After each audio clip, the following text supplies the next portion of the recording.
بەناوی خوای بەخشندەی میهرەبان، سڵاوتان لەبێ بیسەرانی بەڕێز و خۆشەویست. خۆشحاڵین کە بۆ جارێکی تر و لە ئەڵقەیەکی نوێژیانی عەزیزمان صلی الله علیه و آله و سلم بە ئێوەی خۆشەویست و بەڕێزمان گەیشتینەوە. خۆشەویستان، لە ئەڵقەی ڕابردوودا ئاماژەمان بۆوە کرد کە لە کاتی گەڕانەوەدا لە غەزاینەوەی مستەڵق موسڵمانەکان تووشی دوو ڕووداوی گەورە بوون کە هەر یەکیان تاقیکاریەکی گەورە بوو بۆ کۆمەڵی موسڵمان. لە هەردوو ڕووداوەکەدا منافقان دەوری وێرانکاریان بینی و بێبەزەییانە پیان خۆش بوو لەرزە بە دەوڵەتی نەونەمامی موسڵمانان بخەن. یەکەمیان خەریک بوو ئاژاوەکی گەورە لە نێوان موسڵماناندا بەرپا ببێ ئەگەر پێغەمبەری خوا صلی الله علیه و آله و سلم بە ژیری و سەلیقەی خۆی فریای بارودۆخەکە نەکەوتایە. دووهەمیشان ئەو بوختانە نەشیاوە بوو کە منافقان خستیانە دوای خاتوو عایشە و سەرنجام قورئان بۆ شاهێدی پاکی و پاکداوێنی خاتوو عایشە و بۆ بۆنێشەوە شەریعەت ئامۆژگاری خۆی بە موسڵمانان پێشکەش کرد. جا خۆشەویستان، دێنە سەر ڕووداوی یەکەم، ئەویش بەرپابوونی ئاژاوەیە. لە کاتێکدا کە موسڵمانان لەسەر ئاوی موڕەیسیع خەریکی ئاودان بوون، عومەری کوڕی خەتاب غوڵامێکی لەگەڵا بوو بەکرێی گرتبوو جڵاوی وڵاخەکەی بۆ ڕائەکێشا. ناوی جەهجاهی کوڕی مەسعودی غیفاری بوو لەگەڵ سینانی کوڕی وەبری جوهەنی کە هاوپەیمانی خەزرەج بوون لەسەر ئاودانەکە تێگیران و دەستیاندا لێدانی یەکتری. دوای ئەوە کابرای جوهەنی هاواری کردە ئەنسار و کابرای غیفاریش هاواری کردە مهاجرین. هەردوو لا کۆبوونەوە و خەریک بوو دەستدەنە یەخەی یەکتری و بەشەڕ بێن. خێرا پێغەمبەری خوا صلی الله علیه و آله و سلم تەشریفی بردەلایەن و دەستیدای ئامۆژگاری کردنیان و فەرمووی: من وام لە نێوانتاندا و بە ئیسلام بوونەتە برا و تازە ئەگەڕێنە و سەر کار و کردەی نەفامی واز لە دەمالگیری و پەرتەوازەی بهێنن. ئێوە نابێت توخنی شتێ بکەونەوە کە ئەویش بۆ گەنە. بەم شێوە هەردوو لا دامرکانەوە و ئاوی بەسەر ئاگرەکەدا کرد. ئەم دەنگ و باسە گەیشتە سەرۆکی نیفاق عەبدوڵای کوڕی ئوبەی و ئەویش لە بیانوو بوو تا شتێکی وەهای دەستکەوێ و ئاژاوەکی پێدروستکە. لەو کاتەدا لە نێوان کۆمەڵێک خزمیدا دانیشت بوو. لە ناو دانیشتوەکانیشدا منداڵێکی بچکۆلەی ئیماندار دانیشت بوو کە ناوی زەیدی کوڕی ئەرقەم بوو. سەرۆکی نیفاق بە تووڕەییە و تیشتی وەهایان وتووە: بەڕاستی زۆریان بۆ هێناوی لە وڵاتەکەماندا پەرەیان سەندووە. بەخوا ئێمە ئەوان وەک ئەومان لێ هاتووە کە پێشینەکان وتویانە سەگەکەت قەڵەوکە تا بتخوا. بەخوا کە گەڕاینەوە بۆ مەدینە ئەبێ ئەوەی دەسەڵاتدارە بێدەستەکان دەرپەڕێنێ. پاشان ڕووی کردە ئامادەبووان و پێیوتن: ئەمە خۆتان بە خۆتان کرد، هێناتانتانە وڵاتەکەتانەوە و ماڵ و سامانتان لەگەڵیانە بەش کرد. دەبەخوا ئەگەر ئەوەی وا لە دەستاندا لیان بگرنەوە بۆیان خەرج نەکەن بار ئەکەن بۆ شوێنێکی تر. زەیدی کوڕی ئەرقەمی بچکۆلە لەبەر منداڵی هیچ حسابێکی بۆ نەکرا، چونکە گوێگرانی تر هەمویان منافق بوون. لەو تەکەی سەرۆکی نیفاق بێدەنگ بوون. بەڵام زەیدی ئیماندار ئەمەی بە ناپاکی لە قەڵەمدا بۆ سەرۆکی نیفاق و بۆ خۆیشی بە ناپاکی ئەزانی ئەگەر نێگەێنتە خزمەتی پێغەمبەری خوا صلی الله علیه و آله و سلم. سەرەتا هەواڵەکەی گەیاندە لای سعدی کوڕی عوبادە کە لەبەر ئەوەی سەرۆکی خەزرەج بوو حسابی مامەی بۆ ئەکرد و ئەویش گەیاندە لای پێغەمبەری خوا کە عومەری بەلاو بوو. عومەر داوای کرد فەرمان بە عەبادی کوڕی بشر بدرێت تا بیکوژێ. بەڵام پێغەمبەری خاوەن ڕەوشتی بەرز و پیاوی دامەزرا و دووربین وتەکەی عومەری بەدڵ نەبوو. فەرمووی: عومەر، شتی وا چۆن ئەبێ؟ خەڵک بڵێن محەممەد هاوڵانی خۆی ئەکوژێت. فەرمان بدە با بکەوینە ڕێ. بەڵێ پێغەمبەری خوا صلی الله علیه و آله و سلم هەواڵەکەی زۆر پێ ناخۆش بوو، ڕەنگی دەموچاوی گۆڕا. بەڵام ئەو پێویستە بەرگەی لەوە زیاتریش بگرێ، پێویستە نەهێڵێت فیتنە و ئاژاوە سەر دەربێنێ. بۆیە وەهای دەرخست کە گومانی لەوتەکانی زەید هەیە، چونکە منداڵە. بۆیە پێی فەرموو: ڕۆڵە لەوانەیە لێی زیز بووبی. وتی: بەخوای پێغەمبەری خوا گوێم لێ بوو وای ئەوت. فەرمووی: لەوانەیە خراپ تێگەیشتبی. چەند پیاوێکی خەزرەجی خزمی زەید هاتن و لۆمەی زەیدیان کرد و وتیان: چۆن قسە بەدەم سەرداری خزمەکانتانەوە هەڵەبەستی بێ ئەوەی شتی وای وتبێ؟ زەیوتی: بەخوا گوێم لێ بووە هاشیەوت. خۆگە ئەو قسەی لە باوکیشم ببیستم ئەگەێنمە پێغەمبەری خوا صلی الله علیه و آله و سلم و هیواداریشم خوای گەورە بۆ دەرخستنی ڕاستی قسەکەی من وحی بۆ پێغەمبەرەکەی بنێرێ. کاتێک کە سەرۆکی نیفاق ئەوەی کەوتە گوێ کە زەیدی کوڕی ئەرقەم هەواڵەکەی بە پێغەمبەری خوا گەیاندووە، بەپەلە خۆی گەیاندە خزمەتی پێغەمبەر و سوێنی بەخوا خوارد کەشتی وەهای نەوتۆ باسی نەکردووە. هەندێک لەوانش کە لەوێ ئامادە بوون لە دۆستانی سەرۆکی نیفاق وتیان: لەوانەیە ئەو منداڵە باسەکەی لێ تێکچوو بێ و چاق قسەکەی وەرنەگرت بێ کە کابرا چی وتووە. ئەمەش بۆ ڕازیکردنی دڵی پێغەمبەر و لادانی ئەو تاوانە لە کوڕی ئوبەی. هەتا هەندێک لە گەورە پیاوانی خزمانی سەرۆکی نیفاق هاتن بۆ لای وتیان: ئەگەر شتی وادوتووە کە لێتی ئەگەڕنەوە، ئەوە بە پێغەمبەری بڵێ تا داوای لێ خۆشبوون بۆ بکە، نەک ئینکاری بکەیت و دوایش لەو بارەی قورئان بێتە خوارەوە و بکەویتە درۆوە. ئەگەر نەشت وتووە بچۆرە خزمەتی و عزری بۆ بێنەرەوە. کەسی سوێندی بۆ خزمەکانیشی خوا کەشتی وەهای نەوتووە و پاشان ئەو بچووە خزمەتی پێغەمبەریش و سوێندی بۆ ئەویش خوارد. پێغەمبەری خوا صلی الله علیه و آله و سلم ئەو بارودۆخەی بەو شێوە بینی کە سەرنجیدا ئاگری ئاژاوە خەریکە خۆش بکرێ، وای بە چاکزانی هەنگاوێکی ژیرانە بنێ تا خەڵکەکە بپەشۆکێنێ و لەو باسە بگەڕێن. ئەوە بوو فەرمانیدا سوپای ئیسلام بەپەلە بکەوێتە ڕێ کە لەیادا نەچێت کە لە سوپا ئەرکی گران بوو و خەڵکێکی زۆرینەوەی مستەڵق دیلن مەڕووماڵاتێکی زۆریش دەستکەوت بووە. سوپای ئیسلام لەو ناوچاندا کە لە مەککەوە نزیکترە لەوەی کە لە مەدینەوە نزیک بێ یەکجار بە سام و هەیبەتە بەرەو مەدینە کەوتنە ڕێ. نزیکەی 30 سەعات سوپا بەڕێوە چوو بە بێوەستان بۆ ئەوەی خەڵکەکە یەکجار ماندوو هیلاک ببن و خەڵکەکە بیران بەلای وتە ناشرینەکەی سەرۆکی نیفاقەوە نەمێنێ. ابن کەثیر ئەڵێ پاشان پێغەمبەری خوا صلی الله علیه و آله و سلم ئەو ڕۆژە هەتا ئێوار و شەو هەتا بەیانی و شتێکیش لە ڕۆژ ڕۆیشت کە خەڵکەکەی بەڕێوە برد هەتا خۆر گەرمی کرد و ئازاری خەڵکەکەی ئەدا ئیتباریان خست. هەر ئەوەندە بوو تلان بە زەویەکە و یەکسەر چاویان پیاکەوت واتە خەویان لێکەوت. پێغەمبەری خوا صلی الله علیه و آله و سلم ئەمەی بۆیە کرد تا خەڵکەکە لە باسکردنی قسەکەی دوێنێ عەبدوڵای کوڕی ئوبەی بپەشۆکێنێ. کە پێغەمبەری خوا صلی الله علیه و آله و سلم کەوتە ڕێ ئوسەیدی کوڕی حوضەیری توش بوو کە یەکێ بوو لە سەردارانی ئەوس و سەلامی لێکردووتی ئەی پێغەمبەری خوا لە کاتێکدا کەوتیتە ڕێ لەوە پێش لە کاتی وهادا نەئەکەوتیتە ڕێ. پێی فەرموو ئەی پێ نەگەیشتوە خزمەکەتان چی وتووە؟ وتی چ خزمێکمان ئەی پێغەمبەری خوا؟ فەرمووی عەبدوڵای کوڕی ئوبەی. وتی چی وتووە؟ فەرمووی وهای دەربڕیوە کە ئەگە گەڕایەوە مەدینە ئەوەی بێدەسەڵاتە ئەوەی دەسەڵاتدارە بێدەسەڵاتەکان دەرپەڕێنێ.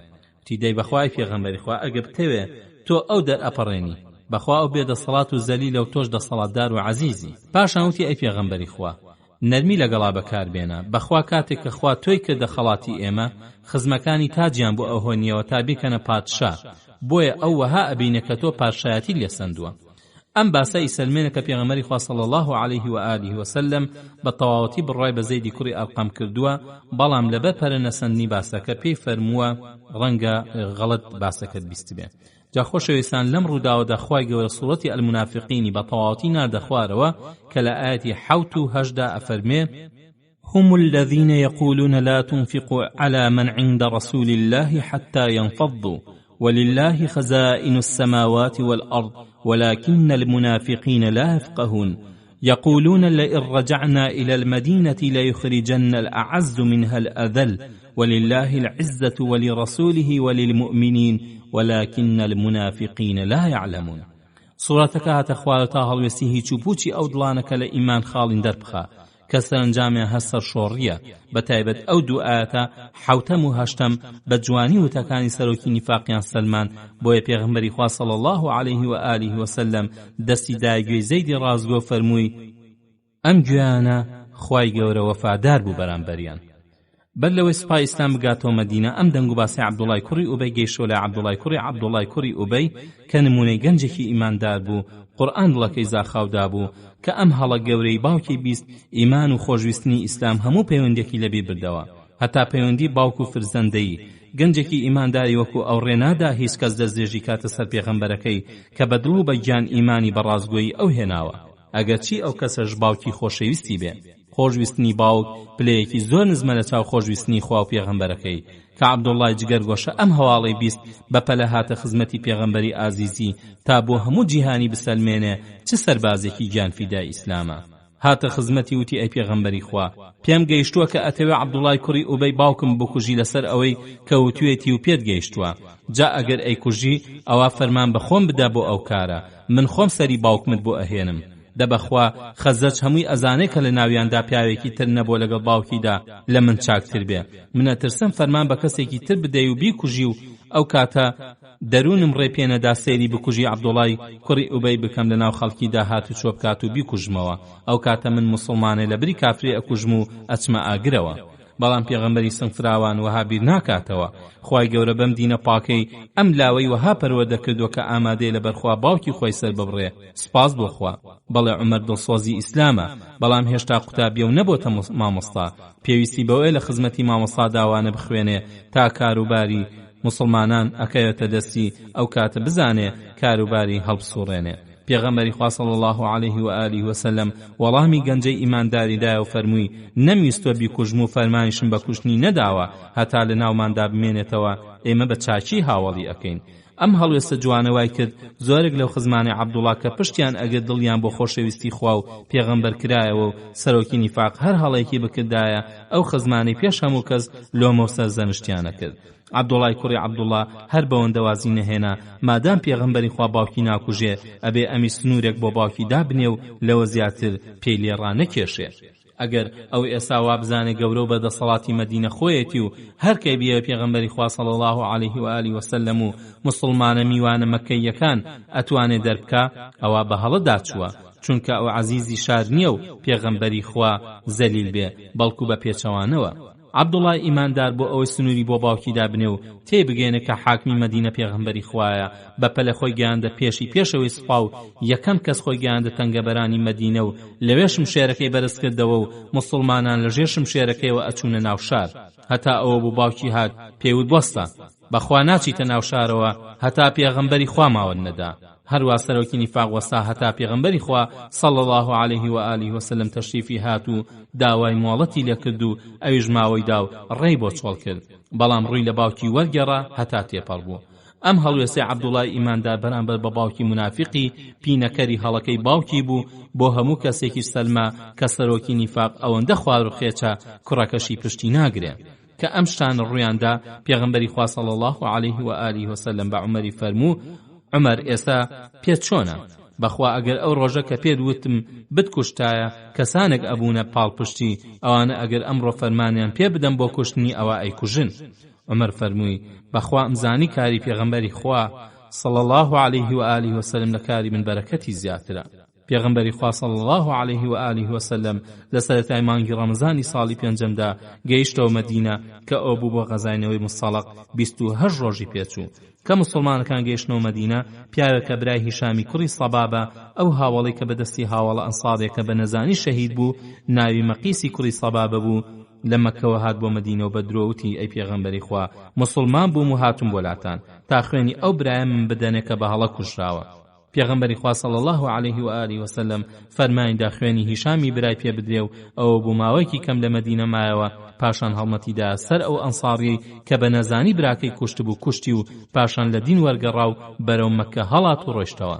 لەسەر ئەم کارە کە پێغەمبەری خوا صلی الله علیه و آله و سلم فتحی مەکەی کرد یەکێک لەوانەی کە خوێنیان حەڵال کرا و ئەگەر خۆشیان بە پەردەکانی کەعبەوە هەڵواسی بێ ئەبێ لە ملیان بدرێ مەقیسی کوڕی سەبابە بوو چونکە کارێکی زۆر نامردانەی کردبوو. خۆشەویستان تاقیکردنەوەی دووهەم و ڕووداوی دووهەم بوختان هەڵبەستن بوو بۆ خاتوو عائیشە. منافقان هەر بەوە کۆڵیانەدا کە خەریک و ڕیزی موسڵمانەکان لەتکەن و جەنگێکی گەورە لە نێوان مهاجر و ئەنساردا بنێتەوە بەڵکو هەوڵیاندا ئاژاوەی لەوە گەورەتر بۆ موسڵمانان بخوڵقێنن. ئەم جاریان هەوڵیاندا شەرەفی پێغەمبەری خوا صلی الله علیه و آله و سلم لەکەدار بکەن. جاوا خاتوو عایشە خۆی چیرۆکەکە ئەگێڕێتەوە کە لە ڕیوایەتی هەردوو ئیمامی پایدار بوخاری و مسلیمە ئەڵێ هەر کاتێک کە پێغەمبەری خوا صلی الله علیه و آله و سلم بیویستە بۆ سەفەرێک لە ماڵ دەربچێ لە نێوان خێزانەکانیدا قورعەی ئەکرد و ناوی هەر کامیان دەرچوایە پێغەمبەری خوا صلی الله علیه و آله و سلم ئەوانی لەگەڵ خۆیدا ئەبێت. ئەو بوو لە یەکی لە غەزاکانیدا قورعەی لە نێوانماندا کرد و ناوی من دەرچوو. مێژ دوای ئەوەی کە باسی حیجاب هاتە خوارەوە لە خزمەتی پێغەمبەری خوادا صلی الله علیه و آله و سلم دەرچووم من لە ناو کەژاوەکەمدا سوار ئەکرام و تیاشیدا دائەگیرام. ڕۆیشتین تا ئەو پێغەمبەری خوا صلی الله علیه و آله و سلم لەو غەزای بوویەوە گەڕایەوە و لە مەدینە نزیک کەوتینەوە و شەوێکیان فەرمانیدا بکەوینە ڕێ. کەویستیان بکەونە ڕێ منیش هەستام و ڕۆیشتم هەتا لە سوپا تێپەڕیم واتا بۆ کاری پێویستی خۆی کە کاری خۆمم تەواوکە گەڕامە بۆ لای کەژاوەکەم کە دەستم لە سنگمدا ملوانکەیەکم کە لە شەوەی ظەفاری واتە شارێکی یەمەن دروست کراوە بچڕاوە. منیش گەڕامەوە تا بیدۆزمەوە و گەڕام بە دوایدا دوای خستم. ئەوانی کە کەژاوەکەی منیان هەڵگرت دێن و دەست ئەدەنە کەژاوەکەەوە هەڵی ئەگرن و ئەیخەنە سەر ئەو وشترم کە من سواری بووبووم وا ئەزانن کەوا منی تێدایە. ئافرەتان دیارە لەو کاتەدا سوکەڵە بوون و گۆشت قورسی نەکردبوون چونکە خواردنی کەمیانە خوارد. کاتێ کە پیاوەکان کەژاوەکەیان بەرز کردەوە هەستیان بە سووکی کەژاوەکە نەکرد و هەڵیان گرت. منیش کچۆڵێکی کەم تەمەن بووم وشترەکان خستە ڕێ و ڕۆیشتین. دوای ئەوەی کە سوپات جوڵا ملوانکەکەمم دۆزیەوە و هاتمەوە شوێنی بارخستنیان و کەسی تێدا نەمابوو. ڕوم لەو مەنزڵەی خۆم کرد کە تیایدا بووم وام ئەزانی ئەوان هەز بە نەبوونی من ئەکەن و ئەگەڕێنەوە بۆ لام. لە کاتێکدا کە لەو مەنزڵەمدا دانیشت بووم خەو زۆری بۆ هێنام و خەوم پیاکەوت. سەفوانی کوڕی معەتەڵی سولەیمیش بە دوای سوپاوە بوو لە کۆتایی شەودا کەوت بۆ ڕێو کە ڕۆژ بیەوە گەشتە مەنزڵەکەی من. ڕەشایی مرۆڤێکی خەوتو ئەبینێ لێم نزیک کەوتەوە و کە بینیمی ناسیمی، چونکە پێشهاتنی ئاەتی حیجاب ئەیبینیم بە ئیستیرجاعەکەی وتنی ئینا لیلا و ئینا ئیلەیهی ڕاجعون کاتێک کە ناسیمی بەخەبەر هاتم. خێرا بەسەر پۆشەکەم دەمچاوم داپۆشی، بەخوا یەک وشە قسەی لەگەڵدا نەکردم و جگە لە ئیستیرجاعەکەشی وشەیەکم لێ نەویست. هەتا ئەوە بوو چۆکی بە وشەکەی دادا و منیش سواری بووم.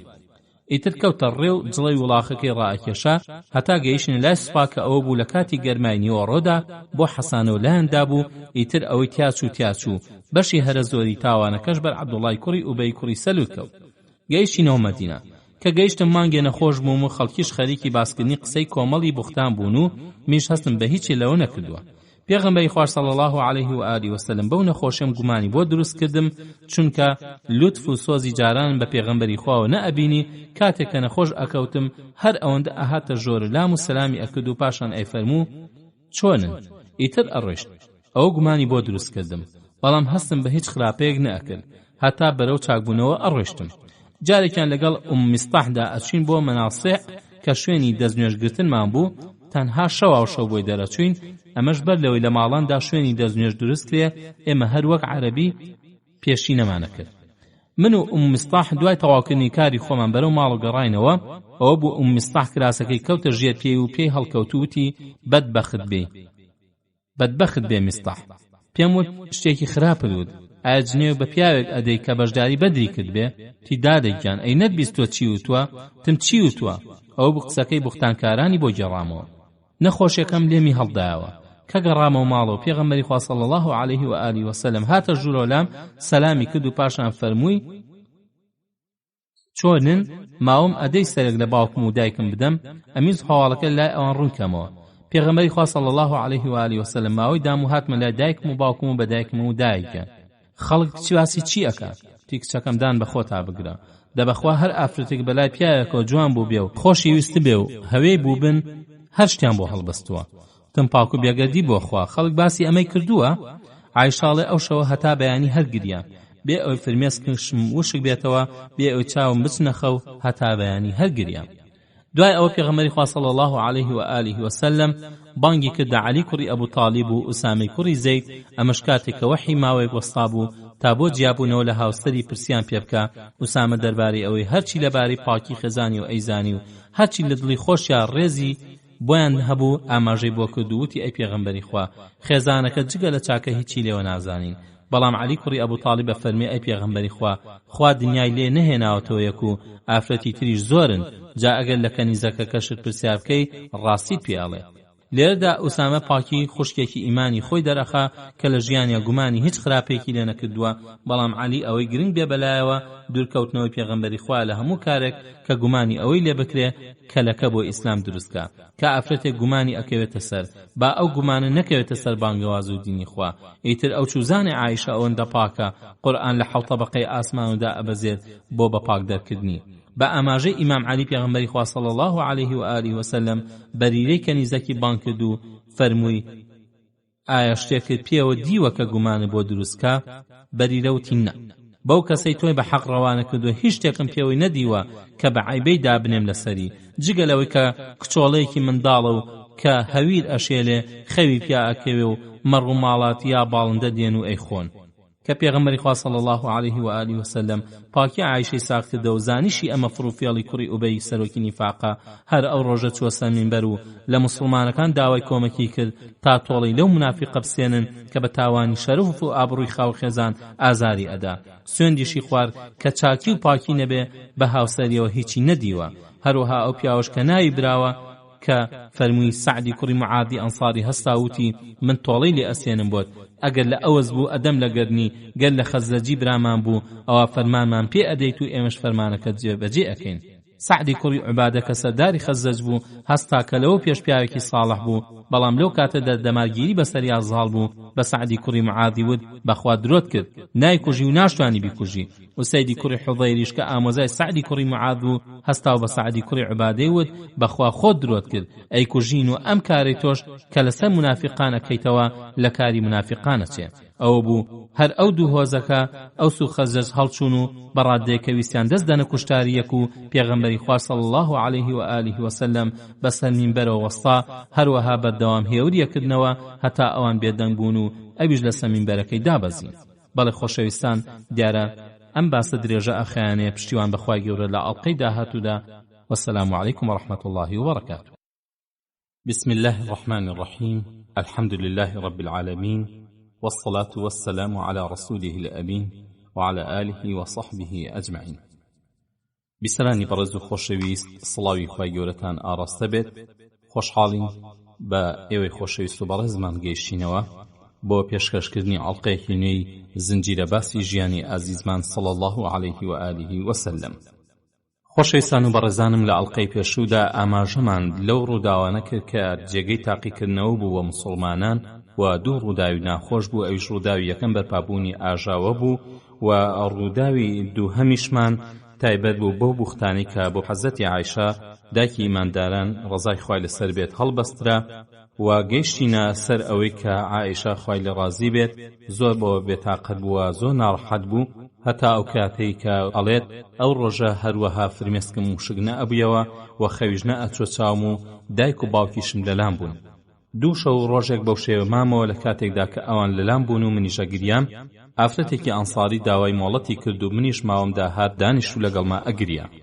کە ئێمە لەو حاڵەتدا بووین پێغەمبەری خوا صلی الله عليه و آله وسلم تەشریفی هێنا ژوورە و سەلامی کرد و پاشان دانیشت کە لەو کاتەوە ئەو قسەیە کرابوو لەلامدا نەنیشت بوو و مانگێکیش ئەبوو دەربارەی ئێمە وەحی بۆ نەئەهات. کە دانی شایەتمانی هێنا و پاشان فەرمووی عایشە لەبارەی تۆ وام پێگەیشتووە جا ئەگەر پاک بیت ئەوە خوا بە پاکت دەرەکا و گەر تاوانێکیشت کردووە ئەوە داوای چاوپۆشی لە خوا بکە و بگەڕێرەوە بۆ لای، چونکە ئەگەر بەندە دانی بە گوناهی خۆی دانا و گەڕایەوە بۆ لای خوش تەوبەی لێی وەرەگرێت.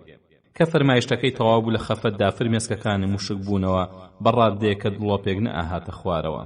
جا بە باوکم وت بۆ ئەم فەرمایشتەی وەڵامی پێغەمبەری خوا صلی الله عليه و آله وسلم بدەرەوە. فەرمی بەخوا نازانم چی بە پێغەمبەری خوا بڵێم. وتم بە دایکم تۆ وەڵامی پێغەمبەری خوا بدەرەوە. ئەیژوتی نازانم چی بە پێغەمبەری خوا بڵێم. مێشکە کچۆڵێکی کەم تەمەن بووم و قورئانی زۆریشم لەبەر نەبوو.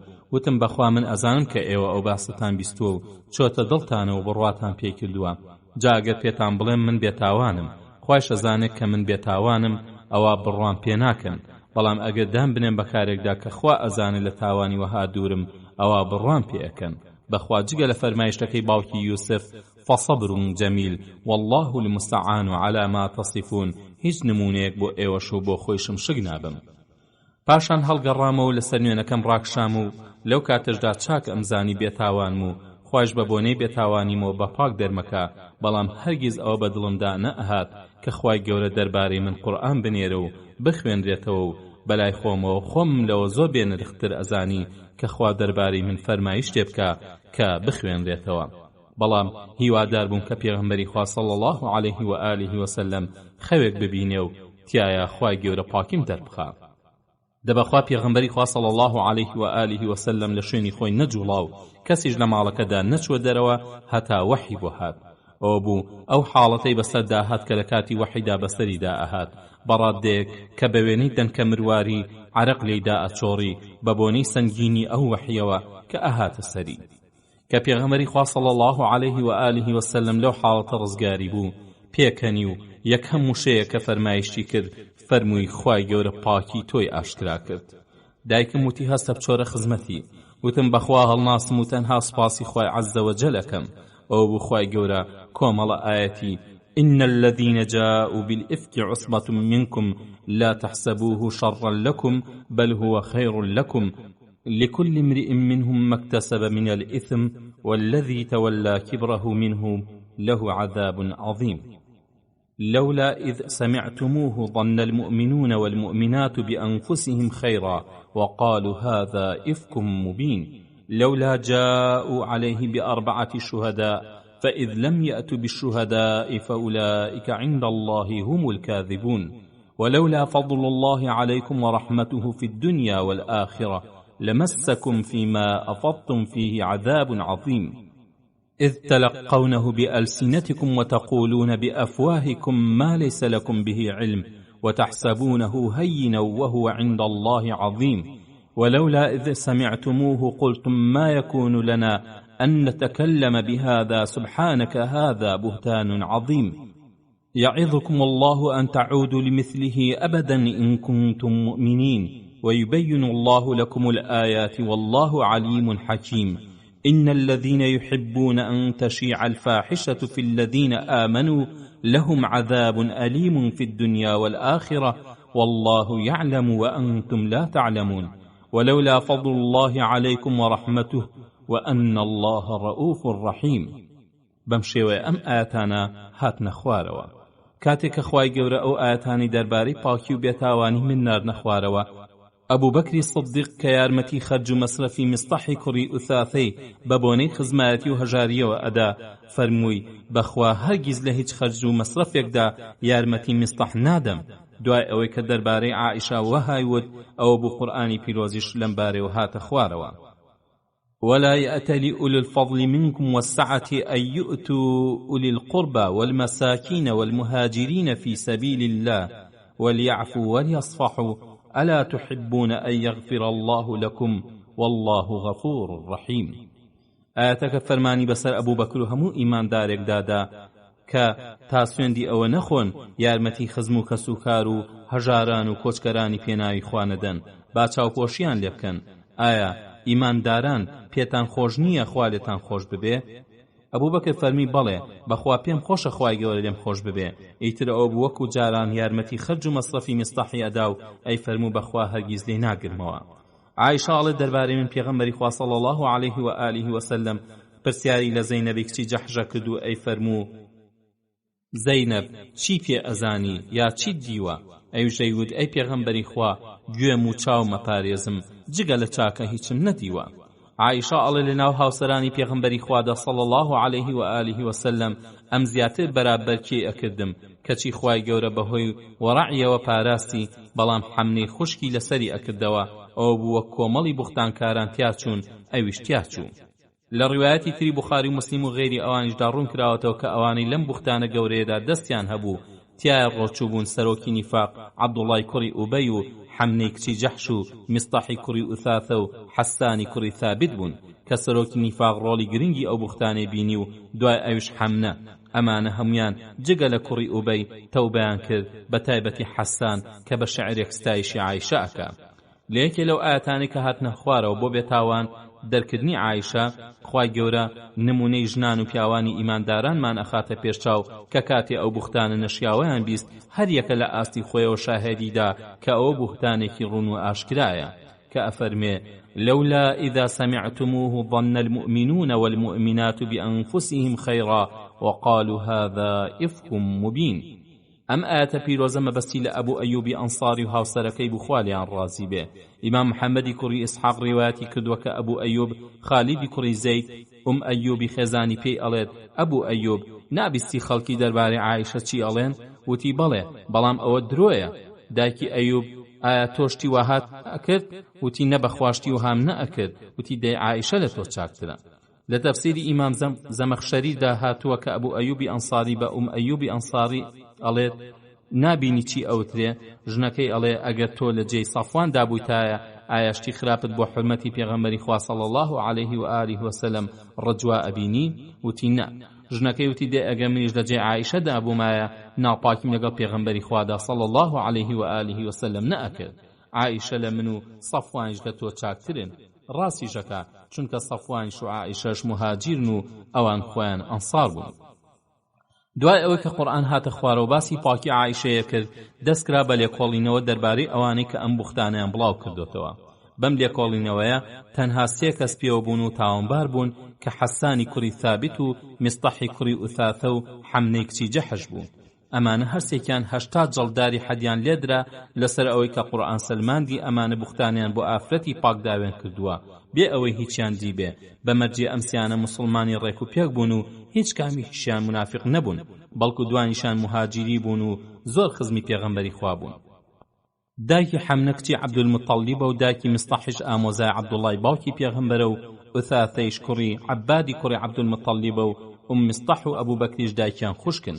حەسانی شاعیری دڵسۆز و بە ئیمانی ئیسلام بووە. ئەمانە بە پاکی و نەزانی پێوە بوون کەچی ئەو هەموو منافقە و لەسەر هەمویانەوە سەرۆکی نیفاق چونکە فێڵباز بوون و بەوردی پاگەندەیانە کرد هیچیان پێوە نەبوون هەرچەندە هەموو کەس ئەیزانی هەتا پێغەمبەری خوش خۆی کە جوڵێنەری یەکەمی ئەو بوختانە سەرۆکی نیفاق و حیزبەکەی بوون. جا ابن القیم وای بۆ ئەچێ کە جەڵ نەکردنی سەرۆکی نیفاق حکمەتێک بووە بۆ ڕاگیرکردنی دڵی خزمەکانی. بەڵام ابن حەجەر لە الفتحدا وای بۆ ئەچێ کە جەڵ کرابێ بەپێی ئەو ڕیوایەتی حاکم لە الئیکلیلدا فتح الباری جەڵدی 8 لاپەڕە 388 باسی کردووە. لەولاوە سەفوانی کوڕی معەطڵ کە مسلمانێکی خەڵکی مەککەیە و لە پێناوی خوادا کۆچی کردووە و سەر و ماڵی کردوتە قوربانی دینەکەی پێغەمبەر و پێغەمبەری خوا صلی الله علیه و آله و سلم خۆی بە چاکی شارەزای دین و ئەمانەت و پاکداوێنی سەفوانە ئەم پیاوە کە ئەو بوختانە ئەبیستێ خۆی پێناگیرێ چونکە شەرەف و دین و ئەمانەتی زامدار کراون هەڵمەت ئەداتە شمشێر و بە شمشێر حەساندا ئەگرێتەوە لەناو مەدینەدا و لەناو ئەنساردا ئەچێ بەگژی حەساندا ئەوە بوو خزمەکانی حەسان سەفوانەگرن و ئەیبەنە خزمەتی پێغەمبەری خوا صلی الله علیه و آله و سلم و ئەویش بە حکمت ئاوەکا بەسەر ئاگردا کە خەریک بوو جەنگ لە نێوان ئەنسار و مهاجریندا هەڵبگیرسێ چونکە سەفوان مهاجریە و حەسانیش ئەنساریە.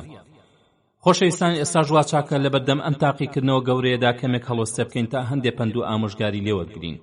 یەکەم خوای گەورە کە خۆی پێغەمبەرانی لە بەرزترین پلەی ئەخلاق و ئەدەبدا ڕەوانە کردووە بۆ هیدایەتی مرۆڤ بە سۆز و بەزەی خۆی ئەو پێغەمبەرانی کە هەموو لەکەیەکی بێڕەوشتی پاراستونی بەتایبەت لەکەی زینا و ناپاکی خێزانی چونکە ئەوانی کە شوێن ئەو پێغەمبەرە ئەکەون بۆ پاکی و ڕەوشبەرزی شوێنی ئەکەون جا ئەگەر شوورەی لە ماڵەکەی خۆیدا هەبێ دینی خوای گەورەی پێسووکە بێ بەڵام ئەگونجە کوفر و بێدینی لە هاوسەر و کەس و کاری پێغەمبەراندا هەبوو بێ چونکە ئەوە نابێتە مای سووکی بۆ ئەو پێغەمبەرە و دینەکەی ئەوە بوو هاوسەرانی نوح و لوط دوژمنی دینی مێردەکانیان بوون هەروەها باوکی ئیبراهیم و کوڕی نوحیش کافر بوون.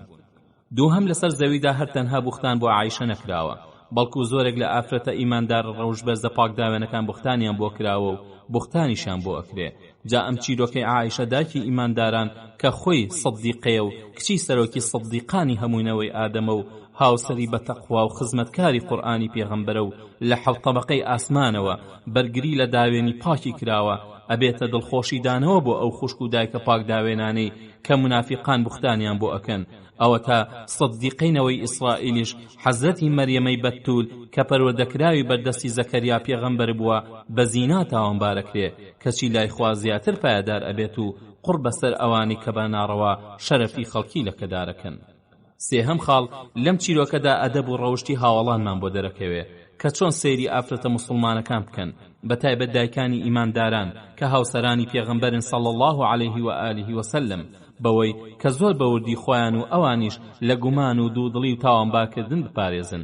ئەوە بوو سەفوان هەر کە دایکە عائیشەی ناسی یەکسەر ئینا لله و ئینا ئیلەیه ڕاجعونی وت تا عائیشە بەخەبەر هات کە بە وشەیە ئەوە دەرئەخا کە زۆر بەداخە ئەم دایکە ئیمانداران بەجێ ماوە ئیتر هیچ وتوێژێکی لەگەڵ ناکە بەڵکو وشترەکەی بۆ ئامادە ئەکات و لە کاتی سواربووندا پشت هەڵەکات و کە سواریش ئەبێ جڵەوی بۆ ڕائەکێشێ و دوای وشترەکە ناکەوێ.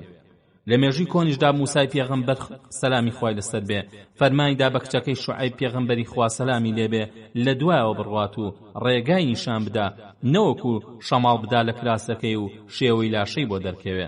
کاتێک کە کچەکەی ئەمەی بە موساوە بینی پێشتریش بینی چەندە لێ هاتووە کە بە تەنیا پیاوێکی غەریب توانی لەو قەرەباڵغێدا مەڕووماڵاتەکانیان بۆ ئاو بدا بۆیە دوو سیفەتی جوانی بەهێز و ئەمانەتداریدایە پاڵ وە قورئان باسی ئەفەرمێ. قالت إحداهما يا أبت استأجر إن خير من استأجرت القوي الأمين.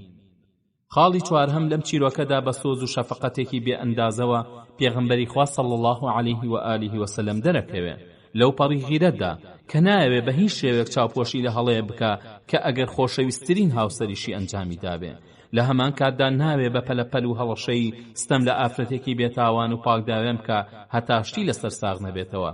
ئەو بوو ماوەی مانگێک بەو ئازارەوە ئەتلایەوە بێ ئەوەی تەنیا قسەیەک لە نەزەری بدا، بەڵکو بێ ئەوەی بیدا لە ڕووی کەچی بیستوە دەربارەی، هەتا دوای یەک مانگ نەخۆشی دوای ئەوەی بەرەو چاکبوونەوە ئەڕۆیش لە ئەو مستەحی بیست. ڕێزی مرۆڤ لە دینی خوادا بە پلەیەک گیراوە، مانگێک ئێش و ئازار ئەچێ بەدڵی پێغەمبەری خوا، بەڵام یەک و شەڕ و بەڕووی عایشە نادرخێنێ.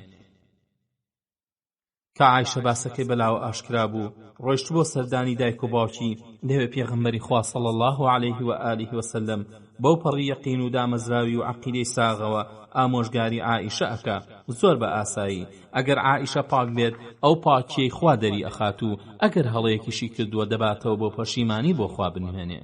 خۆ پێغەمبەری خوا صلی الله علیه و آله وسلم ئەیتوانی عایشە تەلاق بدا و ببڕێتەوە، بەڵام لەسەر چی؟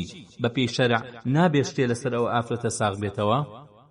خاڵی پێنجەم بۆ ڕێزلێنان لە پێغەمبەری خوا صلی الله علیه و آله وسلم قورئان هاتە خوارەوە تا پاکداوێنی عائیشە بۆ مسلمانان دەربخات و هەتا ڕۆژی قیامەتیش ئەو قورئانە بخوێنرێتەوە، چونکە ئەبوو بەکر شایانی ئەوە بوو خاو خێزانی بەناڕەوا تۆمەتبار نەکرێن، چونکە ئەبوو بەکر بەسەر و بەماڵ لە یەکەم ڕۆژەوە خەریکی خزمەتی دین بوو کە بە گڕ و کەڵپەی ئەو بوختانە ئەتلایەوە هیچی بۆ نەمایەوە. ئەوە نەبێ کە فەرمێ بەخوا لە سەردەمی نەفامیشداشتی وەهامان پێ نەوتراوە چ جای دوای ئەوەی کە خوا بە دینی ئیسلام پایەداری کردین. هەروەها عایشە شایانی ئەوە نەبوو، چونکە بە دڵ و بە گیان خزمەتی ئازیزی کرد، هەتا دوای کۆچی دوایی پێغەمبەریش صلی الله علیه و آله وسلم عایشە بووە بەڕێوەبەری قوتابخانەیەکی شەرعی گەورە کە ژنان و پیاوان بەنەوەم بەکەڵک لە دەرس و زانستەکەی وەرگرن. کاتێکیش بەو هەموو تەقوا و خواناسیەوە ئەو بوختانە نەشیاوەی درایە پاڵ هیچی بۆ نەمایەوە، ئەوە نەبێت وەک حەزەتی یعقوب عەلەیه السلام بڵێ فەصەبر جەمیل والله المستعان على ما تصفون. خاڵی شەشەم بە پێی دەقی قورئان هاوسەرانی پێغەمبەری خوا صلی الله علیه و آله وسلم خوا لیان ڕازی بێ دایکانی ئیماندارانن هەتا ڕۆژی قیامەت. ملیۆنەها مرۆڤی ساڵح و خواناس شانازی بەوە ئەکەن کە هاوسەرانی پێغەمبەر صلی الله علیه و آله وسلم دایکی بن، کەواتە ئەبێ ئەو دایکانە لە پاڵکی خواناسیدا شایانی ئەوە بن کە ببنە دایکی ئەو هەموو ئیمام و خواناسانە، سەرڕای ئەوەی کە عائیشە پلەیەکی تایبەتی هەیە سەرباری هاوڵێتی کە ئەویش پلەی سەدیقیەتە کە ئەگەر تەنها پلەی هاوڵێتیشی هەبێ ئەوەندەی بەسە تا لە هەموو لەکەیەک بەدوور بێن. خاڵی حەوتەم بەڕێزان لێرەدا پرسیارێک دێتە بەردەممان، بۆچ بەرگری لە پاکی عائیشە بە شتێکی تر نەکرا بەڵکو قورئان لەبارەیەوە هاتە خوارەوە؟ لەبەر چەند خاڵێک بەڕێزان. یەکەم لەبەر ئەوەی کە ئەم بەرگریە تەنها لە عائیشە و بنەماڵەی ئەبوو بەکر بە تەنها نییە، بەڵکو بەرگریە لە پێغەمبەر و دینەکەی و شەرەفی هەموو ئیماندارێ، بە سیفەتی ئەوەی کە عائیشە دایکی هەموو ئیماندارێکە. پێغەمبەری خوار صلی الله علیه و آله وسلم یەکسەر لە عائیشەی هاوسەری بەڵکو بەبێ لایەن وەستا هەتا خوای گەورە خۆی بڕیاردا. جا لەبەر ئەمە و لەبەر ئەوەش کە ئەم بوختانە پەیوەندی بە عەقیدە و یەقین و ئیمان دامەزراوی مسلمانانەوە هەیە تا لە گومان و دوودڵی بۆ پاکی خانەوادەی پێشەواکەیان بەدوور بن، پێویست بوو کە بەرگریەکەوەها بەهێز بێ لە هەموو خەرجێک و لە هەموو شوێنێکدا بەردەوام بێ، کەواتە شیاوی ئەوەی قورئان لەسەری بێتە خوارەوە تا ئەو بەرگریە هەر بمێنێ و ئەو ئاەتانە تا ڕۆژی قیامەت بەردەوام بخوێنرێنەوە. خاڵی دووهەم بەرگری لە شەرەف و ئابڕوو پێویستە لە هەموو بەرگریەکی تر بەهێزتر بێ، ئەوە تا خوای گەورە حەزەتی عیسا سەلامی لێبێ دێنێتە زبان تا بەرگری لە شەرەف و ئابڕووی دایکی بکە کە پاکداوێنە بە فەرمانی خوا ئەم بەبێ باوک لەدایک بووە. هەروەها منداڵەکەی سەردەمی جوڕەیجی خواناز دێنێتە زمان تا بەرگری لە پاکی و بەدینی جوڕەیج بکە، چونکە لەکەداربوونی مەریەم و جوڕەیج بۆ نمونە لەکەداربوونی شەرەف و پاکی دینی خودایە، چونکە هەر یەکە لە مەریەمیش و جوڕەیجیش ئیمانداری تاقانەی زەمانە و ناو کۆمەڵی خۆیانن. جا ئەگەر ئەوان بشکێن بڕوا بە دین و تەقوای هیچ کەسی تر ناکرێ و تەوەکل و بەخوا پشتبەستنی ئیماندارانیش لاوازە بێ، کەواتە ئەوانە شیاون لەبەر خۆیان لەبەر تێکڕای ئیماندارانیش خوای گەورە بەرگریان لێ بکە، کەواتە هەر دەستە و تاقمێ خوا بەرگری لێ نەکردن. ئەوە دینی خوان وەک پێویست هەڵ نەگرتووە و کەم و کوڕی لە تێگەیشتن و خزمەتکردنیان هەیە، واتە نەبوونەتە جێمسمانەی پەروەردگار و هەرچیشیان بەسەر بێ بەلای خواوە گرنگ نییە. جا لەبەر ئەوەی کە بەرگریکردن لە عائیشە لە چاو بەرگریکردن لە مەریەم و جورەیج بۆ بەرژەوەندی دینی خوا پێویسترە، ئەوە بە شێوەی گرنگتر لە هێنانە زمانی منداڵی تازە لەدایک بوو بەرگری خوایی لێکرا کە ئەویش ناردنی قورئان بوو، چونکە شاهێدیدانی حەزەتی عیسا و منداڵەکەی سەردەمی جوڕیج تەنها کۆمەڵێک خەڵک ئامادەی بوون و بە چاو و گوێی خۆیان لێ ئاگادار بوون، بەڵام بەرگری عائیشە لە قورئاندایە و تا ئاخر زەمان هەموو ئیماندارێک لێ ئاگادارە بێن. خاڵی سێهەم مرۆڤی بەناحەق تاوانبار کراو چونکە لانی زەبوونە و کەس ناتوانێت شامداتە ژێر لێ قەومانەکەی بەتایبەت لە کاری معنەویدا، بەڵکو خۆی بەتەنیا و بێکەس ئەو تاوان و بوختانەی ئەدرێ بە کۆڵا خوای گەورە بەزەی زیاتری پێدا دێتەوە. حەزەتی عایشەی دایکمان هێشتا کچۆڵێکی کەم تەمەنە و تاقیکاری دنیایشی هەرکەمە، بەڵام کە چاوی هەڵهێناوە دین و ئیمانی بە باوک و دایکیەوە بینیوە و کە گوێی بەربووە قورئان چۆ بە گوێیدا، هەرچی تاوان و گوناه بێ لێ نزیک نەکەوتوەتەوە و ئەم بوختانە ڕوبەڕووی ئەبێتەوە هەتا پێغەمبەری خوا صلی الله علیه و آله وسلم ئەوەندەی لێدێ کە ئەفەرمێ ئەگەر پاک بیت خوا پاکی دەخاتە ڕوو، ئەگەر تاوانباریشی تەوبە بکە. بەڵام کە ئاەتەکان هاتنە خوارەوە مژدەی پێدا کە خوا بە پاکی دەری کردووە. خاڵی هەشتەم و کۆتایی بەڕێزان، بۆ ئەم بوختانە مادام قورئان هاتۆتە خوارەوە، ئیتر جگەل لە ڕووڕەشی و بەدبەختی بۆ منافقان هیچی تێدا نامێنێتەوە، چونکە بەڵگە و دەلیل لە قورئان بەهێزتر نییە. ئەو بوو لە ناو کۆمەڵگەی ئیسلامیدا یەک کەس نەما بە تەواوی دڵی ئاوی نەخواتەوە و بە درێژای مێژوش ئیمانداران بەو پەڕیشانازیەوە ئەوە ئاەتانی بە پاک دەرکردنی عایشەی داکیانە خوێندنەوە، چونکە ئەوانە بەرگرین لە ئابڕووی ئیمانداران هەر هەمویان. ئیمام زەمەخشەری ڕەحمەتی خوای لێوێ لە تەفسیرەکەیدا دەری بڕیوە کە لە هەموو قورئاندا هەڕەشەیەکی تری توند وەک هەڕەشە لەو بوختانانە نەشیاوانەی کە دراوند پاڵ عایشەی دایکی ئیمانداران نییە. هەروەها ئەو ڕیوایەتەش لە ئیبن عەباس و خوای ڕازی وێ وەرگرتووە کە ئیبن عەباس لە ڕۆژی عەرەفەدا لە بەسڕە ئەبێ و دەربارەی تەفسیری قورئان پرسیاری لێ ئەکرێ، هەتا ئەو بوو دەربارەی ئەو ئاەتانی کە باسمان کرد دەربارەی پاک عایشە هاتن پرسیاری لێکرا، ئەیژوتی هەر کەس گوناهێکی کرد و تەوبەی کرد تەوبەی لێوەرەگیرێ جگە لەو کەسێک کە چۆتە ناو ئەو باسی عایشەوە. ئەمەش گەورەی و ناهەمواری تاوانی ئەو بوختانە دەرەخا. ئەو بخوای گەورە بە چوار شت چوار کەسی بە پاک دەرکردن، بە زمانی شاهێدەکە یوسفی بە پاک دەرکرد و شەهیدە شاهید من ئەهلیها، لەو قسەی جوولەکە موساشی بە پاک دەرکرد بەو بەردەی کە کراسەکەی فڕاند، مەریەمیش بە پاک دەرکردنی ئەویش بەهێنانە گوێ عیسای کوڕی کە لە کۆشیدا فەرمووی ئینی عەبدوڵڵاه. عائیشەشی بەو ئاەتە مزنانە لە قورئانە پیرۆزەکەیدا کە بە درێژایی مێژوو هەرە خوێنێتەوە بە پاک دەرکرد، بەڵام بەم شێوە مەزنە ئەمەش هەر لە هەمووی لەبەر خاتری پێغەمبەری خوا صلی الله علیه و آله وسلم و دینە پاکەکەی بوو. خۆشەویستان و بەڕێزان، لێرەدا بەم شێوە دێنە کۆتایی ئەڵقەی ئەم جاری ژیانی ئازیزمان صلی الله علیه و آله وسلم تا بەیەگەشتنەوەیەکی تر هەموو لایەکتان بەخوای گەورە و میهرەبانە سپێرم. خواتان لەگەڵ. بسم الله الرحمن الرحيم. الحمد لله رب العالمين، والصلاة والسلام على خير خلقه محمد وعلى آله وصحبه أجمعين. بسرانی خۆشەویست و بەڕێز، سڵاوی خوای گەورەتان ئاڕاستە بێت. خۆشحاڵین کە بۆ جارێکی تر و لە نوێ ئەڵقەیەکی ژیانی ئازیزمان صلی الله عليه و آله وسلم بە ئێوەی خۆشەویست و بەڕێز گەیشتینەوە. خۆشەویستان، لەم ئەڵقەیەدا دێینە سەر بەشی 27م تایبەت بە غەزای ئەحزاب. یەکەم پیلانی جوولەکە. کە دینی ئیسلام هات بۆ ناو کۆمەڵێکی دواکەوتووی مێشک بەنج بوو هات، بۆیە دینی تازە لە هەموو لایەکەوە دژایەتی ئەکرا.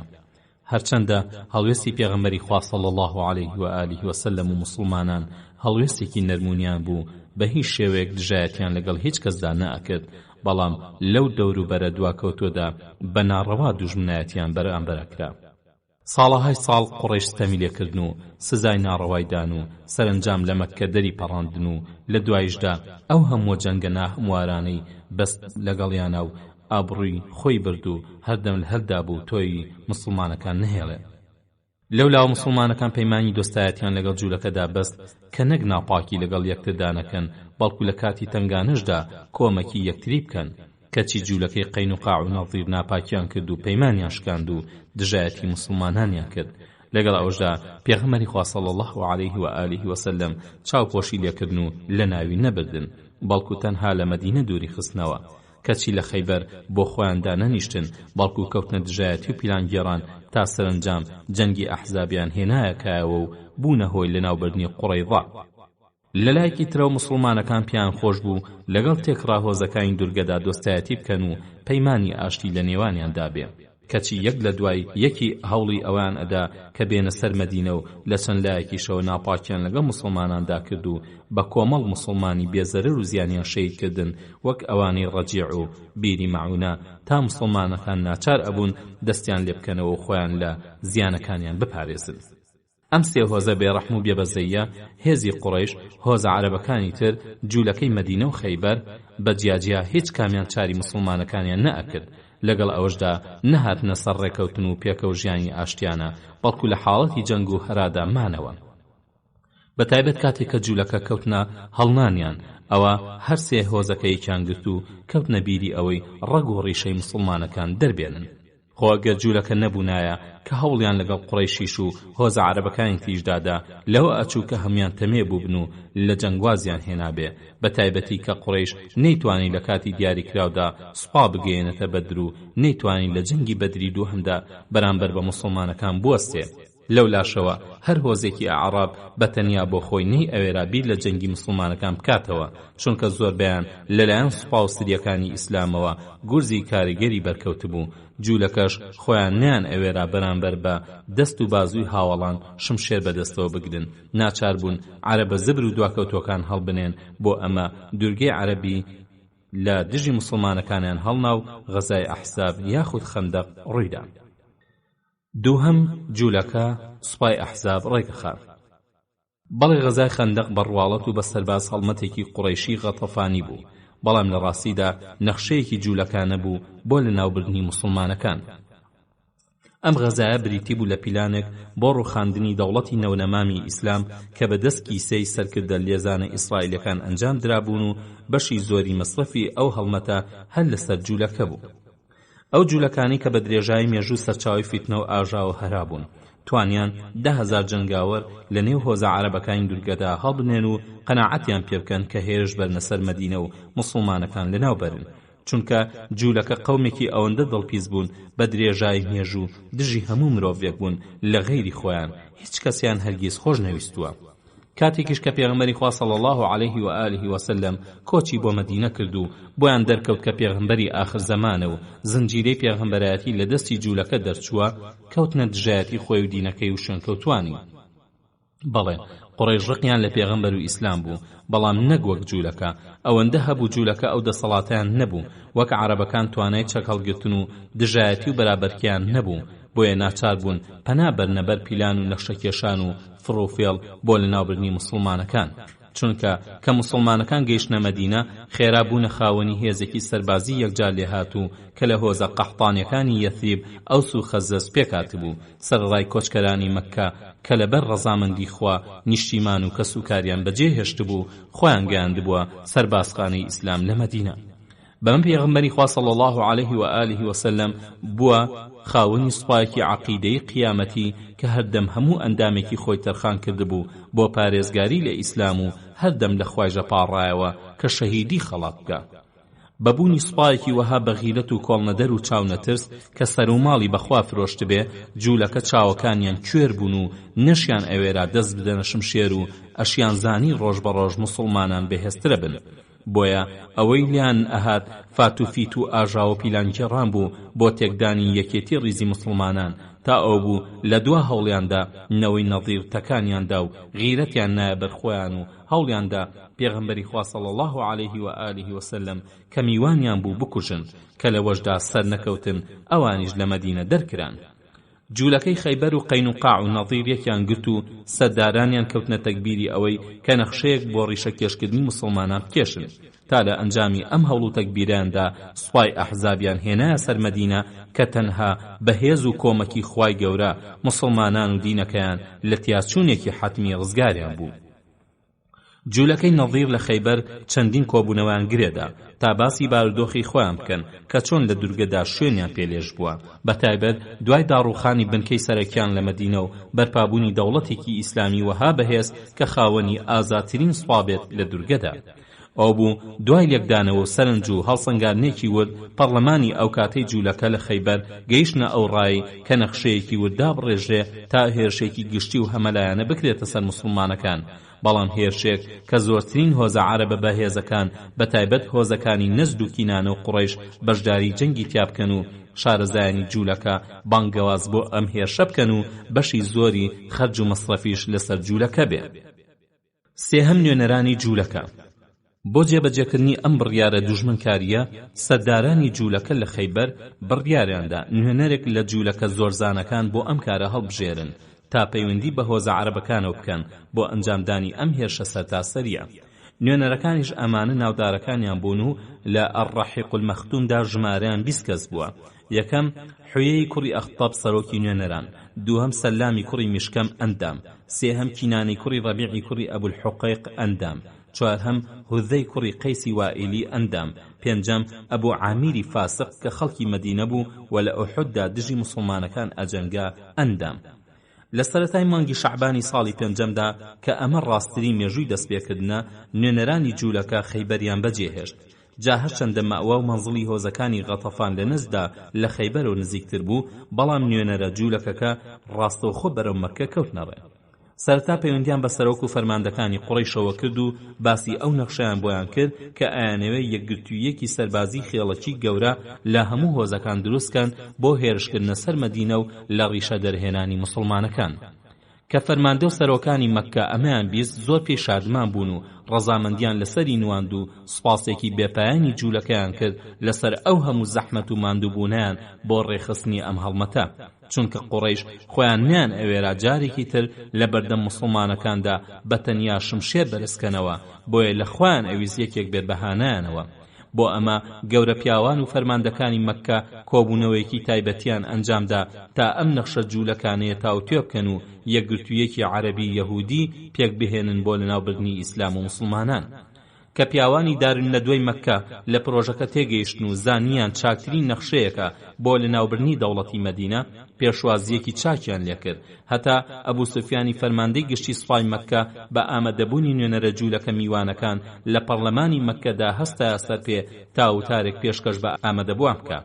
ئەو بوو بە ناوی دارالنەدوە و سوپای مەککەوە خۆشحاڵی بەم نەخشەیە دەربڕی بەو هیوایەوەی کە موسڵمانەکان بەهاڕن و بە جوولەکەی ڕاگەیان کە خۆشەویستترین کەس بەلای قوڕەیشەوە ئەو کەسەیە کە بۆ دژایەتی موحەممەد یارمەتیان بدا.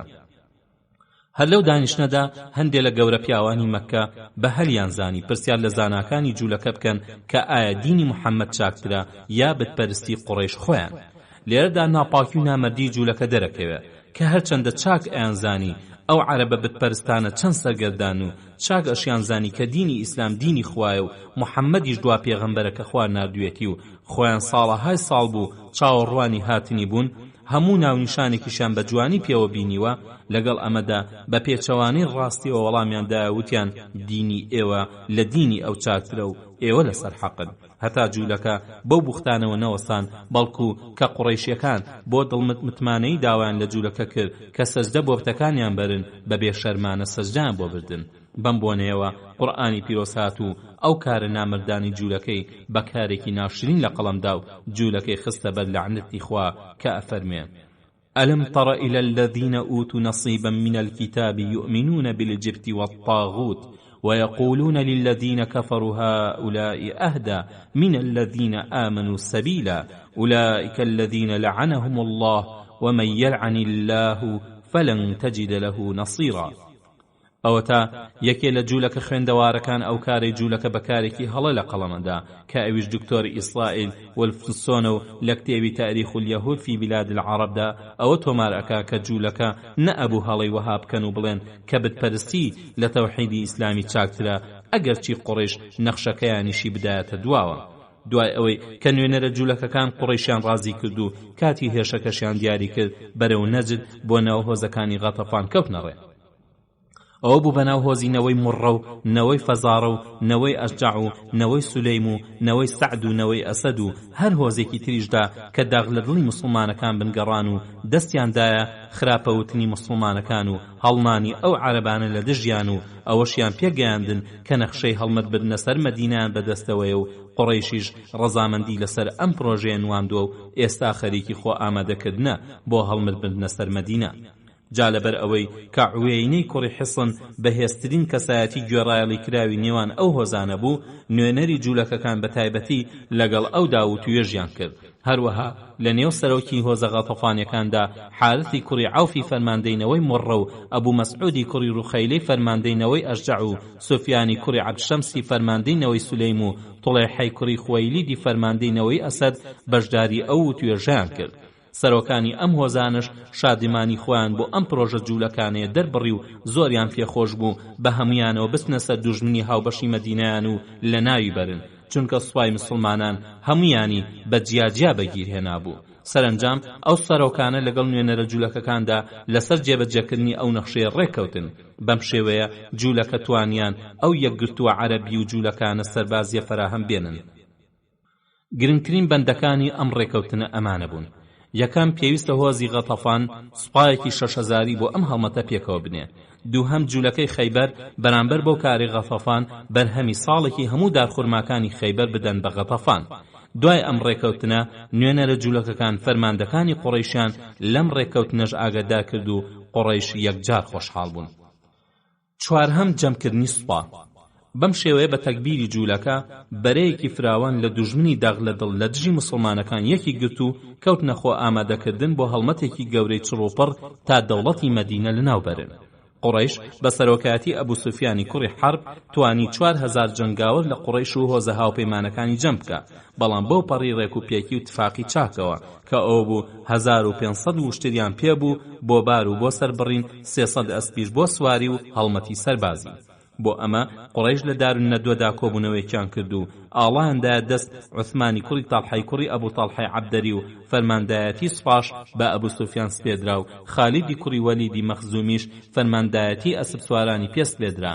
ئەم پێسپێدرانەش بە یاسایەکی تایبەتی بوو کە ئەو بوو لە دێر زەمانەوە کارەکان لە نێو هۆزەکاندا دابەشکرابوون. فەرماندەی گشتی سوپا ئەبوایە لە نەوەی ئومەیە بوایە.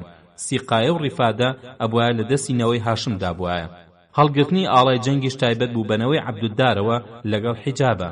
فەرماندایەتی ئەسب سوارانیش هەمیشە لە دەستی نەوەی مەخزومدا بوو. جا بۆ ئەوەی ئەم کارە بەڕاستی دەستی بدرێتێ و بکرێتە کارێکی پیرۆز کە لێی پاشگەز نەبنەوە، لە هەموو نەوەکانی قوڕەیشدا 50 پیاو هاتن بۆ لای کەعبە و سنگیان نا بە کەعبەوە و خۆیان بە پەردەکانی کەعبەدا هەڵواسی و بەڵێن و پەیمانیاندا کە هیچ کەسێکیان پشتی ئەوانی تر بەر نەدات و بە یەک دەست و یەک هێز هەتا تاقە پیاوێکیان مابێ بچن بە گژی موحەممەددا. هۆزەکانی غەتەفانیش 6,000 جەنگاوەری دڕندیان کۆکردنەوە، بەڵام غەتەفان وەک قوڕێش خاوەنی یاسای دابەشکردنی کاروبار نەبوون، بۆیە نەیانتوانی فەرماندەیەکی گشتی بۆ سوپاکەیان دابنێن. بۆیە هێزەکانی غەتەفان لەژێر فەرماندایەتی 4 فەرماندەدا بوون. یەکەم نەوەی فەزارە کە فەرماندەکان عوێینەی کوڕی حیسن بوو کە 1000 سوار چاکی لەگەڵا بوو، بەمەرجێ پێغەمبەری خوا صلی الله علیه و آله و سلم چاکەی لەگەڵا کرد بوو و پارچە زەویەکی پێدا بوو بۆ لەوەڕاندنی ئاژەڵەکانی. دووهەم نەوەی ئەسەد کە فەرماندەیان توڵایحەی کوڕی خوەیلید بوو. سێهەم نەوەی ئەشجع کە فەرماندەیان مەسعودی کوڕی ڕوخەیلەی کوڕی نوێیرە بوو. چوارهەم نەوەی مڕە کە فەرماندەیان حارثی کوڕی عەوف بوو کە 400 جەنگاوەری هەبوو. هەروەها نەوەی سولەیمیش 700 جەنگاوەریان هەبوو. لەم هۆزانە و لە هۆزی قوڕەیش و هاوپەیمانەکانی 10,000 جەنگاوەر کۆکرانەوە و ئەبوو سوفیان کرایە فەرماندەی گشتی سوپای ئەحزاب و بەرەو مەدینە کەوتنەڕێ و نەبێ حکومەتی مەدینە لەم هەموو ڕووداوانەدا بێئاگا بوو بێ کە لە مەککە و لە بیابانی نەجددا پیلانێکی ترسناک بۆ دوار ڕۆژی ئیسلامدا ئەڕێژن، چونکە هەواڵزانەکان یەکجار وریا و گۆرجگۆڵ بوون. هەر لەو کاتەوە کە نوێنەری جوولەکە لە خەیبەر بەرەو مەککە دەرچوو بوو، ئەوان ئاگیان لێی بوو. بە جوانیش ئاگاداری هەموو ڕێکەوتن و تەکبیرێکی نێوان ئەو نوێنەرانە و قوڕەیش و غەتەفان بوون و یەک بە یەک ئەو هەواڵانەیان ڕەوانەی مەدینە ئەکرد. بۆیە مسڵمانەکان تەواو هۆشیار و ئاگادار بوون و چاوەڕوان بوون بزانن گفت و گۆی شەیطان پەرستان بەکوێ ئەگا. کە ئەوان ڕێککەوتن هەواڵی ڕێککەوتنەکە گەیشتە موسڵمانان و بە وردی ژمارەی جەنگاوەرانی هەموو لایەک و ناوی فەرماندەکان و کاتی دیاریکراوی هێرشیان زانی. پێنجەم، پرۆژەکەی سەلمان. پێغەمبەری خوا و مسڵمانەکان هەستیان کرد کە مەترسیەکی گەورە ڕووی لە دەوڵەتی مەدینە ناوە و پێویستە دوای پشبەستن بەخوا و لە خوا پاڕانەوە نەخشەیەکی ورد کێشن تا بتوانن بەرگری لە مەدینە بکەن و دینەکەیان و دەوڵەتە ساواکەیان لەم گەردەلوولە ڕەشە بپارێزن. بۆ ئەمە پێغەمبەری خوا صلی الله علیه و آله و سلم کۆبوونەوەیەکی بە گەورە فەرماندەکانی سوپاکەی لە مهاجیر و ئەنسار کرد تا بە وردی باسی مەترسی ئەم نەخشە و پیلانە جوولەکانە بکەن. مسلمانەکان ئەوان لا ڕوون بوو کە سوپای ئەحزاب مەبەستی ئەوەیە پایتەختی ئیسلام بگرێ و قەتڵ و عامی مسلمانەکان بکە و هەرچی تایە تاڵانی بکە. بۆیە لە کۆبوونەوەکەدا باسی پارێزگاری لە پایتەخت دەکرا و دوای وتوێژ بڕیاردرا کە لە شاردا بمێننەوە، چونکە سوپای هێرشکار لە 10,000 کەس کەمتر نییە و بە هیچ شێوەیەک سوپای مەدینە لە 3,000 کەس زیاتر نییە کە زۆرێک منافقی ناپاکی تێدایە و لە کاتی جەنگدا نابێ مسلمانان لیان بێخەم بن. ئەو بوو ناوچەی باکووری مەدینە لەلایەن مسلمانەکانەوە هەڵبژێردا تا بیکەنە هێڵی بەرگری سەرەکی. لە هەمان کاتدا هاتنە سەر ئەو بڕیارەی کە سوپای بچکۆلەی ئیسلام توانای خۆڕاگری نابێ لە دەشتێکی بەربڵاوی وەک دەشتی بەدرا تا لەگەڵ سوپایەکی وەها گەورەدا بجەنگێ، چونکە ئەو سوپای یەکجا زۆرە و ئەگەر هێرشکە بە سوپای هاوڵان پەرز نادرێتەوە.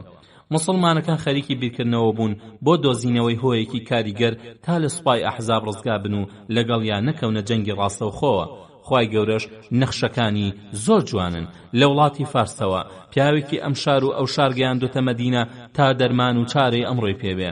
تاقە پیاوێک ئەکاتە هۆی سەرفرازی دینەکەی. ئەو بوو سەلمانی فارسی لەو کۆڕەدا ئامادە بوو ئەویش وەک بەشدار بووان پرۆژەی خۆی پێشکەش بە فەرماندەی باڵای سوپای ئیسلام کرد. ئەو پرۆژەی سەلمان کارێکی ناوازە بوو، بەبیری هیچ عەرەبێکدا نەهاتبوو. بۆیە پێغەمبەری خوا صلی الله علیه و آله و سلم ڕەزامەندی لەسەر نواند و دوعای خێریشی بۆ کرد و مسلمانانیش یەکجار دڵخۆش بوون پێی. پرۆژەکەی سەلمان بریتی بوو لە هەڵکەندنی چاڵێکی قۆڵ لە هەموو ئەو ناوچەیەدا کە ئەکرێ سوپای ئەحزاب هێرشی لێو بکەنە سەر مەدینە بەمەرجێ ئەم خەندەقە بەر لە گەیشتنی سوپای ئەحزاب تەواو ببێ. ئەو بوو سەلمان وتی ئەی پێغەمبەری خوا، ئێمە لە وڵاتی فارسدا ئەگەر لە هێرشی ئەسب سواران ترسمان ببوایە چاڵمان بە دەوری خۆماندا هەڵەکەن. بۆ بەرگریکردن لە مەدینە فەرماندەکانی سوپای ئیسلام لەسەر ئەم سێ خاڵە ڕێکەوتن. یەکەم مسلمانەکان لە ناو شاردا بمێننەوە هەر لەوێ بەرگری لە شار بکەن. دوو هەملای باکووری شار بکەنەوە هێڵی بەرگری سەرەکی کە ئەکەوێتە بەردەم چیای سەلح بەمەرجی ئەم چیایە بکەوێتە پشتی فەرماندەی ئیسلامیەوە. سێهەم مسلمانەکان چاڵێکی وەها قوڵ هەڵکەنن کە بەربەست بێ لە نێوان خۆیان و سوپای ئەحزابدا و مسلمانەکان ناوشار لە ژن و منداڵ و کەوتە چۆڵکەن و لە ناو قەڵاسەختەکاندا بیان پارێزن، نەوەکو دوژمن هێرش کاتە سەر شار، بەتایبەت جوولەکەینەوەی قوڕێضا کە ئەگونجێ پەیمانی ئاشتی نێوانیان بشکێن و هێرشکەنە سەر ژن و منداڵی مسلمانان و بیاندەنە دەست دوژمن. و پێویستە مسلمانەکان هەموو شەوێک هەتا بەیانی پاسەوان بۆ شاردا بنێن. شەشەم مسلمانەکان لەو پەڕی مەترسیدا بوون. لە ڕاستیدا سوپای دوژمن یەکجار زۆر بوو، بەڵام مەترسی مسلمانە هەر لەوەدا نەبوو کە سوپایەکی ملهوڕ هاتۆتە سەریان، بەڵکو لە پاڵ ئەمەدا هەندێک لەوانەی کە بەدەم دەریان ئەبڕی مسلمانن منافق بوون و بۆ هەر ئەگەڕان هەتا زیان بە مسلمانان بگێنن. دیسان هەر لە مەدینەدا مسلمانەکان دوژمنێکی تری فێڵبازی ئاژەوەچیان هەبوو کە بەڕواڵەت و لە کاتی ئاساییدا دۆست بوو، بەڵام لە کاتی تنگانەدا ئاگری ژێرپوش بوو بۆ هەل ئەگەڕا وەکو مار مسلمانەکان بگەزێ کە ئەوی جوولەکەینەوەی قوڕێضە بوو. پێش هەموو شتێ سوپای ئیسلام کارێکی ژیرانەی کرد کە ناوچەی باکووری مەدینەی کردە بنکەی سوپا بۆ پارێزگاری لە شار، چونکە هەر کەس بێوێ هێرش کاتە سەر مەدینە لەو قۆڵەوە ئەتوانێ هێرشکە، چونکە لایەکانی تری شار بە درەخت و دارخورمای چڵۆپڕ یا بە خانوبەرە یا بە کۆسپی سروشتی وەک بەرد و بەرزایی گیرابوون و ڕێیان نەئەدا سوپای وەک سوپای ئەحزاب لەوێوە هەڵمەت بەرن، کەواتە ناوچەی باکوور ڕوو بە کێوی ئوحود شوێنی گونجاو بوو کە دوژمن هێرشی لێوە بکە. بۆیە فەرماندەی سوپای ئیسلام بڕیاریدا لەو ناوچەیەدا خەندەق هەڵکەنن. شایانی باسە کە هەردوو لای مەدینە لای خۆر هەڵات و لای خۆر ئاوای ناوچەی بەردەڵام بوو. ئەوە بوو حەڕەت الوەبرە لە خۆر ئاوە و حەڕەت و واقیمیش لە خۆر هەڵاتەوە بوون. لە باشووریشەوە هەندێکی دارستان و هەندێکی بەردەڵام بوو کەواتە ئەبوایە لە خۆر ئاواوە هەتا خۆر هەڵات لە باکوورەوە خەندەق هەڵبکەندرایە بەمەکە سوپای ئەحزاب لە ئاکاری ئوحود و مەجمع و ئەسیالەوە هات ئەو خەندەقە ئەبووە کۆست و نەئەگەیشتنە شار نەخشە کێشرا بۆ شوێنی هەڵکەندن و پیاوانی ئیسلامیش خێرا دەستیان بە چاڵ هەڵکەندن کرد و پێغەمبەری خوش صلی الله عليه و آله وسلم وەک هەر ئەندامێکی کۆمەڵگەی ئیسلامی کاری ئەکرد هەتا خەندەق تەواو بوو مسلمانەکانیش کە ئازیزی نازداریان ئەدی وا لە کارکردن و ماندووبوون باکی نییە و وەک ئەوان ماندوو برسی ئەبێ دڵیان ئەهاتە جۆش و بەو پەڕی غیرەتەوە کاریان ئەکرد بەو هیواوە کە بەر لە گەیشتنی سوپای ئەحزاب لێ ببنەوە و تەواوی بکەن خۆشەویستان لە یادمان نەچێت کە پەیمانی ئاشتی و دۆستایەتی لە نێوان مسلمانەکان جوولەکەی قوڕەیضەدا هەبوو کە هەر کاتێ دوژمنێ بێتە سەر مەدینە هەردوو لا دژی ئەو دوژمنە بوەستن واتە هەر کامیان کەوتە تنگانەوە ئەوی تریان کۆمەکی بکە بەپێی ئەمە ئەبوایە جوولەکەی قوڕەیضە بەهات ناوی یارمەتی سوپای ئیسلامیان بدایە و بەشداری هەڵکەندنی خەندەقیان بکردایە کەچی یەک جوولەکە بەشداریان نەکرد و ئەمەش یەکەم نیشانە بوو کە ئەوان بە پێچەوانەی ئەو پەیمانەوە ڕەفتارەکەن بۆ ئەوەی زوو خەندەقەکە هەڵبکەندرێ و پێش تەوابوونی سوپای ئەحزاب نەگاتە بەرەوە مسلمانەکان بەبێ وچان هەر لە بەیانیەوە هەتا ئێوار کاریانە کرد و تەنها بە شەودا ئەحەسانەوە و پێغەمبەری صلی الله عليه و آله وسلم خۆی چاودێری ئەکرد و بەدەستی پیرۆزیشی چاڵی هەڵەکەن ئەم کارە کارێکی یەکجا گرنگ بوو چونکە ئەبوا مسلمانەکان 5000 باڵچاڵیان هەڵکەنایە سەرڕای ئەوەش کە لەو ساڵەدا مسلمانەکان لە گرانیدا ئەژیان و یەکجار دەستکوت و بێخۆراک بوون بۆیە زۆربەی مسلمانان کە ئەو کارە قورسیان ئەنجامەدا خواردنی پێویستیان دەست نەئەکەوت تا لە برسێتی ڕزگار بن هەتا پێغەمبەریش صلی الله عليه و آله وسلم کە کاریشی ئەکرد لە تاو برسێتی بەردێکی بەسکیەوە بەستە بوو خۆراکی سەرەکیشیان تەنها خورما بوو بەڵێ بیسەرانی بەڕێز و خۆشەویست درێژێ ئەم باسە هەڵەگرین بۆ ئەڵقەی داهاتوو پشتیوان بەخوای گەورە تا ئەو کاتە پێتانەگەینەوە هەموو لاکتان بەخوای گەورە و میهرەبانە سپێرین والسلام علیکم ورحمة الله وبركاته بەناوی خوای بەخشندەی میهرەبان سڵاوتان لێبێت بیسەرانی بەڕێز و خۆشەویست خۆشحاڵین کە لە ئەڵقەیەکی نوێی ژیانی ئازیزمان صلی الله عليه و آله وسلم بە ئێوەی خۆشەویست و بەڕێزمان گەیشتینەوە خۆشەویستان و بەڕێزانم لە غەزای ئەحزاب داین و دێنە سەر خاڵی 12 کە تایبەتە بە ناپاکی قوڕێضە و منافقان دیارە هەرچەندە خەندەقەکە دەورێکی باشی ئەبینی بۆ پارێزگاری مسلمانەکان بەڵام ئەوان لەو پەڕی وریاییدا بوون ترسیان هەبوو نەوەی قوڕێضە پەیمان بشکێن و ترسیشیان هەبوو کە منافقەکان بە پاگەندە ورەی ئیمان لە ئاوازەکان بڕوخێن و درست خەنە نێوان ڕیزەکانی موسڵپاوە بە تایبەتی جەنگاوەرانی قوڕێضە بە تەنیا ئەوەندەی سوپای مسلمانان ئەبێت و ئەگەر پەیمان بشکێنن مسلمانەکان ئەکەونە نێوان دوو ئاگرەوە سوپایەک کە ئەوەندەی خۆیان دێت لە دواوە و 10,000 ئاعرابیش لەو بەری خەندەقەکەوە وەک بڵێ ئیتر خەندەقەکە دەورێکی ئەوتۆی نامێنێ چونکە ئەگەر مسلمانەکان ئاوڕ بەلای نەوەی قوڕێضەدا بدەنەوە ئەوان ناتوانن پاسەوانی خەندەقەکە بکەن و ئەوسا ئەحزاب هەر بەدەستێن و ئەگەنە ئەمبەرەوە و یا ئەوە تا بەپەڕینەوەی ئەسپەکانیان یا بە ڕوخاندن و پڕکردنەوەی خەندەقەکان سەرنجام ئەوەی مسلمانەکان خەمیان بوو یەکەم پەیمانشکانی قوڕێضە و دووهەم ناپاکی و ئاژاوە جێڕانی منافقان بۆ چۆڵبوونی پشتی خەندەق هەردووکیان ڕوویاندا مسلمانەکان زۆر بەوەدی چاودێری هەڵسوکەوتی نەوەی قوڕێضە نەکرد و هەر هەواڵێکی تازەیان دەست ئەکەوت ئەیانگەیاندا سەرکردایەتی تا مسلمانەکان لە کاری خۆیان ئاگادار بن چونکە ئەوان لا ڕوون بوو کە حوێی کوڕی ئەختەبی سەرۆکی نەضیر تۆ بڵێ سەرۆکی جوولەکەی دورگەکە وەک پەیوەندی بە قوڕەیش و غەتەفانەوە کرد و دژی مسلمانەکان سوپای پێدروستکردن بە هەمان شێوە پەیوەندی بەنەوەی قوڕێضەشەوە ئەکات و هەوڵیان لەگەڵ ئادا تا پەیمانەکان کە لەگەڵ مسلمانەکاندا بەستویانە بشکێن و پاڵ بە سوپای ئەحزابەوە بدەن مێژوونوسان لەسەر ئەوە یەکدەنگن کە کەعبی کوڕی ئەسەدی سەرۆکی جوولەکەی قوڕێضە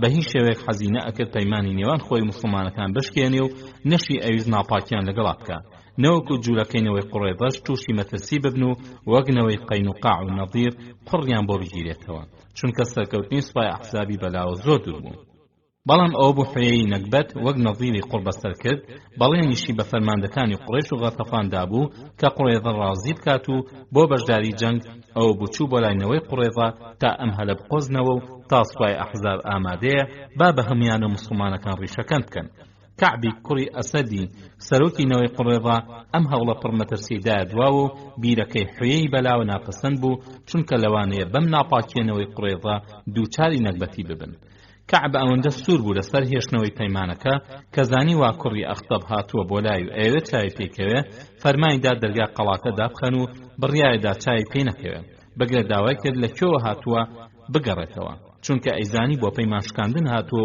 ئەشی زانی کوڕی ئەختەب چەندە داغ لە دڵی پێغەمبەری خوایە صلی الله عليه و آله وسلم هەرچەندە دەرگای قەڵات داخرا بوو داواشی لێکرا ناوچینەوەی قوڕێزە بەجێبێڵێ خۆی نووساندبوو بە دەرگای قەڵاکەدا و بەبێ کۆڵدان داوای ئەکرد کە دەرگای بۆ بکاتەوە تا قسەی لەگەڵا بکە تا ئەوە بوو کەعبی شەرمەندە کرد و ناچار بوو دەرگای بۆ بکاتەوە هەردوو سەرۆکی نەظیر و قوڕێزە کەوتنەوە توێش حوێی لە دەرگای قەڵاتدا وەستا و بانگی کردە کەعبی کوڕی ئەسەد تا دەرگای بۆ بکاتەوە ماڵی کاول بێ کەعب دەرگاکەم بۆ بکەرەوە کەعب وتی ماڵی تۆ کاول بێ حوێی تۆ مرۆڤێکی شومی میش پەیمان بە محەممەد دا و پەیمانەکەشی ناشکێنم جگە لە وەفا و ڕازگۆیش هیچم پێ نەدیوە وتی ماڵت کاول بێ دەرگاکەم بۆ بکەرە تا قسە لەگەڵ بکەم وتی شتی وا ناکەم حوێی زۆر تووڕە بوو بە کەعبی وت بەخوا بۆیە دەرگاکەت داخست تا لە ترسی ئەوەی نەوەکو نانە زبرەکە بخۆم بۆ ئەم وتەڕەقەی حوێی کەعب شەرمەزا بوو دەرگاکەی بۆ کردەوە کە چۆ ژوورەوتی ماڵە کاول بێ کەعب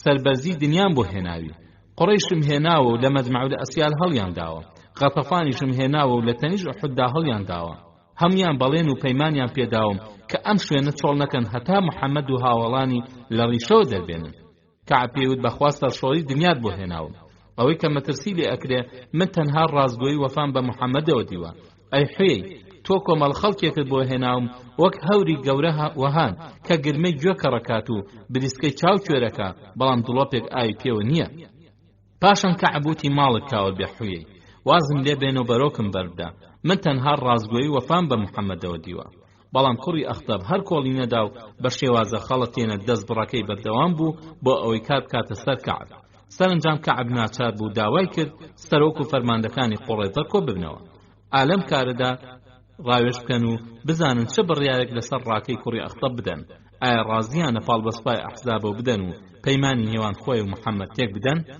بەمەجێ نەوەی قوڕێزە لەسەر ئەوەی کە پاڵیاندا بنەوەی نەظیرەوە جارێکی چاوپۆشیان لێکراوە ئەگەر ئەم جارش ناپاکی بکەن بە تایبەت ئالەم کاتەدا کە هەموو عەرب هاتۆتە سەر مەدینە و مسلمانەکان گیانیان گەیوەتە لوتیان ئەوە مەرج نییە پێغەمبەری خوا صلی الله عليه و آله وسلم کە لە ئەحزاب ڕزگاری بوو بۆ ئەوانیش بەبارکردن و دوورکەوتنەوە ڕازی بێ چونکە کە پێغەمبەری خوا صلی الله عليه و آله وسلم قەتڵ و عامی قەینوقاع و نەضیری نەکرد و بەبارکردن بە سەلامەتی ڕزگاریان بوو نامەرد بوون و لە پلان و ئاژاوە نەکەوتن بۆیە ئەم جار فەرماندەی گشتی مسلمانان بەو ئاسانیە لە قوڕێزە خۆش نابێ ئەگەر پەیمان بشکێن و خەیبەریش لەسەر ئەم کارە نامەردانەیی کە گیانی هەموو مسلمانانی بە ماڵ و منداڵیان و قسە مەترسیەوە هەروە بە ئاسانی بەسەریان و ناڕوە بەڵکو ڕۆژێک دێ ئەویش تۆڵەی ناپاکی خۆی لێ ئەسێندێ کە کۆڕ گیرا و دەست بە وتوێشکرا کوڕی ئەختەب بەرە گەورە پیاوانی جوولەکەی ڕازی ئەکرد بەڵام زانایەکی ژیان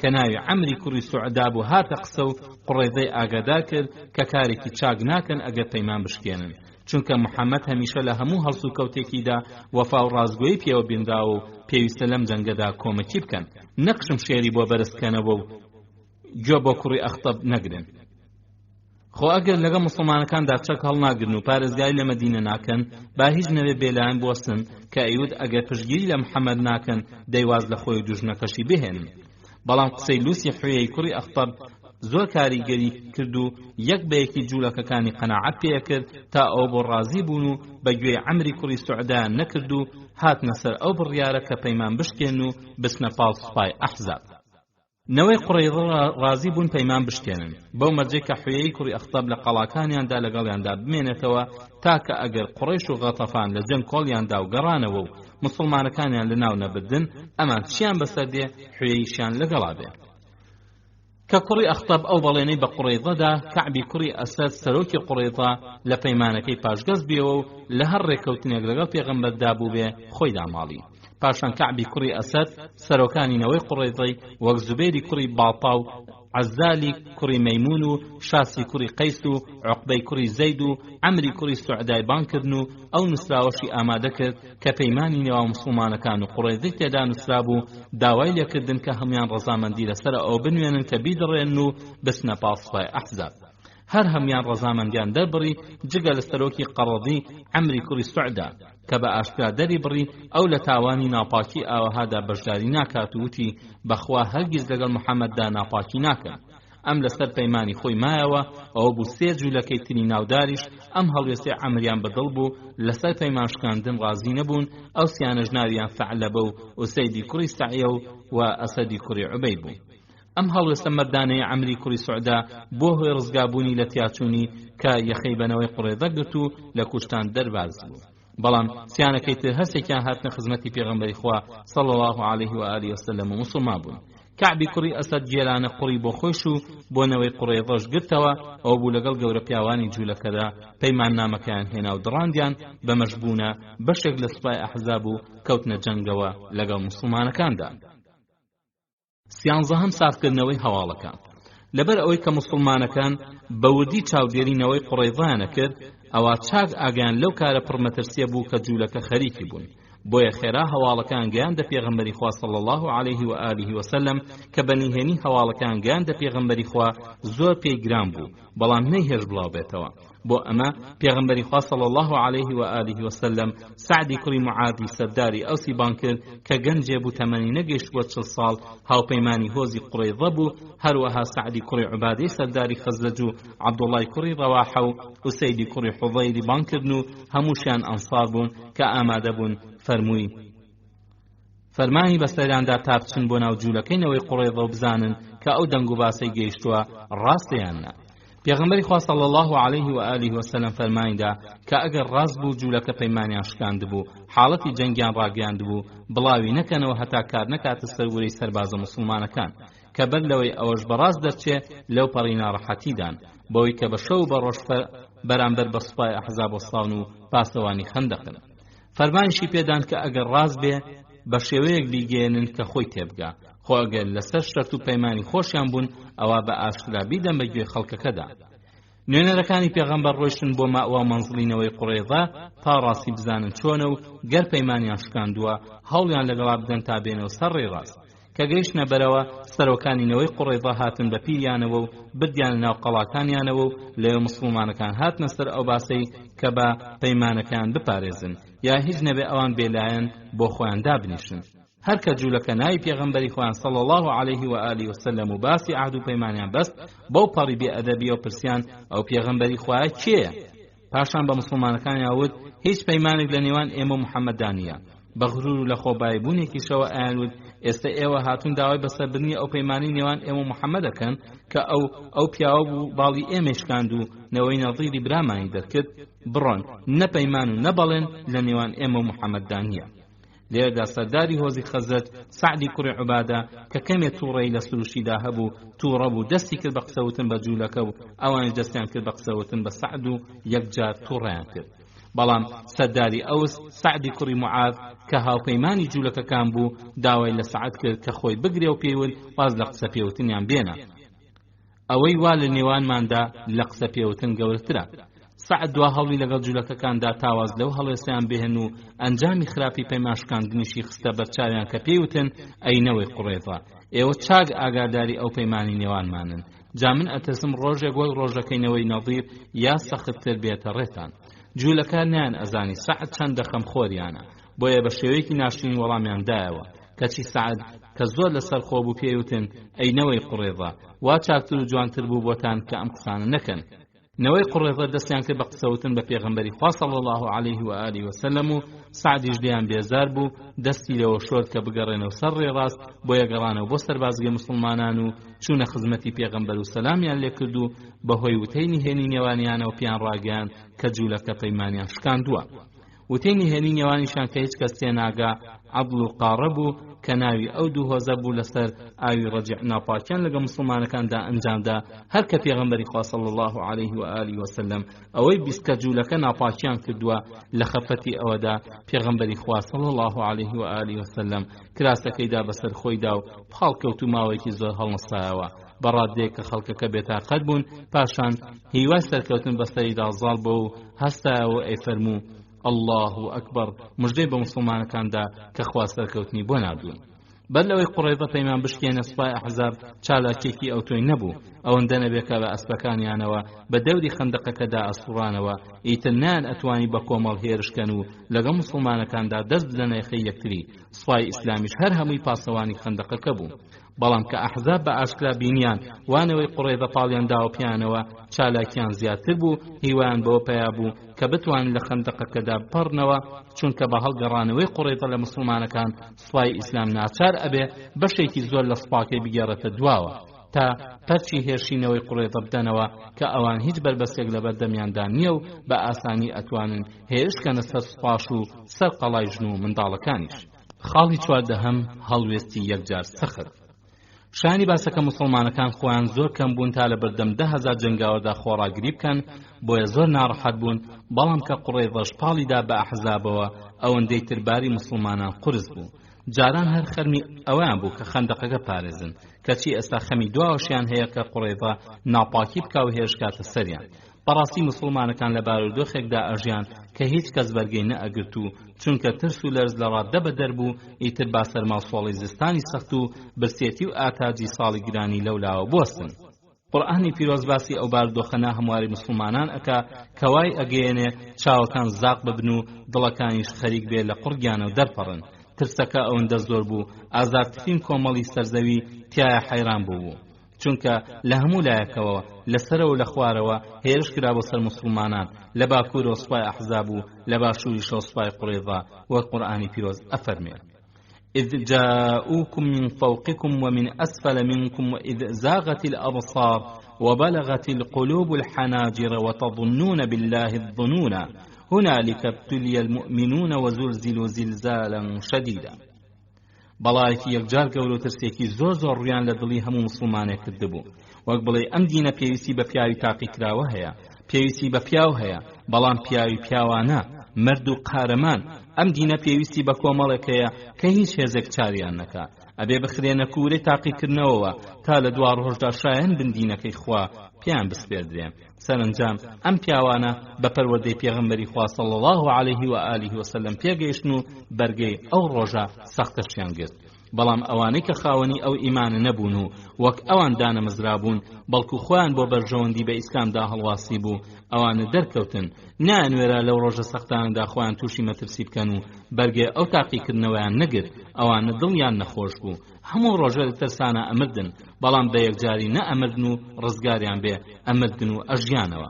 ئەو ترسنوەکانە خۆیان بە موسڵمان لە قەڵەمدا، کەچی لە دڵەوە دژی ئیسلام بوون و بە ئاوات بوون مسڵمانان تیابسن. ئەمانە لە دژمنی دەرەوە خراپتر بوون بۆ مسڵمانان، چونکە بە پاگەندە خەریک بوون ترسیانە خستە دڵی مسڵمانەکانەوە، بە تایبەت لەو کاتە ناسکەدا و تایبەتیش دوای ئەوەی کە قوڕەیضە دوژمنایەتی خۆیانیان ڕاگەیاند. ئیتر لەو کاتەوە منافقان دڵیان بێخەم بوو، هاتنە سەر ئەو ڕای کە تیاچوونی دەوڵەتی ئیسلام یەکجار نزیکە و هیچ هێزێک ناتوانێت مسڵمانان لە دەستی ئەحزاب ڕزگار بکە، بۆیە سامیان شکا و ترسیان لە دڵدان هەما و بە ئاشکرا قسەی ورە ڕوخێنیانە کرد. یەکێک لە منافقان دوای ئەو کە پێغەمبەری خوا صلی الله علیه و آله وسلم بەردەکەی ناو خەندەقی تێکشکاند و مژدەی فەتحکردنی وڵاتی ڕۆم و فارس و یەمەنیدا بە مسڵمانەکان لە ناو سەربازگەدا وەستا و بە گاڵتەپێکردنەوە ئەیوت محەممەد مژدەی ئەداینێ گەنجینەکانی کیسا و قەیسەر بخۆین، کەچی هیچ کام لە ئێمە ناوێرێت دەست بە ئاو بگێنێ، هەرچی بەڵێنێ خوا پێغەمبەرەکەی بە ئێماندا غرور لە خۆبایی بوون بوو. قورئانی پیرۆز ئەوەی بە منافق و بە خاوەن دڵێکی نەخۆش لە قەڵەمدا و وتەکەشی گێڕایە و فەرمووی: وإذ يقول المنافقون والذين في قلوبهم مرض ما وعدنا الله ورسوله إلا غرورا. کەواتە مسلمانەکان بەرەنگاری سێ دوژمنی سەرسەخت بووبوونەوە: یەکەم سوپای ئەحزاب، دووهەم جوولەکەینەوەی قوڕەیضە، سێهەم منافقانی ناو سوپای مەدینە. سەرڕای گرانی و سەرماوسۆڵی زستانی سەخت، سەرڕای نەفس و شەیطانیش کە لە هەموو دوژمنێک دوژمنترن. منافقان هەر بەوە نەوەستان کە گاڵتە بکەن و ترس و لەرز بڵاوکەنەوە، بەڵکو دەستیاندایە کشانەوە و هەڵنانی خەڵکیش بەکشانەوە، بەو نیازەوە پشتی خەندەق چۆڵ ببێ و ئەحزاب توانای پەڕینەوەیان هەبێت و بە ئاسانی مەدینە بگرن، بە بیانووی ئەوەی کە ماڵەکانیان لە کەنارەوەیە و ترسیان هەیە جوولەکە هێرشیان بکاتە سەر. لەو کاتە ناسکەدا یەکێک لەو منافقانی کە لەناو سوپای مسڵماناندا بوون بە ناوی چەند خزمێکەوە داوای لە پێغەمبەری خوا کرد صلی الله علیه و آله وسلم کە ماوەیان بدا لەو سەربازگەیەدا کە بەرامبەر بە سوپای ئەحزاب وەستا بوون بکشێنەوە. ئەویش بۆ بیانەوە کە بچنە ماڵەوە تا پارێزگاری لە ماڵەکانیان بکەن چونکە دەوریان چۆڵە و ماڵەکانیان لەو پەڕی شارەوە دەن. لە ڕاستیدا مەبەستیان پاراستنی ماڵەکانیان نەبوو، بەڵکو ئەیانویست هەڵێن و ترس و لەرز و تێکشکاوی لەناو سوپا بچکۆلەکەی ئیماندا بڵاو بکەنەوە. ئەو منافقەش ناوی ئەوسی کوڕی قەیزی بوو کە لەنەوەی حارثەی کوڕی حادث بوو. ئەوە بوو قورئان هاتە خوارەوە و دەری بڕی کە ئەوانە درۆ ئەکەن ئەگینا ماڵەکانیان پاراستنی ئەوانی نەئەویست بەڵکو ئەیانەوێت لە جەنگ ڕابکەن کە ئەفەرمێ وإذ قالت طائفة منهم يا أهل يثرب لا مقام لكم فارجعوا ويستأذن فريق منهم النبي يقولون إن بيوتنا عورة وما هي بعورة إن يريدون إلا فرارا.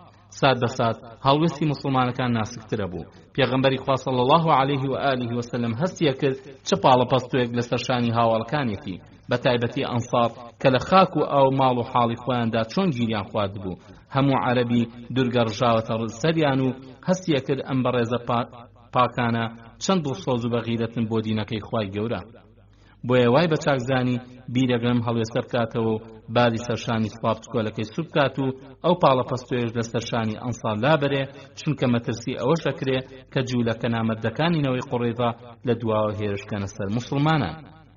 جا لەبەر ئەوەی مسلمانەکان شەپرزدە و سەرگەردان ببن وای بە چاکزانی وەک فەرماندەیەکی سەربازی دنیا دیدا ناکۆکیەک بخاتە نێوان سوپای ئەحزابەوە هەتا باری سەرشانی مسلمانەکان سوک ببێ و لە هەمان کاتدا جوولەکەش دڵسار بن لە جەنگەکە و هێرش نەکەن چونکە ئەو هێرشەکارێکی سامناک بوو مسلمانەکانیش هەموو ساتێک چاوەڕوانی بوون.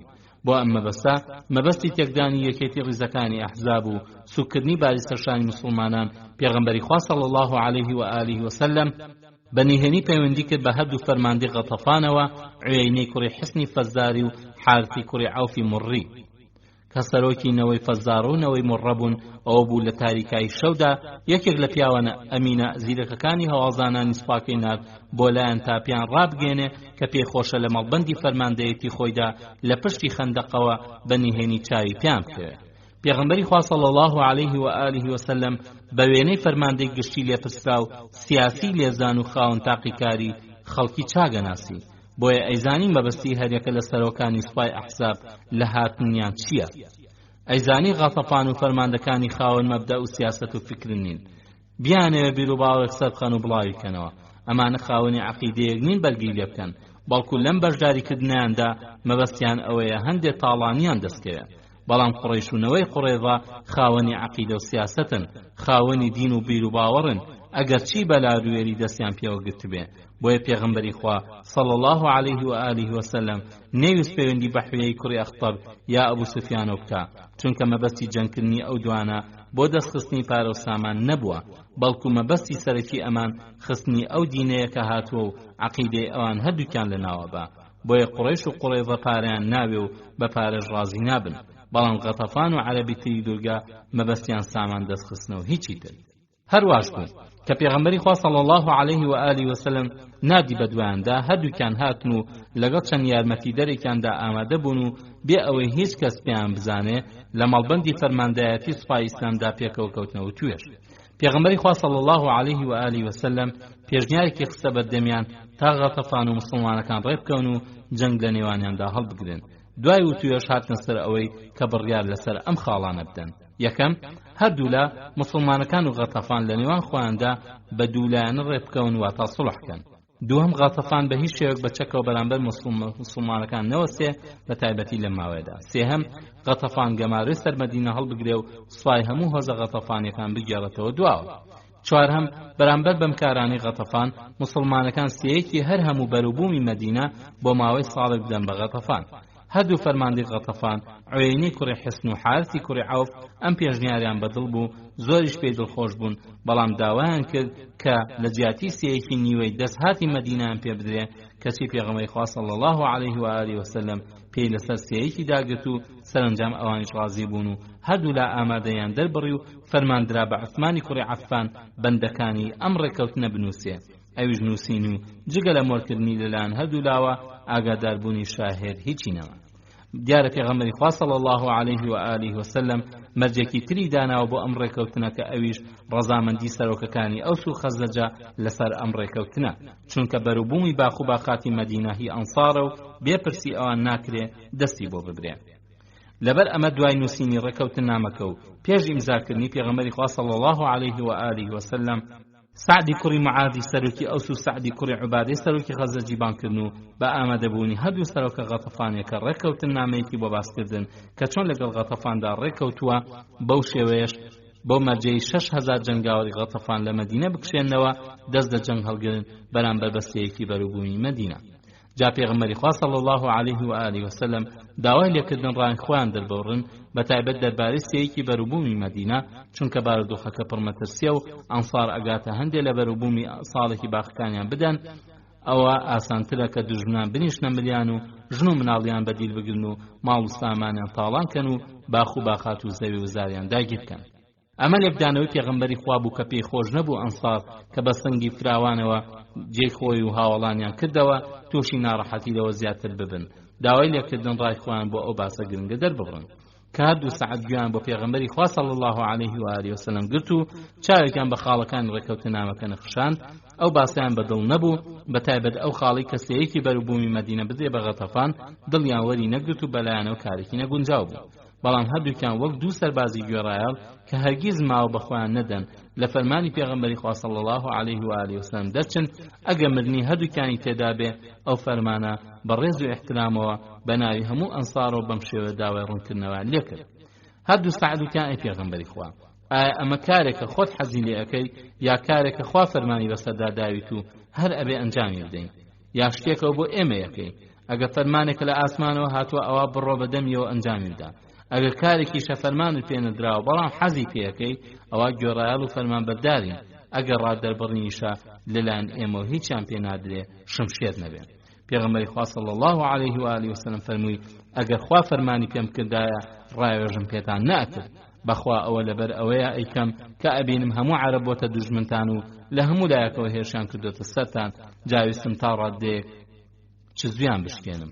سەرۆکی ئەوە سەعدی کوڕی معادوتی ئەی پێغەمبەری خوا، ئێمەش و ئەوانش مەبەستی لە غەتەفانە شەریکمان بۆ خوا دائەنە و بتمانە پەرست، نەخوامان ئەپەرست و نە ئەشمان ناسی. ئەو کاتە تەماعی ئەویان نەبوو یەک دەنکە خورمامان بخۆن ئەگەر بە میوانداری یاخود کڕی نەبووایە. ئایا کاتێک کە خوای گەورە بەم ئیسلامە ڕێزی لێ ناوین و هیدایەتی داوین و بە هاتنی تۆش بۆ ناومان پایداری کردوین، ئێستا ماڵ و سامانمان بدەین پێیان؟ بەخوا پێویستیمان بەشتیوان نییە، بەخوا جگە لە شمشێر هیچیان نادەینێ، هەتا خوا حکمی خۆی بۆ هەردوو لامان دەرەکات.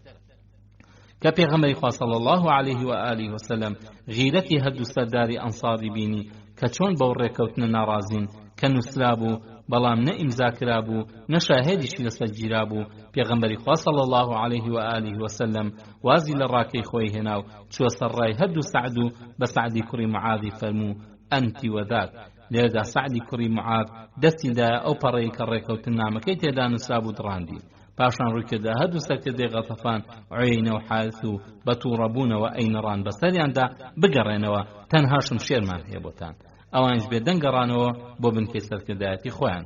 دڕاندنی نووسراوی ئەو ڕێکەوتن نامەیە بەڵێ ئەو هیوایی نەهێش کە باری سەرشانی مسلمانەکان سوک ببێ، بەڵام لە هەمان کاتدا بۆ فەرماندەی هەردوو لای سەلمان چه مسلمانەکان و چه ئەحزاب کەوا لەناو ئەو سوپا بچکۆلەدا شێر و پڵنگی وەها خۆیان ئامادەی نەبەردی کردووە کە بە هیچ هێزێک کۆڵ نادەن. ئەوانە هەر پیاوێکیان 1000 پیاوە، هەتا بەڵام مصیبەتیان بەسەردا بارێ ئەوان بەهێزتر و ئیمان دامەزراوتر ئەبن و چاکتریش دەوری پێغەمبەری ئازیزیانەدەن. کە مسلمانەکان سەرنجی ئەو هەڵوێستە پتەوەیاندا وریان ئەوەندەی تر بەرز بوویەوە. لە هەمان کاتدا هەردوو سەردارەکەی غەتەفان سەرسامی ئەو نەڕە شێرانە بووبوون، ئەمانە لە 1000 کەس کەمترن و بە سوپایەکی دوژنی سەرسەختی 11000 لەم ساڵە گریانێدا و لەم زستانە سەختەدا دەوریان گیراوە، کەچی ئەوەندەش بەغیرەتن. ئەمانە ژیان و مردنیان بەلاو یەکسانە، تەنها ئەوەندەیان لەلا مەبەستە کە خوا ڕازی بێ و بیر و باوەڕی خوایی سەرکەوێ. سەریان لەو وتە بە جەرگەی نەڕەشێر سوڕما و کە چۆن لەو هەڵوێستەدا ئەتوانێ قسەی وا بکە. بەڵێ ئەمە کاری عەقیدەیە و هەر بەو عەقیدەیەش مسلمانان توانیان جیهان ئاودان بکەنەوە بەو ئیسلامەی کە وەکو خۆر وەها بوو. هەر بەوازهێنان لەو عەقیدەیەش مسلمانانی چەرخی نوێ بوونەتە ژێر چەپۆکی کافران و بە نۆکەری ژیان ڕازی نابن و نەوت و خورماکەشیان ئەخەنە ژێر پێی دژمنانەوە هێشتا بە نۆکەری ژۆریان ناگرن. ئەمە ناونیشانی مسلمانانی سەردەمی نووسینی ئەم ژیان نامەیەیە، لەگەڵ ئەوەشدا یەقینمان هەیە کە ڕۆڵەکانی خاکی ئیسلام لە وریابوونەوەدان و خەریکە باوەش بە قورئانەکەیانەکەن، جاکە ڕۆژی خۆی هات سابێ بۆ زاڵمان و خوێمژان ئەکە. هەندێک لە مێژوونسان وای بۆ ئەچن کە پێغەمبەری خوا صلی الله علیه و آله وسلم بەڕاستی نەیویستوە ئەو سوڵحە لەگەڵ غەتەفاندا بکە، بەڵکو ویستوێتی پلەی پتەوی و دامەزراوی ئەنساری بۆ دەرکەوێ تا بزانێت تا چ ڕادێک ئامادەی پاراستنی مەدینەن و تا چەندێک ئارامی لەلا هەڵگرتوون. ئەو بوو بۆی دەرکەوت کە هەردوو سەعد و هەموو ئەنساریش لە دوایانەوە مێشێک میوانیان نییە و هەموو ئاواتێکیان ئەوەیە ڕەزامەندی خۆیان دەستکەوێ. هەروەها بۆی دەرکەوت کە ئەنسار دینی ئیسلام بەدەستکەوتێکی یەکجا بە نرخەزانێ و ئەزان خەڵاتێکی گەورەیە و خوای گەورە لەناو هەموو مەردومدا ئەوانی خۆشویستوە و ئەوانی بەشیاوزانیوە کە خەڵاتەکەیان پێشکەشکە. ئەوان خاوەنی ڕەوشتێکی وەها بەرزن کە پێغەمبەری خوا و هاوڵانی ببنە میوانیان. کە جوولەکەی قوڕەیضا هەڵگەڕانەوە و لەگەڵ غەتەفانیشدا پەیمانی ئاشتی وەرنەکرا، ناڕەحەتی مسلمانان گەیشتە چڵەپۆپە. لەبەر ئەوە پێویست بوو مسلمانان لە جاران وریاتر بن و زیاتریش خۆیان ماندوو بکەن. جا هەندێک شوێن هەبوون لە خەندەقەکەدا کە تەستک بوون و دوژمن ئەیتوانی پەڕێتەوە ئەگەر بە چاکی پاسەوانی نەکرایە، هەتا پێغەمبەری خوا صلی الله علیه و آله وسلم خۆی کام شوێنە پڕمەترسی بووایە لەوێدا پاسەوانی ئەکرد و ئەوانش کە بە هەمیشەیی بە دەوری خەندەقەکەدا ئاسوڕانەوە و باسییان نەکرد لە جاران زیاتر چالاکیانەوان. هەروەها هێزێکی تایبەتیان تەرخان کرد بوو بۆ چاودێری جوولەکە و بەرهەڵستی هێرشیان بکەن. لەو لاوە منافقەکان بەرەبەرە شوێنەکانیان چۆڵە کرد و خۆیان ئەدزیەوە. بەڵام هاوڵە ئیماندارە تایبەتەکانی ئازیز پاڵەوانانە لە دەوری پێغەمبەری خوا صلی الله علیه و آله وسلم جەم بووبوون لەو شەوە تاریک و سادانەدا کە جەرگی پیاو لە ترسا ئەبڕا، ئەوان ئەو پەڕی دامەزراویان نوان.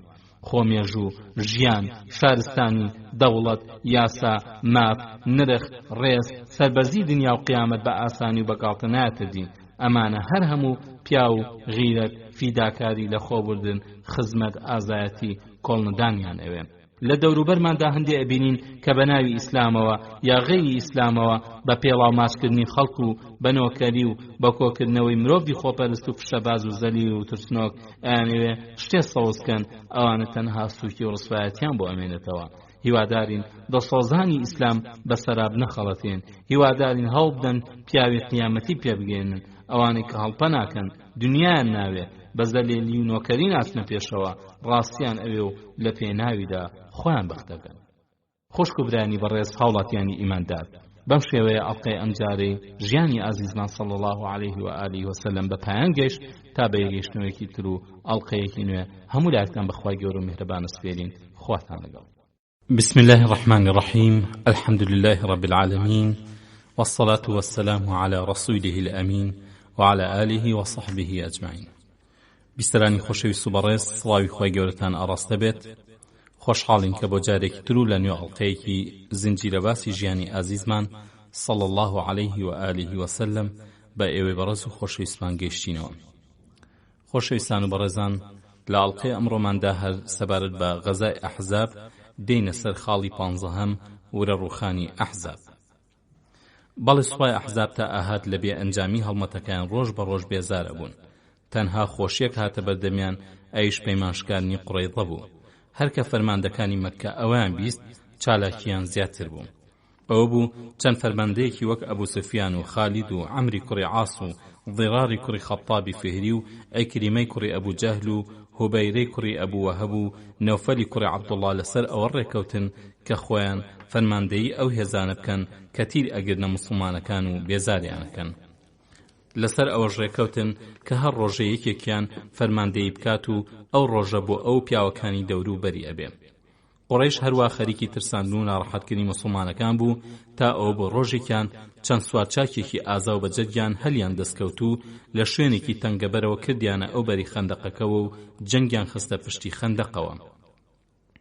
ئەوە بوو عەمری عەبد وردی عامری عیکریمەی کوڕی ئەبوو جەهلی مەخزومی و ضیراری کوڕی خەتابی فهری و هوبەیرەی کوڕی ئەبوو وەهەبی مەخزومی و نەوفەلی کوڕی عەبدوڵڵای کوڕی مغیرەی مەخزومی کە هەمویان قوڕەیشی بوون کردیانە ئەو بەر و خێرا کۆمەڵێک پاڵەوانی موسڵمان بۆیان دەرپەڕین. یەکەم جار هەوڵیاندا ئەو ڕێیەیان لێ بگرن کە کردویانەتە ئەمبەر تا ڕانەکەنەوە و دووهەم جایش هەڵمەتیان بدە سەریان و بە جەنگێکی پەلە و کتوپڕی و سەخت زۆربیان لەناو بردن و ئەوانشیان کەما بوون ناچاری هەڵاتنیان کردن. شایانی باسە کە سەرۆکی ئەو هاوڵانە کە تەپیان کوتا سەر سوارچاکەکە قوڕەیشیەکان عەلی کوڕی ئەبوو تاڵیب بوو. عەمری کوڕی عەبدوود یەکەم کەس بوو کە لە خەندەقەکە کردی ئەوبەر ئەوە بوو لە جەنگی بەدردا بەشداری کرد و وەزامدار بوو و بەڕادەیە کە بۆ جەنگی ئوحود هێشتا چاک نەبوو بوویەوە زۆر داخیلێ هات پاڵەوانێکی وەکو ئەو لە دژی موسڵمانەکان دەورێکی نەبێ بۆیە لە ڕۆژی خەندەقدا نیشانێکی بۆ خۆی دروست کردبوو تا دیار بێ کە هاتە پێشەوە داوای پاڵەوانی کرد بۆ زۆرانبازی. ئەوە بوو عەلی کوڕی ئەبوو تاڵیب خوای لێ ڕازی بێ لێ هاتە پێش. بەمەرجێ تەمەنی عەلی لە دەوروبەری 26 ساڵیدا بوو. عەمریش سوارچاکێکی بەناوبانگی بەتەمەن بوو کە تەمەنی لە 80 ساڵی تێپەڕی بوو. کە عەلی بەرەو عەمر ڕۆیشت تا زۆرانبازی بکەن پێی فەرموو ئەی عەمر تۆ جاران ئەدوود هەر کەسێ داوام لێ بکە لە سێ شت یەکێکیان هەڵەبژێرم ئەوە قبوڵی ئەکەم. وتی بەڵێ وایە. فەرمووی دەی من داوا لێ ئەەکەم شاهدی بە لا ئیلاهە ئیلا الله محەممەد ڕەسوول الله بدەیت و خۆ تەسلیمی پەروەردگاری جیهانەکان بکەیت. عەمر وتی کوڕی برام ئەمەم لێ دوورخەرەوە. عەلی فەرمووی دەی یەکێکی تر بگەڕێیتەوە بۆ وڵاتەکەت جا ئەگەر محەممەد پێغەمبەری خوا بوو بەڕاستی ئەوە تۆ لە هەموو کەسێ زیاتر پێی بەختەوەرە بیت و گەر درۆزنیش بوو ئەوەی تۆ ئەتەوێت دێتە دی. عەمر وتی ئەمە شتێکە هەرگیز ژنانی قوڕەیش باسی ناکەن. من ئێستا هەلم دەستکەوتووە تا ئەوەی کە نەدرم کردووە جێبەجێ بکەم چۆن وازی لێ دێنم. پاشان عەمر وتی ئەی سێ هەم چییە؟ عەلیش فەرمی زۆرانبازی. سوارچاکی قوڕەیش دەستی دایە پێکەنین و پاشان بە شانازیە وتی ئەمان بڕوا ناکەم تاقە کەسێک لە ناو عەرەبدا هەبێ کە منی پێ بترسێنێ. پاشان بە عەلی وت کوڕی برام بۆچ داوای زۆرانبازی ئەکەیت؟ دەبەخوا من پێم خۆش نییە بتکوشم.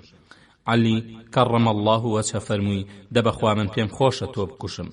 عەمر هیچ حسابێکی بۆ عەلی گەنج و کەم تاقیکار نەئەکرد بۆیە کە وەڵامەکەی عەلی بیزیەک جا تووڕە بوو. بەپێی باو نەریتە عەرەبەکانی ئەو سەردەما عەمر لە ئەسپەکەی دابەزی و چوارپەلی قرتاند و بە پیادەی هاتە مەیدانی عەلی و بە شمشێر دەستیان بە لێدانی یەک کرد تا ئەو بوو لە ئەنجامدا عەلی عەمری کوشت و موسڵمانانی لە دڕندەی وەها ڕزگار کرد. ئەو بوو لە کاتی شەڕ شمشێردا سەری عەلیش کەمێک زاندار بوو. حافظ بەیهەقی لە کتێبی دەلائل النبووەدا وتوێتی کاتێک کە عەمر بە عەلی گەیژوتی تۆ چیت؟ فەرمی من عەلیم. وتی کوڕی عەبدولمەناف ناوی ئەبوو تاڵیبە؟ فەرمی عەلی کوڕی ئەبوو تاڵیبم. عەمر وتی کوڕی برام با لە مامەکانە یەکێکیان بێت کە لە تۆ بەتەمەنتر بێت من پێم ناخۆشە خوێنی تۆ بڕێشم. عەلی پێی فەرموو بەڵام بەخوا من پێم ناخۆش نییە خوێنی تۆ بڕێشم.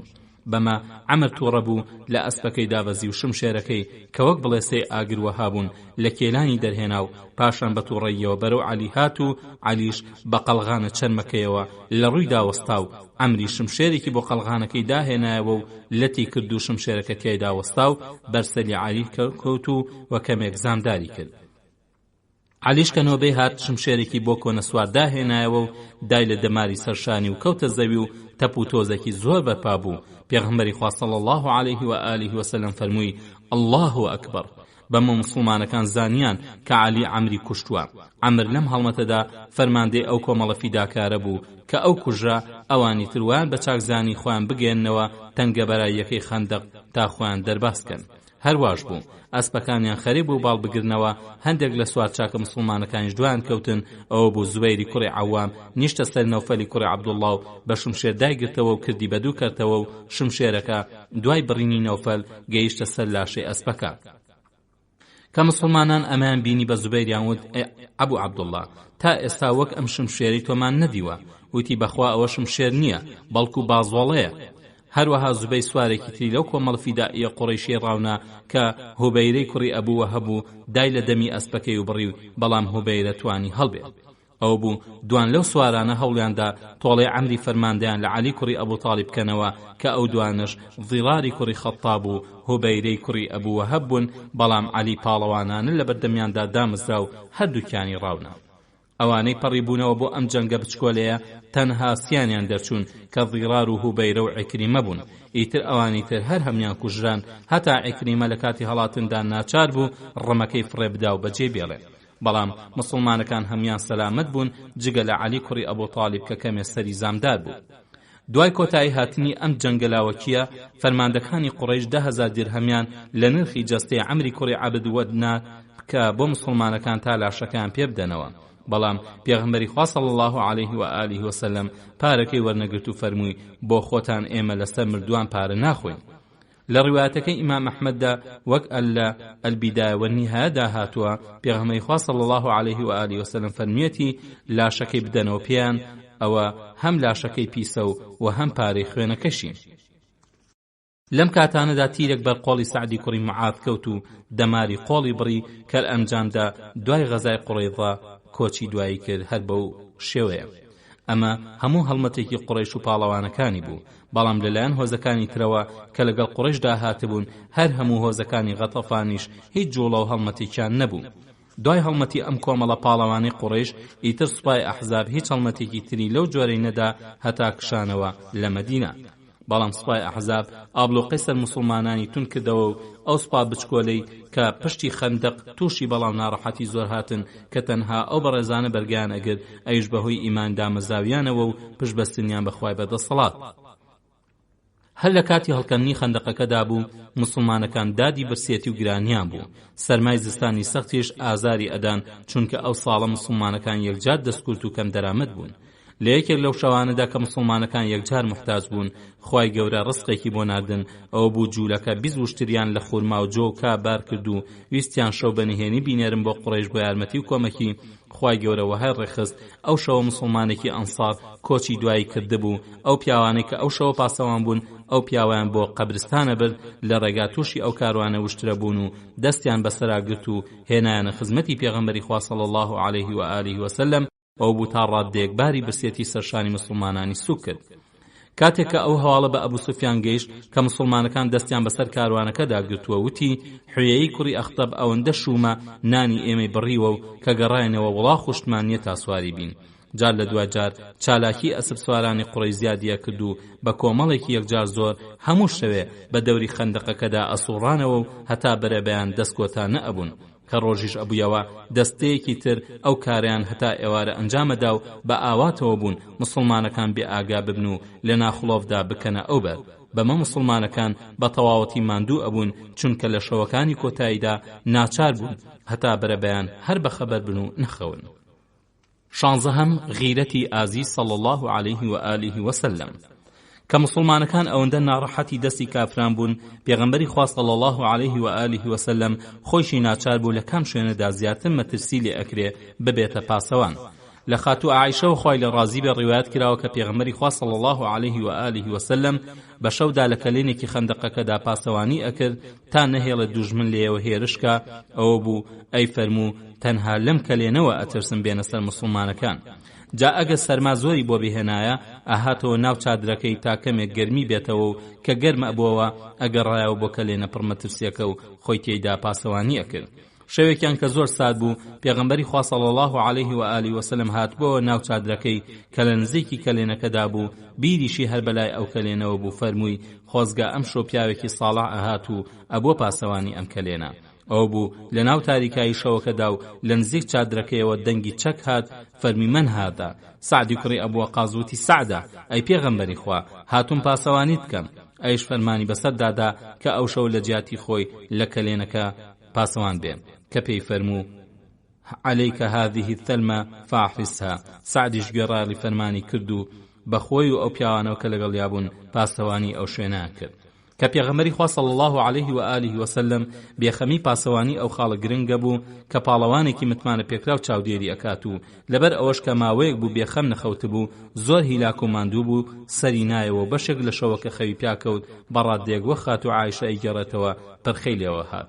دوای ئەوەی کە پێغەمبەری خوا صلی الله علیه و آله وسلم بەشی خۆی خەوت بەر لەوەی شەو تەواو ببێ لە خەو هەستا و دوو ڕکەعەت نوێژی بەجێهێنا پاشان لە چادرەکەی چوە دەرەوە و بەرەو ڕۆخی خەندەقەکە ڕۆیش هەتا لە پاسەوانیدا بەشداری بکا و چاودێری دوژمن کە بە درێژایی شەو بە وڵاخەوە بە دەوری خەندەقەکەدا ئەسوڕانەوە. لە کاتێکدا کە خۆی ئەسوڕایەوە ئەمەش لە سەیەکی دوایی شەودا بوو هەستی بە چرپەی ئەسپی بتپەرستەکان کرد لەو بەری خەندەقەکەوە خێرا هاوڵانی ئاگاداری شوێنەکان کرد. پاشان بانگی کردە سەرۆکی پاسەوانی تایبەتی خۆی و فەرمانی بەسەردادا تا بە خۆی پیاوەکانیەوە چاودێری ئەسپ سوارانی دوژمنکەن کە فەرمووی یا عەباد بن بەش وتی لەبەیک ئەی پێغەمبەری خوا. فەرمووی کەس لەگەڵایە وتی بەڵێ ئەی پێغەمبەری خوا بەخۆم و چەند کەسێکەوە پاسەوانی دەوری چادرەکەتین. فەرمانیدا ئەویش بە دەوری خەندەقدا بسوڕێتەوە. لە شەوێکی تریشەوە سەختەکانی خەندەقدا خالیدی کوڕی وەلید لەگەڵ کۆمەڵێک ئەسپ سواری قوڕەیشی هەوڵیاندا لە شوێنێکی تەنگەبەری خەندەقەکەەوە بکەنە ئەوبەر، بەڵام دەوریە و پاسەوانەکانی سوپای ئیسلام لەوان شارەزاتر بوون بە کەلێنەکانی خەندەقەکە، بۆیە هەمیشە پاسەوانی چاکیان بە دیارەوە بوو. کە خالید وسی لە تاریکاییدا بکاتە ئەوبەر ئەبینێوا دەوریەیەکی چەکداری گەورەی مسلمانەکان بەسەرکردایەتی ئوسەیدی کوڕی حوضەیری ئەنساری کە 200 کەس نەئەبوون وان لەو بەریانەوە ئیتر ئەوە بوو خالید کشایەوە دواوە. بەڵام پیاوەکانی خالید لەو شەوەدا لەو بەری خەندەقەوە تیر و حربیان ئەگرتە مسلمانەکان. ئەو بوو لە دەزۆشاندنی ئەو شەوەدا یەکێک لە مسلمانەکان بە ناوی توفەیلی کوڕی نوعمان بە دەستی وەحشی کوڕی حرب کە بکوژی حەمزە بوو بە حربەیە کە لەو بەری خەندەقەوە تێگرت شەهید بوو. هەتا فەرماندەی گشتی سوپای ئەحزاب ئەبوو سوفیانی کوڕی حرب خۆی بووە فەرماندەی چەند ئەسپ سوارێک تا بە دەوری خەندەقەکەدا بسوڕێنەوە، ئەمەش بە هاوبەشی لەگەڵ ئەسپ سوارانی خالیدی کوڕی وەلید و عیکریمەی کوڕی ئەبوو جەهل و عەمری کوڕی عاس، بەڵام هیچ کەڵکی نەبوو. لە ڕاستیدا خەندەقەکە پشتی ئەحزابی شکاندە بوو، زیاتر لە 20 ڕۆژ بێکار لەو ناوەدا بند بووبوون. ئەمەش لە خۆیدا بێزارێکی دروست کرد بوو بە تایبەتی بۆ سوپایەکی وەها گەورە کە لە کەسوکار و ناوچەی خۆیانەوە دوور بن. خاڵی حەفدە هەم هانابردن بۆ خوا. ئەم جاریان فەرماندەیەتی ئەحزاب هاتە سەر ئەو ڕایی کە دوا هەوڵ بدرێ بۆ ناچارکردنی مسلمانەکان بۆ ئەوەی بێنە مەیدانی جەنگەوە، چونکە ئەیانزانی لەوە زیاتر جەنگاوەران ناتوان چاوەڕوانی بکەن. بۆ ئەمە فەرماندەکانی قوڕەیش هەر هەمویان چی ئەسپ سواریان لەگەڵا بوون هێنایانیان کەناری خەندەقەکە و زۆرێک جەنگاوەری پیادەشیان لە دوایانەوە بۆ کاتی پێویستوەستان. ئەم هەوڵە بریتی بوو لەوەی ئەسپ سوارێکی زۆر خۆیان ئامادەی پەڕینەوە بکەن، بەڵکوم کۆمەڵێکی زۆریان بچنە ئەوبەری خەندەق و لەوێ بنکەیەکی سەربازی بەهێز دروستکەن. بەمە چەند شوێنێکی خەندەق لەم بەر و لەو بەرەوە لەژێر دەسەڵاتی خۆیاندا ئەبن و سوپای ئەحزاب بە پاسەوانی ئەوی هەزانیان ئەتوانن لە خەندەقەکەدا بکەنە ئەوبەر، ئەویش بە پڕکردنەوەی ناوچەیەکی خەندەقەکە. بەمەش دەتوانن لەگەڵ مسلمانەکاندا جەنگ بەرپاکەن و ئەو قەیرانە ئاڵۆزە کۆتایی پێ بهێنن.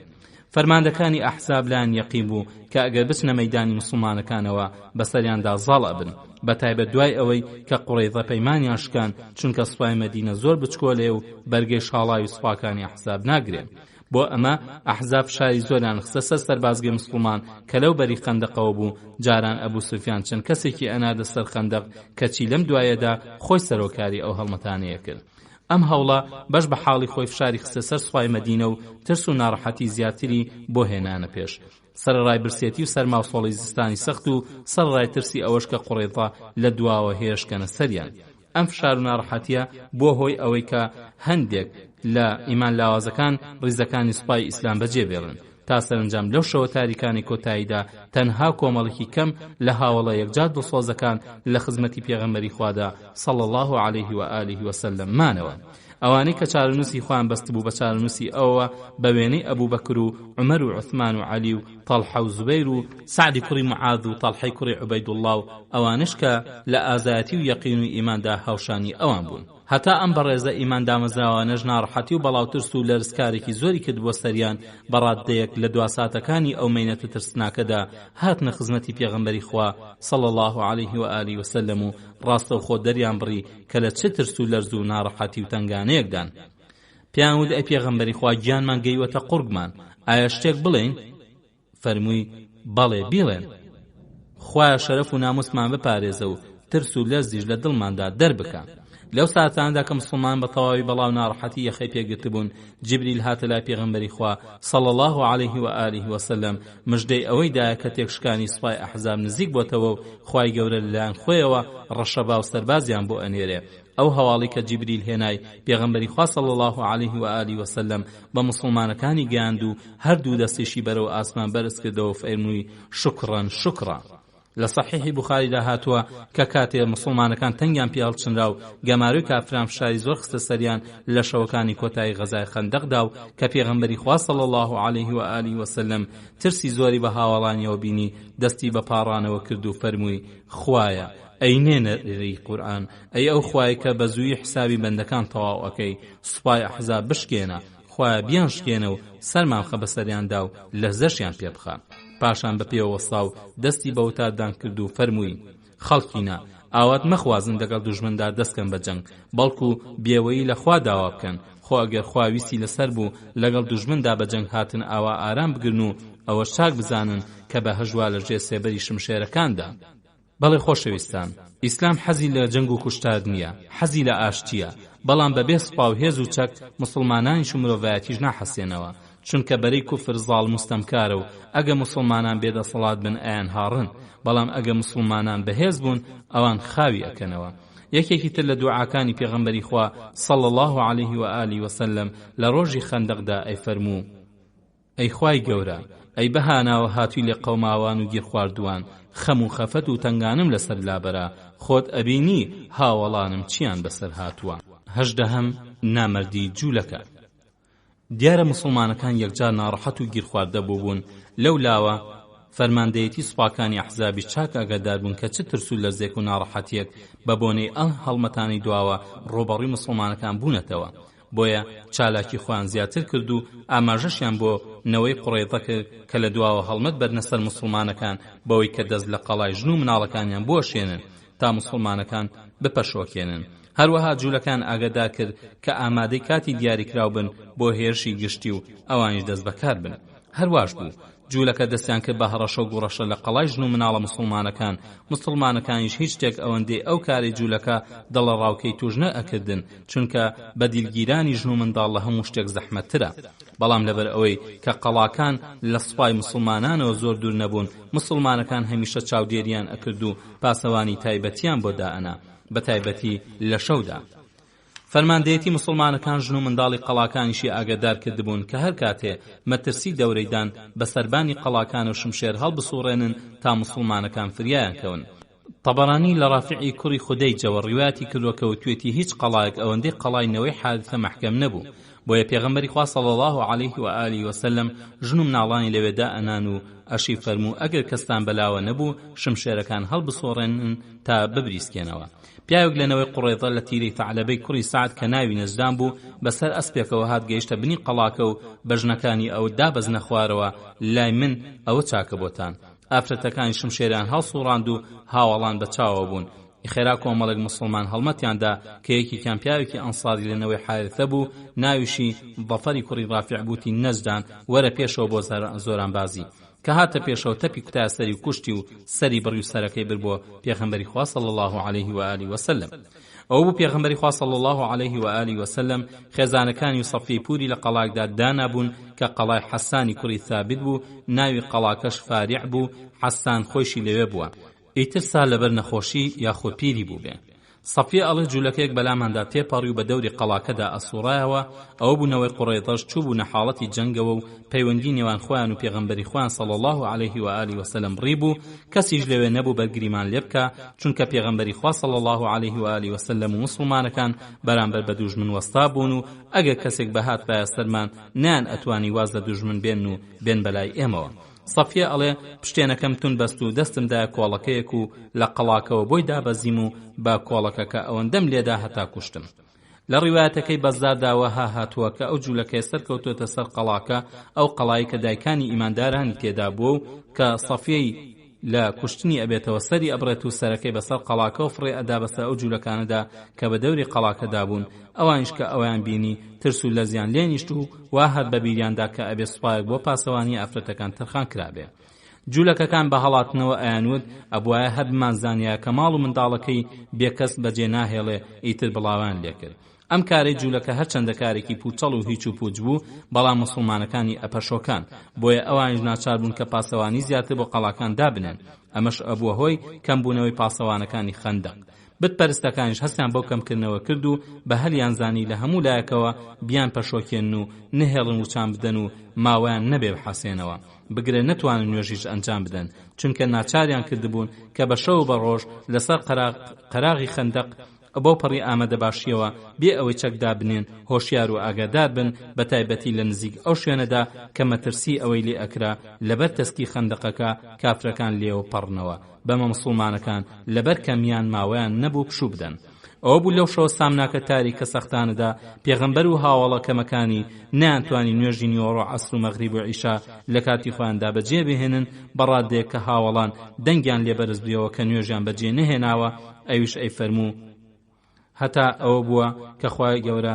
بتپەرستانی پێچایە و فەرمووی وەلا ئەنە وەڵڵاهی ما صەلەیت لە دوجاردا بتپەرستەکان کەتیبەیەکی بەهێزیان بەرەو مەنزڵی پێغەمبەری خوا صلی الله علیه و آله و سلم نارد کە ئەو ڕۆژە هەتا شەو جەنگیان لەگەڵ کردن کە کاتی نوێژ هات کەتیبەکە نزیک کەوتەوە ئیتر پێغەمبەری خوا صلی الله علیه و آله و سلم و هیچ هاوڵێکی لەوانی کە لەگەڵ یابوون نەیانتوانی وەک پێویست نوێژەکانیان بەجێ بهێنن تا ئەو لەگەڵ هاتنی شەودا کشانەوە ئالەم کاتە ناسکانەدا زۆرێک لە خەڵکەکە تووشی نیفاق بوون و قسەی نابەجێیان کرد جاکە پێغەمبەری خوا صلی الله علیه و آله و سلم بینی وا خەڵکەکە بەڵاو ناڕەحەتی زۆری بۆ هێناون دەستی دایە مژدەدان بە خەڵکەکە و ئەی فەرموو مژدەی ئەدا کە مسلمانەکان لەو ناڕەحەتی ڕزگاریان ئەبێت و هیواشی خواست کە بەدڵێکی ئارامەوە تەوافی ماڵی خوا بکات و خواشکلیلەکانی کەعبەی پێشکەشکا و کیسرا و قەیسەریش لەناو بەرێت و گەنجینەکانیان بەدەستی مسلمانەکان لە پێناوی خوادا خەرجکردن لە ڕیوایەتی بوخاریدا هاتووە کە ڕۆژی خەندەق عومەری کوڕی خەتاب دوای ئاوابوونی خۆر دێت و جنێو بە کافرەکانی قوڕیش دەدات و ئەفەرمێ ئەی پێغەمبەری خوا نەمتوانی نوێژ بەجێ بهێنم هەتا خۆر ئاوا بوو ئەویش فەرمووی بەخوا منیش بەجێم نەهێناوە لەگەڵ پێغەمبەری خوادا صلی الله علیه و آله و سلم دابەزینە سەر شیوی بوتحان و دەستنوێژی گرت و ئێمەش دەستنوێژمان کرد ئەوە بوو دوای ئاوابوونی خۆر و نوێژی عەسری بەجێهێنا و پاشانیش نوێژی مەغریبی کرد لە مسندی ئیمام ئەحمەدیش لە ئیبن عەباس ڕیوایەت کراوە توێتی پێغەمبەری خوا صلی الله علیه و آله و سلم جەنگی لەگەڵ دوژمنا کرد و لێ نەبوویەوە هەتا نوێژی عەسری لە کاتی خۆیدا دواخست کە ئەوەی بینی فەرمی خوایە هەر کەس لە نوێژی ناوەڕاستی کردین ماڵیشیان و دڵیشیان پڕ لە ئاگرکە هەروەها لە مسندی ئیمام ئەحمەدا لە ئیبن مەسعودەوە هاتووە کە بتپەرستەکان ڕۆژی خەندەق پێغەمبەری خوایان صلی الله علیه و آله و سلم لە 4 نوێژ پەشۆکان هەتا ئەوەندەی کە خوای گەورە ویستی لەسەر بوو لە شەو ڕۆیشت جا فەرمانی بە بیلالدا بانگی دا و پاشان قامەتی کرد و نوێژی نیوەڕۆی بەجێهێنا پاشان قامەتی کرد و نوێژی عەسریشی بەجێهێنا پاشان قامەتی کرد و نوێژی مەغریبیشی بەجێهێنا پاشان قامەتی کرد و نوێژی عیشاشی بەجێهێنا خۆشەویستان و بەڕێزان لێرەدا باسەکەمان ڕائەگرین تا ئەڵقەی داهاتوو هەر لەم باسەدا بە ئێوەی خۆشەویستمانەگەینەوە تا ئەو کاتە هەموو لاکتان بەخوای گەورە ئاسپێرین وەسسەلام عەلەیکوم وەڕەحمەتوڵڵاهی وەبەڕەکاتوه بەناوی خوای بەخشندەی میهرەبان سڵاوتان لێبێت خوشک و برایانی ئیماندار خۆشحاڵین کە لە ئەڵقەیەکی نوێژیانی ئازیزمان صلی الله علیه و آله و سلم بە ئێوەی خۆشەویست و بەڕێزمان گەیشتینەوە بە ئومێدی ڕەزامەندی پەروەردگار پاشان جێگەی سود و کەڵک و خێر بۆ هەموو لایەکتان خۆشەویستان و بەڕێزانم لە درێژەی باسەکەمان سەبارەت بە غەزای ئەحزاب دێینە سەر خاڵی 19 ئەویش سەرکەوتنی غەزاکە بە تاقە پیاوێک خۆشەویستان نزیکەی 22 شەو مسلمانەکان لەژێر ئابڵوقەی سوپای ئەحزابدا بوون ڕۆژ بە ڕۆژ بەرەو کزی و بێدەسەڵاتی ئەڕۆیشتن سوپای ئەحزاب بێشومار و مسلمانانی سوپایەکی بچکۆلە بوون خۆ ئەگەر ئیماندار نەبوونایە بەرگەی ساتێکیان نەئەگرت ئەمەش تاقیکاریەکی سەخت بوو بۆ ئومەتی محەممەد تا هەموو کەسێ بزانێ کە متمانەکردنی دینی خوا بە مسلمان دوای تاقیکردنەوەیەتی بە هەموو حسابێکی دنیای سوپایەکی وەها بچکۆلە لە بەردەم سوپایەکی ملهوردا و قوڕی تەژ لە خوارەوە و ڕەشەبا و سەرماوسۆڵە و کەم خۆراکی و کەمبەرگی ساڵی گرانیشت هەموو لەولاو بوەستێ بە هەموو حسابێک ئەو سوپا بچکۆلە ئەبێت یا بچێت 1000 گیانی هەبن ئەبێ گیانێک دەرنەکە هاوڵان هیچیان بۆ نەمایەوە ئەوە نەبێ کە لە پێغەمبەری خوا صلی الله علیه و آله و سلم داوای دوعا بکەن فێریان کە تا لەم هەڵوێستە ناسکە ڕزگاریان بێ ئەویش پیشانی دان و فەرمووی اللهم استر عوراتنا و آمن روعاتنا هاوڵان بەدڵ ڕویان کردە ئاسمان و خوای پەروەردگار شەرەفمان پارێزی، خوای پەروەردگار ترس و لەرزمان لێ دوورخەیتەوە. ئێمە بەندەی خۆتین، پەروەردگارە چاوت لێمان بێ. بگەرە فریامان، دوژمنمان بۆ بشکێنە، جا چۆن بەم سڵا بچکۆلە، خوایە خۆ نەخشە بکێشە. هەر کەسێک لەگەڵ خوادا ڕاستە، خوا خۆی نەخشەی بۆ ئەکێشێ. ئەوە بوو لە دواسەتەکانی تەوابوونی وزە و نەمانی بەرگەدا خوا هۆی نارد، دەرمانی درد، سوپای نارد، سەرکەوتنی نارد. چۆن؟ خوای گەورە هیدایەتی تاقە پیاوێکی دا و بۆ هۆی تێکشکانی کافران و سەرکەوتنی ئیمانداران. چۆن؟ جا ئێستا وەختی ئیمان هێنانە؟ وا خاوەن ئیمانەکان دڵیان سار دەبێتەوە، ئەو ئێستا ئیمانە هێنێ. دیارە پیاوێکی ناوازەیە. پێغەمبەری خوا و دینەکەی و هاوڵەکانی لەو پەڕی مەترسیدان و سوپای ملهوڕ هەڕەشەی نەمانیان لێەکا. ئەو ئێستا دڵگەرم ئەبێ بۆ دینی خوا. ئەو هەموو هاوڵانە کە هەیەنە 18 ساڵەوە لە خزمەتی ئیماندا دەستە پاچەن و ئەبێ چاوەڕوان بن نەو موسڵمانێک بێ ئیمان بهێنێ و کە هێشتا نوێژێکی بەجێ نەهێناوە ئیسلام و موسڵمانان سەرقا. ئەبێ ئەو کەسەی کە ئەوەی لێبێت چەند بەغیرەت و زیرەک و لێهاتوو بێ. ئەبێ ئەو کەسە چەند دەخاون شانس و ئیقبال بێ. دینی ئیسلام هەڕەشەی تیاچوونی لێ ئەکرێت و تاقە کەسێک فریای هەڵوێستە پڕمەترسیەکەی ئەکەوێ.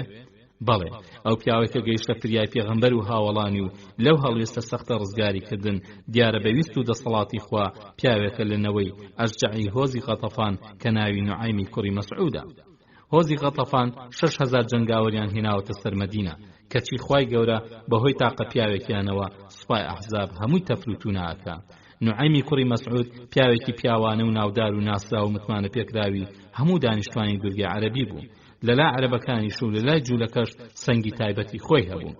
لەناو سوپای ئەحزابیشدا خاوەنی تەکبیر و ڕاوێژ بوو لە ڕای ڕێک و پەسەندی کەڵک وەرەگیرا. ئیتر ئەو بوو بە پێ حکمەتی خوای گەورە شەوێک پێش دواشەوی ئەحزاب خوا هیدایەتی دا و دڵەکەی بە ئیمان ئاشنا بوو. لەو کاتە ناسکەدا نوری ئیمان گەشەی کرد. ئەم گەشتبوونەوە ئیمانی لای هیچ کەس باز نەکرد. پیاوێکی پیاوانە بوو، خاوەنی سەلیقە بوو، بەبێ دەنگ لەسەر بازگەی ئەحزاب خۆی دزیەوە و لە بەردەم خەندەقەوە لە تاریکای شەودا بەرەو سەربازگەی پێغەمبەری خوا صلی الله علیه و آله وسلم کەوتەڕێ کە ئەو بوو پێغەمبەر و هاوڵان لەوێ پاسەوانی خەندەق بوون. ئەمەش ئەو پەڕی ئازایەتیە لەو تاریکە شەوەدا بپەڕێدەوە. دیارە مەلائیکەتەکانی خوا چاودێریان کردووە.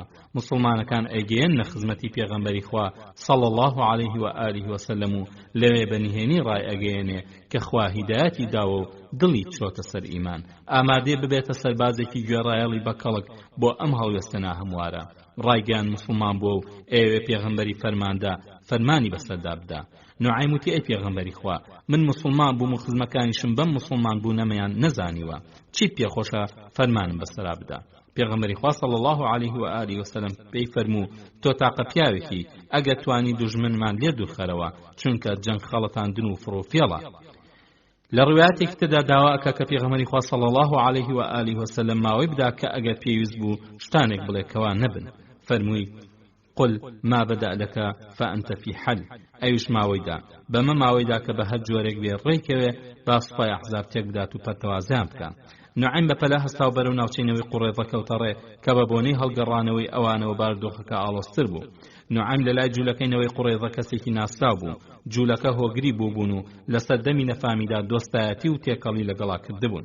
ئەو بوو لە باسەکانی پێشەوەی ئەم ژیان نامەیەدا خۆشەویستان باسی ئەومان کرد کە نوعایم لە یەکێک لە مەیخانەکانی جوولەکەدا لە مەدینە پێش حرامبوونی عەرەق بەسەرخۆشی باسی تێپەڕبوونی کاروانێکی قوڕیشی کرد و یەکێک لە هاوڵانیش لەوێ ئامادە بوو کە ئیستیخباراتی سوپای ئیسلام بوو بە پەلە هەواڵەکەی گەیاندە پێغەمبەری خوا و ئەویش خێرا هەڵمەتێکی سەربازی ڕێخست و زەیدی کوڕی حارثەی کردە ئەمیری سریەکە و فەرمانی بەسەردادا کە هەر کاتێ ئەو کاروانە لە شامەوە گەڕایەوە ڕێ پێ بگرن.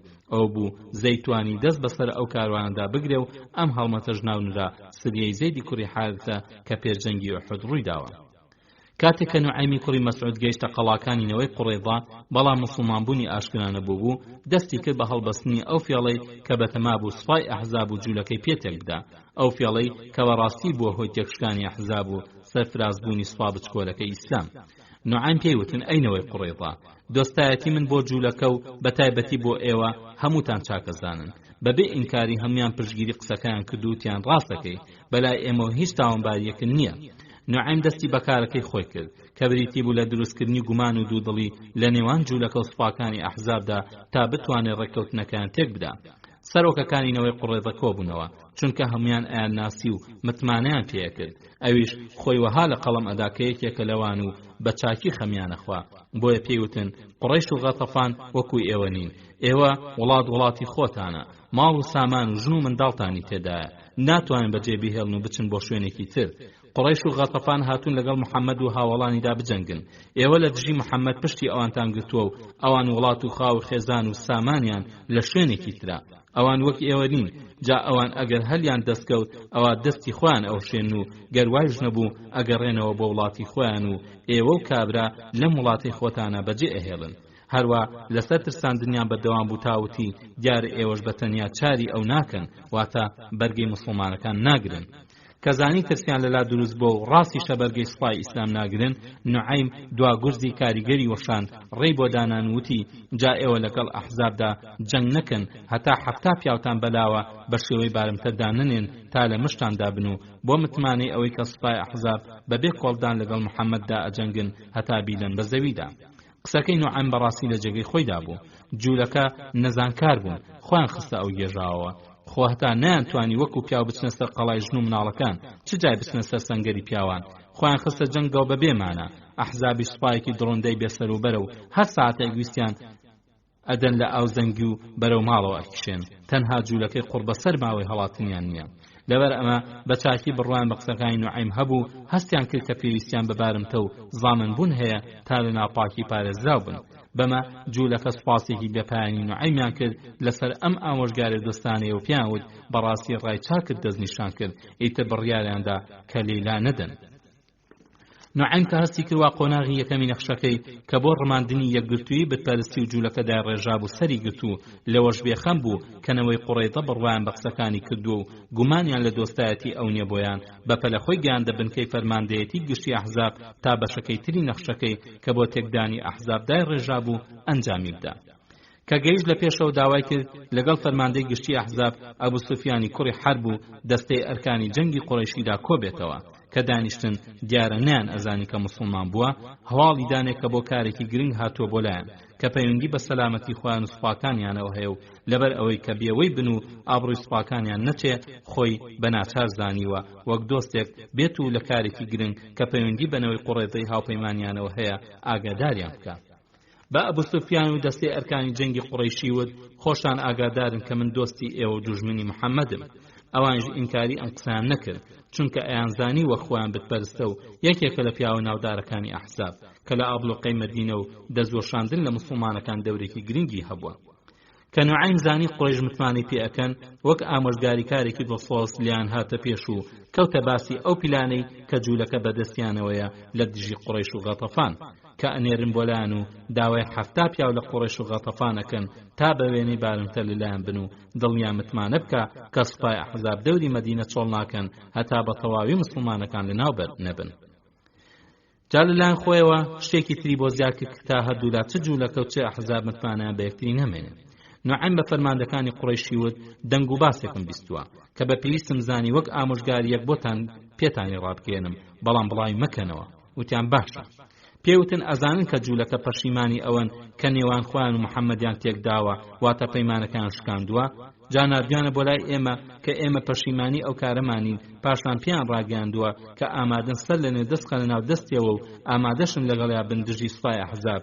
جا بۆ ئەوەی بیسەلمێنن کە ڕاز دەکەن لەگەڵیا پیان وتووە ئایا بەوە ڕازی ئەبێت کە ئێمە لە هەردوو هۆزەکە لە قوڕیش و لە غەتەفان چەند پیاوێکی ماقوڵیان وەربگرین و بیان دێنە دەست و بدەی لە ملیان پاشان ئێمە لەگەڵ تا بندژی ئەوانیان کە ماون هەتا ڕیشەکەنیان بکەن ئەوی ژواتە پێغەمبەری خوا صلی الله عليه و آله وسلم ڕەزامەندی بۆ ئەوە نواندووە پاشان بە شێوەی ئامۆژگاری نوعیم بە فەرماندەکانی قوڕیشی وت ئەگەر جوولەکە نادیان بۆلاتان و داوای چەند پیاوێکیان بە بارمتە لێکردن تاقە پیاوێکیان نەدەنێ دوای ئەوەی نوعیم دڵ و مێشکی سەردار قوڕیشەکانی لە گومان و دوودڵی دەرحەق بە جوولەکە پڕ کرد خێرا هەستا و خۆی گەیاندە لای غەتەفانی خزم و کەسی لەناو سەربازگەی گەورەی غەتەفاندا داوای کۆبوونەوەیکی نهێنی لەگەڵ سەردار و فەرماندەکانیاندا عوێینەی کوڕی حسن و طوڵایحی کوڕی خوەیلیدی ئەسەدی و حارثی کوڕی عەوفی مڕی کرد کە لەلای کۆبوونەوە پێیوتن ئەی کۆمەڵی غەتەفان ئێوە بنەڕەت و عەشرەتم و خۆشەویستترین کەس من و بڕوا ناکەم بە تاوانبارم بسانن.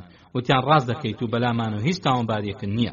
ئەویش ئاگاداریکردن کە هەواڵێکی گرنگی بەلاوەیە و پەیوەندیشی بە سەلامەتی ئەوانەوە هەیە. جا پێیوتن ئەم هەواڵم بپارێزن و بڵاوی مەکەنەوە. وتیان باشە.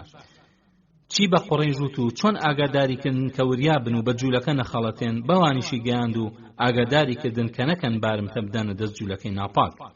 زۆر سوپاسی نوعەیمیان کرد لەسەر ئەو کارێ و جەختیشیان لەسەر ئەوە کردەوە کە خەمی نەبێ تاقە پیاوێکیان بە بارمتە نادەنە دەستنەوەی قوڕێضا. بەم شێوەیە نوعەیم لە یەکەم ڕۆژی مسلمان بوونیە بە ژیری و سەلیقەی خۆی توانی داوێت بۆ ئەو سوپا ملهوڕە بنێتەوە کە ببێتە مای تێکچوونیان و سەرنجام پاشەکشیان لە دەوری مەدینە. لە ڕاستیدا فەرماندایەتی قوڕەیش و غەتەفان بایەخی تەواویان بەو دەنگ و باسی نوعەیمی کوڕی مەسعوددا چونکە لەوە بێگومان بوون کە دۆستیانە و بۆ بەرژەوەندی ئەوان ئەم قسەی کردووە. لە هەمان کاتدا یەکجار پێی بێتاقەت بوون ئەو شەوە هەردوو لە بەداخ و خەفەتێکی زۆرەوە سەریان نایەوە و ڕقوقینێکی زۆریشان لەنەوەی قوڕێضا هەڵگرت. دوای ئەوەی کە سەرکردایەتی قوڕەیش و غەتەفان بە تەواوەتی قەناعەتیان بەو پیلانە کرد، هەر ئەو ئێوارەیە کە ڕۆژی جومعە بوو بڕیاریاندا کە کۆمەڵە پیاوێکیان لە سەرۆک و فەرماندەکانیان بە نوێنەری بنێرنە لاینەوەی قوڕێضا تا لەوێ جەخت لەسەر ڕاستی ئەو هەواڵی نوعەیم بکەنەوە. جا بۆ ئەوەی بە شێوەیەکی ناڕاستەوخۆ لە ڕاستی هەواڵەکە ئاگادار بن، بەو نوێنەرانیان وت کە داوا لە جوولەکە بکەن تا خۆیان ئامادە بکەن کە ڕۆژی شەممە واتە سبەینێ بە هەموویانەوە هێرشکەنە سەر مسڵمانەکان. ئەوە بوو هەر ئەو شەوە بەنیهێنی و لە تاریکیدا نوێنەرەکان گەیشتنە مەنزڵگەینەوەی قوڕێضا کە کەوتبوونە ئەو دی و سوپای مسلمانەکانەوە. کە گەیشتن هەستیان بە سارد و سڕی سەرۆکە جوولەکەکان کرد. بەڵام هەرچۆن بوو نوێنەرەکان بەنەوەی قوڕێضایان گەیان کە فەرماندایەتی هاوبەشی سوپای ئەحزاب ئێوێ هێرشێکی ناخڵۆفی بکاتە سەر مسلمانەکان وەک لە بناغەدا لەسەری ڕێککەوتون و داوا لەوانی ژەکرێکە ئامادە بن. ئەو بووتیان ئەینەوەی قوڕێضا ئێمە نین لە شوێنی خۆماندا، ئەوە تا چه وشت و چه ئەسمان هەمیان تیاچوون. ئێوەش خۆتان ئامادە بکەن تا بچین بە گشت محەممەددا و ناکۆکی نێوانمان ببڕینەوە. سەرۆکە جوولەکەکان نانویست ڕاستەوخۆ بەڕووی نوێنەرەکانی ئەحزابدا هەڵبچن بەوەی کە دەری ببڕن ئەوان ئامادە نین جەنگ بکەن هەتا بارمتیان لەلا داننێن، بەڵکو هەنگاو بە هەنگاو بچوون. کە ئەحزاب داوای بەشداری جەنگیان کرد، جوولەکە ئەوان کردە بیان و کە سبەینێ شەممەیە و ئەوانش بەپێی ئامۆژگاری دینەکەیان لە شەممەدا هیچ شتێک بایەخی هەبێ یانەی بێ ئەنجامی نادەن، بۆیە ناتوانن لەو ڕۆژەدا جەنگکەن. دوای ئەوە بەرەبەرە هاتنە سەر باسە سەرەکیەکە کە ئەوان ترسیان لە دڵدایە سوپای ئەحزاب تا سەر لەسەر جەنگ بەردەوام نابن و بەبێ ئەوەی مسلمانەکان ڕیشەکەن بکەن بگەڕێنەوە بۆ وڵاتی خۆیان و نەوەی قوڕێضا بەتەنیا لە بەردەم سوپای مسلمانەکاندا بەجێ بێڵن. ئەوە بوو ڕاستەوخۆ بە نوێنەرەکانی ئەحزابیان وت لەگەڵ ئەوەشدا ئێمە جەنگتان لەگەڵ ناکەین دژی محەممەد هەتا چەند پیاوێکان بەبارمتە لە لاماندا ننێن تا دڵمان متمانە بکە بۆ ئەوەی کە محەممەد بدەین بە زەویدا، چونکە ئێمە ئەترسین کە ئەگەر جەنگ ناڕەحەتی کردن و کوشتار ناڕەحەت بوو بۆتان پشمان تێبکەن و بگەڕێنەوە بۆ وڵاتی خۆتان و ئێمە و کابرا لەم وڵاتەماندا بەجێ بهێڵن و ئەو کاتە ئێمەش چاری ئەو ناکەین. کاتێک کە نوێنەرانی ئەحزاب ئەمان لە دەم سەرۆکە جوولەکەکان بیست بەبێ وەڵامدانەوە و مشتومڕ گەڕانەوە بۆ بنکەی فەرماندایەتی گشتی و وەڵامی قوڕێضایان بۆ باسکردن بەمە هیچ گومانێک لە دڵی قوڕەیش و غەتەفاندا دەرحەق بە نوعەیمی کوڕی مەسعود نەما و بڕوایان کرد کە ئەو جوولەکانە نیازیان خراپیان کردووە و ڕاستە ئەو بارمتانیان بۆ ئەوە ئەوێن کە بیان دەنە دەست پێغەمبەری خوا صلی الله علیه و آله وسلم تا ئەویش تۆڵەی خۆی بە کوشتنی ئەوانە بکاتەوە تا بەم کارە لە جوولەکەش خۆش ببێ دەرحەق بە پەیمان شکاندنیان. فەرماندەکانی ئەحزاب هەموو بەیەکدەن بە یەکتریان وت بەخوا ئەوەی کە نوعەیمی کوڕی مەسعود بۆی باسکردن ڕاست بوو. بەمە هەمیان هاتنە سەر ئەو ڕایە کە جوولەکە ناپاکیان کردووە و بێگومان ئەگەر بارمتیان بدەنێ تەسلیمیانەکەن. هەر هەموو خۆیان ئەخواردەوە بۆ ناپاکی جوولەکە. بۆیە بەپەلە کۆمەڵێکی تر پیاویان ڕەوانەی لای جوولەکە کرد تا پیان ڕابگەن کە بارمتە لەلایەندا نەنێن، داوای ئەوەش ئەکەن کە بە پێی ڕێکەوتنی هەردوولا پێکەوە هێشکەنە سەر مسلمانەکان. بۆ جاری دووهەم نوێنەری ئەحزاب خۆیان گەیاندە مەنزڵی قوڕێضا و بە ناوی فەرماندایەتی ئەحزاب و پیان ڕاگەیاندن کە تاقە پیاوێک بە شێوەی بارمتە بەدەستەوە نادەن، چونکە ئەمە بێمتمانەییە بە فەرماندایەتی ئەحزاب. جا ئەگەر جەنگیان ئەوێ با دەچن و بەشداری جەنگ بکەن. کە گەورە جوولەکەکان ئەم وەڵامیان لە فەرماندەی ئەحزاب وەرگرت هیچ گومانێکیان بەلاوە نەما کە نوعەیمی کوڕی مەسعود ڕاستی کردووە دەربارەی قوڕیش و غەتەفان. ئەوە بوو بە یەکتریانەوت ئەوەی کە نوعەیمی کوڕی مەسعود بۆی باسکردن ڕاست بوو. ئەو خەڵکە ئەیانەوێ ئێوە جەنگکەن، جا ئەگەر هەلیان دەستکەوت ئەوە ئەیقۆزنەوە و ئەگەر واژ نەبوو ئەوە پشت هەڵەکەن و ئەگەڕێنەوە بۆ وڵاتی خۆیان و دەستبەرداری ئێوە ئەبن لە بەردەم کابرادا. دوای ئەم بۆچوونە قوڕەیضەش نێداویان نار بۆ لای سەرکردایەتی ئەحزاب و پیان ڕاگەیاندن کە جوولەکە بە هیچ شێوەیەک بەشداری جەنگی دژی موسڵمانەکان نەکردووە هەتا بارمتان لەلا دانەندێ بۆ ئەوەی دڵیان پڕ لە متمانە بێ کە بەتەنیا بەجێیان ناهێڵن. دیارە فەرماندایەتی ئەحزاب بۆ جارێکی تر داواکاری جوولەکاندایە دواوە کە بارمتە دانانێن. سەرۆکی فتنە گەورە جوولەکەی نەوەی نەظیر حوێی کوڕی ئەخطاب کە لە بنەڕەتدا ئاگرەکە ئەو هەڵیگیستان ئەم عەرەبانەی بۆ ئەوە کۆکردەوە مسڵمانان ڕیشەکێشکەن کە سەرنجی بارودۆخەکەیدا ئەبینێەوە خەریکە ڕێسەکەی ئەبێتەوە بەخوری بۆیە هەوڵیدا نەهێڵێ بینیان لەگەڵنەوەی قوڕەیضەدا تێکچێ. ئەوە بچوو بۆ لای نەوەی قوڕەیضە و هەوڵی لەگەڵدادان هەتا قەناعەتیان پێبکا بۆ هێرشکردنە سەر مسڵمانەکان، بەڵام بێسوود بوو چونکە جوولەکە لەسەر بیانی خۆیان سوو بوون کە ئەبێ حەفتا پیاوی بارمتە بدرێنە دەستیان تا لە خۆیان بێخەم بن. بەم شێوە فێڵەکەی نوعەیمی کوڕی مەسعود سەری گرت و ناکۆکی کەوتە نێوان جوولەکەی قوڕەیضە و ئەحزابەوە و ئەمەش ئاسوودەی یەک بوو بۆ مسڵمانەکان. ئیمام بەیحەقی لە کتێبی ئەددەلائیلدا ئەوەی گەڕاوەتەوە کە کاتێ نێوان جوولەکە و ئەحزاب تێکچوو بارمتیان نەدایە دەست جوولەکە نەوەی قوڕەیضە پەیوەندیان بە پێغەمبەری خوا صلی الله عليه و آله وسلم کرد تا لەگەڵیان ڕێککەون بەو مەرجەی ئەویش ڕێگا بدا برا جوولەکەکانی نەوەی نەظیریان بگەڕێنەوە بۆ مەدینە، کەچی ئەم داواکاریە لەلایەن پێغەمبەری خوا درایە دواوە. هەر چۆنێک بوو نێوان ئەحزابونەوەی قوڕەیضە تێکچوو هەر یەکیان ئەوی تریان تاوانبارە کرد کە بۆ تەمای سەر نەکەوتنی ئەم هەڵمەتە ئەویش بە تێکدانی پەیمانی نێوانیان. خاڵی بیستەم کشانەوەی ئەحزاب. خۆشەویستان، کە نێوان یەهود و ئەحزاب بە تەواوی تێکچوو فەرماندەی گشتی و هاوبەشی ئەحزاب هاتنە سەر ئەو ڕایی کە ئابڵوقەی سەر مەدینە هەڵگرن و هەر یەکە لە سوپای خۆی بگێڕێتەوە بە وڵاتی خۆی و جوولەکەش لەو ناوەدا وەک سەبەتەی بەنبڕاو لە بەردەم مسڵمانەکاندا بەجێ بهێڵن تا بە چارەی ڕەشی خۆیان بگەن، بە تایبەتی کە جەنگاوەرانی ئەحزاب نزیکەی مانگێکە بوو کە هاتبوونە سەر مەدینە و لە شوێنی خۆیاندا دایان کوتابوو بێ ئەوەی بتوان دەستێک لە مسڵمانەکان بۆشێن و هەڵمەتێکیان بەرنەسەر، چونکە جەنگاوەرانی قوڕەیش و غەتەفان ڕانەهاتبوون ئاوەها بەبێ کار و چالاکی لە شوێنێکدا بمێننەوە، بەڵکو ئەوان لەگەڵ هەڵمەت و ڕاکردندا ڕاهاتبوون کە دەست بۆشێن و تاڵانیان دەستکەوێن. لەو لاشەوە خوای گەورەوە گونوعەیمی نار تێکیان بدا ڕەشەبایەکی سەختیشی بۆیان نار کە ئەوەندە بەهێز بوو چادری هەڵەکێشا و بینای ئەڕوخاند و قابلەمەی بەسەر ئاگرەوە قەڵپە کردەوە و نەی ئەهێش ئاگر بگڕێ. ئەم بارودۆخە بە یەکجاری سوپای ئەحزابی ناڕەحەت کرد بەڕادەیە کە ئەبوو سوفیانی فەرماندەی گشتی دوای ڕاوێژکردن لەگەڵ فەرماندەکانی تردا ناچار بوو بێتە سەر ئەو بڕیارە کە فەرمان بۆ سوپاکانی ئەحزاب دەبکە تا لە دەوری مەدینە بکشێنەوە و هەر یەکە بگەڕێتەوە بۆ وڵاتی خۆی. ئەمەش دوای ئەوەی کە هۆی ئەم وازهێنانی بۆیان باس کرد بە تایبەتی ئەوەی کە بڕوان وەها بوو کە جوولەکە لەگەڵ مسڵمانەکاندا ڕێکەوتبن و ناپاکیان لەگەڵ ئەماندا کردبێ. جا لەبەر ئەوەی کە پێغەمبەری خوا صلی الله عليه و آله وسلم بەتەما هەبوو سوپای ئەحزاب دوای تێکچوونیان لەگەڵنەوەی قوڕەیضەدا لە دەوری مەدینە بکشێنەوە فەرمانی بەسەر یەکێ لە پیاوە دڵسۆزە زیرەکەکانیدا کە بچێ بۆ ناو سەربازخانەی ئەحزاب و خۆی وا لێ بکە کە هیچ کەس نەیناسێت و خۆی لەوێ بەوردی دەنگ و باز وەربگرێ و بیهێنێتەوە. ئەمەش لە دوا شەودا کە سەختترین و تاریکترین و ساترین شەوی خەندەق بوو کە مەگەر ئەو کارە لە هاوڵان هاتبێ بەس. ئەو پیاوەی کە هەڵی بژار حودەیفەی کوڕی یەمان بوو.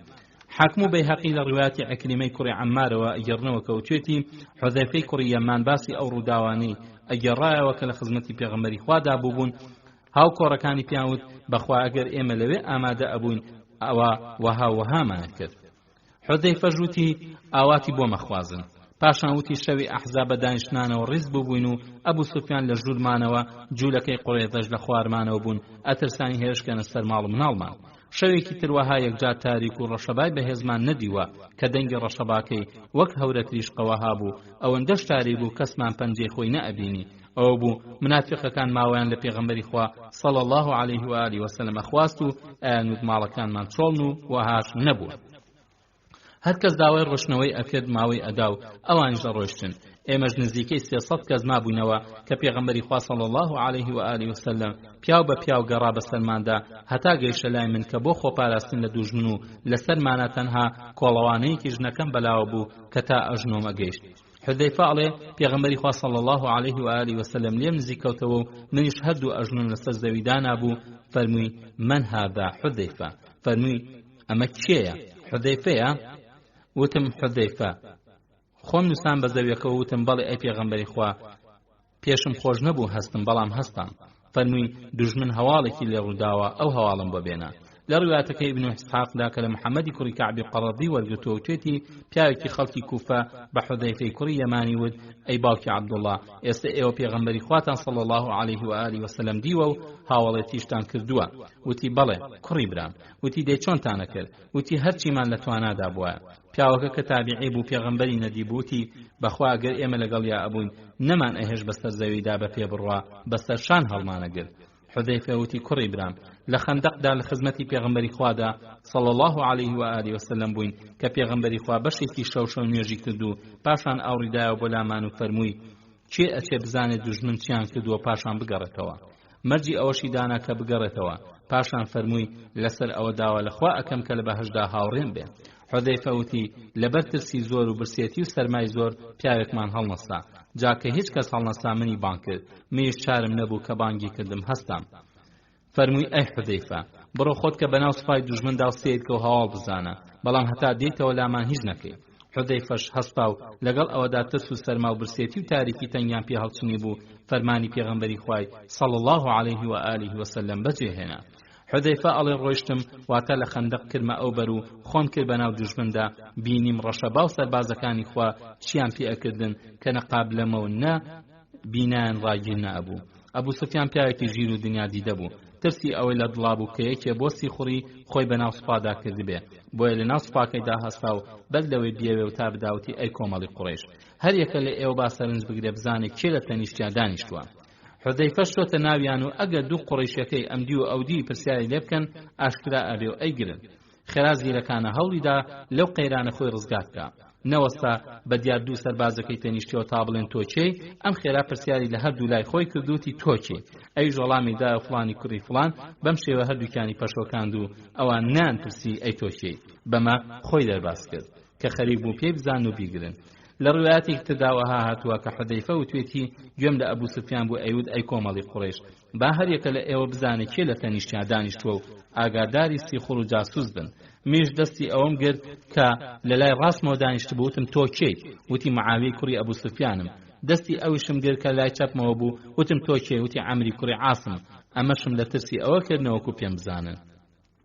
حذەیفە ئەڵێ پاشان ئەبوو سوفیان وتی ئەی کۆمەڵی قوڕیش، بەخوا ئێوە نین لە شوێنی خۆتانە، وا هەرچی وڵاقمان هێتیا چوو، نەوەی قوڕێبەش بەڵێنیان نەبردە سەر و ئەوەی کە پێمان ناخۆش بێ لەوانەوە پێمان گەیشت و ئەشبینین کە ڕەشەبات چی پێکردوین کە نەقاب لەمەمان بۆ ئەوەستێ و نە ئاگرمان بۆ ئەگڕێ، نەچادنمان بۆ ڕاگیر ئەکرێ. جا کۆچکەن و وا من کۆچم کرد. پاشان هەستا بۆ لای وشتەکەی کە بەسترا بوویەوە لەسەری دانیشت و پاشان لێیدا و ئەویش هەستایەوە. هەتا حودەیفە باسەکە کە بە ئاسانی ئەیتوانی ئەبوو سوفیانی فەرماندەی گشتی بکوژێ ئەگەر لەبەر فەرمانەکەی پێغەمبەری خوا صلی الله علیه و آله وسلم نەبوایە کە فەرمانیدا هەتا ئەگەڕێتەوە هیچ دەستێک نەوەشێنێ هەتا هەوڵیشی داوە بیکوژێ. ئەو تا خۆی بۆمانی گێڕێتەوە ئەڵێ کەوتمەڕێ هەتا نزیکی سەربازگەی دوژمن بوومەوە ئەبینم وا ڕووناکی ئاگرێکیان دیارە و پیاوێکی ڕەشی زلایان بەسەر ئاگرەکە وەسا و دەست بە کەللەکەی ئەهێنێ و ئەڵێ ئەڕەحیل ئەڕەحیل، داوای بارکردنەکە. منیش لەوە بەر ئەبوو سوفیان نەدی بوو تیرێکی پەرسمیم لە تیردانەکەم دەهێنا و ویستم بیخەمە ناو کەوانەکەوە لەبەر ڕۆشنایی ئاگرەکە بیتەقێنم. خێرا فەرمایشتەکەی پێغەمبەری خوام صلی الله علیه و آله وسلم هاتەوە یاد کە فەرمووی هەتا ئەو کاتەی دێیتەوە هیچ شتێک نەکەیت. ئیتر دەستم گرتەوە تیرەکەم خستەوە ناو تیردانەکەم.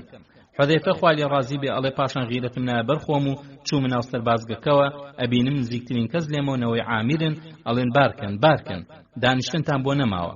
ڕەشەباش سەربازگەکەی بەگیر هێنابوو دەبەخوا گوێم لە دەنگی بەرز بوو لە ناو بار و پێخەفەکانیاندا ڕەشەبا لێ ئەدا ئەڵێ گوێشم لە غەتەفان بوو وەک قوڕیش خوانە پێچایە گەڕانەوە بۆ وڵاتی خۆیان.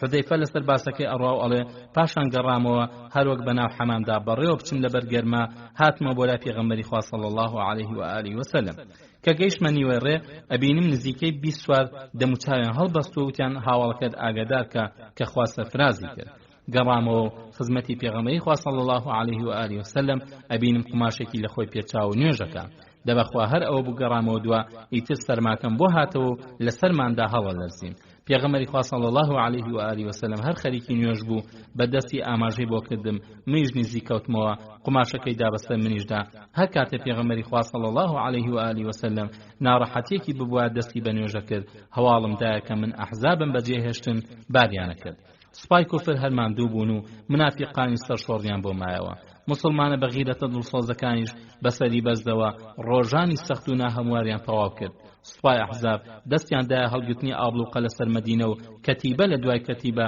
بەسەری شۆڕە و کلکیانە خستە ناو گەڵیان و بەرە وڵاتی خۆیان و بەبێ هیچ قازانجێک ئەگەڕانەوە بەڵام ئەبوو سوفیان چونکە شارەزای جەنگ بوو بڕیایەدا بە حەکیمانە بکشێنە دواوە بۆ ئەمە فەرمانی بۆ فەرماندەی ئەسپسوارانی سوپای قوڕێش خالیدی کوڕی وەلید و عەمری کوڕی عاس یارمەتی دەری دەرکرد کە دوای سوپای ئەحزاب بگرن نەوەکو مسلمانەکان لە دواوە لێ بدەن ئەو بوو خالید و عەمر 200 ئەسپ سواریان هەبژاد و لە نێوان سوپای ئەحزاب و سوپای مسلمانەکان داوەستان هەتا کەتیبە سوپای ملهوڕ کشایە دواوە ئەبوو سوفیان پێش ئەوەی بکشێتەوە نامەیەکی بۆ پێغەمبەری خوا صلی الله عليه و آله وسلم نووسی کە تیا سوێندی بەبتەکانی قوڕیش خواردبوو بۆ ئەوە هاتبوون کە مسلمانەکان ڕیشەکەند بکەن بەڵام بە خەندەق هەڵکەندن خۆیان دەرباس کرد پێغەمبەری خوش صلی الله عليه و آله وسلم وەڵامی نامەکەی دایەوە جاکە سوپای ئەحزاب لە چاوون بوون پێغەمبەری خوا صلی الله عليه و آله وسلم فەرمانیدا مسلمانەکان شوێنەکانیان چۆڵکەن و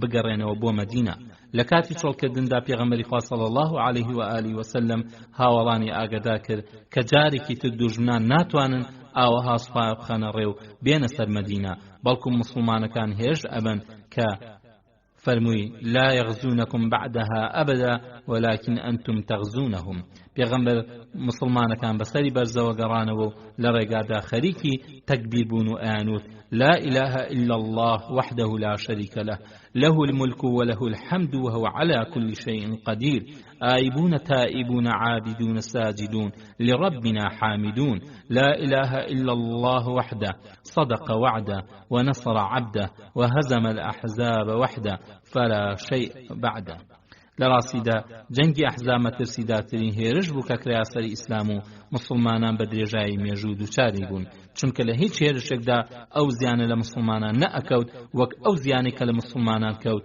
کە ئەگەر ئەو هەڵمەتەی سوپای ئەحزاب سەری بگرتایە چونکە ئەو کاتە ئیسلام ئەوڕخاو مسلمانەکانیش تاقیان لێ ئەبڕایەوە خۆشەویستان و بەڕێزانم بەم شێوەیە کۆتایی بە باسەکەمان ئەهێنین سەبارەت بە غەزای ئەحزاب تا بەیەگەشتنەوەیەکی تر و ئەڵقەیەکی نوێ هەموو لایەکتان بەخوای گەورە و میهرەبانە سپێرین والسلام عليكم ورحمة الله وبركاته بسم الله الرحمن الرحيم الحمد لله رب العالمين والصلاة والسلام على رسوله الأمين وعلى آله وصحبه أجمعين بسلامي برزو خوشويست صلاوي خواهي گەورەتان ئاڕاستە بێت خۆشحاڵین کە بۆ جارێکی تر و لە نێو ئەڵقەیەکی ژیانی ئازیزمان صلى الله عليه وآله وسلم بە ئێوەی خۆشەویست و بەڕێزمان گەیشتینەوە خۆشەویستان دێنە سەر بەشی 28م تایبەت بە غەزاینەوەی قوڕیضە یەکەم جوولەکە پەیمانی نییە لە ئاڵلقەکانی پێشوودا باسمان کرد کە پەیمانێک لە نێوان موسڵمانەکان و جوولەکەی مەدینەدا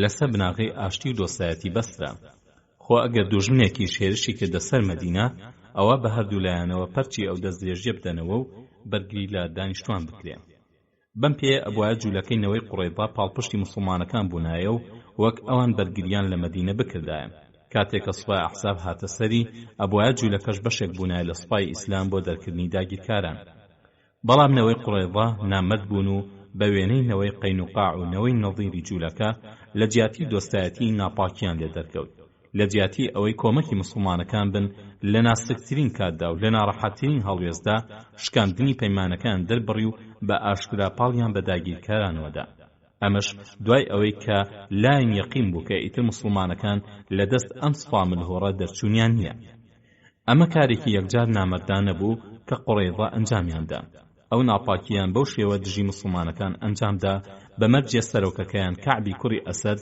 بە ئاشکرا دەری بڕی کە جوولەکە جگە لە ڕازگۆیی وەفا هیچی بە پێغەمبەر و هاوڵانەوە نەدیوە.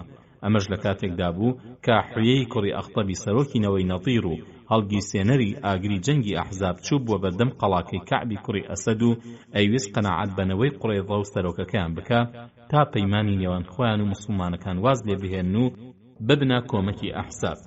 هەرواش بوو حوێی توانی کار بکاتە سەر کەعب و لەو هەڵوێستە ناسکەدا لە مسلمانەکان هەڵگەڕێنەوە.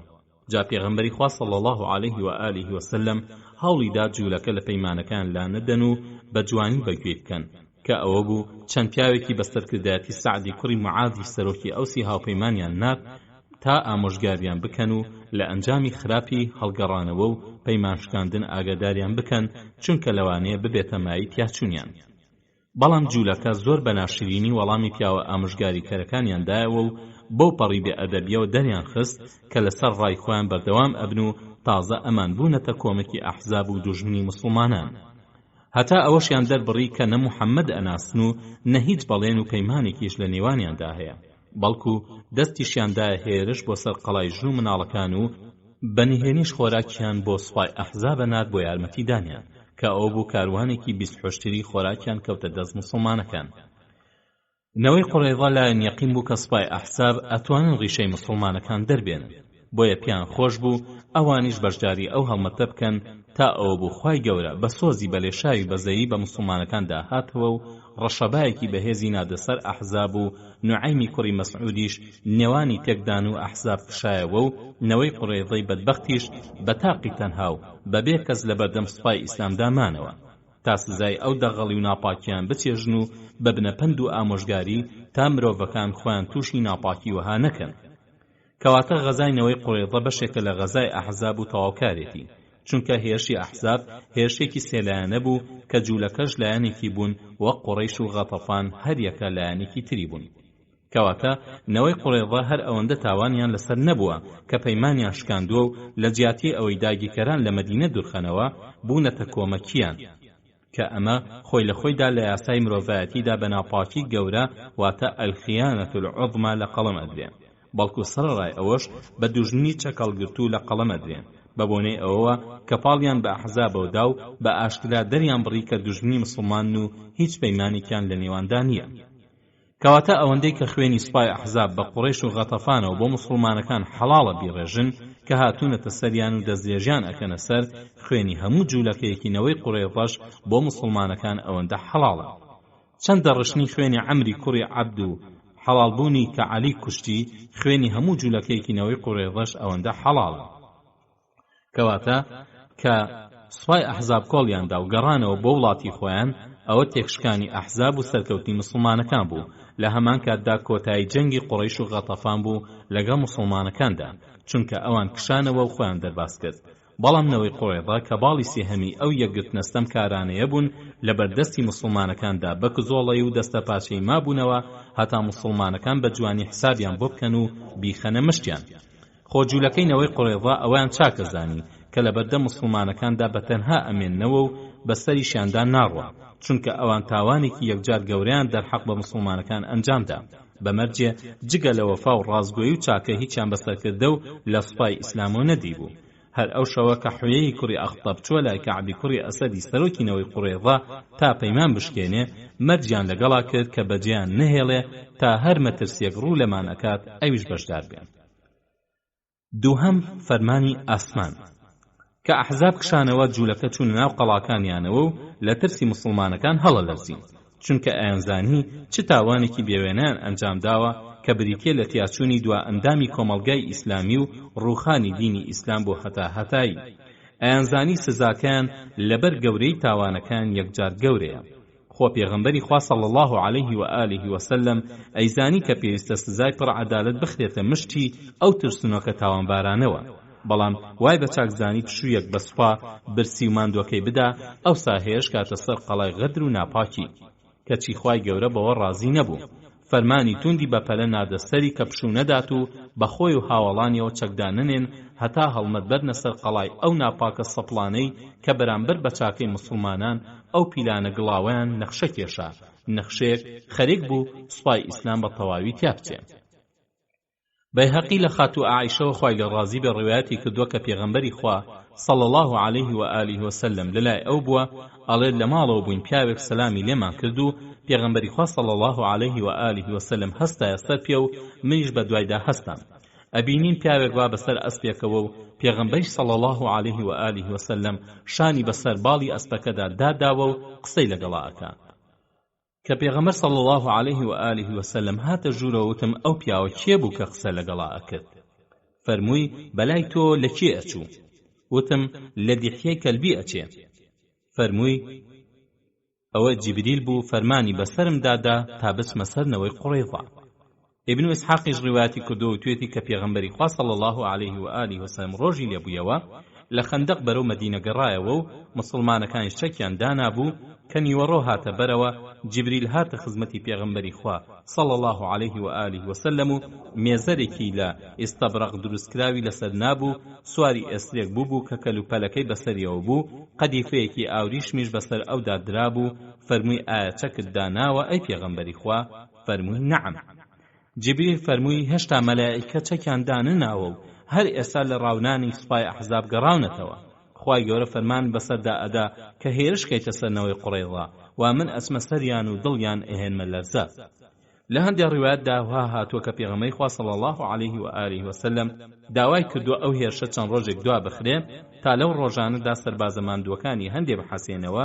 بۆیە بە جیبریلی فەرموو هاوڵانم ماندوون، خۆزگە چەند ڕۆژێک ماوەت بدانایە.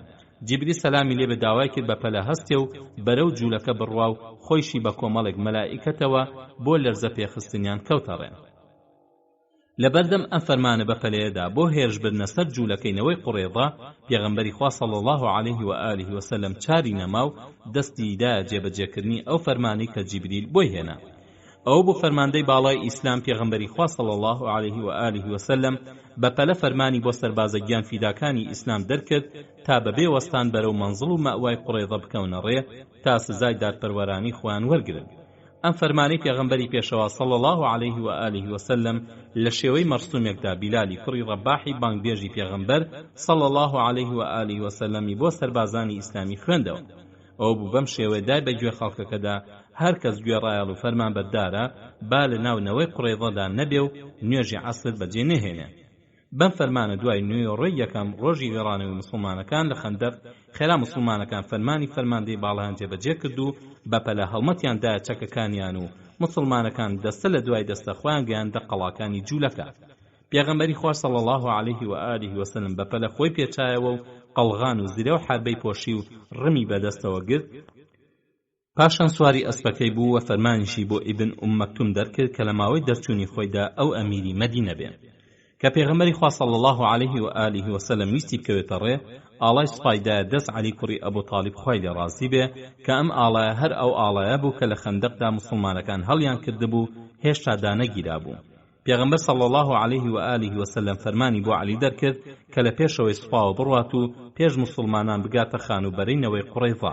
ئەویش بەخۆی مەفرەزەیەکەوە بەپەلە خۆی گەیاندە قەڵاکانی جوولەکە و لەوێ ئاڵاکەی داچەقاند و نەوەی قوڕیضەش زانیان هێرشیان کراوەتە سەر. جا لەبەر ئەوەی کە ماوەی نێوان مەدینە و خانوبەری جوولەکە نزیک بوو، مسلمانەکان بە دەستە ڕۆیشتن بۆ ئەوێ.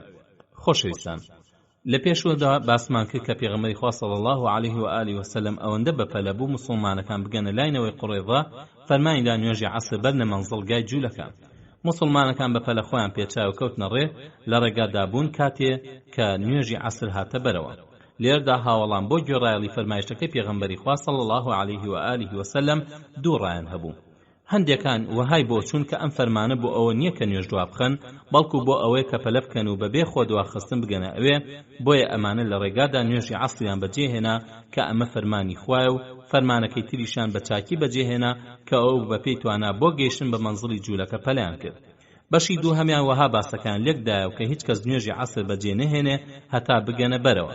جا هەر کاتێک گەیشتن ئەوە نوێژی عەسر بەجێ بێنن بۆیە ئەمانە لە ڕێگان نوێژیان بەجێ نهێنا و بەپەلە خۆیان گەیاندەنەوەی قوڕێضا هەرچەندە دوای خۆر ئاوابوون گەیشتن و لەوێ نوێژی عەسریان بەجێهێنان.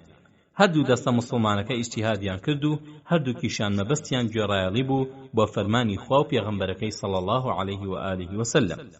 کاتێک ئەم هەواڵە بە پێغەمبەری خوا صلی الله علیه و آله وسلم گەیشت، گلەیی لە هیچ لایەکیان نەکرد، بەڵکو دانی بەڕاستی هەڵوێستی هەردووکیان دانا، ئەوانەی لە ڕێگادا و لە کاتی خۆیدا عەسریان بەجێهێنا و ئەوانش کە دوایان خست هەتا دوای خۆر ئاوابوون گەیشتنە بەرەوە، فەرمانی نەدا هیچ لایەکیان نوێژەکەی دووبارە بکاتەوە.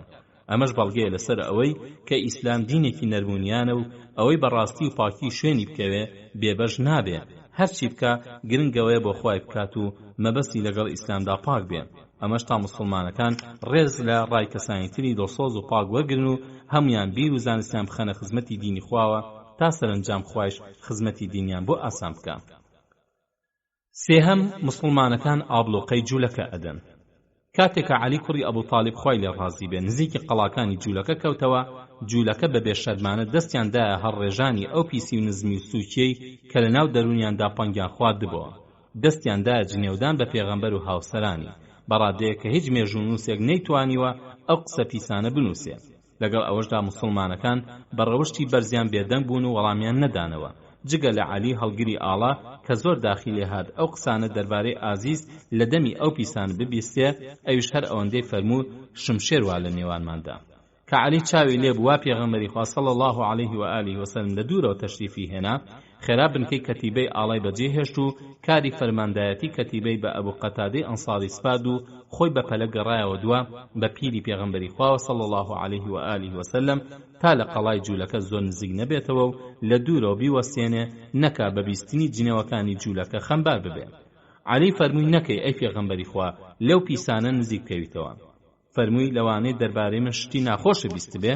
فەرمووی بەڵێ ئەی پێغەمبەری خوا. پێغەمبەری خوا صلی الله علیه و آله وسلم فەرمووی ئەگەر بمبینن هیچێ لەوەم پێ ناڵێن. هەروە بەردەوام لە نێوان دەستەی ئەرکانی جەنگی سوپای ئیسلامەوە پێغەمبەری خوا صلی الله علیه و آله وسلم تەشریفی بەرەو پێشەوە چوو هەتا لە قەڵاکانی جوولەکەی ناپاک نزیک کەوتەوە، ئەوەندە نزیک کەوتەوە کە قسەی یەکتری ببیستن.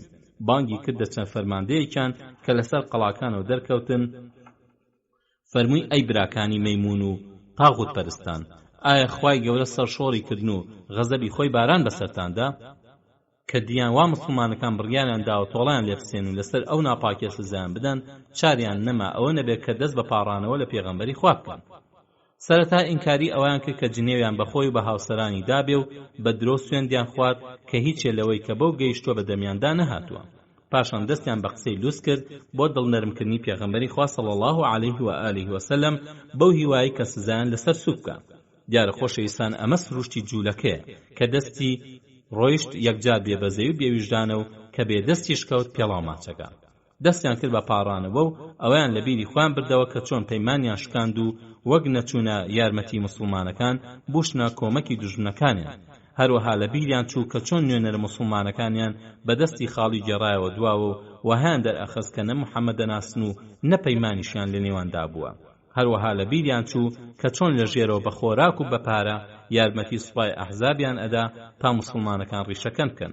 جا ئەگەر ئەمڕۆ مسلمانەکان دەستیان بە قوڕیش و غەتەفان نەگا، وا قوڕێضا ئامادەیە تۆڵەی لێبسەندێ تاخوا دەست بدە قوڕیش و غەتەفانیش کەوڵکەن. چوارهەم، نەخشەی دەرباز بوون. بەڕێزان، لە پێشەوە باسمان کرد کە چوار لە سەردارە ژیرەکانی قوڕێضا ئامۆژگاری جوولەکەیان کرد کە نەکەن پەیمان لەگە مسلمانەکاندا بشکێن و بەگوێی شەیطانینەوەی نەظیر حویەی کوڕی ئەخطەب نەکەن. ئەو چوارە کە عەمری کوڕی سوعدا سەرۆکیان بوو، ئامادە نەبوون بەشداری لەو ناپاکیەدا بکەن و بە ئاشکرا دەریان بڕی کە ئەوانوان لەسەر پەیمان و بەڵێنی خۆیان ئەوە بوو دواتریش سییانیان مسلمان بوون. بەڵام چوارهەمیان عەمری کوڕی سوعدا لەسەر دینی خۆی مایەوە، بەڵام لەسەر پەیمانی خۆی دامەزراو بوو بڕیاریدا ناپاکی لەگە مسلمانەکاندا نەکات. ئەم جوولەکە ژیرە هەوڵیدا ڕێگە چارەیەک بۆ ڕزگارکردنی قەومەکەی بدۆزێتەوە تا لە سزای سەختی ئەو غەدر و ناپاکیە دەرباز بن کە چاوەڕوانیانەکە. ئەو بوو نەخشەی بۆ دانان تا شوێن پێغەمبەری خوا صلی الله علیه و آله وسلم بکەون و مسلمان ببن، بە تایبەتی ئەوان بەلایەنەوە ڕوونە و خۆیان بە چاوی خۆیان ئەبینن کە لە تەوراتدا نووسراوە کە محەممەد صلی الله علیه و آله وسلم پێغەمبەری خوایە. هەر کە عەمری کوڕی سوعدا هەواڵی کشانەوەی سوپای ئەحزابی بیست هات بۆ لای خزمەکانی و داوای کۆبوونەوەیەکی پەلەی کرد ئەمە هێشتا سوپای مسلمانەکان دەوری قەڵاکیان نەدابوو. لەم کۆبوونەوەدا هەموو سەرۆکەکانی نەوەی قوڕیضا ئامادە بوون. سەرەتا لۆمەیەکی باشی کردن لەسەر ئەو نەزانکاریان کە ئەنجامیاندا و شوێن حوێی شەیتان کەوتن و خۆیان کردە دوژمنی مسلمانەکان و ئەو ناپاکییان بەسەر خۆیاندا هێنا. دوای ئەوەی هێنایەوەیات کە جوولەکەی نەظیر لە چ خۆشی و دەسەڵات و پایداریەکدا بوون کەچی بەهۆی ناپاکیانەوە و ئەو هەموو سامان و داراییان کەوتە دەست کەسانی تر و بە زەلیلی و سەرشۆڕیشەوە وڵاتیان بەجێهێشت. پاشان وەک زانایەک و شارەزایەکی تەورات بۆی ڕوونکردنەوە کە هەر کەسێ دژایەتی محەممەدی صلی الله عليه و آله وسلم کردبێ سەرنجام زیانی کردووە. پێیوتن بە تەورات هەر کۆمەڵێک کەڵکیان پێوە مابێ خوا ئەمەی واتە پێغەمبەر صلی الله عليه و آله وسلمی بەسەریاندا زاڵ نەکردووە. ئەوە بوو دەستی لەنەوەی قەینوقاع وەشان کە خاوەنی دەسەڵات و چەک و غیرەت بوون. پاشان عەمری کوڕی سوعدا داوای لە خزمەکانی کرد کە بچنە سەر دینی ئیسلام تا خوێنی خۆیان بسێننەوە و شوێن حەقیشکەون کە پێیوتن خزمینە. خۆتان بە چاوی خۆتان بینیتان جا بە گوێم کەن و وەرن بە شوێن محەممەد بکەوین. دەبەخوا چاکەزانن کە پێغەمبەرە و زاناکانمان مژدەیان پێداوین. پاشان بە جەنگ و بە دیلکردن ترساندنی و ڕووی کردە بەلای کەعبی کوڕی ئەسەدی سەرۆکیان و پێیوت بەو تەوراتەی کە لە ڕۆژی تۆڕ و سینەدا هاتە خوارە سەر موسا سەلامی لێبێ ئەوە واتە مسلمان بوون پایداری و شەرەفی دنیایە. لەو کاتەدا کە عەمر ئەم قسانی بۆ نەوەی قوڕیضا ئەکرد پێشەنگی سوپای ئیسلام دەرکەوت و هێرشی هێنا سەر قەڵاکانیان. کە عەمر سوپای ئیسلامی بینی قسەکانی بڕیوتی ئەمە ئەوەیە کە پێتانم وت. بەڵام نەوەی قوڕیضا قسەکەی ئەویان وەرنەگرت و نەهاتنە سەر ئەوەی کە مسلمان ببن. بۆ دوجار هەوڵێکی تری لەگەڵ دادان بەو هیوای کە ڕزگاریان بکە ئەوە بوو پێوتن ئێوە دژایەتی محەممەدتان کرد و منیش لەو غەدرەتاندا بەشداریم نەکردن. جا ئەگەر ناکەم بچنە سەر دینەکەی دەی لەسەر یەهودیەت مێننەوە و جزیە بدەن. دەبەخوا نازانم ئایا لێتان وەرئەگرێیان نا. نەوەی قوڕیضا ئەم ڕایەشیاندایە دواوە و بەو پەڕی سەرکەشیەوە وتیان هەرگیز دان نانێن بە سارانەیەکدا عەرەب لێمان بسێنن، کوشتن لەمە چاکترە. عەمری کوڕی سوعدا دەستی لە قەومەکەی شۆرد و بۆی دەرکەوت ملە جەڕۆ عینادی بەرەو هەڵدێریان ئەبن لەبەر ئەوە خۆی لیان داماڵی و بۆ هەتایی بەجێهێشتن. لەو کاتەدا کە قەڵاکان دەوریان گیرا بوو شەو عەمری کوڕی سوعدا چووە دەرەوە و کە تووشی پاسەوانانی سوپای ئیسلام بوو گرتیان و بردیانە لای فەرماندەکەیان محەممەدی کوڕی مەسلەمەی ئەنساری کە کوڕی مەسلەمە عەمری ناسی و پێشترش هەواڵی هەڵوێستی مەدانی ئەویان بیست بوو فەرمانیدا بەری بدەن با بەسەربەستی بۆ خۆی بڕوا. هەرچەندە لەسەر دینی خۆی مابوویەوە و مسلمان نەبوو بوو ئەو شەوە بەبێ خەم لە مزگەوتی پێغەمبەری خوادا صلی الله عليه و آله وسلم لە مەدینەدا مایەوە. پاشان سەری خۆی هەڵگرت و کەس نەیزانی ڕووی لەکوێنا و چی بەسەر هات. کە باسەکەشی کەوتە گوێ پێغەمبەری خوا صلی الله عليه و آله وسلم فەرمووی ئەوە پیاوێکە بە بۆنەی بەسەربردنی پەیمانەکەیەوە خوا ڕزگاری کرد.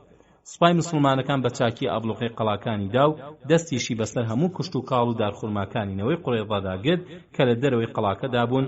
سەرەتا جوولەکە بەرگری چاکیانە کرد بەڵام دوای تێپەڕبوونی 20 ڕۆژ بەسەر ئابلوقەدا بەرەبرە ترس و لاوازی سەریان دەرهێنا و جوولەکە بێتاقەت بوون چونکە لایەن یەقین بوو کە هەرگیز مسلمانەکان وازیان لێ ناهێنن یا ئەبێ خۆیان بەدەستەوە بدەن یا بە زۆر دەرگای قەڵاکان ئەشکێن و ئەچنە ژوورەوە.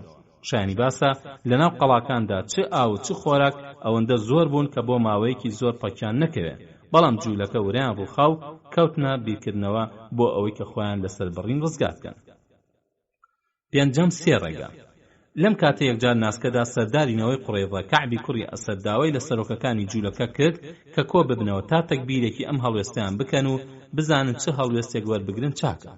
شایانی باسە کە کەعب پیاوێکی ژیر بوو سەرەتا نەپێی خۆش بوو دەرگا لە حوێی بکاتەوە و نەپێشی خۆش بوو پەیمانی مسلمانەکان بشکێنێ چونکە مسلمانەکان لەگەڵ ئەواندا بەڕاستی و پاکی جوڵا بوونەوە. کە دانیشتن کەعب بیری هەمویانی خستەوە بە تایبەت حوێی کوڕی ئەخطەب کە ئەوە ئەیزانی بەم چارە نووسە ئەگەن بۆیە ناڕازی بوو پەیمانەکەی نێوان خۆیان و مسلمانان بشکێنێن. لەو کۆبوونەوەدا پێیوتن ئەی کۆمەڵی جوولەکە ئەبینن چ کارێک هاتۆتە ڕێتان. منیش پەیمان شکاندنم بەلاوە ناخۆش بوو. پاشان ئاوڕی بۆ لای حوێی دایەوە و ئاماژەی بۆ کرد کە هەرچی بەڵاو شوم هەیە لەم پیاوە دانیشتووەیە. ئەوە بوو حوێی لەو کاتەدا کە پەیمانینەوەی قوڕیضەی شکان بەڵێنیدا کە قەڵاکانی ئەوان بمێنێتەوە و هەرچی هاتە ڕێگەیان ئەویش لەگەڵیاندا بەشدار بێت. خوای گەروای هێنا پێشکە لە کاتی گەمارۆداندا لە قەڵاکاندا بمێنێتەوە تا بەری ڕەنجەکەی دەستگیر ببێن. پاشان کەعبی کوڕی ئەسەد سێ ڕێگای بۆ جوولەکە دانا تا فریای خۆیان بکەن و لەو ڕۆژە ڕەشە ڕزگار بن. یەکەم جار کەعب ئەوەی وەبیرینەوەی قوڕێضە هێنایەوە کە ماوەیەک لەوە بەر زانایەکیان بە ناوی ئیبن خەڕاشەوە پێوتون کە لە مەدینەدا پێغەمبەرێک پەیدا ئەبێ و داواشی لێکردوون کە ببنە شوێنکەوتووی بەمە ئەبنە ئیماندار بە هەردوو کتێبی یەکەم و دوایین واتە تەورات و قورئان. جا کەعب ڕووی تێکردنوتی دەبەخوا بۆتان دەرکەوتووە کە پێغەمبەرە و خوا ڕەوانەی کردووە و ئەو پێغەمبەرێک کە سیفاتەکانی لە تەوراتدا هەن و تەنها حەسادەت بردن بە عەرەب لە موسڵمان بوون قەدەغەی کردوین چونکە لەنەوەی ئیسرائیل هەڵنەکەوتووە دەی شوێنی بکەون تا سەر و ماڵ و مناڵتان ڕزگار بێت. نەوەی قوڕێضە ڕێگای یەکەمی کەعبیاندایە دوا وتیان هەرگیز دەست بەرداری حکمی تەورات نابین و بە هیچیشی ناگۆڕینەوە. دوای ئەوە پێشنیاری دووهەمی خستە بەردەمیان کە بریتیە لەوەی هەرچی ژن و منداڵ و پەکەوتیان هەیە هەر هەمیان سەر ببڕن و تەنها جەنگاوەرەکانیان بمێننەوە. ئەو کاتە بە یەک هەڵمەت لە قەڵاکانەوە هێرشکەنە سەر سوپای موسڵمانەکان و شمشێر خەنەگردنیان و ترسیان لە هیچ شتێک نەبێت هەتا خوا حکمی خۆی لە نێوان ئەوان و پێغەمبەری خوادا صلی الله علیه و آله وسلم دەرکا. جا ئەگەر تیا بچن ئەوان نەژن و نەمنداڵیان لە دوا بەجێ نامێنێ تا خەمی بخۆن خۆ ئەگەر سەریش کەوتن بەخوا ژنیش و منداڵیشان هەر دەسەکەوێت.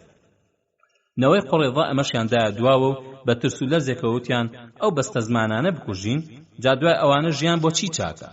پاشان کەعب پێشنیاری سێهەمی خستە بەردەمیان کە بریتیە لەوەی کە شەوی شەممە لە ناکاودا هەڵمە بەرنەسەر موسڵمانەکان و دەستیان لێ بۆشێنن چونکە لەوانەیە موسڵمانەکان لەوە بێخەم بن کە ئەمان لە شەممەدا هەڵمەت بەرنەسەریان ئەمەشیاندایە دواوتیان شەممەکەمان لێ تێکەدەی بەوەی کە شتێک ئەنجام بدەین تایدا کە پێشینانمان شتیوەهان ئەنجام نەداوە و جگە لەوانەی کە خۆیشت ئەیزانی کە چۆن مەسەخ بوون. ئیتر کەعب دەستی لێ شۆردن و کۆتایی بە کۆڕەکەی هێناوتی هیچ پیاوێکتان لەو ڕۆژەوە کە لەدایک بووە شەوێک بە پیاوانە سەری نەناوەتەوە. کە لەم کۆبوونەوەدا هیچیان بۆ نەکرا هاتنە سەر ئەوەی کە لەگەڵ پێغەمبەری خوادا صلی الله علیه و آله وسلم هەڵدەن تا بەڵکو وازیان لێبێنێ. یەکەم هەڵیان ئەوە بوو پیاویان ناردە لای پێغەمبەری خوا صلی الله علیه و آله وسلم تا پێڕابگێنن کە ئامادەن وەگنەوەی نەظیر دوای جەنگی ئوحود کۆچیان کرد ئەمانیش بەو شێوە مەدینە بەجێ بێڵن. ئەم پێشنیارە یەکێک لە سەرۆکەکانیان بردی کە ناوی نەباشی کوڕی قەیس بوو داوای مۆڵەتی کرد کە لە بنکەی فەرماندایەتی موسڵمانان بە خزمەتی پێغەمبەری خوا صلی الله علیه و آله وسلم بگات. کاتێک کە پاسەوانەکانی ئیسلام ئەم سەرۆکە جوولەکان هێنایە خزمەتی پێغەمبەری صلی الله علیه و آله وسلم پێشنیارەکەینەوەی قوڕێضەی خستە ڕوو کە بریتیە لەوەی کە ڕێیان پێ بدرێ بە خۆیان و ماڵ و مناڵیان و دەرچن و هەرچیان بە کۆڵی وشتر بۆ ئەڕوا جگە لە چەک لەگەڵ خۆیاندا بیبەن و هەر چیش لە یەثری بەجێ ئەهێڵن ئەوە بۆ موسڵمانەکان بێن. بەڵام پێغەمبەری خوا صلی الله علیه و آله وسلم ئەم ڕای وەرنەگرت و بە نێراوینەوەی قوڕێضەی ڕاگەیان کە هیچ شتێ لەنەوەی قوڕێضە وەرناگرێ جگە لە خۆ بەدەستەوە دانیان ئەویش بەبێ هیچ مەرجێک. کابرا بەدەستی خاڵی گەڕایەوە کەچی قوڕێضە کابرایان بۆ جاری دووهەم ناردەوە تا پێشنیارێکی تر بخاتە بەردەم موسڵمانەکان کە بریتێ لەوەی ڕێیان پێ بدرێ بە پیا و ئافرەت و منداڵەوە لە یەثریب دەرچن و گیانی خۆیان دەرکەن ئیتر هەرچی مڵک و سامان و پارە و پۆڵیان هەیە هەمووی بۆ موسڵمانەکان بەجێ بێڵن. ئەمە دیارە بەو نیازەوەی کە وەک جاری پێشوو حوێی کوڕی ئەختەب چاوپۆشی لێکرا کەچی چوو سوپای ئەحزابی کۆکردەوە ئەمجار ئەمانیش کارێکی تری لەو شێوەیە ئەنجام بدەن. دیسان پێغەمبەری خوا صلی الله علیه و آله وسلم کە فەرماندە بوو ئەمەشی دایە دواوە و دووبارەی کردەوە کە ئەبێ بەبێ هیچ مەرجێک خۆیان بەدەستەوە بدەن. خۆشەویستان و بەڕێزانم بەشی شەشەم و خاڵی شەشەمی ئەم باسە و خاڵەکانی دواتریش هەڵەگرین بۆ ئەڵقەی داهاتوو لێرەدا باسەکەمان ڕائەگرین تا ئەڵقەیەکی نوێی ژیانی ئازیزمان صلی الله علیه و آله وسلم هەموو لایەکتان بەخوای گەورە و میهرەبان ئەسپێرین. والسلام علیکم ورحمة الله وبركاته. بسم الله الحمد لله والصلاة والسلام على رسوله وعلى آله وصحبه ومن والاه. بسرانی خۆشەویست و بەڕێز سڵاوی خوای گەورەتان ئاڕاستە ئەکەین. السلام علیکم ورحمة الله وبركاته. خۆشحاڵین کە لە ئەڵقەیەکی نوێی ژیانی ئازیزمان صلی الله علیه و آله وسلم بە ئێوەی خۆشەویست و بەڕێزمان گەیشتینەوە بە ئومێدی ڕەزامەندی خوای گەورە پاشان بەدڵبوون و جێگەی سوود و کەڵکی هەموولایەکتان. خۆشەویستان و بەڕێزانم لە ئەڵقەی ئەم ڕۆژماندا هەر سەبارەت بە غەزای نەوەی قوڕێضە دێینە سەر خاڵی شەشەم تەوبەی ئەبوو لوبابە.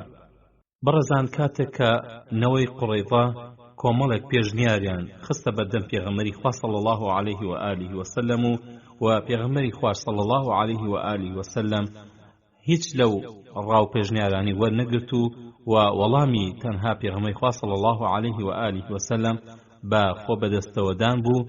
ئەم وەڵامە کاتێک کانەوەی قوڕێضە وەریانگرت ترس و لەرزدای گرتن و نان ئەزانی کە چی بکەن بەتایبەت کە ئابڵوقەدانەکە یەکجار شپرزەی کردبوون ئەمجار کەوتنە بیرکردنەوە لەوەی کە کۆمەکیان بۆ بێت و هێزێک بگاتە فریایان بەڵکو لە کوشتە مزگاریان بێ کە خۆیان ئەیانزانی سزای ئەو ناپاکیە گەورەیان هەر کوشتنە بیریان کردەوە کە ئەوان بەدەستی خۆیان قوڕیش و غەتەفانیشیان لە خۆیان زیز کرد هەرچەندە ئەو هۆزانە بەو ئاسانیە سوپای ماندوو مردویان جارێکی تر بۆ کۆنابێتەوە بگرە هەر ناژوێرن ڕوو لە مەدینە بکەن ئەی پەنا بۆ جوولەکەی نەظیر و خەیبەر بەرن کە لەبەر ئەوەی سوپای ئەحزاب هیچی پێنەکرا ترس و لەرز دایگرتبوونەوە خۆ دیارنەوەی نەظیریش بە زەلیلی و داماوی دەرکرابوون و حوێی سەرۆکیشان وا لە ناو قەڵاکانینەوەی قوڕێتەدا کەواتە ئەوانی شتێکیان پێناکرێت بەم شێوەیە هەموو ڕێیەک لە بەردەم جوولەکەدا داخرا تەنها دوو ڕێگانە بن یەکەمیان جوولەکە دەرگای قەڵاکان بخەنە سەر پشت و هەڵمە بدەنە موسڵمانەکان و جەنگێکی سەر و ماڵی لەگە موسڵمانەکاندا بکەن دووهەمیشیان تەسلیم بە فەرماندەی گشتی ئیسلام ببن بەبێ هیچ مەرج و پەیمانێک هەنگاوی یەکەم بە مردووان ئەنرێت بەڵام بەنەوەی قوڕێضە نانرێت چونکە جوولەکەش دیارە خۆی چەنە ترسنۆک و لەرزۆکە ئەگەر ڕۆژێک هاتە بەرەو موسڵمانان جوولەکان بەو شێوەیە ناسی ئەوسا ئەبنەوە بە شێری مەیدان کەواتە تەنها ڕێگەیەک لە بەردەمیاندا ماوە کە ئەویش بریتیە لە تەسلیم بوون بەبێ هیچ مەرجێک دیارە جوولەکە بە هیوا بوون پێغەمبەری خوا صلی الله علیه و آله وسلم ئەوانی وەکوونەوەی قەینوقاع و نەوەی نەظیر چاوپۆشی لێ بکا و وازیان لێ بێنێ و مەدینە بەجێبێڵن جا لەبەر ئەوەی تەسلیم ببن هەوڵێکی تریاندا بەو هیوای سزاکان شتێک سوکتر ببێ ئەوە بوو دوای پشتگوێ خستنی هەردوو پێشنیارەکانی پێشەوەیان جوولەکە کۆبوونەوەیەکیان کرد و تیایدا ڕایان بە یەکدەنگی هاتە سەر ئەوەی کە پیاو بنێرن بۆ لای پێغەمبەری فەرماندا صلی الله علیه و آله وسلم و داوای لێ بکەن ڕێ بە ئەبو لوبابەی هاوپەیمانیان بدات بێت بۆ لایەن و ڕاوێژی پێ بکەن ئەبو لوبابەیەکێ بوو لە هاوڵە پایدارەکان و لە هەمان کاتدا لەگەڵنەوەی قوڕێضەدا دۆستایەتی هەبوو جوولەکەش متمانەیان پێ ئەکرد بۆ ئەم داوایە پێغەمبەری خوا صلی الله علیه و آله وسلم ماوەیدا کە ئەبو لوبابە بڕوات بۆ لای قوڕێضە ئەو بە بانگی کرد و فەرمووی بڕۆ بۆ لای هاوپەیمانەکانت لەناو ئەوزدا بە دوای تواندا ناردووە ئەبو لوبابە چوو بۆ ناو جوولەکە و هەر کە چۆ ناو قەڵاکەیانەوە ژنان و مناڵە هاتن بەڕوویا و لە تاوی ئابلوقەدا دەستیان بە گریان کرد لەوە ئەچێ ئەمان بەدەست قەست ڕێخستوێت تا کار کاتە سەر دڵی ئەبو لوبابە و بەزەیی پیاندا بێتەوە کە ئەبو لوبابە لەگەڵ سەرۆکەکانیان دانیشت باسی بارودۆخی سەختی خۆیان بۆ کرد و پرسیشیان پێ کرد کە ئایا لە بەرژەوەندی ئەوان ئەبێ ئەگەر بێمەرز تەسلیم ببن کە ئەبو لوبابە ژن و مناڵەکانی بینی وا ئەگریان و هاواریانە کرد بەزەیی پیاندا هاتەوە دڵی نەرم بوو بۆیان بۆیەوە خۆی دوایی دانی پێدانا ناپاکی گەورەی دەرحەق بە ئیسلام و مسلمانان ئەنجامدا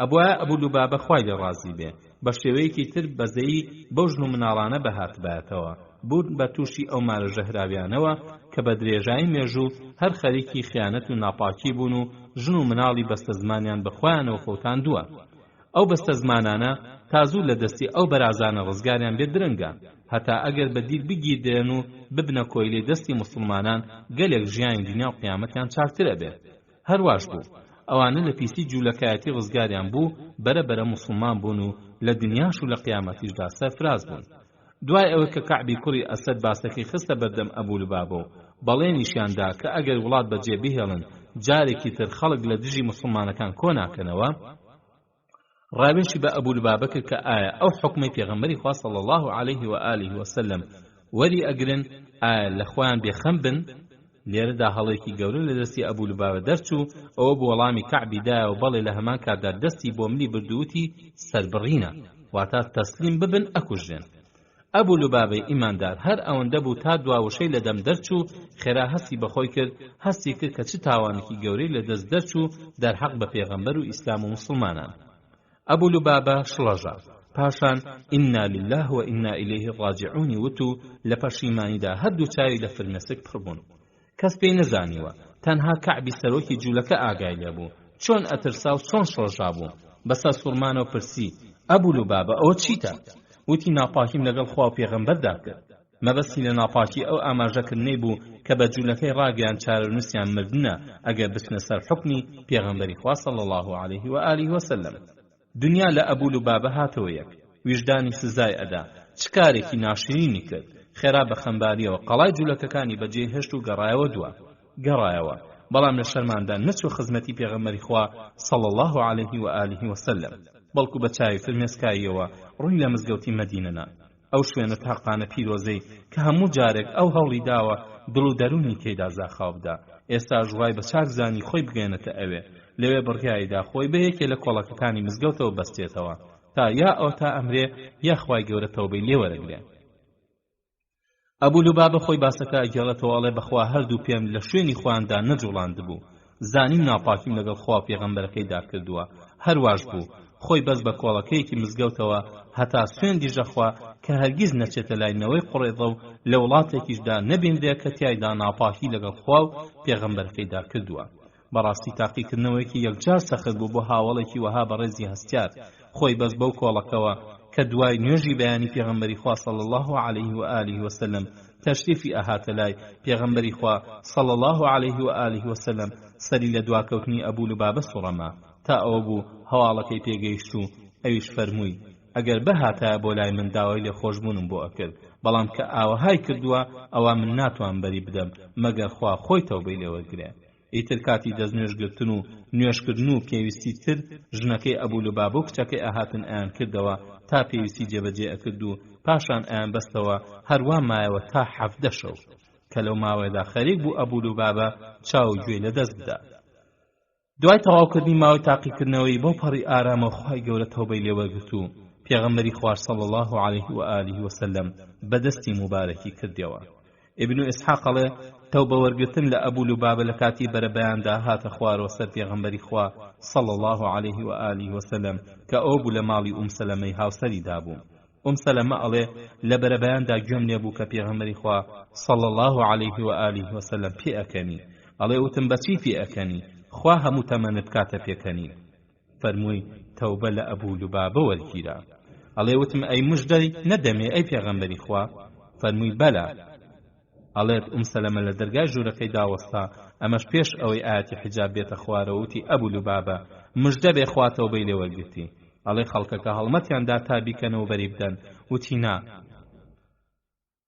بەخوا مەگەر پێغەمبەری خوا صلی الله عليه و آله وسلم بەدەستی خۆی بەرم با کە پێغەمبەری خوا صلی الله عليه و آله وسلم بۆ نوێژی بەیانی دای بەلایدا کردەوە داخۆ ئەبوو لوبابە چەندی پێخۆش بوو بێ کە لە ئاسمانە وحی هاتبێ بۆ لێ خۆشبوونی خوا لە تاوانەکەی لە خۆشیانە ئەویست هەرچی هەیە هەر هەمی کا بە سەدەقە بەڵام پێغەمبەری خوا صلی الله عليه و آله وسلم ئامۆژگاری کرد کە سێیەکی بکا بە سەدەقە بەسێتی کە فەرمووی و ئەم ئاەتی هێنایە خوارە ئەفەرمێ وآخرون اعترفوا بذنوبهم خلطوا عملا صالحا وآخر سيئا عسى الله أن يتوب عليهم إن الله غفور رحيم هەروها ئەو ئاەتەش کە ئاماژەی بۆ هەڵەکەی ئەبوو لوبابە تێدایە ئەم ئاەتەیە کە ئامۆژگاری ئیماندارانەکە کە نەکەن ناپاکی لەگەڵ خوا و پێغەمبەر و سپادەکانیاندا بکەن کە ئەفەرمێ يا أيها الذين آمنوا لا تخونوا الله والرسول وتخونوا أماناتكم وأنتم تعلمون کە ئەبوو لوبابە ئاماژەی کرد بەدەستی کە ئەگەر خۆیان بەدەستەوە بدەن چارە نووسیان بدنە جوولەکە دواهیوان بڕاو لە جیاتی ئەوەی غیرەت بیانگرێ و دەستدەنە جەنگ و کوشتار ترس و لەرز دایگرتنەوە و بە تەواوی وڕێیان ڕووخا نەوەی قوڕێضا ئەیان توانی چەند مانگێک بەرگری بکەن تا سەرنجام سزان لەسەر سوک ببێ چونکە موسڵمانەکانی یەکجار ماندوو برسی و دەستکورد بوون بە بۆنەی ئەوە کە سوپای ئەحزاب زیاتر لە 25 ڕۆژ نەیهێشت تێریش بخەون سەر ڕای سەرمای زستانی سەخت کە ئەوانی دەستکورد و بێبەرگ بوون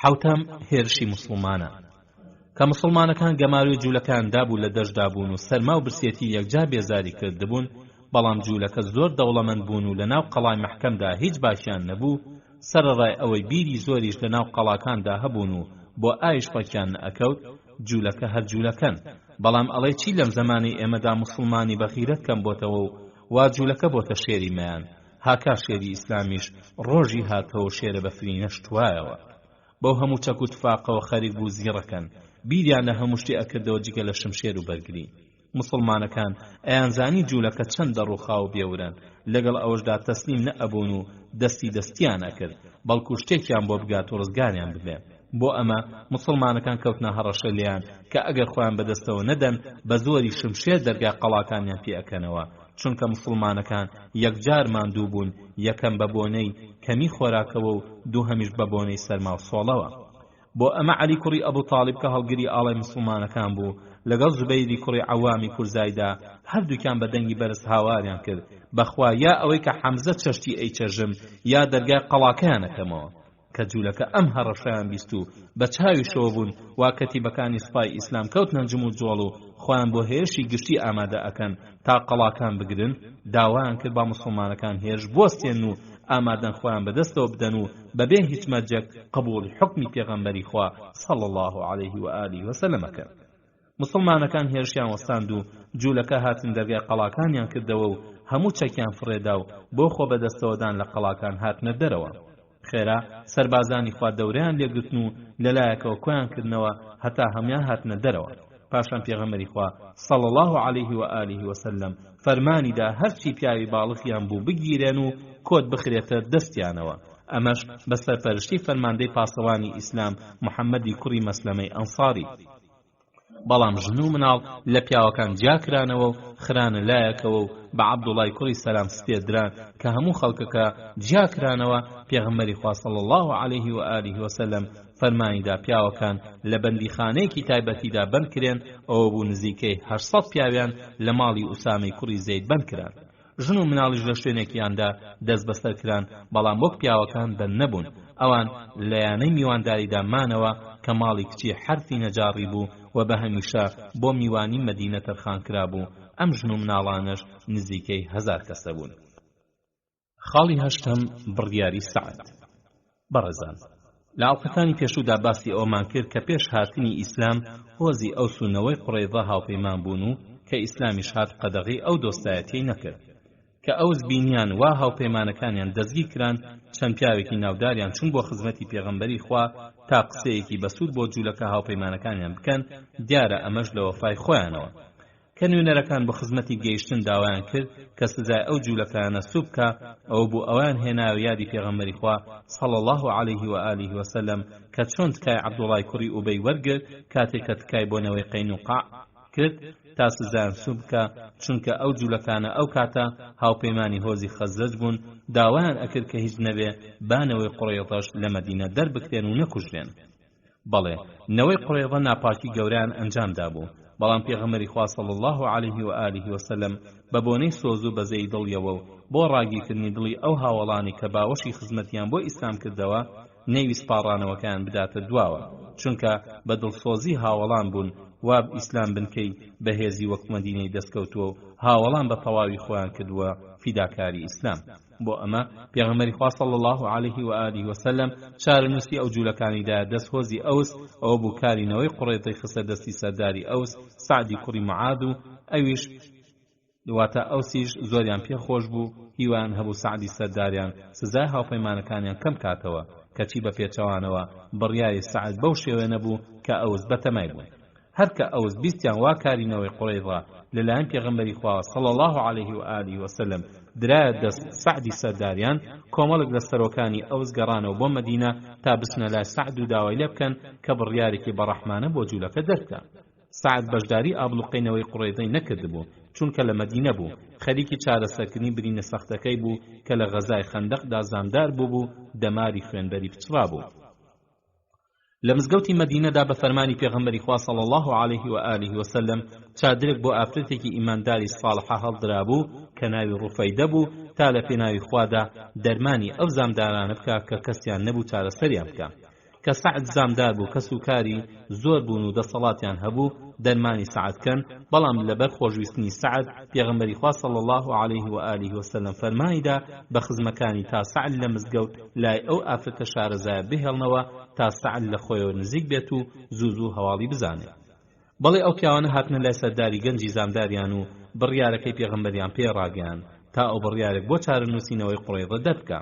بۆ ئەمەش پێویستە بچێ بۆ ئەو شوێنەی کە سوپای ئیسلام ئابڵوقینەوەی قوڕێضەیدا بوو، بەڵام زامەکەی سعد سەخت بوو، خۆشی لاشەی بەخۆوە بوو. خزمەکانی وڵاقیان بۆ ئامادە کرد تا بە سواری ئەو وڵاقە بگاتە خزمەتی پێغەمبەری خوا صلی الله علیه و آله و سلم. کە کەوتە ڕێ پیا و ماقوڵانی ئەوس کەوت نەگەڵی و ئەویان بەگوێی دادا کە بەزەیی بە قوڕێضەی هاوپەیمانیاندا بێتەوە.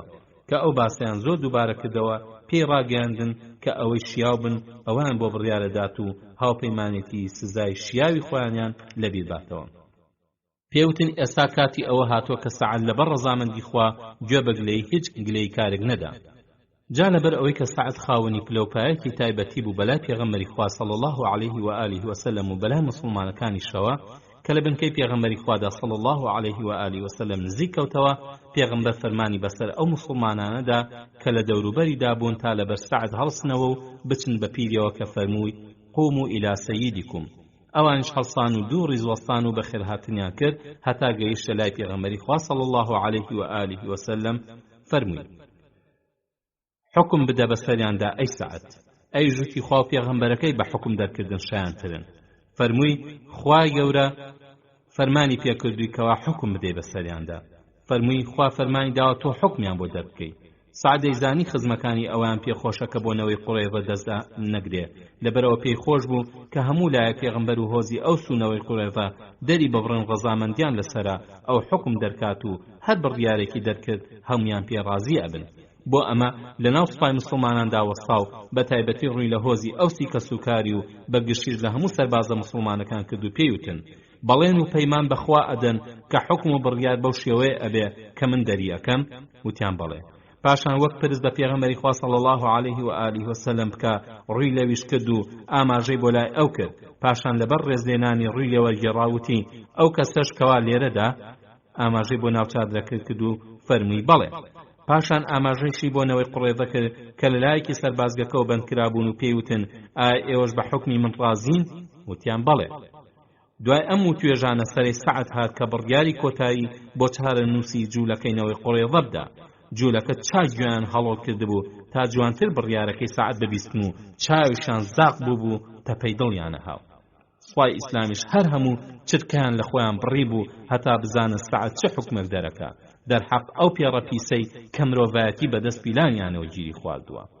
بەڵێ سەعەد بڕیاری دەرکرد چی نێرینەی باڵغینەوەی قوڕەیضە هەیە هەر هەمویان بە شمشێر لە ملیان بدرێ و چی ژن و مناڵیشیان هەیە بە دیل بگیرێن و ماڵ و سامانیشیان هەمووی دەستی بەسرا بگیرێن.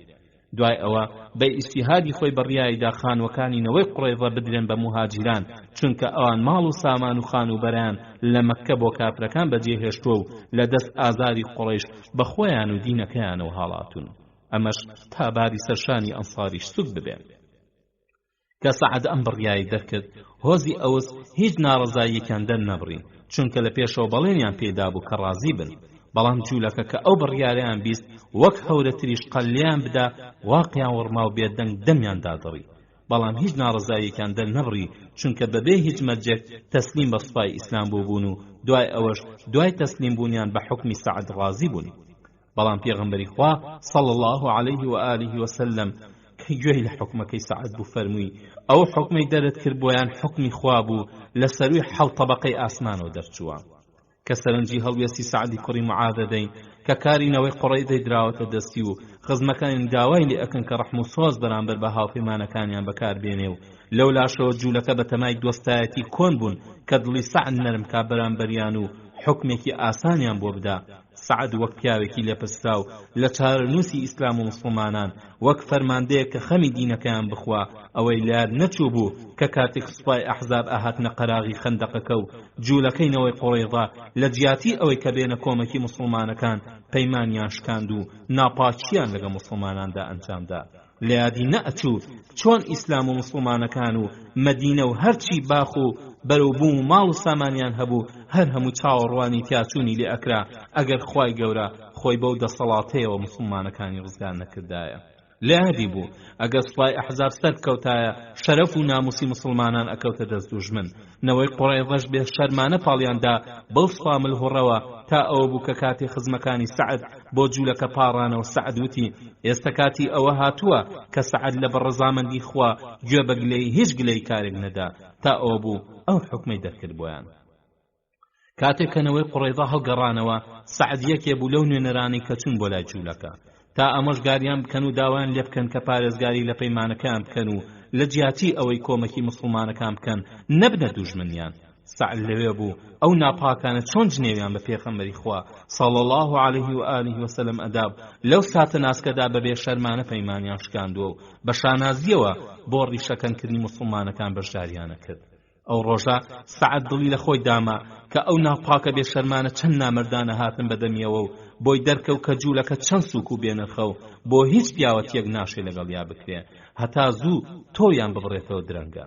سعد ئەو ڕۆژەدانی بەخۆی داگرت و ئامۆژگارینەوەی قوڕەیزەی کرد کە با ئاگادار بن نەوەکو ڕۆژێکی وەک ڕۆژەکەینەوەی نەظیر یا لەویش ڕەشتر بەخەیان پێ بگرێ کەچی جوولەکە بە قسەی سووک وەڵامی سعدیان دایەوە و جنێوان بە پێغەمبەری خوادا. بۆ ئەمە هەمووی سعد زۆر داغ لە دڵ بوو لە خوایەکی ئەویش ڕۆژێ بێتە بەرەوە کە بەدڵی خۆی تۆڵە لەو ڕەشە مارانە بکاتەوە. کاتێکیش کە لە جەنگی خەندەقدا بە سەختی زامدار بوو لە خوا پاڕایەوتی خوایە ئەگەر جەنگی قوڕەیش شتێکی ماوە ئەوا بمهێڵە بۆی چونکە هیچ کۆمەڵێک نییە ئەوەندەی ئەوان پێم خۆش بێ جیهادیان بکەم چونکە ئەوانە کۆمەڵێک بوون کە ئازاری پێغەمبەرەکەتیاندا و بە درۆیان خستنەوە و دەریشیان پەڕان. خۆ ئەگەر جەنگیش لە نێوانماندا هەڵگرتووە ئەوە ئەم زامداریم کە بە شەهادەت بووم بەڵام داوا ئەکەم کە نەمکوژی هەتا چاوم بە تیاچوونی قوڕەیزە گەشت بێتەوە. هەروایش بوو هەرچەندە زامەکەی سەخت بوو کە ئەو دوعای کرد زامەکەی خوێنی وەستا هەتا جوولەکە تەسلیم بوون و کاریان درایە دەست سعد و ئەویش ئەو بڕیاری بۆ دەرکردن و بەشداری کوشتنی هەمویان کرد و دوای ئەوە خوێنی دەمارەکەی بەربوویەوە و وەفاتی کرد. دیارە دوای ئەعدامکردنینەوەی قوڕەیزە. لە صحیح بوخاری مسلم لە جابیرەوە هاتوو کە پێغەمبەری خوا صلی الله عليه و آله وسلم فەرمیەتی بۆ مردنی سعدی کوڕی معاذ عەرشی خوا هاتە لەرزە. دیارە لەرزەی پێخۆش بوون بە هاتنی ڕۆحەکەی بوو. لە حەدیثی ئەنەسەوە تیرمیذی بە صحیح دەری کردووە کە وتوێتی کاتێک کە جەنازەکەی سعدی کوڕی معاذ هەڵگیرا منافقان وتیان جەنازەکەی چەنە سووکە.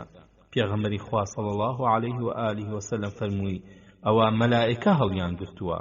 ئەوە بوو جبەیەکی نەرموشلی پێشکەش بە پێغەمبەری خوا صلی الله عليه و آله وسلم کرا و هاوڵان لە نەرموشلی ئەو جبەیە سەرسان بوون. ئەویش فەرمووی ئەمەتان بەلاوە سەیرە دەستە سڕەکانی سعدی کوڕی معاذ لە بەهەشدا لەمە چاکترن یاخود نەرمترن. خاڵی نۆهەم جێبەجێکردنی بڕیارەکە. دوای ئەوەی سعد ئەو بڕیاری دەکرد پێغەمبەری خوا صلی الله عليه و آله وسلم فەرمانی بۆ سوپای ئیسلام دەرکرد کە بەرەو مەدینە بگەڕێتەوە و خۆشی گەڕایەوە. ئەمەش لە ڕۆژی حەوتەمی مانگی ذوالحجەی ساڵی پێنجەمدا بوو. هەروەها فەرمانی دانەوەی قوڕەیزە بهێننەوە بۆ مەدینە. ئەوە بوو پیاوەکان بە سەرۆکاری محەممەدی کوڕی مەسلەمە و ژن و مناڵەکانیش بە سەرۆکاری عەبدوڵای کوڕی سەلام کە زانایەکی جوولەکە بوو. سەرەتا کە پێغەمبەری خوا صلی الله عليه و آله وسلم گەیشتە مەدینە عەبدوڵڵا ئیمانی پێهێنا برانەوە بۆ مەدینە و وەک باس کرا پیاوەکان لە ماڵی ئوسامەی کوڕی زەید بەندکران و ژن و مناڵەکانیش بەبێ بەندکردن لە خانەی میوانداریدا داندان. دوای ئەوە فەرماندرا بە هەڵکەندنی چاڵی قوڵ تا لاشەی پیسی ئەو ناپاکانیان تێفڕێ بدرێ. ئەمەش لە ناو بازاڕی مەدینەدا کە ئێستا پێی ئەوترێ بازاڕی مەناخە. شوێنێکیش بۆ دانیشتنی پێغەمبەری خوا صلی الله عليه و آله وسلم و هاوڵە نازدارەکانی چاکرا. پاشان پیاوەکانینەوەی قوڕەیزە کە حکمی ئەعدامیان بەسەردا درابوو ئامادەکران و یەک لە دوای یەک و دەستە بە دەستە ئەعدامەکران هەتا یەکێکیان نەما. جا هەرچی کە کۆمەڵێک ئەکوژران خێرا هاوڵان هەڵیان ئەدانە چاڵەکانەوە و بە خۆڵدایانە پۆشین. هەندێک لە مێژوونوسان ئەڵێن 600 تا 700 و هەندێکیش ئەڵێن 800 تا 900 کەسە بوون. ئەم جوولەکانە هەر هەمیان بە شەوێک کوژران و ئەوەی کە سەرۆکاری کوشتنی ئەکردن عەلی کوڕی ئەبوو تاڵیب و زوبەیری کوڕی عەوام بوون. جا لەبەر ئەوەی وەها لە قەڵم درابوو کە ئەوستیان خۆش نەبێ قوڕەیزە بکوژرێن هەندێک لە سەردارەکانی ئەوس داوان لە پێغەمبەری خوا صلی الله عليه و آله وسلم کرد کە با لە ئیعدامکردندا چەند پیاوێکی هۆزی ئەوسیش بەشداری بکەن. ئەمەش بۆ ئەوەی ئەو تاوانیان لێ دوور بکەوێتەوە. پێغەمبەری خوا صلی الله عليه و آله وسلم خۆی ئامادەی ئەم ئیعدامکردنە بوو. ئەو بوو سەرۆکی فیتنە و هەڵگیرسێنەری جەنگی ئەحزاب حوێی کوڕی ئەختەبی سەرۆکی نەوەی نەظیر سەری هاتا لە ملی بدرێ. ئەم ئاژاوە چیە بوو؟ نەوەی قوڕەیزەی لە پەیمان هەڵگێڕایەوە و هەڵیشینان تا لە دواوە خەنجەری ناپاکی بۆ مسلمانەکان لە کاتی یەکجار ناسکی مێژویاندا بەرزکەنەوە. حوێی ناپاک بەری ڕەنج و تەقەلای خۆی هاتە بەردەم. ئەویش وەک نەوەی قوڕەیزە خۆی بەدەستەوە دا و ئەو ڕۆژە لەگەڵ ئەواندا ئەویش ئیعدام کرا. کاتێک کە حوێی هێنرا پێشەوە بۆ کوشتن ئالەو کاتەشدا هەر خەریک بوو دژایەتی و ڕقبوونەوەی لە پێغەمبەر دەرەبڕی.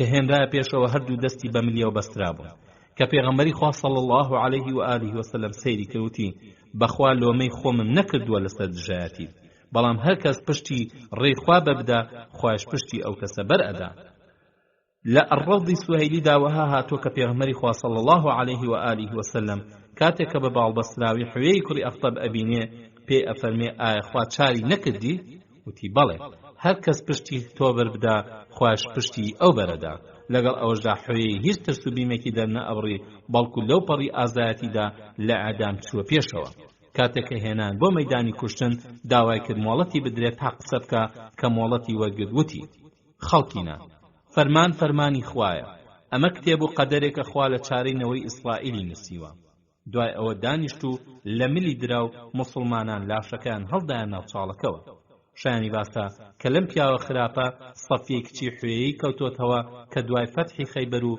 کوژانی مێردەکەی پێغەمبەری خوا صلی الله عليه و آله وسلم خات و سەفیە مارە ئەکات و ئەبێتە دایکی ئیمانداران و ئەچێتە ڕیزی ئافرەتە موسڵمانە پایدارەکانەوە بەڵێ لە سەردەمی پێشوەکاندا مرۆڤ زیرەک و ئازاکان ئەبوونە گەورە و بەدەسەڵات بۆیە بەش بە حاڵی خۆیان سەردار و گەورەکان غیرەت و جوامێریان بەلاوە هەبوو بەڵام لەم سەردەمی سیاسەتەدا هەرچی تەممەڵ و ترسنۆک و گەندەڵ بێ ئەبێتە کار بەدەست ئەوانەی چاوشۆڕی بەردەمی ستەمکارانی جیهان و هیچ سیفەتێکی مەردایەتیان تیا بەدی ناکرێ ئەوە تا حوێی لەو ڕۆژەڕەشەدا دەری ئەخات کە هەندێک دامەزراوی و نەترسانی بەلاوە هەیە و باکیشی لە ڕووداوی ڕۆژگار نییە دوای ئەعدامکردنی سەرۆکینەوەی نەظیر نۆبەی کوشتنی سەرۆکینەوەی قوڕەیضا کەعبی کوڕی ئەسەد هات پاسەوانان ئەویشیان هێنا مەیدانی کوشتن شایانی باسە کە کەعب پیاوێکی ژیر و بەسەلیقە بوو حەزی لە پاراستنی بەرژەوەندی هۆزەکەی بوو و پێشی خۆش نەبوو پەیمانی نێوان خۆی و موسڵمانەکان بشکێنێ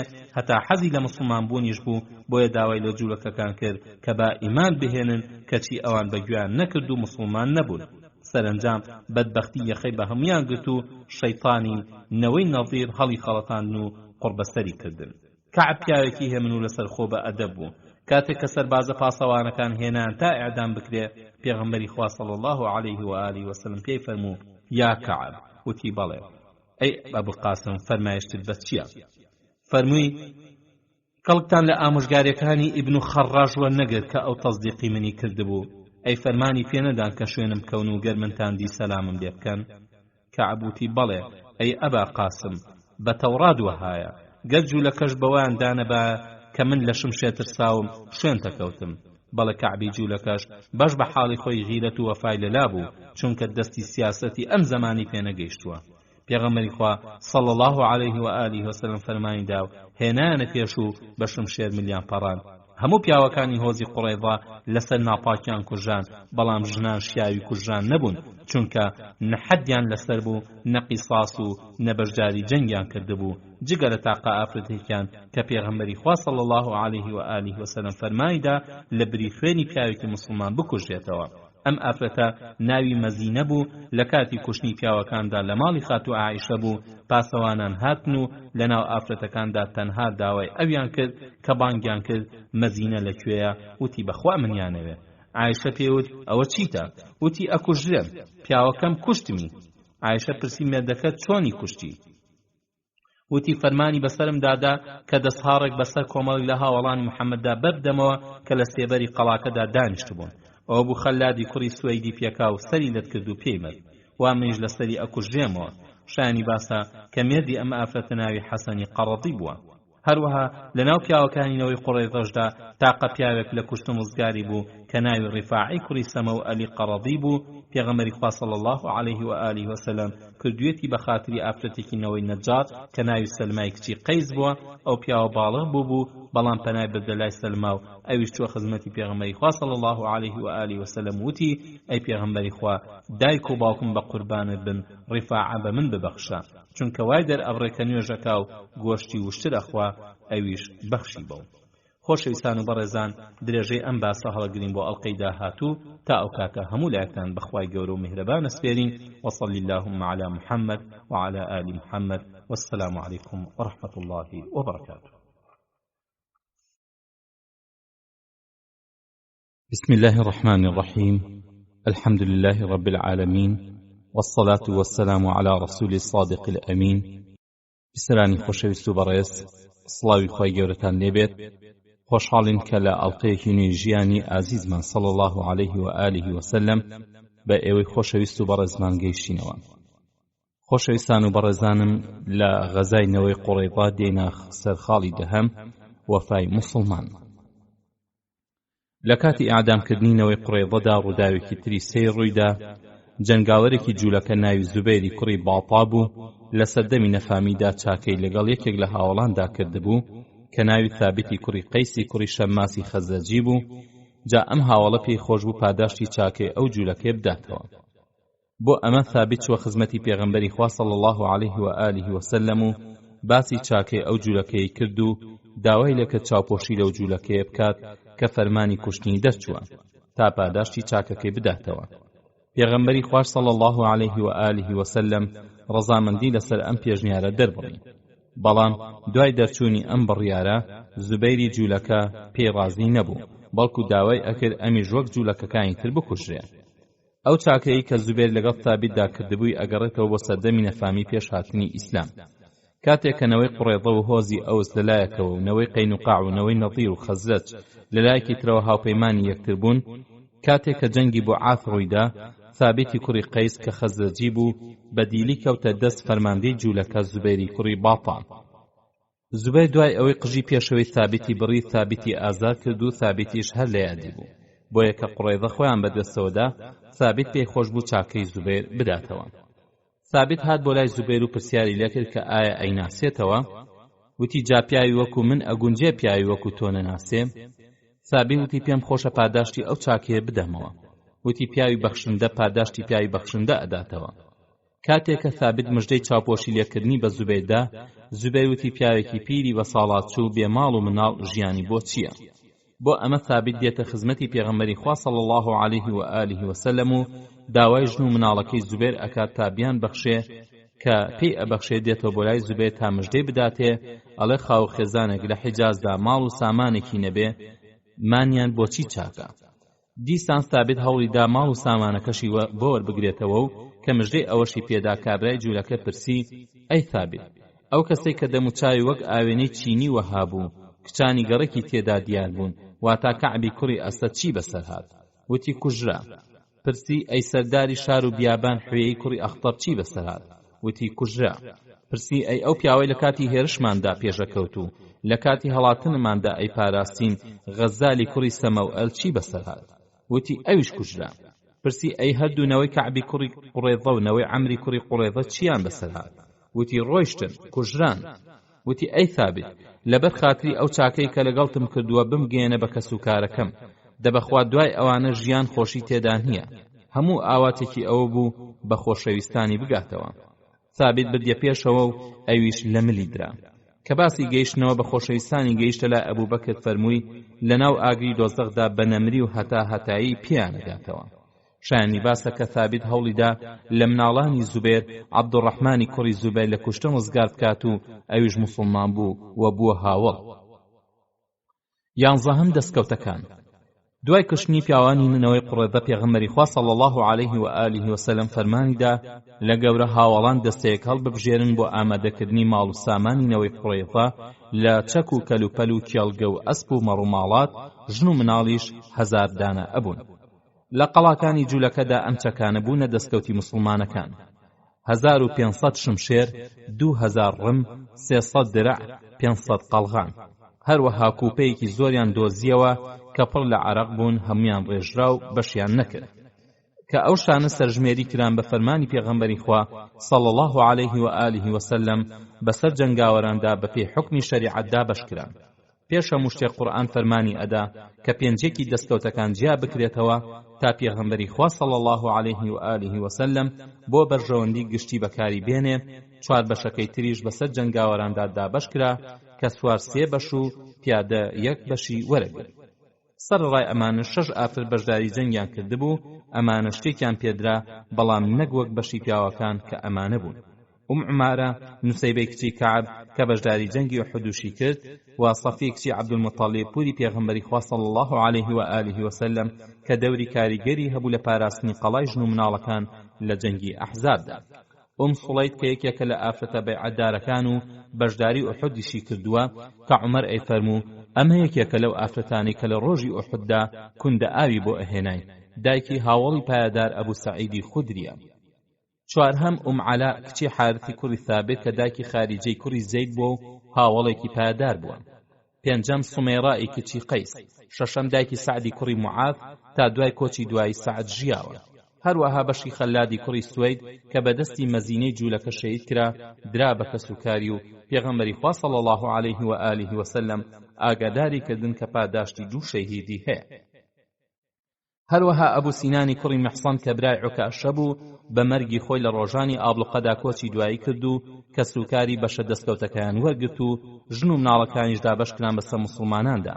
بەڵام لە پێغەمبەری خواوە صلی الله عليه و آله وسلم فەرمان دەرکرا کە هیچ مسلمانێک دایک و ڕۆڵەکەی لە یەکجا نەکاتەوە، یان پێکەوە بفرۆشرێن یا پێکەوە بهێڕێنەوە، هەتا خوشک و برا و براش جیا نەکرێتەوە هەتا باڵغە بن. هەتا لە جەنگەکانی تری ئیسلامدا فەرماندە مسلمانەکان ئەم یاسایان بەڕێوە ئەبێت. ئیمام شافعیش فتوای نادروستی کڕین و فرۆشتنی ئەوانەی داوە کە ئەگەر لە یەک جیا بکرێنەوە. پێغەمبەری خوا صلی الله عليه و آله وسلم ئافرەتێکی لەو دیلانە بە ناوی ڕێحانەی کچی زەیدی کوڕی عەمری ئازاد کرد و پاشان داوای لەکرد مسلمان بوو، دوای ئەوەش ڕەزامەندی نوان کەشوی پێبکە. ئەوەندە هەیە پێش کۆچی دوای پێغەمبەر ئەو کۆچی دوایی کردووە. لەو دیلانە مسلمانەکان هەندێکیان لێ نادن بۆ ناوچەی نەجد و هەندێکیش بۆ شام تا بفرۆشرێن و بە پارەکان ئەسپی زۆر بکڕێن و بەسەر مسلمانەکاندا دابەش بکرێن. ئەمەش بۆ بەهێزکردنی سوپای ئیسلام بوو. بەم شێوەیە کۆکردنەوەی سوپای ملهوڕی ئەحزاب بەدەستی جوولەکە تا بێنە سەر مسلمانەکان و شوێنەواریان نەهێڵن تەڵەیەک بوو بۆ مسلمانەکان نرابوویەوە کەچی خوای بە سۆز و عەدالەت فریای مسلمانەکان کەوت و سەرنجام جوولەکە خۆیان بوون بە تەڵەکەوە. بەڵێ جوولەکە بە سەرۆکایەتی حوێی کوڕی ئەخطەب داوێکی گەورەیان بۆ مسلمانەکان نایەوە، بەڵام ئەوە بوونەوەی قوڕەیضە بوون بە تەڵەکەوە و شوێنەواریان بڕایەوە. سپاس بۆخوا حوێی نەخشەکێشی ئاژاوەکەش لە ناو قەڵاکانینەوەی قوڕەیضەدا بوو، ملی ئەویش بە شمشێری سوپای ئیسلام قرتە. لە ڕاستیدانەوەی قوڕەیضە و کەعبی کوڕی ئەسەدی سەرۆکیان بەتەمان نەبوون پەیمان بشکێنن، بەڵام حوێی شەیطان لیان نەگەڕا هەتا فریویدان و بڕیاریاندا بچنە بەرەی جەنگەوە دژی مسلمانەکان. کەواتە نەوەی قوڕێضە کە دۆستی هاوپەیمانی مسلمانەکان بوون بەبێ هیچ کۆیەک بوونە دوژمن و چوونە ڕیزی دوژمنە داغلەدڵەکانیانەوە. ئیتر کە خوێنیان ڕژا تاوانی حوێی بوو، ئەو لە خوێنیان بەرپرسە کە ئاوەها سەرگەردانی کردن. لە ڕاستیدا ئەگەر یەکێک بەبێ وردبوونەوە و سەرنجدان سەیری ئەم حوکمەی ئیسلامەکە کە دەربارەی قوڕێضە دەرکراوە بە سادەی خۆی واتی ئەگا کەستەمێک یا دڕەقیەک ڕوویداوە. پێشە مشتێک ئەم حکمە سەعدی کوڕی موعاذ بە پێی عەدالەتی هاوڵان دەری کردووە کە بەڕاستی بۆ خوا دەری کردووە و شیاوی ئەو هەڵوێستەی جوولەکەیە. ئەگینا خۆ سەعد دژمنی جوولەکە نەبوو، بەڵکو دۆستیان بوو، بەڵام کارەکەیان ئەوەندەستەم کارانە بوو ئەتوانین بڵێن کە ئەگەر جوولەکە ئەم کاریان لەگەڵ سوپایەکی تری هاوپەیمان و بێتاوانە ئەنجام بدایە، ئەبوایە سەعدی هاوڵی پێغەمبەر صلی الله عليه و آله وسلم هەر ئەو حکمە پڕ عەدالەتی بۆیان دەرکردایە، چونکە بازباسی شیاوی حکمە لەگەڵ تاواندا، ئیتر ئەو تاوانە بەرامبەر بە هەر کەسێک ئەنجام بدرێن. جاوەک سەعد ئەم بڕیایی دەرکرد، یەکسەر پێغەمبەری خوا صلی الله عليه و آله وسلم دانی پیانە کە ئەمە حکمێکە خوا پێی ڕازیە و ئەو پەڕی عەدالەتە، کەواتە حکمەکە لە دەستی سەعدیش و پێغەمبەریش دەرچوو حکمی خوایە. خوا بڕیاری لەسەر دەردا و چونکە پێغەمبەری خوا صلی الله عليه و آله وسلم وما ينطق عن الهوى إن هو إلا وحي يوحى، کەواتە بۆ هیچ مسلمانێک نالوێ بۆ حکمە ناڕازی بێ، چونکە حکمی خوایە، بەڵام پێویستە ئەمە ڕوونکەینەوە تا هەموو کەسێ لە پاکی و ڕاستی فەرمانی خوا ئاگادار بێت. جوولەکە لە قوڵای دڵیانە بە درێژایی مێژوو جگە لە غەدر و ناپاکی هیچیان لێ نەهاتووە. هەرکەی دەستیان بڕوا نەدینیان هەیە، نەپەیمان ئەپارێزن، نەشورەیی لێکەدەنەوە. لە پێشەوە لە کاتی هیجرەتدا باسی پەیمانی نێوان مسلمانەکان و هەستی هۆزە جوولەکەکەی مەدینەمان کرد کە گرنگترین بەندی ئەو پەیمانە بریتی بوو لەوەی کە مسلمانەکان و جوولەکە یەک ئومەت بن و لە یەک نیشیماندا هاوبەش بن و پێکەوە بەرگری لە وڵاتەکەیان بکەن. ئەم پەیمانە 4 ساڵی بەسەردا تێپەڕی و مسلمانەکان جگە لە ڕازگۆی وەفا و دراوسێتی هیچیان پێوە نەبیندا. بەڵام جوولەکە یەک لە دوای یەک هەڵوێسی لاروێریان نواند و بەرامبەر بە مسلمانان ناپاکیان لێوە شایەوە. هەر کە هەلیان بەدەست بهێنایە و بیان زانیایە ئەتوانن زیان لە مسلمانان بدەن، هەرچی نامەردی بوو لیان ئەوە شایەوە. بە تایبەتی کە بینیان واسپای ئەحزاب دەوری شاری گرتووە، ئیتر دەماری بێوەفای و نامەردیان و سروشتی لاروێریان سەریان دەرهێنا و هەموو پەیمان و ڕێکەوتنێکیان لەیاد چوو. بگرن لە نووسراوەکانیان دڕاند و خستیانە ژێر پێیان، کە مسلمانەکانیش هاتن تاپیان ڕابگێنن کەوا چاکە پارێزگایی لە پەیمانەکەیان بکەن. دەستیاندایە گاڵتەکردن بە پێغەمبەر و مسلمانەکان و دەریان بڕی کە موحەممەد ناناسن. خۆ ئەگەر ئەو جوولەکانە دەستیان بەسەر مسلمانەکاندا بڕۆیشتایە، لەوە خراپتریان بە مسلمانەکان ئەکرد. هەر بۆ ئەوەش داوایان لە سوپای ئەحزابە کرد کە بارمتیان لەلا دابنێن بۆ ئەوەی نەتوانن دەست لە جەنگ هەڵبگرن هەتا تاقی مسلمانەکان ببڕنەوە. کەواتە ئەو سزایی کەنەوەی قوڕێزە چەشتیان مافی خۆیان بوو، چونکە ئەوانیش وەک مسلمانەکان دانیشتووی یەثریب بوون و یەثریب نیشتیمانی هاوبەشیان بوو. بەڵێنی ئەوەشیان دابوو کە بەدگری لەو نیشتیمانیان بکەن و دوژمن بێتە سەر هەر کامیان ئەوی تریشیان لەسەری بکاتەوە. جا جوولەکە دوای ئەم پەیمانە هەستان بوونە یارمەتی دەری ئەحزاب تا مەدینە بگرێ، کەواتە بە هەموو عورف و یاسایەک ئەبنە کۆمەڵێکی ناپاکی نیشتیمان فرۆش کە خیانەتی گەورەیان دەرحەق بە وڵاتەکان ئەنجام دابێ. چونکە لە پەیمانەکەدا ئەوەش هەیە کە نابێ یارمەتی دوژمن بدەن، بە تایبەتی قوڕەیش کە یەکەم دوژمنی مسلمانەکانە. لە پەیمانەکەشدا دانیان بەوە داناوە کە حکومەتی مەدینە حکومەتێکی ئیسلامیە و کاروباری بەدەستی پێغەمبەری خواوەیە و جوولەکە جگە لە کاروباری دینی خۆیان هەموو کارێکیان لە پێغەمبەری خوا وەرەگرن. کەواتە محەممەدی کوڕی عەبدوڵڵاه صلی الله عليه و آله وسلم حاکمی باڵادەستی جوولەکەی شەو، جوولەکە هیچ کارێک بەبێ پرسی ئەو ئەنجام نادەن. جوولەکە ئەم بەڵێنانەیان داوە و لەگەڵ ئەوەشدا ئەو هەموو ناپاکیان لێ ئەوە شایەوە. بەمەرجە کاتێک ئەم پەیمانیان مۆر کرد کە ئیسلام هێشتا سوپای وەها بەهێزی نەبوو، بگرە جوولەکە بەهێزتر بوون. جاکە جوولەکە دوای ئەم ڕێکەوتنامەی خۆیان گێلەکەن و دژایەتی نیشتیمان و ئومەتی خۆیانەکەن، بە کۆمەڵێکی ناپاک لە قەڵەمە درێن کە لە هەموو یاسایەکدا لە کوشتن بەولاوە شیاوی هیچ سزایەکی تر نیت. چونکە جوولەکە لە جەنگی خەندەقدا 3 تاوانیان ئەنجامدا کە هەر یەکێکیان بەسە بۆ ئەوەی شیاوی کوشتن بن. یەکەم لە ژێرەوە پەیوەندیان بە دوژمنەوە کرد و نهێنی سەربازیاندا دەست دوژمن کە سوپای ئیسلامی ئەکەوتە مەترسیەوە. دووهەم دەستی یارمەتی مادی و معنەویان بۆ دوژمن درێژ کرد تا داگیرکردنی مەدینەی بۆ ئاسان ببێ. سێهەم کە لە هەمویان تاوانەکەی زیاترە، چەکیان لە دژی سوپای مەدینە کە سوپای پارێزگاری وڵاتەکانە بەرز کردەوە و خەنجەری خیانەتیان لە دواوە بۆ مسلمانان بەرز کردەوە. هەر یەکە لەم تاوانانە جگە لە کوشتن و سەربڕین چه سزایەکی تریان هەیە؟ بەچی یاسایەکی جیهانی ئەمانە لە کوشتن دەربازە بن؟ لەلایەکی ترەوە جوولەکە دوژمنی جەنگاوەر نەبوون، لەگەڵ سوپای ئیسلامدا جەنگ بکەن و لەو جەنگەشدا شکابن و بەدیلگیرا بن تا ئازادکرێن، بەڵکو ئەمانە هاوڵاتی خۆفرۆش بوون و پەیمانیان شکان. خۆ ئەگەر تەماشای هەڵوێستی کافران بکەین، لە هەر وڵاتێکی مێژوودا دەستیان بەسەر مسلماناندا ڕۆشت بێ، لە هیچ خراپەیەک درێغیان نەکردووە. هۆلاکۆ گاورانی ئەندەلوس بۆ نمونە بەرامبەر بە مسلمانە بێدەسەڵاتە بێتاوانەکان چیان نەکردووە. ئەمریکا و دانیشتوانی هێرۆشیما ئەوانەی کە جەنگاوەر نەبوون تاوانێکیان ئەنجام نەدابوو، لەسەر چی بەو شێوە دڕۆندانێ سەدان هەزار ژن و منداڵ و پیر و پەککەوتیان کوشت. هەروەها دانیشتوانی شاری ناکازاکی بێتاوان و بێدەسەڵات چیان کردبوو؟ وەک هێرۆشیما درانە بەر بۆمبای ئەتۆم و لەو شارەدا سەرڕای کوشتنی سەدان هەزار خەڵکێکی زۆریان ناتەواو و ئیفلیس کرد. ئەی ڕیچارد قەلبول ئەسەدی فەرماندەی هەڵمەتی خاچپەرستان لە فەڵەستین بەڵێنی ئەمانی بە 3000 مسلمان نەدا ئەگەر بێت و بەبێ جەنگ خۆیان بەدەستەوە بدەن، کەچی دوایش هەمویانی ئەعدامکردن. باسەرێکیش لە شەریعەتینەوەی قوڕەیضە بدەین، بزانین حکمی ئەو چۆنە دەرحەق ناپاکیەک وەک ئەوەی کە جوولەکە ئەنجامیاندا. داخۆ ئەو حکمەی کە سەعد دەری کرد و پێغەمبەری خوا صلی الله عليه و آله وسلم جێبەجێ کرد لەگەڵ حکمی شەریعەتی موسادا گونجاوە یان نا. لە ئیسحاحی 20دا لە سەفەر و تەثنیەدا هاتووە کە ئەگەر دەستیان ڕۆیشت بۆیان هەیە هەموو پیاوانی دوژمنیان بکوژن و ببنە خاوەنی ژن و منداڵ و ماڵ و سامانیان. کەواتە ئەگەر جوولەکە بەسەر مسلماناندا سەر بکەوتنایە ئەوە هەروایانە کرد، بەمەرجێ ئەو ناپاکی کە جوولەکە ئەنجامیاندا مسلمانەکان ئەنجامیان نەدابوو. خۆ ئەگەر جوولەکە ناپاکیان نەکردایە مسلمانان لەسەر پەیمانی خۆیان بە پاکی ئەمانەوە و دژیان نەئەوەستان. کەواتە باسەکە زۆر دوورە لەیەکەوە. ئەو ئەیەوێت تۆی بێتاوان لەناو بەرێ، بەڵام ڕێنادا تۆ ئەوی تاوانبار لەناو بەری. ئەم دوو هەڵوێستە جیاوازیان زۆرە. ئێستاش دێنە سەر بەشی 29 هەندێک ڕووداوی ساڵی پێنجەم. بەڕێزان، لەو ماوەیەدا چەند ڕووداوێک لە ژیانی پێغەمبەری خوا صلی الله علیه و آله وسلم و مسلماناندا ڕوویاندا کە ئەمانە گرنگەکانیانن. یەکەم مارەکردنی زەینەبی کچی جەحش. زەینەبی کچی جەحشی ئەسەدی خوشکی شەهیدی لوت و گوێکراوی جەنگی ئوحود عەبدوڵای کوڕی جەحشە، دایکی خاتو ئومەیە کچی عەبدولمەطەلیبە کە پووری پێغەمبەری خوایە صلی الله علیه و آله وسلم. ئافرەتێکی قوڕەیشی خاوەن نەسەب و بنەماڵەیە. دوای ئەوەی کە زەیدی کوڕی حارثەی بەندەی ئازادکراوی پێغەمبەری خوا تەلاقیدا، پێغەمبەری خوا صلی الله علیه و آله وسلم بە فەرمانی خوا مارەی کردووە و ئەمەش بۆ ئەنجامدانی دوو مەبەستی شەرعی بەرز و پیرۆز. یەکەمیان بەتاڵکردنەوەی ئەوەی کە ژنی پیاوی بە کوڕکرا و مەحرەم نییە، واتە وەکو بووک نییە.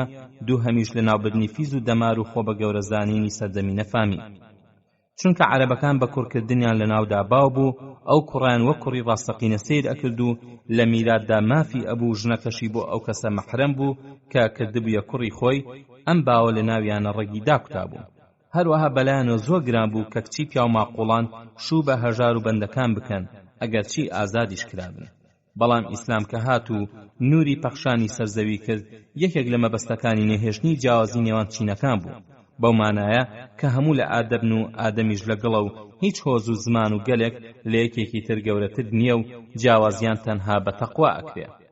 بۆ چەسپاندنی ئەم یاسایە ویستی خواوە هابوو کە یەکەم کەسێک لەو بەندە ئازاد کراوانە کە ئافرەتێکی عەرەبی نەسەب مارەبکە زەیدی کوڕی حارثە بێ و یەکەم سەردارێکیش کە ئەم یاسا نەفامیە بەتاڵ بکاتەوە پێغەمبەری خوا بێ، بۆ ئەوەی هەموو کەسێک چاو لە زەینەب بکە وا مێردی بە زەید کرد. هەروەها دوای ئەوەی کە زەینەب و زەید جیا ئەبنەوە، بە فەرمانی ئاسمان پێغەمبەری خوا صلی الله علیه و آله وسلم مارەی ئەکا تا ئەو دەرگایە ئەو بیخاتە سەرپشت و بە هەموو جیهانی بگەێنێ کە هاوسەری تەلاق دراوی ئەو بە کوڕ کراوە حەڵاڵە بۆ بە کوڕکەرەکە. سەرتا پێغەمبەری خوا صلی الله علیه و آله وسلم زەینەبی پورزای خوازبێنی ئەکا بۆ زەید کە وەک کوڕی جەرگی خۆی حسابی بۆ ئەکا. بەڵێ لەو ڕۆژەوە کە زەیدی منداڵ لەگەڵ باوکو مامەی نەڕۆیشتنەوە، پێغەمبەری خوا صلی الله علیه و آله وسلم لەناو کڕۆکی دڵیدا جێ کردەوە. نەک هەر زەید، بەڵکو ئوسامەی کوڕی زەیدیشی وەک حەسەن و حسێنی کچەسای ئەخستە سەرڕانی و ئەیلاوان کە زەینەبی خوازبێنی کرد بۆ زەید. زەینەبیش و هەندێک کەس و کاریشی بەو کارە ڕازی نەبوون، بەڵام ئەوە بۆ قورئان هاتە خوارەوە کە نابێ هیچ ئیماندارێک چ ژن و چ پیاو لە فەرمانی خوا و پێغەمبەر دەرچێ کە فەرمووی: وما كان لمؤمن ولا مؤمنة إذا قضى الله ورسوله أمرا أن يكون لهم الخيرة من أمرهم ومن يعص الله ورسوله فقد ضل ضلالا مبينا. بەبوونەی ئەم ئاەتە پیرۆزە زەینەب ڕەزامەندی نواند و شووی بە زەید کرد، بەڵام زەید هەستی ئەکرد کە زەینەب خۆی بە گەورەتر ئەزانێ و ئەمە ئەبووە هۆی ئازادانی دەرونی. بۆیە زەید حەزی لە جیابوونەوە بوو، چووە خزمەتی پێغەمبەری خوا صلی الله علیه و آله وسلم تا ڕاوێژی پێ بکا بۆ تەلاقدانی و ئەویش ئامۆژگاری ئەکرد کە ڕاگیری بکە. لە لایەکی ترەوە جیبریل هەواڵی بە پێغەمبەری خوا دابوو کە زەینەب ئەبێتە هاوسەری و ئەو باوە نەفامیەش بەتاڵە کرێتەوە. بەڵام پێغەمبەری خوا صلی الله علیه و آله وسلم بەلایەوە زۆر گران بوو کە زەید لەم فەرمانەی ئاسمان ئاگدار کە تا ژنەکەی تەلاق بدا و ئەم مارەی بکە. ئەو کاتە دەمی خەڵک بەرەڵا ئەبێ کە محەممەد هاوسەری کوڕەکەی مارە کردوتەوە. ئەوەندە لە دەمی خەڵک ئەترسا ئەوەی کە خوا ئەویست دەرکەوێ ئەو ئەیشاردەوە، چونکە خوای گەورە بۆ حکمەتێک ئەم کارێ ئەنجامەدا و پێغەمبەریش لە شتێکی تر ئەترسا تا سەرنجام قورئان هات و عیتابی کرد. وإذ تقول للذي أنعم الله عليه وأنعمت عليه أمسك عليك وزوجك واتق الله وتخفي في نفسك ما الله مبديه وتخشى الناس والله أحق أن تخشاه فلما قضى زيد منها وطرا زوجناكها لكي لا يكون على المؤمنين حرج في أزواج أدعيائهم إذا قضوا منهن وطرا وكان أمر الله مفعولا. ئاەتەکە ئەو دەرئەخا کە خوا نیعمەتی بە زەید داوە کە بە موسڵمانی خەڵقی کردووە و پێغەمبەریش چاکەی لەگەڵ کردووە بە ئازادکردن و پێغەمبەر صلی الله علیه و آله وسلم هەردەم ئامۆژگاری زەیدی ئەکرد تا لەگەڵ هاوسەرەکەیدا بگونجێ و فەرمانەکەی جیبریلی لە دڵی خۆیدا ئەشاردەوە لە کاتێکدا کە ئەو فەرمانە خوا ئاشکرایەکە. هەروەها گلەی لە ئازیزەکرێ کە پێویستە لە خوا بترسێ نەک لە دەمی خەڵکی.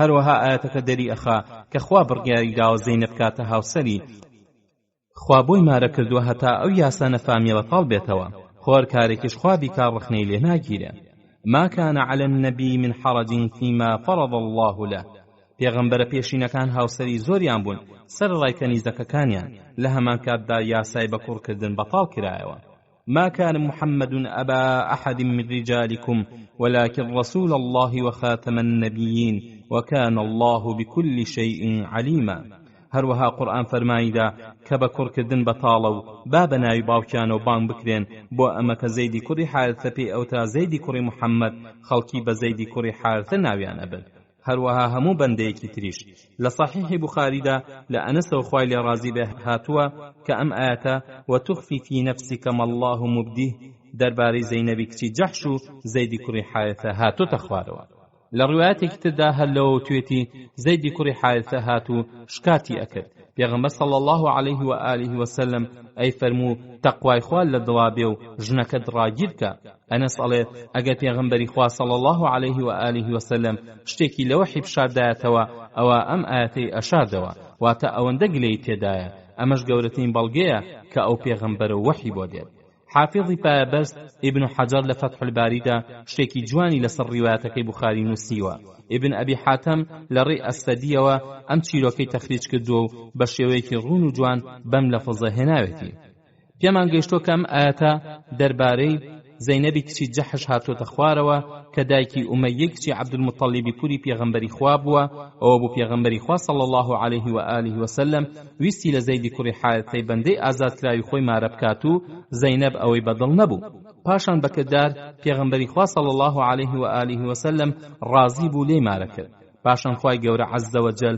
پێغەمبەرەکەی خۆی لەوە ئاگادار کرد کە زەینەب ئەبێتە یەکێک لە هاوسەرانی ئەوی شەرمی ئەکرد فەرمان بە زەیدا بدا بە تەلاقدانی هەروە ئەو ناکۆکی لە نێوان خەڵکیدا ئەبێ لە نێوان زەید و زەینەبیشدا هەبوو بۆیە پێغەمبەری خوا فەرمانی پیادا کە ژنەکەی ڕاگیر کات و تەقوای خوای لە دڵا بێ و لەوە ئەترسا کە خەڵکی شوورەی لێ بگرن و بڵێن بووکەکەی خۆی مارە کردوتەوە چونکە کاتی خۆی زەیدی کرد بۆ کوڕی خۆی هەروەها ئیبن ئەبی حاتەم و تەبەری لە عەلی کوڕی حوسێنی کوڕی عەلیەوە خوالیان ڕازی بە ڕیواەتی کردو کەوتوێتی خوای گەورە پێغەمبەرەکەی ئاگادار کرد کە زەینەب ئەبێتە هاوسەری ئەمەش پێشمارەکردنی جاکاتێک کە زەید هاتوشکاتی لە زەینەب ئەکرد پێی فەرموو اتق الله وامسك عليك زوجك خوای گەورە ئاگاداری کرد کە من هەواڵم پێداوی کە لێتی مارە ئەکەم کەچی ئەو شتێک کە خوا ئاشکرا ئەکات و ئیشاریتەوە ئەمە تەفسیری خەشیەیە کە ئیمامە پایەبەرزەکان بۆی ئەچن کەواتە پێش ئەوەی زەید بێ بۆ شکاتی زەینەب خوای گەورە پێغەمبەری ئاگادار کردووە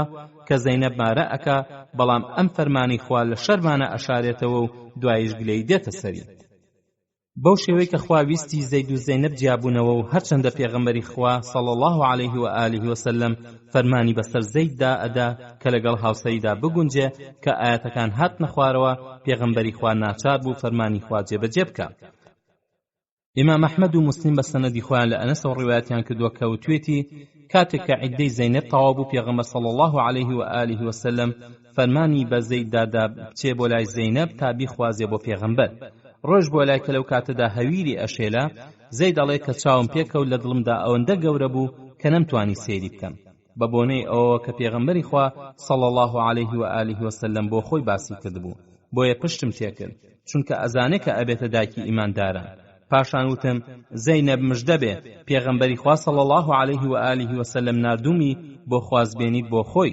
وتی من هیچ شتێک ناکەم هەتا پرس بە پەروەردگارم عەزە وەجەل بکەم پاشان هەستا و چوو بۆ شوێنی خواپەرستیەکەی ئەوە بوو قورئان هاتە خوارەوە و پێغەمبەری خوا صلی الله عليه و آله وسلم هاتوو بەبێ ماوە خواستن چۆ ژوورەوە جا خوای گەورە خۆی ئەیزانی ئەوانەی کە تانەوتە شەر ئەدەن چی ئەکەن بۆیە خوای گەورە ئەوەی خستە دڵی پێغەمبەرەکەیەوە کە زەید بنێرە بۆ خوازبێنی تا زمانی ئەوانە ببڕێ و پەرچی بوختانەکەیان بداتەوە ئەو گەورەی زەینەبیش کە زەید دەری ئەبڕێ هاتووە بەدڵیدا لەبەر ئەوە بۆ کە پێغەمبەری خوا صلی الله عليه و آله وسلم ناوی بردووە و زەید ڕێی بەخۆی نەداوە کە هەتا چاویشی بۆ بخا ئەمە لە پیاوێکەوەیە کە ناڕەزاییەکی لە باسەکەدا نەبوو بێ ئەم بەشودانەی زەینەب بەلای پێغەمبەر و بەلای زەینەب و بەلای زەید و بەلای هەموو موسڵمانە ئامادەبۆکانەوە ئەوەندە سەنگین بووە یەک گوشەی لەسەر باز نەکراوە. بگرە بە پێچەوانەوە زەینەب شانازی بەسەر هاوسەرەکانی تری پێغەمبەری خوادا صلی الله علیه و آله وسلم کردو ئەیوت ئێوە کە سوکاتان ئێوەی بەشوداوە بەڵام من خوای گەورە لەسەروی حەوت تەوەقەی ئاسمانەوە بەشویداوم. زەینەب یەکێ بووە لەو ئافرەتانەی سەرەتاکە لە پێناوی خوادا کۆچیان کردووە و هەمیشە خەریکی خێر و سەدەقە و سیلێ ڕەحم بۆ و خات و عایشە خوای لێ ڕازی بێ بە خاوەنی وەرع و تەقوای باس کردووە. لە دوای کۆچی دوایی پێغەمبەری خوا صلی الله علیه و آله وسلم یەکەم هاوسەری بووە کە کۆچی دوایی بکە. ئیمام موسلیم لە صحیحەکەیدا بە سەنەدی خۆی لە عائیشەی دایکی ئیمانداران و ڕیواەتی کردووە و توێتی پێغەمبەری خوا صلی الله علیه و آله وسلم فەرموویەتی کامەتان خێر و سەدەقەی زۆر بکە ئەوەتان زوو پێمەگاتەوە. ئەڵێ هاوسەرەکانی و توێژیان ئەکرد کە دەستی کامیان درێژتر بێ. عائیشە ئەڵێ زەینەب لە هەمومان خێر و سەدەقەی زیاتر بوو چونکە بەدەستی خۆی کاری ئەکرد و ئەیکردە خێر و سەدەقە. زەینەب لە ساڵی 20 کۆچیدا کۆچی دوایی کردووە و ئەمیری ئیمانداران عومەری کوڕی خەتاب خوای لێ ڕازی بێ نوێژی لەسەر کردووە و لە بەقیع نێژراوە و یەکەم ئافرەتێکیش بوو کە بەسەر تەرمەکەیەوە بۆ داپۆشرانی قوبەی بۆ دروست بکرێن. بیسەرانی خۆشەویست و بەڕێز، لێرەدا باسەکەمان ڕائەگرین تێکڕای ڕووداوەکانی تری ساڵی پێنجەم لە ئاڵلقەکانی داهاتوودا پشتیوان بەخوای گەورە پێشکەش بە ئێوەی خۆشەویستی ئەەکەین تا ئەو کاتە هەموو لایەکتان بەخوای گەورە و میهرەبانە سپێرین. والسلام علیکم ورحمة الله وبركاته. بسم الله الرحمن الرحيم. الحمد لله رب العالمين، والصلاة والسلام على رسوله الأمين وعلى آله وصحبه أجمعين. بیسەرانی خۆشەویست و بەڕێزی، سڵاوی خوای گەورەتان ئاڕاستە بێت. خۆشحاڵین کە لە ئەڵلقەیەکی نوێی زنجیرە باسی ژیانی ئازیزمان صلی الله علیه و آله وسلم بە ئێوەی خۆشەویست و بەڕێزمان گەیشتینەوە. خۆشەویستان و بەڕێزان، سەبارەت بە ڕووداوەکانی ساڵی پێنجەم دێنە سەر ڕووداوی دووهەم هاتنە خوارەوەی ئایەتی حیجاب. کاتێک کە پێغەمبەری خوا صلی الله علیه و آله وسلم زەینەبی کچی جەحشی گواستەوە، دعوەتێکی وەهای بۆ مسلمانان کرد کە بۆ هیچ ژنێکی تری نەیکردبوو. ئەمەش بۆ هۆی هاتنە خوارەوەی ئایەتی حیجاب. بوخاری و مسلم لە صحیحەکاندا لە ئەنەسەوە خوای لێ ڕازی بێ ڕیوایەتیان کردووە کەوتوێتی بۆ گواستنەوەی زەینەبی کچی جەحش بۆ پێغەمبەر صلی الله علیه و آله وسلم نان و گۆشتێکی زۆر دروستکرا و منیش نێدرام بۆ خەڵکبانکردن بۆ ناخواردن. هەروە کۆمەڵێک ئەهاتن و نانیان ئەخوارد و ئەچوونە دەرەوە. پاشان کۆمەڵێکی تر ئەهات و نانیان ئەخوارد و ئەچوونە دەرەوە. هەروەها خەڵکم بانگ کرد هەتاوای لێ هات کەسم دەست نەئەکەوت بانگی بکەم. وتم ئەی پێغەمبەری خوا، کەسم دەست ناکەوێت تا بانگی بکەم. فەرمووی نانەکەتان هەڵگرن. 3 دەستە خەڵک لە ژوورەکەدا مانەوە و قسەیان کرد. پێغەمبەری خوا صلی الله علیه و آله وسلم چووە دەرەوە و چوو بۆ ژوورەکەی عائیشە و فەرمووی السلام عەلەیکی ئەهل البەیت ورحمة الله. عائشە ژووتی وعەلەیکە السلام ورحمة الله. ماڵ و خێزانەکەت چۆنە؟ خوا فەڕ و بەرەکەتت بەسرا بڕژێنێ. هەروە سەری لە ژووری هەموو ژنەکانی تریدا و ئەوەی کە بە عائیشەی فەرموو بەوانیشی فەرموو ئەوانش وەک عائیشە وەڵامیان ئەدایەوە. پاشان پێغەمبەری خوا صلی الله علیه و آله وسلم گەڕایەوە بۆ ژوورەکە و ئەبینێ هەروە 3 دەستەکە لە ماڵەکەدان و قسە و باسەکەن. پێغەمبەری خوار زۆر بە شەرم و حەیا بوو. دیسان بەرەو ژوورەکەی عائیشە تەشریفی بردەوە. ئیتر نازانم ئەو هەواڵی دایە یان هەواڵی بۆ هات کە خەڵکەکە ڕۆیشتون. گەڕایەوە و هەر کە قاچێکی خستە ئەو دیوژێ دەرگاکە و قاچێکیشی لە دەرەوە بوو، پەردەکەی لە نێوان من و خۆیدا دایەدایەوە و ئەنەس قسە ئەکا. ئیتر ئەوە بوو ئایەتی حجاب هاتە خوارەوە کە مەبەست لە ئایەتی حجابیش ئەم ئایەتە پیرۆزەیە. يا أيها الذين آمنوا لا تدخلوا بيوت النبي إلا أن يؤذن لكم إلى طعام غير ناظرين إناه ولكن إذا دعيتم فادخلوا فإذا طعمتم فانتشروا ولا مستأنسين لحديث إن ذلكم كان يؤذي النبي فيستحي منكم والله لا يستحي من الحق وإذا سألتموهن متاعا فاسألوهن من وراء حجاب ذلكم أطهر لقلوبكم وقلوبهن. كأم آتها تخوار فرمان ببو إيمان داران كهتا ما ونخوازن نسن مالي في غنبروا صلى الله عليه وآله وسلم جاء أقبان كران بابتنو كنانيان خوار بلاوين ليبكنو داننيشن بوقسو باس كدن چونك أو كار آزاري في غنبر أداتو أو الشرميان ليأكا بلام خوال حق شرم ناكا. جا ئەگەر ئیمانداران داوای کەلوپەلێکیان لە دایکانی ئیمانداران کرد با لە پشتی پەردەوە داوایان لێ بکەن چونکە ئەم کارە بۆ بە پاکپاراستنی دڵی هەموو لایەک چاکترە. کە ئەمە هاتە خوارەوە هەندێ منافقی دڵنەخۆش ڕخنەیان گرت و وتیان ئایا لە قسەکردن لەگەڵ کچە مامەکانماندا لە پشتی پەردەوە نەبێ قەدەغە ئەکرێین؟ ئەگەر محەممەد مرد من عائیشە مارە ئەکەم. ئەوە بوو پاشماوەی ئاەتەکەی پێشەوە هاتە خوارەوە کە نابێ هیچ ئیماندارێک ئازاری دڵی پێغەمبەر بدات و ناژبێ دوای خۆی هیچ کەس هاوسەرەکانی مارە بکاتەوە، چونکە ئەوانە دایکانی ئیماندارانن. وما كان لكم أن تؤذوا رسول الله ولا أن تنكحوا أزواجه من بعده أبدا إن ذلكم كان عند الله عظيما.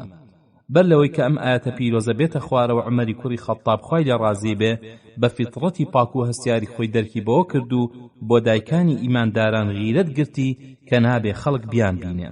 بوخاری لە صحیحەکەیدا لە ئەنەسەوە ئەگێڕێتەوە کە وتوێتی عومەری کوڕی خەتاب خوای لێ ڕازی بێ فەرموویەتی وتم ئەی پێغەمبەری خوا تۆ پیاوی چاک و پیاوی خراپ سەر لێ ئەدا، خۆزگە فەرمانە بدایە دایکانی ئیمانداران پەردەیان بگێڕایە. ئەو بوخوای گەورە ئاەتی حیجابی ناردە خوارەوە.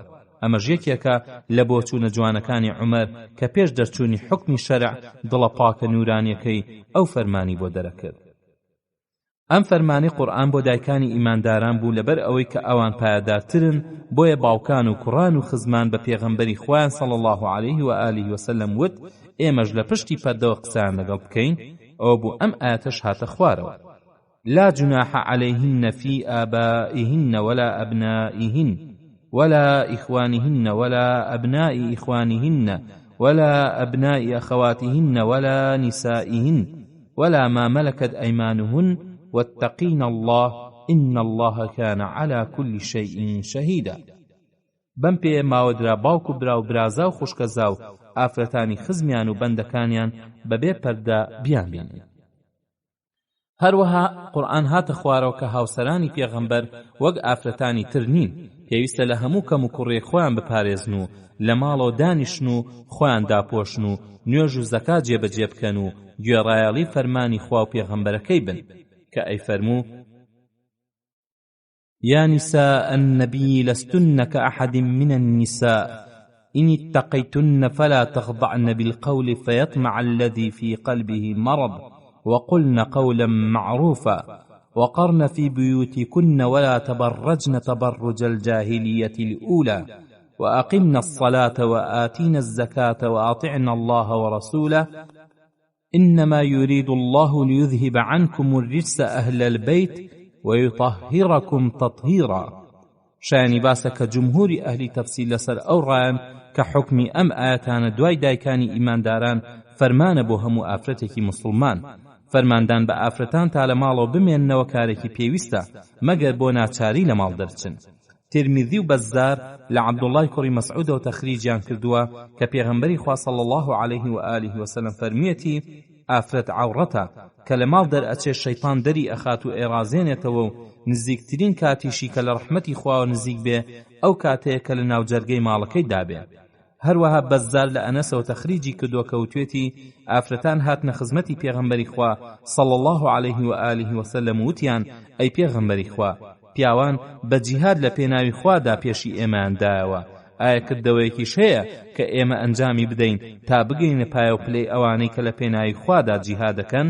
پێغەمبەر صلی الله علیه و آله وسلم فەرمووی بەڵێ هەر کام لە ئێوەی ئافرەتان لە ماڵەکەی خۆیدا بە حەیا و حورمەتدا بنیشێ ئەوە پاداشتی ئەگاتە پاداشتی ئەوانەی کە لە پێناوی خوادا جیهادیان کردووە. هەروایشە فەسادی هەرە زۆری ئەمڕۆی سەرزەوی کە دین کەس بۆ خراپە پەرەیسەندووە کە پێویست بە جیهاد و هەوڵ و کۆششی پیاوان ئەکا تا سەرزەوی پاککەنەوە لێ تێکەڵبوونی ژن و پیا و ڕوت و قوتی و بەرەڵایی ئافرەتانە. جاکە ئافرەت لە ماڵی خۆیدا بە حەیا و حورمەت منداڵی خۆی لەسەر ڕەوشبەرزی پەروەردەکرد، دیارە ئەوەندەی پیاوان کە جیهاد دەکەن ئەوانیش فەساد و بێدینی کەمەکەنەوە. ڕووداوی سێهەم مارەکردنی حەبیبە. هەر لەم ساڵەدا بەپێی بۆچوونی ئیبن کەثیر پێغەمبەری خوا صلی الله علیه و آله وسلم خاتووە ڕەملە حەبیبەی کچی ئەبوو سوفیانی کوڕی حەربی کوڕی ئومەیەی کوڕی عەبدوشەمسی مارە کرد کە دایکیشی ناوی سەفیە کچی ئەبوالعاسی کوڕی ئومەیەیە و پێش هاتنی وەحی بە 17 ساڵ لەدایک بووە. ئەو بوو سەرەتا هاوسەری عوبەیدوڵڵای کوڕی جەحش بوو. عوبەیدوڵڵا پۆرزای پێغەمبەری خوا صلی الله علیه و آله وسلم بووە، هەردووکیان دوای مسلمان بوونیان کۆچ بۆ حەبەشە ئەکەن و لەوێ کچێکیان ئەبێ و ناوی ئەنێن حەبیبە، بۆیە پێی ئەوترێ حەبیبە، وتراویشە کە ئەو کچەی پێش کۆچکردن بۆ حەبەشە لە مەدینەدا بووە، پاشان لەوێ عوبەیدوڵڵا ئەبێتە گاور و هاوسەرەکەی لەسەر دینی ئیسلام ئەمێنێتەوە و دوای ئەوەش عوبەیدوڵڵا ئەمرێ. دیارە ئافرەتێک کە کچی ئەبوو سوفیانی گەورەی قوڕێش بگرە گەورەی هەموو دورگای عەرەبی بێت و واز لە باوکی بێنێ و شوێن دینەکەی بکەوێ بۆ غەریبی و لەوێژ مێردەکەی پشتی تێبکات و بێکەس دابکەوێ، ئەو پەڕی لە قەومانە و شیاوی ئەوەیە دڵنەوایی بکرێن، بە تایبەتی هاوسەرێکی گونجاوی بۆ هەڵببژێرێ. جا ئەو وەک کچی سەرۆکێک شایانی ئەوەیە کە پێغەمبەری خوا صلی الله علیه و آله وسلم لە بەرزترین پلەدا دای بنێ و بۆ خۆی داوای بکە.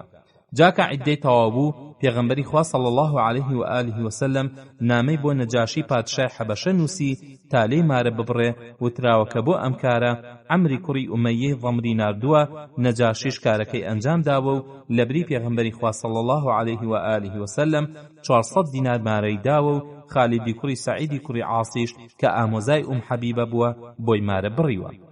حەبیبە لە حەبەشە مایەوە هەتا لەگە مسلمانەکاندا لە ساڵی حەوتەمدا گەڕانەوە.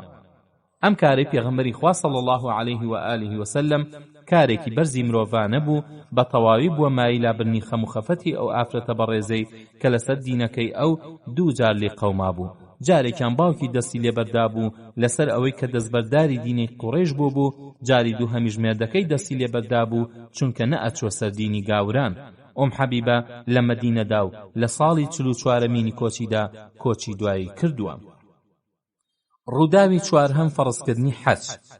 هەر لەم ساڵەدا ساڵی پێنجەم بەپێی بۆچوونی زۆرێک لە زانایان خوای گەورە بەپێی فەرمایشتی ولله على الناس حج البيت من استطاع إليه سبيلا، حەجی لەسەر مسلمانان فەرز کرد، بەڕای ئیمام شافعیش لە ساڵی شەشەمدا بووە. فەرزبوونی حەج بە قورئان و سنەت و ئیجماع چەسپاوە، بەڕادەیە کە بۆتە یەکێک لە ڕوکنەکانی ئیسلام و پێویستە هەموو مسلمانێک ئاگاداری بێت. لە سەرەتای ئەم ژیان نامەوە باسی ئەوەمان کردووە کە ئیبراهیم پێغەمبەر لەگەڵ ئیسماعیلی کوڕیدا سەلامی خۆیان لەسەر بێ کەعبەیان دروست کرد و پاشان خوای گەورە فەرمانی بەسەر ئیبراهیم خەلیل دادا تا لەسەر چێوی ئەبوو قوبەیس لە مەککەدا بوەستێ و خەڵک بانکا بۆ حەج. ئیبراهیم سەری سوڕ ئەما فەرمووی پەروەردگارم، جا دەنگی من بەکوێ ئەگا؟ خوای گەورەش فەرمووی ئەی ئیبراهیم، تۆ جاڵ بدە و منیش ئەیگەێنم. ئیبراهیمی جاڵی دا و فەرمووی خەڵکینە، خوای گەورە حەجی لەسەرتان فەرز کردووە، دەبێن حەجکەن. ئەوە بوو خوای گەورەش دەنگی ئەوی گیان بەوانەی کە لە پشتی پیاوان و لە ڕەحەمی دایکان و لە جیهانی ضەردان پێش ئەوەی ببن، ئیتر لەو ڕۆژەوە تا ئاخر زەمان خوای گەورە چێویست بێ حەجکە، هەر هەمیان وەڵام ئەدەنەوە ئەڵێن لەبەیک اللهم لەبەیک لبيك لا شريك لك لبيك إن الحمد والنعمة لك والملك لا شريك لك. ئیتر لە ماوەی نێوان ئیبراهیم و پێغەمبەری خۆماندا سەلامیان لێبێ، عەرەبەکان حەجی ماڵی خۆیان نەکرد، بەڵام بەوەی کە کەعبەیان پڕ لە بت کردبوو ئەیان پەرستن، حەجیان تێکدا بوو، شێوە ڕوونەکەیان لێڵ کردبوو، بەوەی کە هەندێک لە مەناسیک دەستکاری کرابوو، بیدعەی زۆریان داهێنابوو. جاکە ئیسلام هات هەموو داهێنراوەکانی لە حەج کردەوە و حەجی بردەوە سەر شێوە پاکەکەی کەمایی تەوحید و ناسینی خوای تاکو تەنهایە. حەج حکمت و فەلسەفەی زۆری هەیە کە یەکێک لەو حکمەتانی بریتێ لەوەی کە کۆبوونەوەیەکی ساڵانی مسلمانانە و لە هەموو گۆشەیەکی زەویەوە مسلمانان ڕوو ئەکەنە ئەو شوێنە پیرۆزە و لەوێ دوای بەجێهێنانی کاروباری حەج لە خۆشی و ناخۆشی مسلمانانی سەرزەوی ئاگادار ئەبن و بەپێی توانا و تێگەیشتنی خۆیان نەخشە بۆ بەرژەوەندی مسلمانان ئەکێشن و بەپێی تواناش دەستی یارمەتی بۆ مسلمانان درێژەکەن. یەکێکی تر لە حکمەتەکانی ئەوەیە کە ئەبێتە مای پاکردنەوەی دڵ و دەروون و بەرزبوونەوەی پلەی ئیمان، چونکە ئەو کەسەی گەیشتە ئەو شوێنە پیرۆزە هەز بە فڕینی ڕۆحەکە. ئەمە ئەو شوێنەیە کە ئیبراهیم و ئیسماعیل و دایکی ئیسماعیل خۆیان فرۆش بەخوا. ئیبراهیم ژنەکەی و کۆپەکەی هێنایە ئەو شوێنە چۆڵە و بۆ ڕەزامەندی خوا بەجێ هێشتن کە هاجەرە خاتونیش زانی فەرمانی خوایە، ڕەزامەندی نواند و پشتی بەخوا بەست، هەرچەندە بەڕواڵەت هیچ هۆیەکی ژیانیان نییە کە خوا چاودێریانەکە. هەروەها ئیبراهیم و ئیسماعیل تەسلیمی خوا بوون بۆ سەربڕینی ئیسماعیل. لەم شوێنە پیرۆزەدا پێغەمبەری خوا صلی الله علیه و آله وسلم بە تاقی تەنیا دەستی دایە بڵاوکردنەوەی ئیسلام تا یەکەیە کە مرۆڤ خوا پێداوەکان ئیمانیان هێنا و لە پێناوی ئەو ئیمانەشدا هەموو ناڕەحەتیەکیان قبول کرد تا سەرکەوتن. هەروەها لەم شوێنە پیرۆزەدا مرۆڤ فێری تەقوا ئەبێ، لەواتە یەکسانی تێ ئەگا کە هەموو یەک جلو بەرگیان پۆشیوە و هەر ئەڵەی ساحەی مەحشەرە. ئیتر بە هیچ شێوەیەک پیرۆزی بۆ دار و بەردانانێ. عومەری کوڕی خەتاب خوای لێ ڕازی بێ وەک بیەوێ بیری مسلمانانی بخاتەوە کە نەکەن بتپەرستی تێکەڵ بە ئیسلامی بێگەرکەن. ئەی فەرموو بەردە ڕەشەکە، من ئەزانم تۆ بەردێکی نەزیانت هەیە و نەکەڵک. خۆ ئەگەر لەبەر ئەوە نەبوایە کە چاوم لێ بۆ پێغەمبەری خوا صلی الله علیه و آله و سلم ماچی ئەکردی، ئەوە ماچیشم نەئەکردی. دینە سەر بەشی سیهەم ڕووداوەکانی نێوان قوڕیضە و حودەیبیە. کە ئیسلام هات هەموو هۆزێکی بتپەرستی دورگای عەرەبی دەستی دا دژایەتی و بربەرەکانی لەگەڵیان. هەتا ئیسلام زیادی ئەکرد و دەسەڵاتی پیا ئەکرد، ئەوان پلەی دژایەتیان بەرزترە کردەوە. بەتایبەت کاتێک کە ئیسلام کۆمەڵێک پیاوی مەردی وەهای پەروەردەکردن کە چەندە غیرەتیان بۆ بەرگری ژوو منداڵیان ئەجوڵا، چەند قاتی ئەوە بۆ پاراستنی ئیسلام بەپەرۆش بوون. هەتا ئەو هۆزە دژانە زۆریان هەوڵیان ئەوانەدا کە سوپای گەورە کۆبکەنەوە مەدینەی پایتەخت بگرن. بەڵام کە سوپای ئەحزاب شکستی هێنا و لۆژە لۆژ جەنگاوەرەکان گەڕانە وڵاتی خۆیان، ورەی سوپای ئیسلام بەرز بوویەوە و ناوبانگی ئەو سوپا خواناسا دوورگەی پڕ کرد. بۆ ئەمە پێغەمبەری خوا صلی الله علیه و آله و سلم لەوە ئاگادار بوو کە ئەگەر ئەو بتپەرستانە بۆیان بلوێ لەگەڵ خەیبەردا سوپایەکی تری وەک سوپای ئەحزاب دێنە سەر مەدینە، بۆیە بە پێویستی زانی کە یەک بەیەکی ئەو هۆزانە دەرزدا بدە. بۆ ئەمە سوپای ئیسلام ئەم چالاکیانەی نواند. یەکەم هەڵمەتی ئەلقەرقا. لەناو هۆزە بیابان نشینەکاندا عەشرەتە نزجیەکان لە هەموو هۆزێک زیاتر دوژمنی مسلمانان بوون، چونکە ئەوانە یەکجار دڕ و لێهاتوو زۆر بوون، هەتا ئەوە بوو بەشی زۆری سوپای ئەحزاب کە ئەگەیشتە 6,000 جەنگاوەر لە غەتەفان و ئەشجع و ئەسلەم و فەزارە و ئەسەد بوو. لەبەر ئەم هۆیە هەر کە پێغەمبەری خوا صلی الله علیه و آله و سلم لە غەزای ئەحزاب و قوڕیضە دەستی بەتاڵ بوویەوە، یەکەم هەڵمەتی سەربازی بەرەو هۆزە نەزجیەکان لەنەوەی بەکری کوڕی کیلاب خستە ڕێو کە لە ناوچەی ئەلقەرتادا ئەژیان و 7 شەو ڕێگا لە مەدینەوە دوور بوون. ئەو بوو لەدەی مانگی محەڕەمی ساڵی شەشەمی کۆچیدا پێغەمبەری خوا صلی الله علیه و آله و سلم هەڵمەتێکی ژیرکردن و دامرکاندنەوەی بەسەرکردایەتی سەرۆکی پاسەوانی تایبەتی خۆی محەممەدی کوڕی مەسلەمەی ئەنساری ناردە سەر ئەو عارابە تێنەگەیشتوانە. ئەم هەڵمەتە بریتی بوو لە 30 سوار و لەوە ئەچێ پێغەمبەری خوا صلی الله علیه و آله و سلم فەرمانی بە کوڕی مەسلەمە دابێ کە ژن و منداڵ بەدیل نەگرن. محەممەدی کوڕی مەسلەمە بەخۆی جەنگاوەرەکانیەوە کەوتە ڕێ، بەشەو ئەڕۆیشتن و بە ڕۆژ خۆیان ئەشاردەوە، هەتا ئەوە بوو لە ناخڵۆفدادان بەسەرنەوەی بەکری کوڕی کیلابدا و سەرەتا هەندێک بەرگریان کرد و نزیکەی 10 کوژراویان لێ بەجێما و پاشان هەڵاتن و مسلمانەکانیش 50 وشتر و 3000 سەرمەڕیان دەستکەوت کە گەڕانەوە پێغەمبەری خوا صلی الله علیه و آله و سلم پێنجێکی لێجیا کردەوە و ئەوانی تری بەسەر جەنگاوەراندا دابەش کرد. ئەم هەڵمەتە 19 ڕۆژی خایەن. ئەم سەریای لە کاتی گەڕانەوەیدا تووش یەکێک لە سەردارانی نەوەی حەنیفە بوو بە ناوی ثومامەی کوڕی ئوثالی حەنەفی و بە دیلی گرتیان بێ ئەوەی بیناسن چێ، چونکە خۆی وەها گۆڕی بوو کە نناسێتەوە و بە دەستکیسەی مسەیلەمەی درۆزن بۆ کوشتنی پێغەمبەری خوا صلی الله علیه و آله و سلم نێردرا بوو. کە پێغەمبەری خوا صلی الله علیه و آله و سلم چاوی پێکەوت فەرمووی ئایا ئەزانن کێتان گرتووە؟ ئەمە ثومامەیە و لە بەندکردنیدا بە چاکی لەگەڵیا بجوڵێنەوە واتە ڕێزی لێ بگرن. فەرمانیشیدا وشترێکی بۆ تەرخام بکەن تا هەموو بەیانی و ئێوارێک شیرەکەی بهێنن بۆ ئەو. پێغەمبەری خوا صلی الله علیه و آله و سلم ڕێزی لە سەردارینەوەی حەنیفەی دیلگرت و لە شوێنی بەندکردنەکەیدا سەری لێ ئەدا و دڵخۆشی ئەدایەوە بەڕادێک کە کاری کردە سەر دڵ و دەرونی. جارێکیان کە سەری لێیدا بۆ لاوانەوەی فەرمووی ثومامە چی لایە؟ وتی ئەی محەممەد خێرم وا بەلاوە، ئەگەر بمکوژی خاوەن خوێنێک ئەکوژیت و ئەگەر چاوپۆشیشم لێ بکەیت چاوپۆشی لە سوپای گوزارێک ئەکەیت و گەر سامانیش بێ داوا بکە چەندت بوێ ئەدرێتێ. تا 3 جار ئەم و توێژە لە نێوانیاندا ڕوویدا هەتا داوای لە ثومامە ئەکرد کە مسلمان ببێ، کەچی مسلمان نەبوو. لە دوجاردا فەرمووی ئەطلقوا ثومامە. ئەوانیش بەریاندا و بەرەو کۆمەڵە دارخورمایەکی نزیکی مزگەوت ڕۆیشت و لەوێ خۆی شۆرد و پاشان گەڕایەوە. بەڵێ بەڕەفتاری جوانی پێغەمبەری خوا صلی الله علیه و آله و سلم دڵ و دەرونی ثومامە تەسلیم بوون و دڵی بۆ مسلمان بوون نەرم بوو.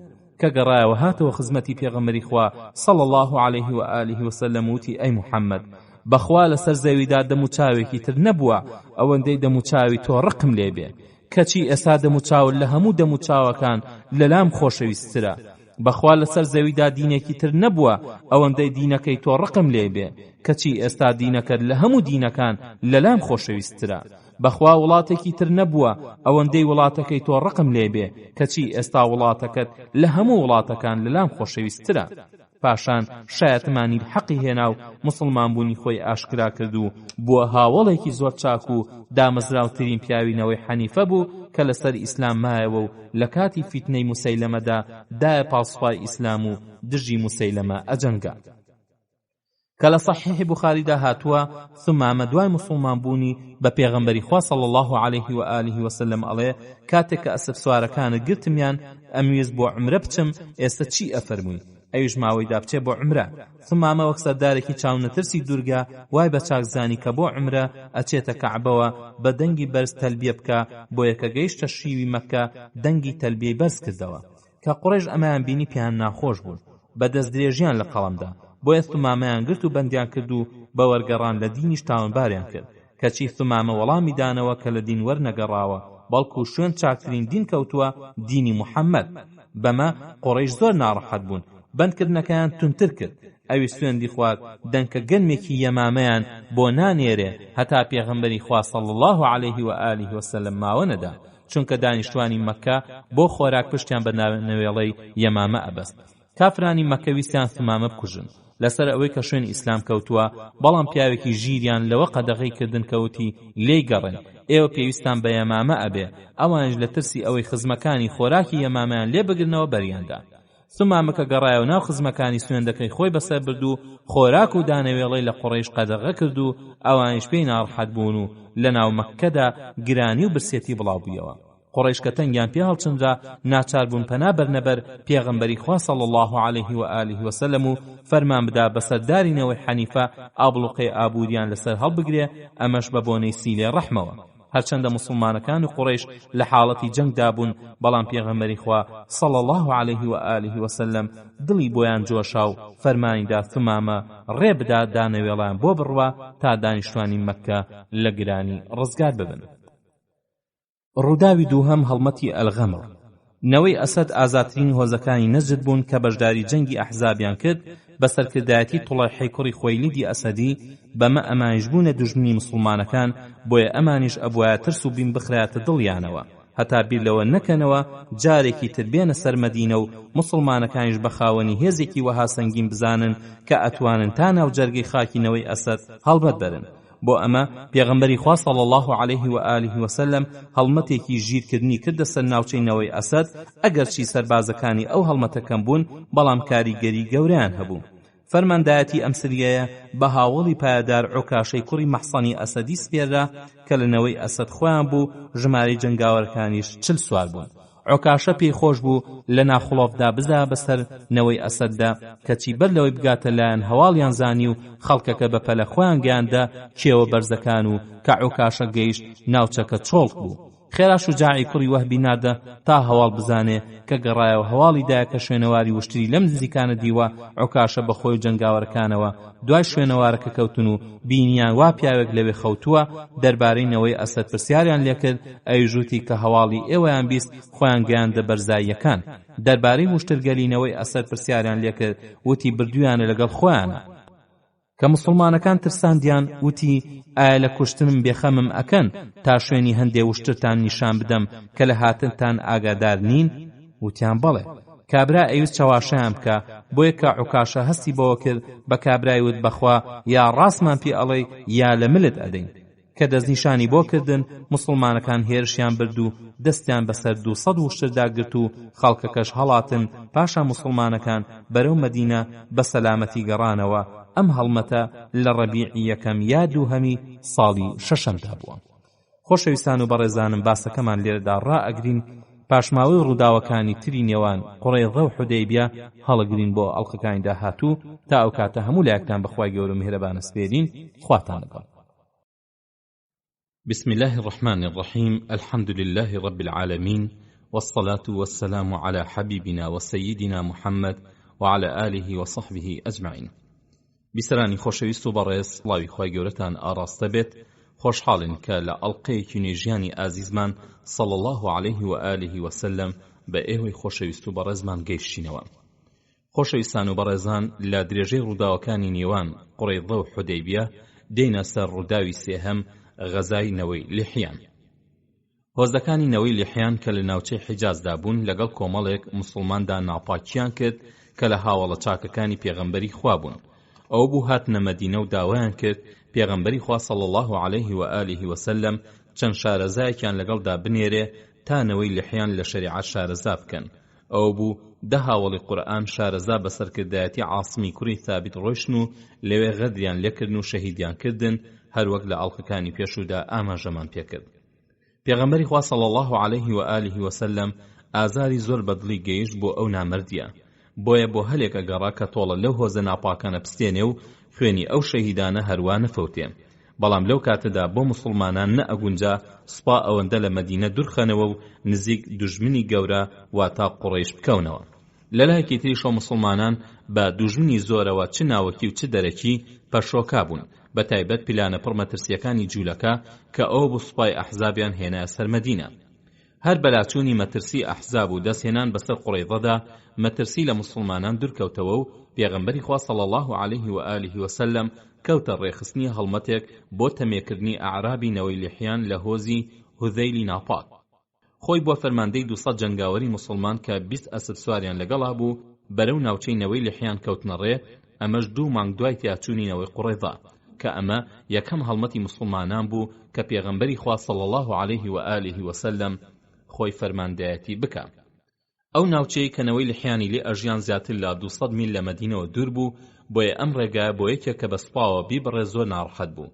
بەڵام پێغەمبەری خوا صلی الله عليه و آله وسلم باکی لەو ناڕەحەتیە نەبوو، بەو مەرجەی تۆڵەی هاوڵە خۆشەویستە بێتاوانەکانی بسێنێ.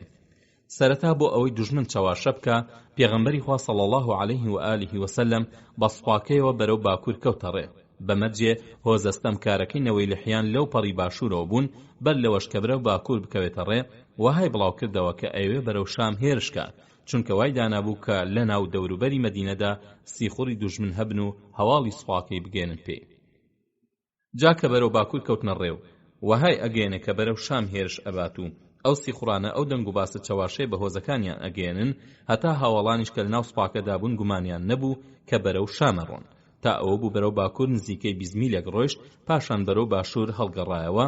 بەڵام لەگەڵ ئەمەشدا هوذەیلی تاوانبار لە هێرش ئەترسان و سیخوڕی زۆریان بڵاو کردبووە، بۆیە کە سوپای ئیسلام لە ناوچەکان نزیکەوتەوە هەر هەمویان هەڵاتن و خۆیان گەیاندە لوتکەی چیاکان.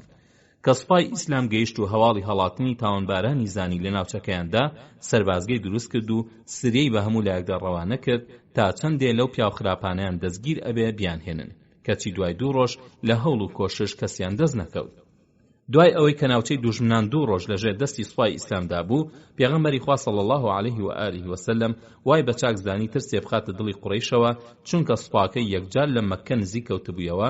ئەوە بوو بەرەو دۆڵی عوسفان کەوتە ڕێو کە گەیشت ئەبوبەکری بانگ کرد و 10 سوار چاکی هاوڵی خستەگەڵی و فەرمانی پیادا کە بەرەو مەککە بکەوێتە ڕێ تا ترس و لەرز خاتە دڵی دانیشتوانەکەیەوە. سەدیقیش بەخۆی سوارەکانیەوە ڕۆیشتن هەتا گەیشتە کوڕاع الغومەیم کە یەکجار لە مەککەوە نزیکە. کە قوڕیش ئەمایان زانی ویان زانی سوپای ئیسلام هێرشیانە کاتە سەر، بۆیە ترس و لەرز چوە دڵیانەوە. جاکە سەدیق کاری خۆی ئەنجامدا بە سەلامەتی گەڕایەوە و چوە خزمەتی پێغەمبەر و سوپاش بەرەو مەدینە کەوتە ڕێو. ئەی فەرموو ئایبونە تائیبونە عابدون لڕەبینا حامدون. ابن ئیسحاقیش لە جابیرەوە ئەم زیادەی گێڕایەتەوە کە فەرموویەتی أعوذ بالله من عثاء السفر وكآبة منقلب وسوء المنظر في الأهل والمال. کە پێغەمبەری خوا صلی الله عليه و آله وسلم گەیشتە شیوی غوڕان کە هاوڵەکان لەو شوێنەدا شەید کرابوون، داوای ڕەحمەتی بۆ کردن و دوعاشی بۆ کردن. موسڵمانەکان لە ڕەبیعی یەکەم یاخود جومادی یەکەمی ساڵی شەشەمدا دەرچوون و ئەم سەفەری سوپای ئیسلام 14 شەوی پێچوو. ڕووداوی چوارهەم هەڵمەتی ذوالقیسا. ذوالقیسا شوێنەواری نەوەی ثعلەبەیە لە هۆزی غەتەفان کە دوژمنی سەرسەختی پێغەمبەری خوا بوون و 24 میل لە مەدینەوە دوور بوو. ئەو بوو پێغەمبەری خوا صلی الله عليه و آله وسلم بە سەرکردایەتی سوارچاکی بەناوبانگ محەممەدی کوڕی مەسلەمەی ئەنساری دەورەیەکی دەکەسی بۆ ناوچەی دوڵقەسە ڕەوانە کرد کە سیخوڕەکانینەوەی ثەعلەبە هەواڵی جموجۆڵی ئەم دەوریان زانی کە بەرەو ناوچەی ئەوان ئەڕوات خۆیان بۆی ئامادە کرد و بۆ ئەوەی دەوریان بگرن 100 پیاو خۆیان بۆیان حەشاردا. کە کوڕی مەسلەمە گەیشتە دوڵقەسە کەسی تیان نەدی، ماوەیدا هاواڵەکانی بحەوێنەوە، ئەوانیش خەویان پیاکەوت و بەخۆیان نەزانی هەتا سەسوارەکەینەوەی ثەعلەبە هەموو لایەکیان لێگرتن. کە هاوڵان بەخەبەر هاتن هەڵمەتیاندا شمشێرەکانیان و دەستیان کرد بە تیروەشاندن بۆ دوژمن، بەڵام کەڵکی نەبوو چونکە دوژمن زۆر بوون و چاریان نەئەکرا. ئەو بوو کافرەکان هەڵمەتیاندا هاوڵان و هەر هەمیان کوشتن، بەڵام فەرماندەی مسلمانەکان بە زامداری کەوت بۆ ناو کوژراوەکان و کە کافرەکان دایان لە پاژنەی و نەجوڵایەوە وایان زانی ئەویش مردووە و وازیان لێهێنا. ئیتر ئەسپ و چەکەکانیان بردن هەتا جلوبەرگەکانیان لێدا ماڵین و ڕۆیشتن. لەو کاتەدا پیاوێکی مسلمان ڕێی ئەکەوێتە ئەو ناوە و کە کوڕی مەسلەمە و هاوڵانی دیوا کوژراون ئینا لله و ئینا ئیلەیه ڕاجعون وت. کە محەممەدی کوڕی مەسلەمە بۆی دەرکەوت ئەم پیاوە مسلمانە جوڵایەوە و بۆ مسلمانەکە دەرکەوت کە ماوە، ئەویش هەڵی گرت و گەیاندیەوە مەدینە و لەوێ تیماری زامەکانی کرا هەتا چاگویەوە. ئەمەش لە مانگی ڕەبیعی یەکەم یاخود دووهەمی ساڵی شەشەمدا بوو. ڕووداوی پێنجەم هەڵمەتێکی تری دوڵقەسە. هۆی ئەنجامدانی ئەم هەڵمەتە ئەوەی کە پێغەمبەری خوا صلی الله عليه و آله وسلم پێی گەیشت کەنەوەی محاربوونەوەی ثەعلەبە و ئەنمار لە ناوچەی تەغلیبین و میڕاضەوە کە 36 میل لە مەدینەوە دوورن کەوتونەتە ڕێ تا هێرشکەنە سەر شوێنی لە وەڕاندنی ڕانەوەشتنی مسلمانەکان لە شوێنێکدا کە 7 میل لە مەدینەوە دوور بوو بە نیازی تاڵانکردنی ئەو مەڕووماڵاتانە.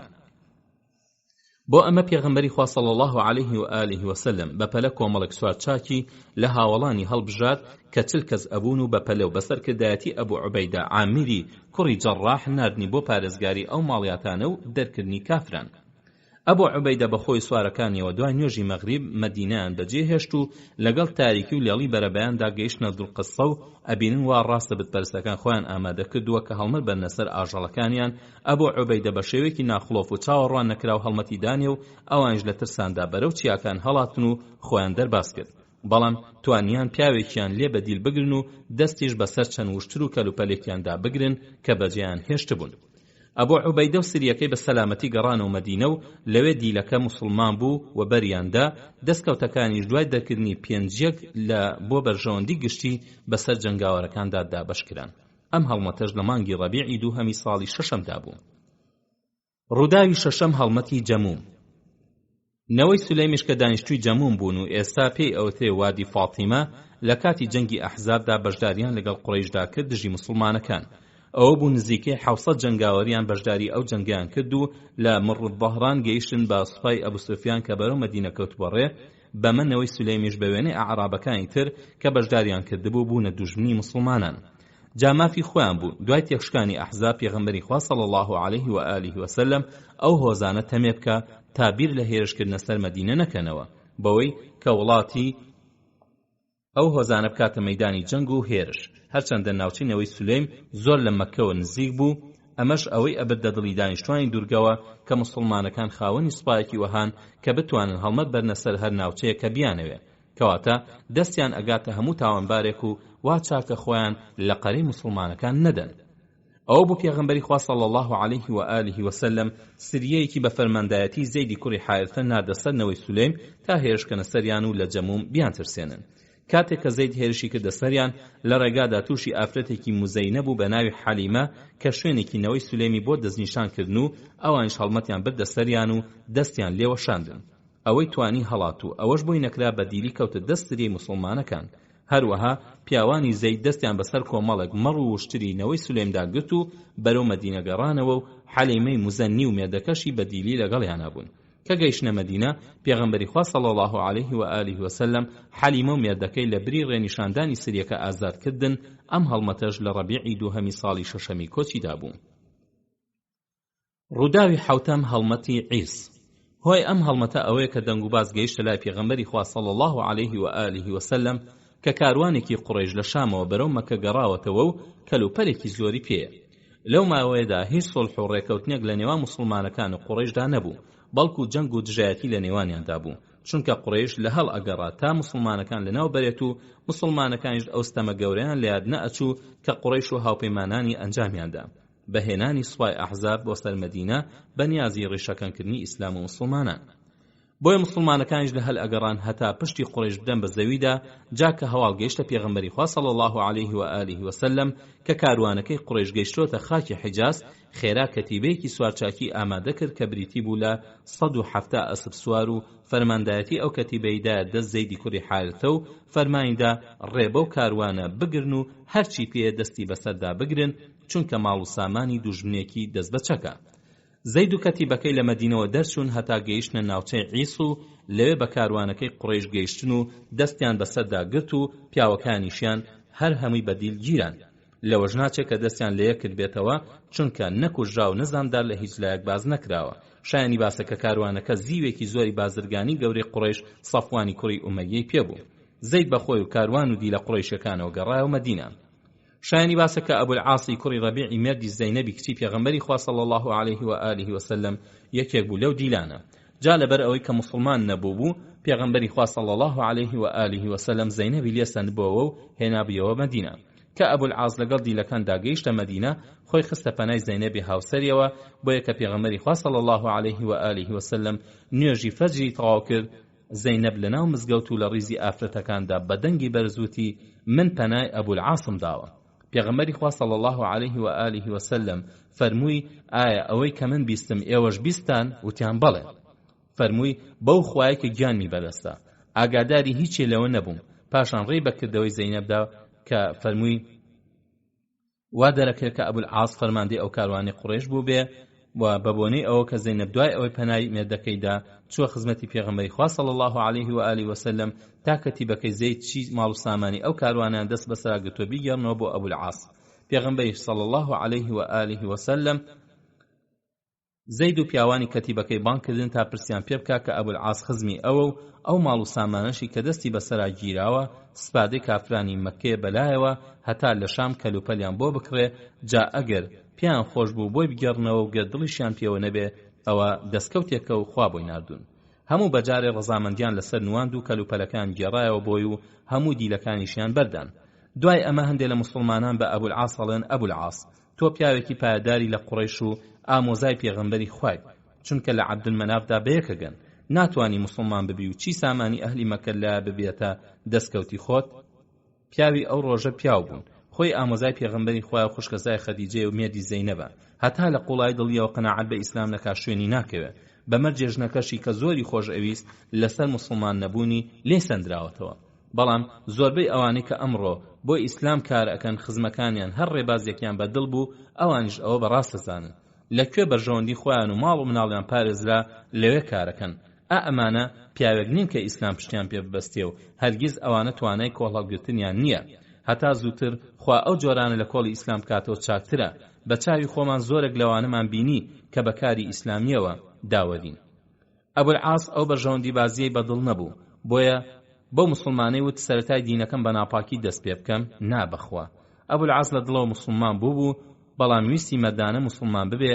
ئەو بەخۆی کاروانەکەەوە گەڕایەوە مەکە و ماڵ و سامانی یەک بەیەکی ئەو خەڵکی گێڕایەوە بۆیان و پاشان وەستاوتی ئەی دانیشتوانی مەکە، ئایا کەسێکتان ماوە ماڵ و سامانی خۆی وەرنەگرت بێتەوە؟ ئایا هەرچیم لە ئەستۆدا بوو گێڕامەوە؟ وتیان بەڵێ، خوا پاداشتی چاکە بداتەوە. بەڕاستی پیاوێکی بەوەفا و بەڕێز دەرچووی. دوای ئەوەی لە بەردەم ئەو هەموو خەڵکەدا موسڵمان بوونی خۆی ئاشکرا کرد وتی من شاهێدی ئەدەم کە جگە لە زاتی ئەڵڵا هیچ خوایەکی تر نییە و محەممەدیش بەندە و پێغەمبەری خوایە. بەخوا هەر لەبەر ئەوە لەوێ لەم مەدینە موسڵمان نەبووم، نەوەکو ئێوە هابزان کە ئەمێ ماڵ و سامانەکەتان بخۆن. ئیتر ئەوە بوو مەکەی بەجێهێشت و گەڕایەوە مەدینە و هەر بە نیکاحی یەکەم جاری پێغەمبەری خوا صلی الله علیه و آله و سلم زەینەبی بۆ گێڕایەوە. ئەم هەڵمەتەی زەید لە مانگی جوماری دووهەمی ساڵی شەشەمدا بوو. ڕووداوی هەشتەم هەڵمەتی توڕەف. خۆشەویستان، توڕەف ئاوێکە لە ناوجەی قەتەفاندا کە 36 میل لە مەدینەوە دوورە و لە مانگی جومادی دووهەمی ساڵی شەشەمدا زەیدی کوڕی حارثە بە خۆی دەورەیەکی سەربازیەوە کە 15 پیاو ئەبوون هێرشیان کردە سەر ناوچەی نەوەی تەعلەبە کە تیرێکی غەتەفان بوون و بەشداری سوپای ئەحزابیان کردبوو. کە موسڵمانەکان گەیشتنە ناوچەکە نەوەی ثەعلەبە هەواڵیان زانی بوو هەڵهاتبوون ئەوە بوو زەید و پیاوانی دەوریەکەی دەستیان بەسەر بیست وشتری هەڵاتوانە گرت و دوای 4 شەو گەیشتنەوە مەدینە لەوانەیە پیاوی جەنگاوەری ئەم هۆزە لە 1000 تێپەڕی بن کەچی هەر هەمیان لە بەردەم 15 موسڵماندا هەڵاتن ئەمەش ئەوە ئاگەیەنێ کە هەر موسڵمانە حسابێکی جیاوازی بۆ کراوە و جەنگاوەری موسڵمان خاوەنی ناوبانگیەکی کەموێنە بووە. ڕووداوی نۆهەم هەڵمەتی حسما. حسما ناوچەیەکی شاخاوی سەختە لە هەمان کاتدا زەوی وزار بە بەرەکەتی تێدایە کە دارخورمای تێدا ئەڕوێ و ئەکەوێتە خۆر ئاوای تەبوکەوە واتە ئەکەوێتە نێوان کەنداوی عەقەبە و بیابانی سیناەوە کە 2 شەو ڕێگا لە وادی القوڕاوە دوورە. ئەم هەڵمەتە زەیدی کوڕی حارثە ئەنجامیدا بۆ تەمێکردنی هۆزی جوذام کە لە ناوچەیەدا ئەژیان. هۆی ناردنی ئەم هەڵمەتە ئەوە بوو کە پێغەمبەری خوا صلی الله علیه و آله وسلم لەو ساڵەدا دیحیەی کوڕی خەلیفەی کەلبی بەنامەیەکەوە نار بۆ لای قەیسەری ڕۆم و تێدا بانگی ئەکرد بۆ سەر ئیسلام کە دیحیە گەیشتە لای پادشای ڕۆم ڕێزی لێگرت و پۆشاکی پێشکەش کرد و دیاری و خەڵاتی پێدا. پاشان دیحیە بەرەو مەدینە گەڕایەوە کاتێک گەیشتە ناوچەی حسما لەسەر سنووری باکووری خۆر ئاوای دورگەی عەرەب هونەیدی کوڕی عارض و عارضی کوڕی و چەند چەکدارێکی تری هۆزی جودام ڕێیان پێگرت و چی پێبوو هەمیان لێسەند و تەنها کراسێکی شڕیان لەبەریدا هێشتەوە. هەر لە هۆزی جودام لەنەوەی ضوبەیب چەند کەسێک مسلمان بوون و کە ئەو کارەی هونەیدیان بیست کە دەرحەق بە دیحیە چیان کردووە هێرشان کردە سەریان و بە زۆر هەرچیان لێسەند بوو وەریانگرتەوە و دایانەوە دەست دیحیە. کە دیحیە گەڕایەوە مەدینەوە هەواڵەکەیدا پێغەمبەری خوا صلی الله علیه و آله وسلم کە هونەید و دەستەکەی چۆن بوونەتە جەردەی سەرڕێ پێغەمبەری خوا صلی الله علیه و آله وسلم بڕیاریدا هەڵمەتێکی سەربازی گەورە کە 500 جەنگاوەر ببن بنێرێتە سەر ئەوان و ئەو تاوانبارانە و بیان کاتە دەرز بۆ خەڵکی تر. ئەم جارە زەیدی کوڕی حارثە فەرماندەی هەڵمەتەکە بوو زەید بە خۆی و پیاوەکانیەوە بەرەو باکوور کەوتە ڕێ و دیحیەشی لەگەڵا بوو. زەید بەشەو ئەڕۆیشت و بە ڕۆژ خۆی و سوپاکەی حەشار ئەدا هەتا دوژمن هەواڵ نەزانێ پیاوێکینەوەی عذرەش دلیلی ڕێیان بوو هەروە ڕۆیشت هەتا لەگەڵ بەرەبەیاندا دای بەسەریاندا و لە هەموو لایەکەوت دەوریان گرتن و ژمارەیەکیان لێکۆشتن بە تایبەت هونەید و عارضی کوڕی و دەستیشان بەسەر ئاژەڵ و وشتر و ژن و منداڵی هۆزی هونەیددا گرت ئەوە بوو 1000 وشتر و 5000 مەڕ و 100 ژن و منداڵی دیلیان دایبەر. نەوەی ضوبەیب وەک بەرگریان لە دیحیە کرد و هونەید هەرچی لێ سند بوو لیان سندەوە بۆی و هەش بەرگریان لە خزمەکانیان کرد بە تایبەت کاتێک کە بەدەستی هەڵمەتەکەی زەید تووشی زیان بوون. ئەو بوو یەکێک لە سەرۆکەکانیان هاتە لای زەیدی فەرماندە و ناڕزایی دەربڕی کە ئەمان موسڵمان و هەر ئەمانیش کەلوپەلەکەی دیحیان لە ڕێبڕەکان سندوتەوە بۆیان گێڕاوەتەوە. زەید داوای لەو سەرۆکە کرد کە ئەگەر ئەو موسڵمانە با سوڕەتی فاتحە بخوێنێ. ئەویش خوێندی. وەک فەرمانی پێنەبێ نەیتوانی دیل و ژن و منداڵ و مەڕووماڵاتەکان بۆ بگێڕێتەوە لەبەر ئەوە بە سوپاکەی و بەدەستکەوتەکانە و بەرەو باشوور بەرەو مەدینە کەوتنەڕێ. یەکێکی تر لە سەرۆکانی هۆزی جوزام کە زەیدی کوڕی ڕیفاعە بوو لەگەڵ چەند خزمێکیدا بەرەو مەدینە بۆ بە خزمەت گەیشتنی پێغەمبەری خوا صلی الله علیه و آله وسلم کەوتنەڕێ و پێشی زەید و سوپاکیان دایەوە. کە کوڕی ڕیفاعە بە خزمەتی پێغەمبەری خوا صلی الله علیه و آله وسلم گەیشت ناڕەزایی لە کارەکەی زەیدی کوڕی حارثە دەربڕی کە هێرشی کردوە سەر ناوچەی حسماوتی ئەی پێغەمبەری خوا نە حەڵاڵمان لێ حەرام کە و نە حەرامیشمان بۆ حەڵاڵکە. پاشان ئەو نامەیەی دایە کە لە شەوی موسڵمان بوونیاندا پێغەمبەری خوا صلی الله علیه و آله وسلم بۆ خۆی و قەومەکەی نووسی بوو. هێشتا زەیدی کوڕی حارثە نەگەیشت بۆ مەدینە پێغەمبەری خوا صلی الله علیه و آله وسلم بڕیایدا هەرچی شتێکی هۆزی جوذام لەلایەن سوپای زەیدەوە دەستی بەسەرا گیراوە بگەڕێتەوە بۆیان. هێشتا پێغەمبەری خوا صلی الله علیه و آله وسلم بەوە شەو نەوەستا بەڵکو هاتە سەرباسی ئەوانەی کە بەدەستی هێزەکەی زەید کوژراون کە فەرمووی كيف أصنع بالقتل یەکێک لە سەردارانی هۆزی جوذام لەگەڵ نوێنەرەکاندا هاتبوو کە ئەبوو زەیدی کوڕی عەمر بوو تی ئەی پێغەمبەری خوا ئەوانەمان بۆ بەربدە کە بەدیل گیراون ئیتر هەرچی کوژراون ئایان خەینە ژێر هەردوو پێمەوە. فەرمووی ڕاستی کرد ئەبوو زەید. پاشان پێغەمبەری خوا صلی الله علیه و آله وسلم علی کوڕی ئەبوو طالیبی بان کرد و فەرمانی بەسەردادا کە ئەو نوێنەری تایبەتی خۆی ئەبێ بۆ لای فەرماندەی هەڵمەتەکە زەیدی کوڕی حارثە تا پێ ڕابگەێنێ کە هەرچی دیل و ژن و منداڵ و مەڕووماڵاتیان دەست بەسەرا گرتووە هەر هەمووی کە یەکجار زۆر بۆ بگێڕنەوە. علی فەرمووی ئەی پێغەمبەری خوا زەید بە گوێم ناکە. فەرمووی ئەم شمشێرەم وەکو ناونیشان لەگەڵ خۆتدا بەرە. علی لەگەڵ زەیدی کوڕی ڕیفاعە و خزمەکانیدا بەرەو باکوور کەوتنە ڕێ تا فەرمانی پێغەمبەری خوا صلی الله علیه و آله و سلم بە زەید بگەێنێ لە ڕێگادا تووشی ڕافعی کوڕی مەکیسی جوهەنی بوو کە سواری وشترێکی دەستکەوتەکان بوو. زەیدی کوڕی حارثە بە پەلە نردبووی تا مژدەی سەرکەوتن بە مەدینە بگەێنێ. عەلی وشترەکەی لێ وەرگرت و گێڕایەوە بۆ نوێنەرەکان و ڕافعی مژدەدەری لە پاشکۆی خۆیدا سوار کرد و هەروە ڕۆیشتن هەتا گەیشتن بە زەید و سوپاکەی و ئەو هەموو دەستکەوتانەشیان پێبوون. کە تووشی زەید هات فەرمانەکەی پێڕاگەیان کە پێویستە هەموو دەستکەوتەکان بگەڕێنەوە بۆ خاوەنەکانیان. زەید وتی نیشانەی ئەمە چییە؟ فەرمووی ئەمە شمشێرەکەی پێغەمبەری خوا صلی الله علیه و آله و سلم. زەید شمشێرەکەی ناسی و بانگی کردە گەورە پیاوانی هەڵمەتەکە و ئەوانیش کۆبوونەوە فەرمانی بەسەردادان کە هەرچیان لە هۆزی جودام سندووە بیگەڕنەوە بۆیان وتی ئەمە شمشێرەکەی پێغەمبەری خوایە صلی الله علیه و آله و سلم. پیاوەکانیش گێڕایەڵیان کرد و هەرچی دیل و دەستکەوت بوو گێڕایانەوە بۆیان.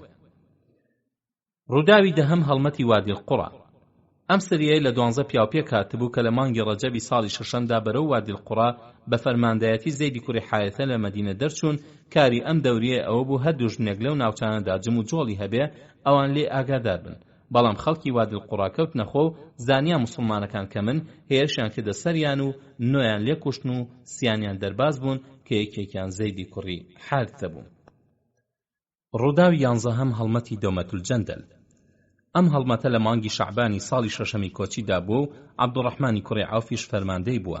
پێغەمبەری خوا صلی الله علیه و آله و سلم لەبەر دەستی خۆیدا دای ئەنیشێنێ و بە دەستی مبارەکی مێزەرێکی ڕەشی لەسەر ئەبەستێ و بەرەو وڵاتی دەومەتولجەندەل ماوە و مەنزڵینەوەی کەلب و ڕەوانەی ئەکات و پێی ئەفەرمێ بە ناوی خوا و لە پێناوی خوادا غەزا بکە هەرچی بێ ئیمان و کافرە بچۆ بە گژیە لە دەستکەوتەکان هیچ بۆ خۆل لا نەدەی غەدر نەکەی مناڵ نەکوژی ئەمە ئەهدی خوا و سنەتی پێغەمبەرەکەتانە. عەبدوڕەحمان بە خۆی سوپاکەیەوە کە 700 جەنگاوەر ئەبوون بەرەو باکوور کەوتە ڕێ کە بە شەودا ڕێی ئەبڕی و بە ڕۆژیش خۆی کەنار ئەدا هەتا گەیشتە دەومەتولجەندەل. جا لەبەر ئەوەی کە ئەوانە گاور بوون وەک ئەعرابە بتپەرستەکان هێرشی نەکردە سەریان بەڵکو دەستی دایە بانکردنیان بۆ سەری ئیسلام و 3 ڕۆژ و توێژی لەگەڵیاندا کرد و ئەوانیش هەر ئەیانوت یان بگەڕێنەوە یا جگە لە شمشێر هیچتان نادەینێ تا ئەو لە ڕۆژی سێهەمدا پادشاکان ئەسبەغی کوڕی عەمری کەلبی دڵی نەرم بوو موسڵمان بوو. خەڵکێکی زۆریش بە دوایدا موسڵمان بوون کە هەر هەمویان مەسیحی بوون. بەم شێوەیە ئەم هەڵمەتە بەرهەمێکی باشی بۆ ئیسلام هەبوو. ئەوانش کە لەسەر دینی کۆنیان مانەوە عەبدوڕەحمان لەگەڵیان ڕێککەوت تا سەرانە بە دەوڵەتی ئیسلامی بدەن و بەسەربەستی لەسەر دینی خۆیان بمێنەوە. ئەوە بوو لە کاتی ڕەوانەکردندا پێغەمبەری خوا صلی الله علیه و آله و سلم ئامۆژگاری عەبدوڕەحمانی کرد و پێی فەرموو ئەگەر گوێ ڕایاڵیان بۆ کردیت و دژن نەوەستان ئەوە کچی پادشاکان مارە بکە. هەروایش بوو دوای موسڵمان بوونیان عەبدوڕەحمان تەماضوری کچی ئەسبەغی مارە کرد و هێنایەوە لەگەڵ خۆیدا بۆ مەدینە و لەوێ سەلەمەی کوڕی عەبدوڕەحمانی لێبوو.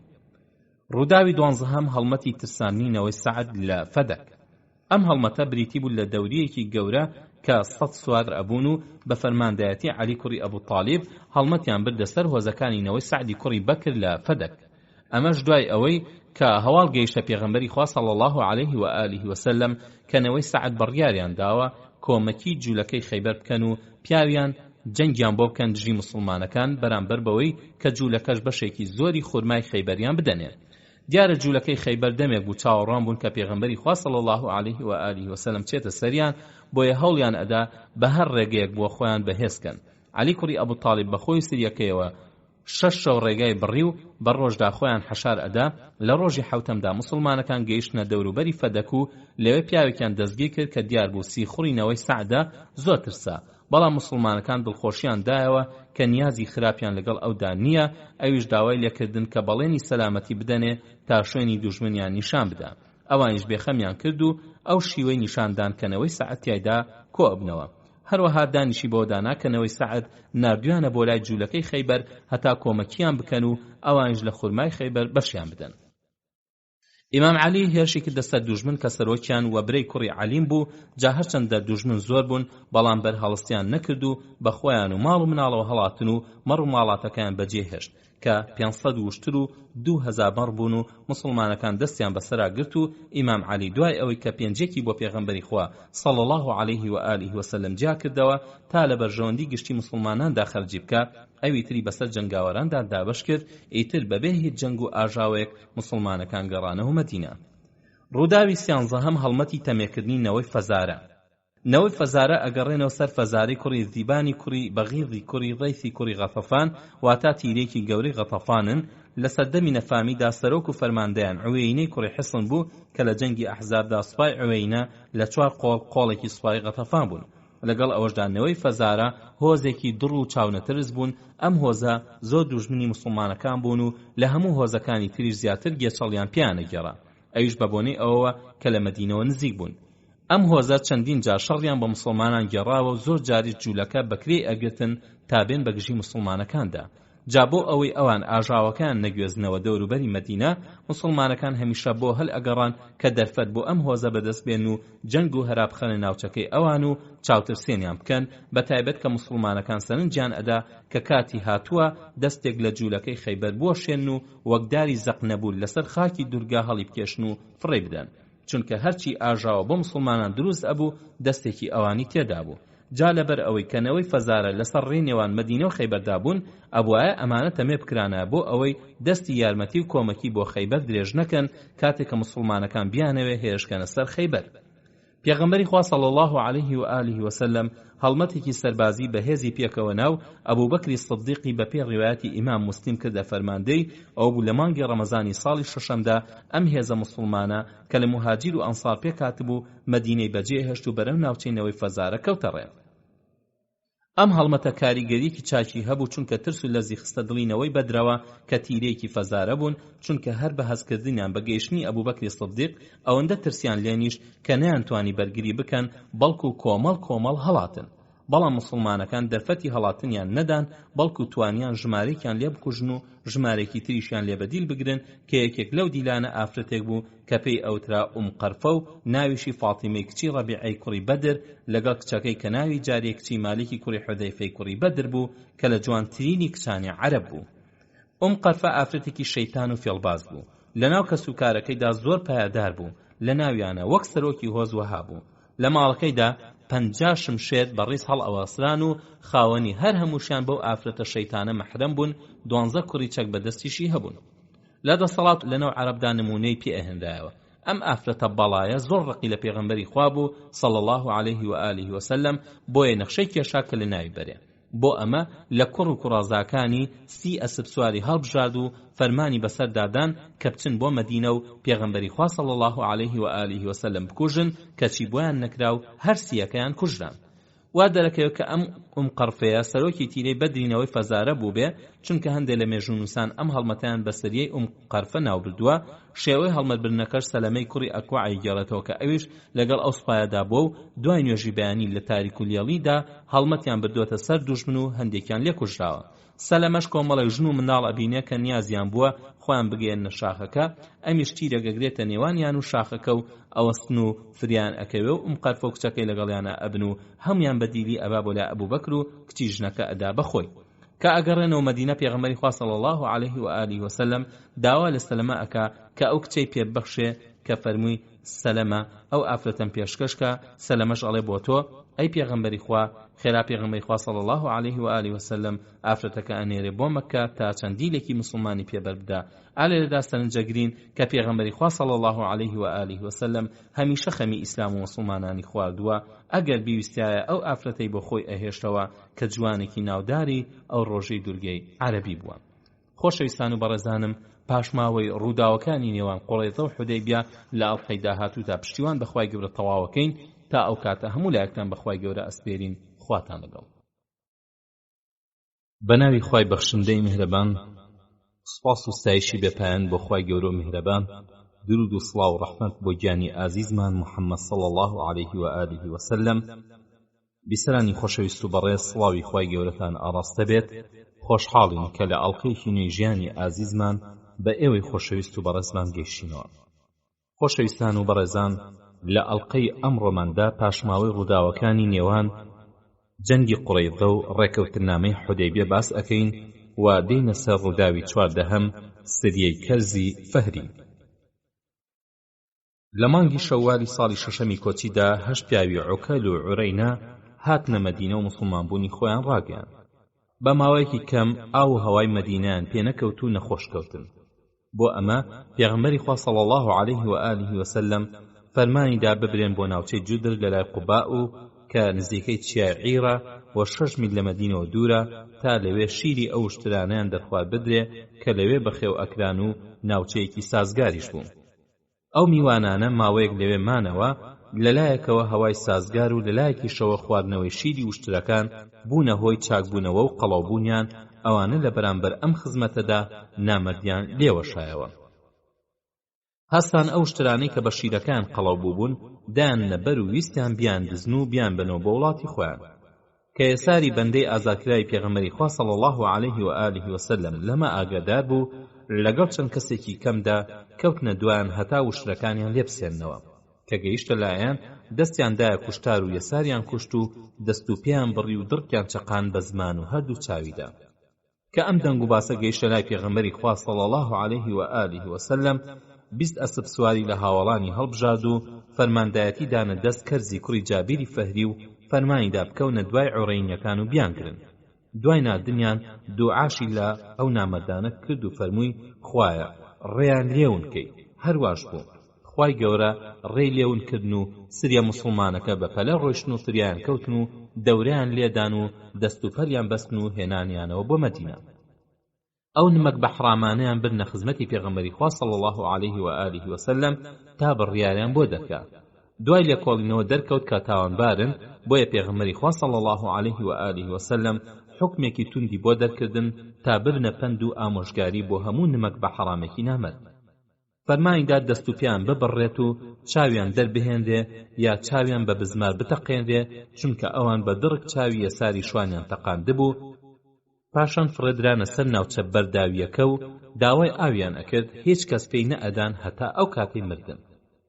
ئەم دەست و پێ بڕین و چاوکوێکردنە بە تەمتیل ناژمێردرێ، چونکە ئەوانە یەکەم دزی، دووهەم کوشتن، سێهەم تەمتیلکردن بە یەسار و چوارەم دوای موسڵمان بوون کافر بوون و پێنجەم دژایەتیکردنی خوا و پێغەمبەریان ئەنجام داوە. دەست و پێیان لەسەر دزی و جەردەی بڕاون و کوشتن و چاودەرهێنانیشیان لە تۆڵەی کوشتن و چاودەرهێناندا بووە. ابن سعد دەڵێ بۆ ئەمە خوای گەورە ئەم ئاەتەی ناردە خوارەوە فەرمووی: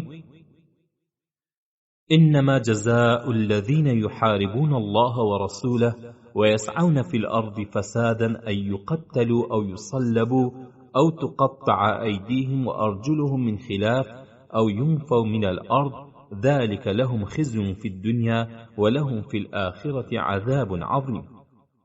ڕووداوی 15 ناردنی عەمری کوڕی ئومەیە بۆ کوشتنی ئەبوو سوفیان. لە مانگی شەوالی ساڵی شەشەمدا و یەک مانگ پێش لە ڕێکەوتنامەی حودەیبیە پێغەمبەری خوا صلی الله علیه و آله وسلم هاوڵی ئازا و لێهاتووی بەناوبانگ عەمری کوڕی ئومەیەی ضەمری لەگەڵ سەلەمەی کوڕی ئەسلەمدا نارد بۆ لای ئەبوو سوفیانی کوڕی حەرب کە فەرماندەی گشتی سوپای مەککە بوو، فەرمانی بەسەر هەردووکیان دادا کە لە هەر کوێ چاویان پێی کەوت بیکوشن. هۆی ئەم ناردنەش بۆ کوشتنی ئەبوو سوفیان ئەوە بوو کە ئەبوو سوفیان ئەعرابیەکی بەکرێ گرتبوو، فەرمانی بەسەردا دابوو کە بچێ بۆ مەدینە و پێغەمبەری خوا صلی الله علیه و آله وسلم بکوژێ. کابرا گەیشتە مەدینە و هەوڵیشیدا کە پێغەمبەری خوا صلی الله علیه و آله وسلم کوژێ، کەچی خوای گەورە کارەکەی ئاشکرا کرد و بەر لەوەی دەست بەکار بێ موسڵمانان گرتیان و دوایش دانینا بە هەموو شتێکا و پێغەمبەری خوش چاوپۆشی لێ کرد و دوایش کابرا موسڵمان بوو. کورتەی چیرۆکەکە ئەمەیە کە ئەبوو سوفیانی کوڕی حەرب لەگەڵ چەند قوڕەیشیە کەوتە باسی ئەوەی کە هێزی موسڵمانەکان لە زیادبوونایە و بتپەرستان تێگەشکێنن. پاشان ئەبوو سوفیان وتی ئەوە کەسێک نییە بچێ محەممەد بکوژێت و لە دەستی بەحەسێنەوە. کە ئەم قسەیە ئەبوو سوفیان بڵاوبوویەوە، ئەعرابیەک هات بۆ لای پێیوت و ئەو پیاوە دۆزیەوە کە لە هەموو پیاوێک دڵپتەوتر و دەزۆشێنتر و لە ڕێبڕیندا خێراتر بێ کە مەبەستی خۆیەتی. جا ئەگەر تۆ کۆمەکیم بکەی ئەوە ئەچم بۆ ئەوێ و ئەیکوژم. خەنجەرێکم پێیە هەر ئەڵەی دەنووکی بازە و هیچ کەسیش ناگا بە تۆزی پێمدا، من خۆم شارەزای هەموو ڕێگایەکم. ئەبوو سوفیان ئەمەی بەدڵ بوو، وشترێک و هەندێک پارەی پێدا و داوای لێکرد کە ئەم باسە لای کەس نەدرکێنێ. شەو لە مەککەوە دەرچوو، ماوەی نێوان مەککە و مەدینە بە 11 ڕۆژ ئەبڕا، کەچی ئەم ئەعرابیە بە 5 ڕۆژ بڕی و سەر لە بەیانی ڕۆژی شەشەم گەیشتە مەدینە. کە گەیشت وشترەکەی بەستەوە و پاشان هەواڵی پێغەمبەری خوای صلی الله علیه و آله وسلم پرسی، لەبەر ئەوەی پاسەوانی نەبوو بە ئاسانی دۆزیەوە. لەو کاتەدا پێغەمبەری خوا صلی الله علیه و آله وسلم لە مزگەوتی نەوەی عەبدولئەشهەل بوو، کۆمەڵێک لە هاوڵان لە دەوری بوون، کابرا بێخەم خۆی کرد بە ژوورە. کە پێغەمبەری خوا صلی الله علیه و آله وسلم سەرنجیدا هەستی کرد ئەو کابرایە نیەتی خراپە. بۆیە فەرمووی ئەمە ئەیەوێ غەدرێک ئەنجام بدات و خوایش ناهێڵێ. ئەعرابی پرسی کامەتان کوڕی عەبدولموتەڵیبە؟ فەرمووی ئەنا. کابرا بەپەلە لە پێغەمبەری خوا صلی الله عليه و آله وسلم نزیک کەوتەوە وەک بیەوێ نهێنیەکی پێ بڵێ بەسەر یاچەمیەوە و ئەیویست خەنجەری لێ بدا. کەچی ئوسەیدی کوڕی حوضەیر دەستی دایە ئەعرابی و ڕاکێشایە دوا وتی لە پێغەمبەر دوورکەوەرەوە. خێرا هەردوو دەستی گرت و کە ئیزارەکەی ڕاکێشا ئەبینیەوە خەنجەرێکی پێ و وتی ئەی پێغەمبەری خوا ئەمە کاری خراپی بەدەستەوەیە. ئەعرابی هاواری کرد خوێنەکەم. ئوسەیدی کوڕی حوضەیر کاکۆڵی گرت و خەریب و بیخنکێنێ. پێغەمبەری خوا صلی الله عليه و آله وسلم فەرمووی ڕاستم پێ بڵێ تۆ کێیت و بۆچی هاتووی؟ ئەگەر ڕاستم پێ بڵێ بەکەڵ کردێ و ئەگەر درۆشم لەگەڵا بکەی ئەوە لەوەی کە نیازت کردووە ئاگادار کراوم. ئەعرابی وتی لە خۆم بێخەم بم. فەرمووی و ئەنتە ئامین. باستەکەی بەوردی بۆ گێڕایەوە. ئەعرابێکە لای ئوسەیدی کوڕی حوضەیر بەند کراو بۆ سبەینێ پێغەمبەری خوا صلی الله عليه و آله وسلم بانگی کرد و فەرمووی ئەمانم پێدا بوویت بۆ کوێت پێت خۆشە بڕۆ. ئایا لەوە چاکترن ناوێ؟ وتی کامەیە؟ فەرمووی ئەن تەشهەدو ئەن لا ئیلاهە ئیلا الله و ئەنی ڕەسوول الله. کابرا مسلمان بوتی ئەی پێغەمبەری خوا هەرگیز لە هیچ پیاوێک نەترساوم کەچی کە تۆم بینی هۆشم بەخۆماوە نەما و ترس دایگرتم و تۆش بە نیازی دڵمت زانی. خۆ ڕێبوارانیش پێشم نەکەوتون و کەسیش لێ ئاگادار نەبووە. ئیتر زانیم کە چاری تۆ ناکاو تۆ لەسەر حەقیت و حیزبی ئەبوو سوفیانیش حیزبی شەیطانە. پێغەمبەری خوش زەد دەخەنەیە کرد. لێردا خۆشەویستان سەرنجی ئەم پیاوە ئەگرین کە لەناو دورگەی عەرەبدا کەم کەس لەمە خراپترە. خۆی ئامادە کردو پێغەمبەری خوا بکوژێ کەچی هێشتا هەر حەقی خۆشەوێ وا ئەزانێ ئەبوو سوفیان لەسەر حەق و مسلمانان لایەنداوە. جا کە بۆی ئەکەوێت کە پێغەمبەری خوا صلی الله عليه و آله وسلم لەسەر حەقە و خوا وا لەگەڵ ئەمدا یەکسەر ئەکەوێتە شوێنی حەق. کەچی نەخوانە ناسانی ئەم چەرخە بەڵکو ئەوانش کە خۆیان بە هەڵگری ئیسلام ئەزانن کە پاڵ ئەدەن بەلایەکەوە هەتا بەرژەوەندیان لەو لایەنەدا بێوازی لێناهێنن ئەگەرچی بە چاوی خۆیان لادان لە شەرعیش ببینن کە بەرژەوەندیشیان نەما ئەگوازنەوە بۆ ئەولاوی کە کەڵکی بۆیان هەیە. ئەمە بۆچوونی مسلمانان بێ داخۆ ئەبێ کەسێک بڕیاری ژایەتی خۆی دابێ چەند لار و بێوەفا و ناپاک و زیانەخرۆ بێ ئەوانە هەزار حەق ببینن وەک کافرانی پێش و ویژدانیان نابزوێ تا شوێنی حەقکەون. ئەعرابێکە دوای مسلمان بوونی چەند ڕۆژێک لە مەدینە مایەوە پاشان ماوەی خواست و مەدینەی بەجێهێشت کە بۆ تۆڵەستەندن لە ئەبوو سوفیان پێغەمبەری خوا صلی الله عليه و آله وسلم بانگی کردە عەمری کوڕی ئومەیە ضەمری کە چاونەترسێکی کەمیوێنە بوو فەرمانی بەسەردادا لەگەڵ سەلەمەی کوڕی ئەسلەمی کوڕی حەریش بچن بۆ مەککە و پێی فەرموون بڕۆن بۆ مەککە و ئەگەر هەلتان بۆ هەڵکەوت ئەبوو سوفیان بکوژن.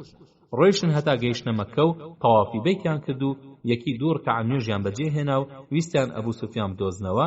لەو کاتەدا پیاوێکی خەڵکی مەککە کە ئەڵێن معاویە بووە سەرنجی عەمر ئەگرێت و ئەڵێ عەمری کوڕی ئومەیە ضەمری خراپەیەکە بەدەستەوەیە ناچار هەڵدێن و قوڕەیشیش دوایانەکەون و بەرەو چیاکانی مەککە ڕاویان ئەنێن تا سەرنجام کۆڵیان لێ ئەدەن و ئەگەڕێنەوە مەدینە. ئەوە بوو لە کاتی فەتحی مەککەدا ئەبوو سوفیان مسلمان بوو و بە کافری نەمرد. ڕووداوی 16هەم کوشتنی ئەبوو ڕافع سەلامی کوڕی ئەبوو الحوقەیق. سەلامی کوڕی ئەبوو الحوقەیق لە جوولەکەینەوەی نەظیرە و دوای ئەو پیلانەی کە جوولەکە ویستیان پێغەمبەری خوا صلی الله عليه و آله وسلم کوژن لە مەدینە دەرکران و خۆیان گەیاندە خەیبەر. ئەم جوولەکەی یەکێ بوو لە پیلانگێڕان لە خەیبەریش بۆ خۆیان دانەنیشتن خەریکی دینداری خۆیان بن بەڵکو وەک لە پێشەوە باسمان کرد چەند سەرزلێکیان کەوتنە پیلانگێڕان بۆ لەناوبردنی مسلمانەکان. ئەو بوو قوڕیش و غەتەفانیان هەڵنان تا 10,000 جنگاوەری قوڕیش و غەتەفان بهێننە سەر مەدینە بۆ جەنگی ئەحزاب و سەرنجام خوای گەورە مسلمانانی لە دەستیان دەرباس کرد. دوای ئەوەی کە جوولەکەی قوڕیضەشیان لە مسلمانان هەڵگێڕایەوە کە حوێی کوڕی ئەخطەب لەگەڵ جوولەکەی نەوەی قوڕیضەدا کوژرا ئیتر سەلامی کوڕی ئەبوو الحوقەیق بۆ پادشای گەورەی خەیبەر و جوولەکەکانی هەموو دورگا. سەلام دوو برای بەناوبانگی هەبوون کە یەکێکیان ناوی کینانە بوو مێردی سەفی کچی حوێی کوڕی ئەخطەب بوو پێشەوەی بێتە دایکی ئیمانداران ئەوی تریشیان ناوی ڕەبیع بوو. ئەم دوو برایی هەردووکیان لە غەزای خەیبەردا کوژران. کاتێکەنەوەی نەظیر ناپاکیان کرد و پێغەمبەری خوا صلی الله عليه و آله وسلم چاوپێشی لەکردن و بە دەرچوون لە مەدینە لیان گەڕا حوێی و سەلام لە هەموو کەسێک خراپتر پیلانیان دژی مسلمانان ئەگەڕا. ئەوان لەبەر چاو نەبوو کە پێغەمبەری خوا صلی الله عليه و آله وسلم نەیکوشتن هەر بەو دڵ و نیەتە پیسەی خۆیانەوە دژی قورئان ئەوەستان جاکوە حوێیی کوژرا سەلام خۆی گەیاندە خەیبەر و پەیوەندی لەگەڵ سەرۆکی هۆزە بتپەرستەکان بەست بەو نیازەی لە دژی مسلمانەکان هەڵیان بنێ تا جەنگێکی تری وەک جەنگی ئەحزاب بەرپا بکەنەوە. بۆ ئەمە پێویست بوو مسلمانان لە کۆڵی خۆیانی بکەنەوە، چونکە جوولەکە ئاشتی و برایەتی و تەبایی نازانێ و هەر خراپەیەکی بۆ لووە درێژی ناکە، بەو مەرجەی کەڵکی بۆ خۆیان تێدا بێت. شانی باسەکە خوای گەورە دوو هۆزی لێ هاتوو بە غیرەتی بۆ خزمەتی ئیسلام ڕام کرد کە ئەوانیش ئەوس و خەزەج بوون، هەمیشە لە پێشبڕکێدا بوون بۆ ئەوەی خزمەتی زیاتر بە دینی ئیسلام پێشکەشکەن. هەر کامیان کارێکی بە خزمەتیان ئەنجام بدایە، ئەوی تریشان هەوڵی ئەدا کارێکی تر وەکو ئەوە بە خزمەت یا زیاتر ئەنجام بدە. کاتێک و هۆزی ئەوس کەعبی کوڕی ئەشرەفی جوولەکەیان کوش، خەزەج وتیان بەخوا نابێ بەو کارە پێشمان بکەون. کەوتنە بیرکردنەوە کە چه پیاوێکی تر وەکو کوڕی ئەشرەف دژایەتی پێغەمبەری خوا ئەکا، سەلامی کوڕی ئەبولحوقیقیان هاتەوە یاد کە لە خەیبەر لە قەڵاکەی خۆیدا ئەژیا. هاتن پرسیان بە پێغەمبەری خوا صلی الله علیه و آله وسلم کرد تا مۆڵەتیان بدا بچن بۆ خەیبەر بۆ کوشتنی.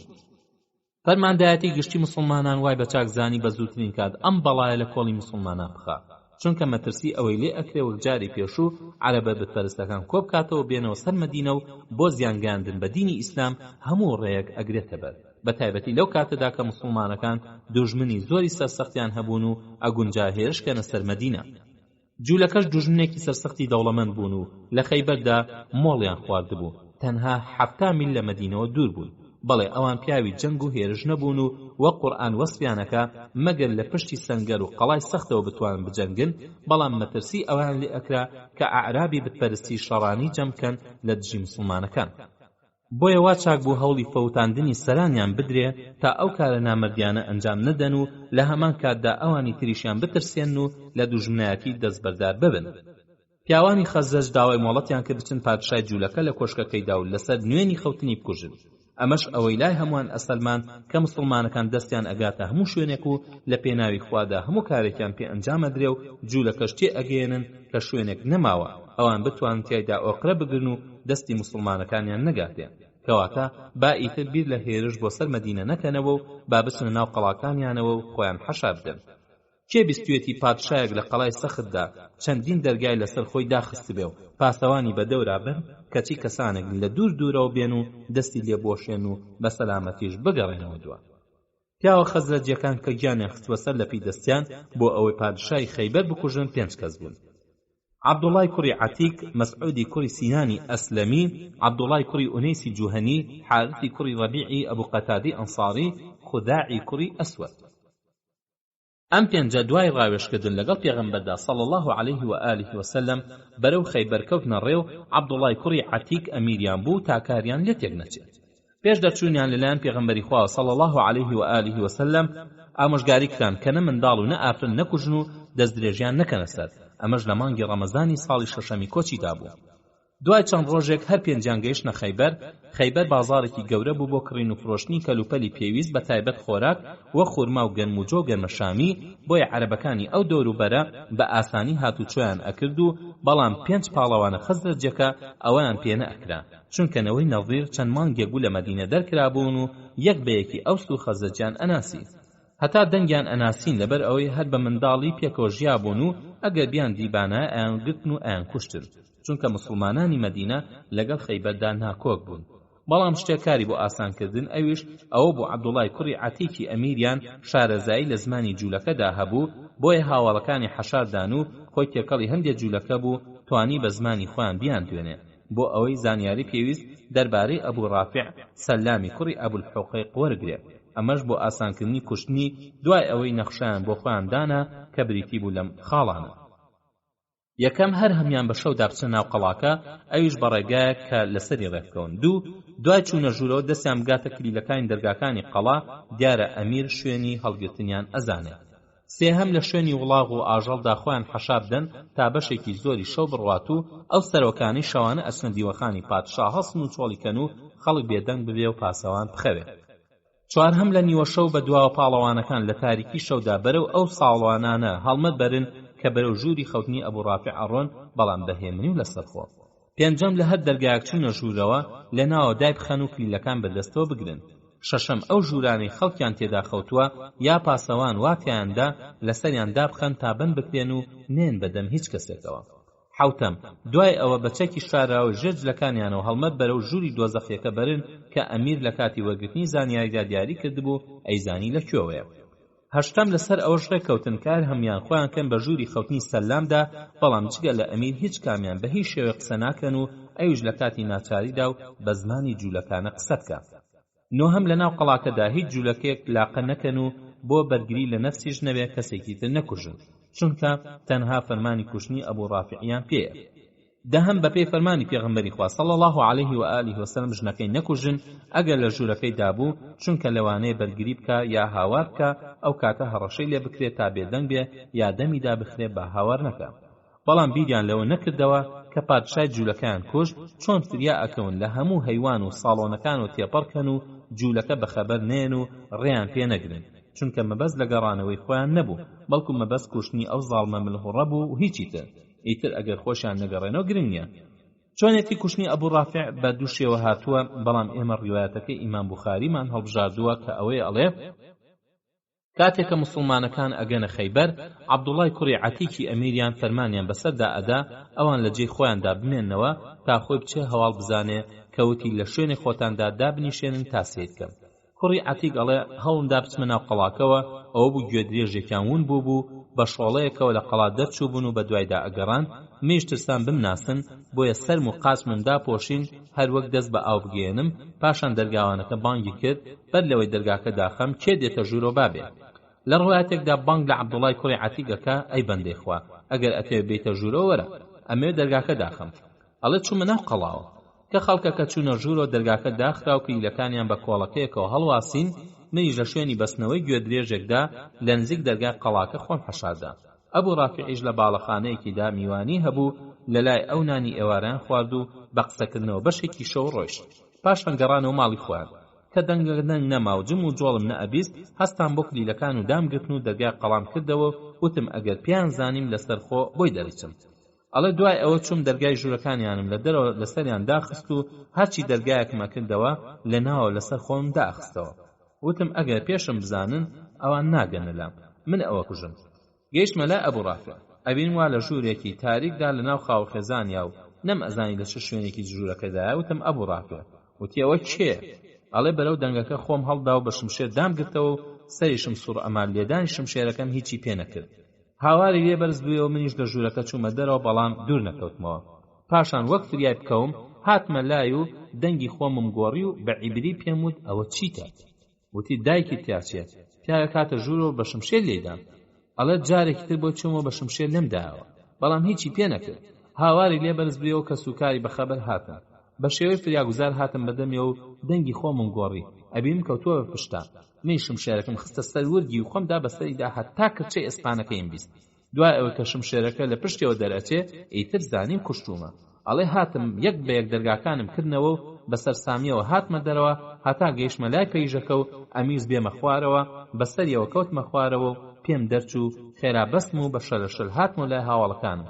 وتم دەرچن مژدە بدەن بە پێغەمبەری خوا صلی الله علیه و آله وسلم، من لێرە ناجوڵم هەتا دەنگی ئافرەتی شیوانکارە بیستم. کە کەڵەشێری بەرەبان خوێندی، شیوانکار لەسەر شوراکە وەستاوە هەواڵی مردنی ئەبوو ڕافعی گەورە بازرگانی ئەهلی حجازیدا بە خەڵکەکە. ئیتر منیش فریای هاوڵەکانم کەوتم و بەر لەوەی کە بچنە خزمەتی پێغەمبەری خوا صلی الله علیه و آله وسلم مژدەم دایە و بۆم باس کرد، فەرمووی ئادەی قاچە درێژکە کە درێژم کرد دەستی پێ هێنا، هەر وەک هەرگیز ئازاری نەبوو بێ چاک بوویەوە. بوخاری ئەڵێت زوهەری وتوێتی ئوبەی کوڕی کەعب وتوێتی هاتنەوە خزمەتی پێغەمبەری خوا صلی الله علیه و آله وسلم کە لەسەر منبەر بوو، فەرمووی ئەفلەحتە الوجوه. عەبدوڵای کوڕی عەتیکی ژووتی دەموچاوی خۆت گەشاوە بێ. ئەی پێغەمبەری خوا، فەرمووی ئایا دەستان لێ وەشان؟ وتیان بەڵێ. فەرمووی کە شمشێرەکەی لە کێلان دەهێنا؟ بەڵێ. ئەوە خواردنەکەیەتی بەدەم شمشێرەکەمانەوەیە. خۆشەویستان، با سەرێک لە خەیبەر بدەینەوە. دوای ئەوەی کە 5 موسڵمانەکە سەلامیان کوشت و جوولەکە هەواڵەکەیان زانی کە موسڵمان لە مەدینەوە هاتوون و کوشتویانە، بە تایبەت کە هاوسەرەکەی هاواری کرد ئەو پیاوە عەبدوڵای کوڕی عەتیک بووە و دەنگی ناسیوەتەوە، جوولەکە هەوڵیاندا ئەوانە بگرن یاخود بیان کوژن. ئەوە بوو بە سەرکردایەتی حارث ئەبوو زەینەب پێش بەرەبەیان 3000 جوولەکە بڵاویان لێ کرد و بە دوای بکوژانی ئەبوو ڕافع داگەڕان بەڵام بێهودە بوو نەیاندۆزینەوە چونکە بە چاکی خۆیان شاردبەوە هەتا ئەڵەن 2 ڕۆژ خۆیان حەشارداوە و ئەو سات بەرەو مەدینە کەوتونەتە ڕێ. ڕووداوی 17هەم کوشتنی دووهەم پادشای خەیبەر کە لە مانگی ڕەمەزانی ساڵی 6دا پادشای خەیبەر ئەبوو ڕافع بەدەستی 5 پاڵەوانە خەزەرجیەکە کوژرا. جوولەکە ئوسەیری کوڕی زاڕمیان کرد لە پادشای خەیبەر. ئوسەیریش کەوتە هەوڵ و تەکان تا بە وێنەی ئەبوو ڕافعی پادشای پێش خۆی هەڵمەتێک وەک هەڵمەتی ئەحزاب لە دژی مسلمانان لە عەرەبەکان ڕێک بکات. کە کرایە پادشا سەردارانی جوولەکەی خەیبەری کۆکردنەوە و پێی ڕاگەاندن کە نەخشەیەکی وەهای بەدەستەوەیە بۆ هێرشکردنە سەر مسلمانەکان کە هیچ پادشایەکی خەیبەر ڕێی لە نەکەوت بێت. بەسەرەوە کە جوولەکەکانی وت کارێک بە محەممەد دەکەم کە هاوڵانم نەیانتوانی بێ بیکەن. وتیان چی ئەکەی؟ وتی ئەچم بۆ ناو غەتەفان و خۆم کۆیان ئەەکەمەوە تا لەگەڵیانە بجەنگن. ئەوانیش ڕەزامەندیان نوان. ئوسەید خەیبەری بەجێ هێشت و بەنیازی بە جێبەجێکردنی نەخشە گڵاوەکەی بۆ لەناوبردنی مسلمانان بەرەو ناوچەی هۆزەکانی نەجد غەتەفان و ئەوانی تر کەوتە ڕێ و یەک بە یەک سەری لێدان و لە دژی پێغەمبەری خوا صلی الله علیه و آله وسلم هەڵی ئەنان و بەڵێنی ئامادەبوون بۆ جەنگی لێوەرەگرتن. ئەمیش وەک هەردوو پادشای پێش خۆی حوێی و سەلامی بەرتیلی ئەدا با سەرکۆزەکان تا ژمارەیەکی زۆر لەو ئەعرابە وشکانە هەڵبنێن تا بە وێنەی سوپای ئەحزاب بێنە سەر مەدینە و نەبێ حکومەتی پڕشکۆی مەدینە لە خنەخنی جوولەکەی ناپاک بێ ئاگا بوو بێ، بەڵکو دوای ناپاکی هەر سێ هۆزە جوولەکەی مەدینە سوپای ئیسلام زۆر بەوردی چاودێری هەڵسوکەوتی خەیبەری ئەکرد نەوەک ئەعراب کۆبکاتەوە دژی مەدینە. ئەو بوو دەنگ و باسی پرۆژەکەی ئوسەیری تازە پادشای خەیبەر گەیشتە لای پێغەمبەری خوا صلی الله علیه و آله وسلم، بەڵام ئەم پەرەی نەکرد و بڕیایدا لە باسەکەی بکۆڵێتەوە تا بە جوانی بۆی دەرکەوێت کە ڕاستە. بۆ ئەمە بانگی کردە هاوڵی پایەدار عەبدوڵای کوڕی ڕەواحە و دوو هاوڵی تریشی خستە گەڵی تا هەرسێکیان بچن بۆ خەیبەر و ئەو هەواڵەی ئوسێ ساختنەوە. عەبدوڵڵا و هەردوو هاوڵەکەی خۆیان گۆڕی و خۆیان گەیاندە خەیبەر و لەوێ بۆیان ڕوون بوویەوە کە هەواڵەکە ڕاستە. لێرەدا پێغەمبەری خوا صلی الله علیه و آله وسلم وای بە چاکزانی ئەم کارە بە حەکیمانە چارەسەر بکە ئەگەر جوولەکە عەرەبەکانی دوورگە لە دژیان کۆبکاتەوە لەوانەیە ئەم جارە مسلمانەکان لەناو بەرن. بۆیە بە پێویستی زانی مسلمانەکان لەو بەڵایە لابدا ئەوە بوو 30 هاوڵی سوارچاکی هەڵبژارن و عەبدوڵای کوڕی ڕەواحی کردە ئەمیریان و فەرمانی بەسەریان دادا کە بچن بۆ خەیبەر و پەیوەندی بە پادشای تازەوە ئوسێ بکەن و بە ئاشتیانە هەوڵی لەگەڵا بدەن تاواز لە دژایەتی مسلمانان بهێنێ و لەگەڵ پێغەمبەری خوادا صلی الله علیه و آله وسلم و توێشکات و ڕێکەون. ئەوە بوو لە سەرەتای مانگی شەوالی ساڵی شەشەمی کۆچیدا عەبدوڵڵا و هەرسی سوارەکە بەرەو خەیبەر کەوتنە ڕێ کە نزیکی خەیبەر کەوتنەوە عەبدوڵای کوڕی ڕەواحە ناردی بۆ لای ئوسەیری پادشای خەیبەر کە پێی خۆشە و توێشکەن و داوای ئەمان ئەکا بە خۆی و پیاوەکانیەوە بچن ناو خەیبەرەوە تا ئەوەی کە بۆی هاتوون پێڕابگەێنن. ئوسێ ڕەزامەندی نواند و داوای ئەمانی بۆ خۆشیان کرد. دوای متمانەکردنی هەردوو لە عەبدوڵڵا و هاوڵانی چوونە ناو خەیبەرەوە و لەوێ هەردوو لا کۆبوونەوە پێڕاگەیان کە نامەیەکی زارەکی پێغەمبەری خوای صلی الله علیه و آله وسلم پێبووی. پێغەمبەری خوا صلی الله علیه و آله وسلم لە نامەکەیدا داوای لە ئوسەیر ئەکرد کە بچێ بۆ مەدینە تا لەوێ جەنگ و ناکۆکی نێوانیان لەناو بەرن و پێغەمبەری خوا صلی الله علیه و آله وسلم ئوسەیر بە گەورەی خەیبەردا بنێ و چاکەشی لەگەڵا بکە. کە پادشای خەیبەر ئەمەی بیست داوای لە نێرداوانی مەدینە کرد کە لەگەڵ یا بخایەنن هەتا لەو بارەی و توێژ لەگەڵ سەرۆکەکانی تری خەیبەرا بکەن. ئوسەیر گەورە پیاوانی جوولەکەی لەو باسە ئاگادار کرد و داوای ڕاوێژی لێکردن. ئەوان ژڕیان وەها بوو کە گوێ بۆ ئەو باسە نەگرێ و نەشتێ بۆ مەدینە. ئەوە بووتیان ناگونجێ محەممەد پیاوێکی نەوەی ئیسرائیل بکاتە کار بەدەست. ئوسەی بڕیاری دا بچێ بۆ مەدینە و پێغەمبەری خوا صلی الله علیه و آله وسلم ببینێ و وتیشی محەممەد لە جەنگ بێزار بووە. سەرۆکەکان ڕەزامەندیان نواند و پادشای خەیبەریش 30 دۆستی خۆی هەڵبژارد و لەگەڵ مسلمانەکاندا بەرەو مەدینە کەوتنە ڕێ. هەرسی مسلمانەکە وڵاقیان پێبوو، بەڵام جوولەکە وڵاقیان لەگەڵ خۆیان نەهێنا، بەڵکو هەر یەکیان لە پاشکۆی مسلمانێکدا سەرکەوتن. پادشای خەیبەر خۆشی لە پاشکۆی عەبدوڵای کوڕی ئونەیسدا سەرکەوت، بەڵام ئوسەیر لە ئازایەتیدا ناوبانگی بووە. شایانی باسەکە عەبدوڵای کوڕی ئونەیس ئەو پاڵاوانە بەجەرگە بوو کە پێغەمبەری خوا صلی الله علیه و آله وسلم ناردی بۆ کوشتنی سەرۆکی هۆزی هوذەیل خالیدی کوڕی سوفیانی هەذەلی. عەبدوڵڵا و هاوڵانی بە پاکی نامەکەیان گەیاند و بە پاکی و ڕاستیش بەڵێنی ئەمانیان بە جوولەکەدا و لە خۆیان ئەویست جەنگ و ئاژاوان لە کۆڵ بێتەوە. بۆیە زۆریان پێخۆش بوو. پادشای جوولەکە لەگەڵیان هات بۆ مەدینە بۆ ڕێککەوتن. ئیتر هیچ نیازێکی خراپ لە دڵیانە نەبوو. دەست لەو جوولەکە میوانانە بۆشێن و هەرگیز لە لای موسڵمان شتی وەها پەسەند نەبووە. بەڵام جوولەکەی ناپاک هەرگیز پاک نابێت. هەتا شمشێریان بۆ بەرز نەکرێتەوە مل بە حەق نادەن. بۆیە عەبدوڵڵا و هاوڵانی زۆر هۆشیار بن و ئەترسان جوولەکە ناپاکی و غەدرکەن. بۆیە هەر یەکە لە موسڵمانەکان جوولەکەیەکی خستووە پاشکۆی خۆی وەک ئەوەی کە چاودێر بێ بەسەریەوە. ماوەیەک بەرەو مەدینە ڕێیان بڕی. دوای ئەوە جوولەکە هەوڵیاندا ناپاکی لەگە موسڵمانەکاندا بکەن. ئەوە بوو یەکەم کەس ئوسەیری کوڕی زارم بەسەر ئەسپەکەەوە لە پاشکۆی عەبدوڵڵای کوڕی ئونێسدا ناپاکی کرد. ئەوە بوو هەڵمەتی دا شمشێرەکەی عەبدوڵڵای کوڕی ئونێستا لێ بسێنێ و بیکوژێ، کەچی عەبدوڵڵا لە وریاتر بوو بەکارەکەی زانی و شمشێرەکەی لە دەستی سەندەوە و کوشتی. بەمە هەردوو لا دەستیان دایە جەنگ و سەرنجام موسڵمانەکان توانیان دەستەی ناپاک لەناوبەرن جگە لە تاقە پیاوێکیان کە توانی هەڵگرت. خۆشەویستان و بەڕێزان، بەم شێوەیە هاتینە کۆتایی ئەڵقەی ئەم جارەی ژیانی ئازیزمان صلی الله علیه و آله و سلم. تا بەیەگەشتنەوەیەکی تر هەموو لایەکان بەخوای گەورە و میهرەبان سپێرین. والسلام علیکم ورحمة الله وبركاته. بسم الله الرحمن الرحيم. الحمد لله رب العالمين، والصلاة والسلام على خير خلقه محمد وعلى آله وصحبه أجمعين. سڵاوی خوای گەورەتان لێبێت. خۆشحاڵین کە لە ئەڵقەیەکی نوێی زنجیرە باسی ژیانی ئازیزمان صلی الله عليه و آله و سلم بە ئێوەی خۆشەویست و بەڕێزگەیشتینەوە بە ئومێدی ڕەزامەندی پەروەردگار، پاشان جێگەی سوود و کەڵک و خێر بۆ هەموو لایەکتان. خۆشەویستان، دێینە سەر بەشی 31 ڕێکەوتنامەی حودەیبیە. خاڵی یەکەم، ستەمێکی تری قوڕەیش هەوڵی زۆریدا بۆ ئەوەی کە موسڵمانەکان لەناو بەرێ، کەچی بێهودە بوو. لە مەککە ستەمی زۆری لە موسڵمانە لاوازەکان کرد بێ ئەوەی تاوانێکیان ئەنجام دابێ. سەرنجام دەری پەڕاندن و ئاوارەی کردن.